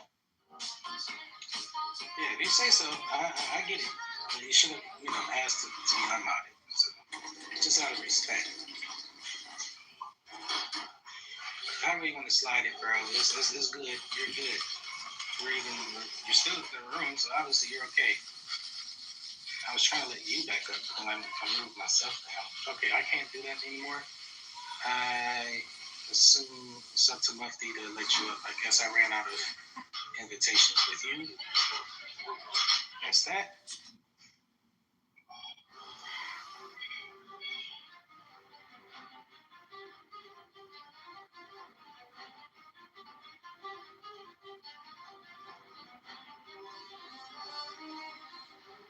You have the term Eloh in Deuteronomy 3:25. If you go to the Blue Letter Bible.com or .org, you go to that verse. You go to the Strong Concordance. Okay, it's my favorite website, BlueLetterBible.com. It will tell you that Eloh in Deuteronomy 33:27. My apologies, 33:27. Is a direct etymological precursor to the Arabic word Allah. You will even find the Arabic letter. It looks, with the line and then the W with the little bump on the end. You will find that in the concordance, in the Lane's lexicon. I didn't put it there. This is why the Quran says, hey, my God and your God is the same. There's no clash. We don't even have a clash with Jehovah.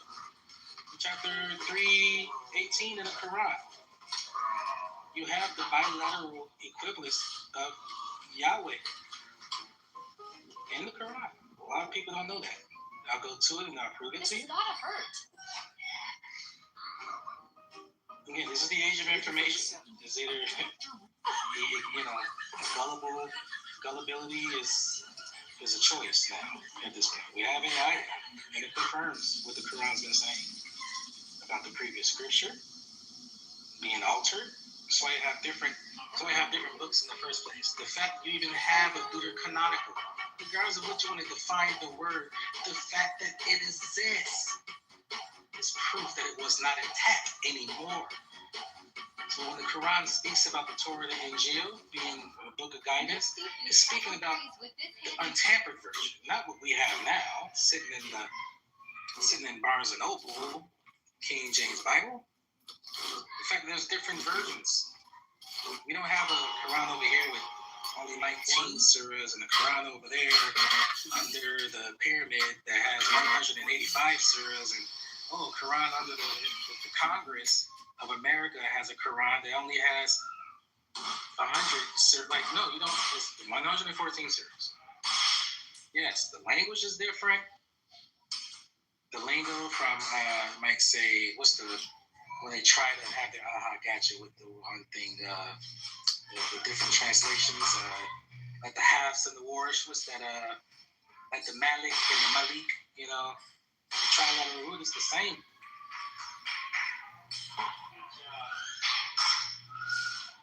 Here we go. Allah bears witness, this is 3:18, that there is no God except He, and the angels, and the ones endowed with knowledge, upright with equity. There is no God except He, the ever mighty, the ever wise. If we go to the word for word column,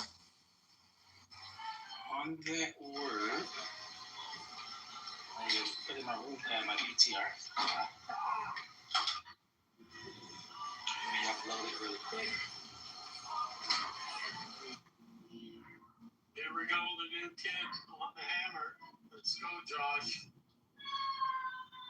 It's got a good swing. Fast. Yo, look at. Okay, just refresh the page if you are not busy. And check out my PTR. It says, except him. Hoa. Next, we see that. Now watch this. Watch this. Let's see, now I'm on BlueLetterBible.org, Strong's H3068, Jehovah. Okay, now I'm going to the root word of Jehovah.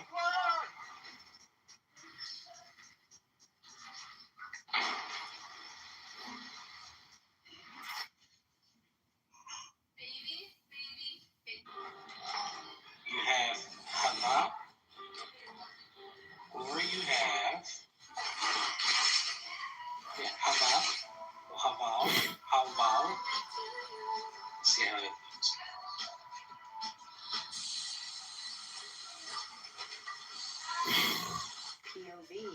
estado de calvicie, recupera tu estilo y confianza al instante. Nuestro integrador capilar se fusiona con tu pelo de forma invisible y natural. Cómpralo ya. PTR.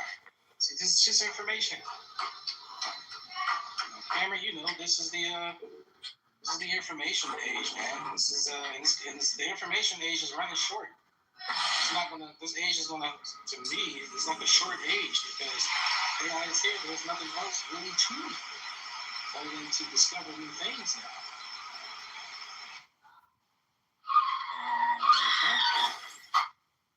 Okay, refresh the PTR again.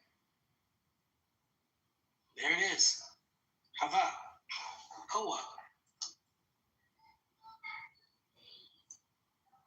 We even have a rapper here in America. His name is Jay-Z. He uses the term Hova. The Jehovah. Hawa, Hua, Hova. Our God and your God is one. We just use the term Allah. Or the phrase we use Allah. Which, as I just showed, is equivalent to Eloh. And in Deuteronomy 3:27 and 3:25, the fourth person that was in the fire, but not consumed, who protected Abraham, says this fourth person that was in the fire with him, right? Meshach and Abednego story. So this fourth person was the son of Eloah. Or Eloah, depending on who you ask. Eloah. But me and you know, in Hebrew, that E is actually an A. You go to the Hebrew, on that word Eloh, you'll find Aleph. The initial letter is Aleph, that is A. So I can really say Aloha, Aloha. You see? And they share the same trilateral roots as in Arabic for Allah. Alif, Lam, Ha. Hebrew, it's going to be an Aleph, Lamed, He. I didn't put this stuff here, bro. And I get it. Because of the Arabic customs, I almost joined the army.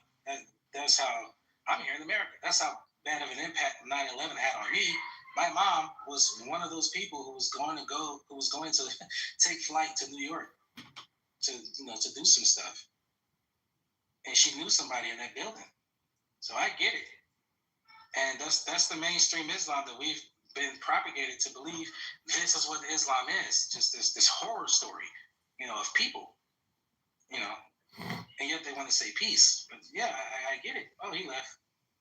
But yeah, I still stand on what I mean. So it's unfortunate. I was like Bart. His name is Bart, the one with the Saint Mary with the 7 swords, which represents the 7 eyes of God in the Revelations, by the way, in his PTR. So it was three knives in one hand. He had 4 in the left. If you counted the knives. So I get where the I don't know what to call it, just this hostility is towards Islam, and this is why we exist. As Quran alone, Muslims who take the Quran as the complete guidance. It's straightforward and fully detailed. This is what makes me, decide to open up rooms or come into these rooms to talk about this, because people are getting hurt, and they're throwing away the baby with the bathwater, and they're believing, this Quran is diabolic, man. It's sad.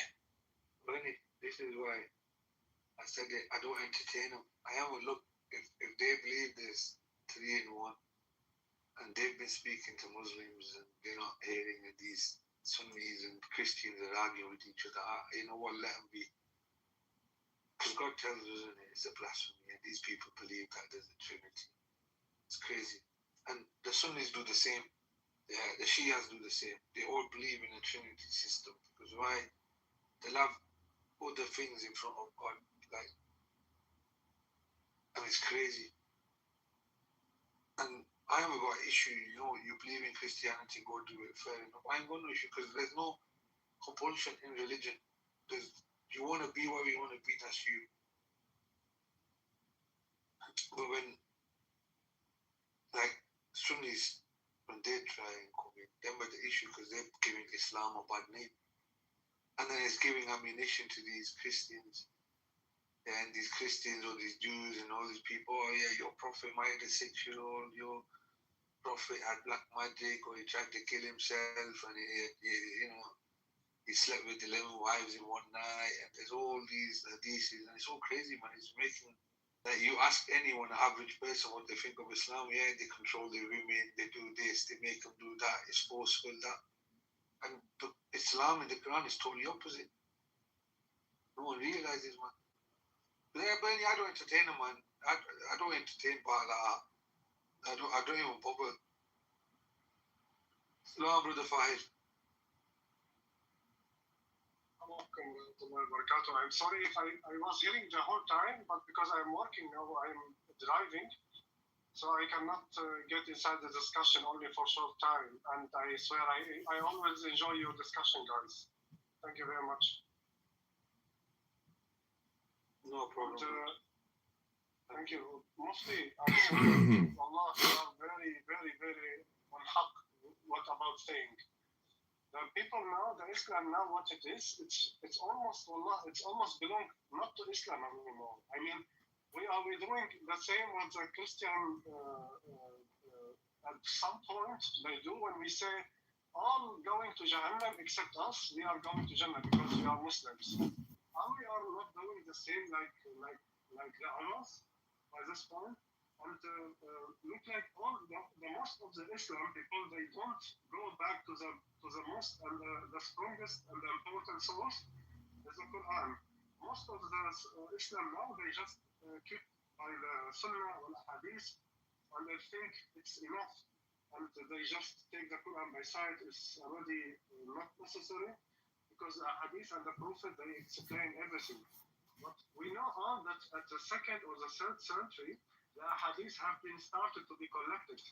And at that time, it was not the time Muhammad ibn Khattab. The Umar ibn Khattab, he collected the Quran and he presented to us like it is now. That's what we know. But about the hadith, is a lot of the hadith what for championing that one. I again think of the levity for myself, and that's maybe because I'm too serious a person too often. And the gravity itself, I live on a mountain and I live around a world that's very dangerous. So if I fall down, I can hurt myself, and I have mostly because of gravity, not because I do dangerous things, which I do, but because I have to do dangerous things because that's my lifestyle. And then as I get older, falling down hurts more. So now, actually, what once was illumination hurt me more. Now gravity does. So I find my attempt to stay in a state of levity is so important. But if I go out in public, all of a sudden my sense of smell, the smell of other people can be dangerous in all kinds of different ways, from the colognes and poisons on their body to their pheromones and things that they might be thinking that might come out through their smells, and that I might misinterpret that. So, wow, the world's really complicated if you get in that deep. Thank you for illuminating. Yeah, let's talk a little bit more about. Part of the illumination is that we use our halo, what some people would refer to as an 8th chakra, and we illuminate the chakra that is not spinning correctly based upon a process of somatic integration of a feeling or emotion integrated into a sensation in the body. Find the chakra and illuminate it with our 8th chakra or halo type energy, and it's just something that is the first level of a shamanic training in many traditions, which are fairly Daniel, universal.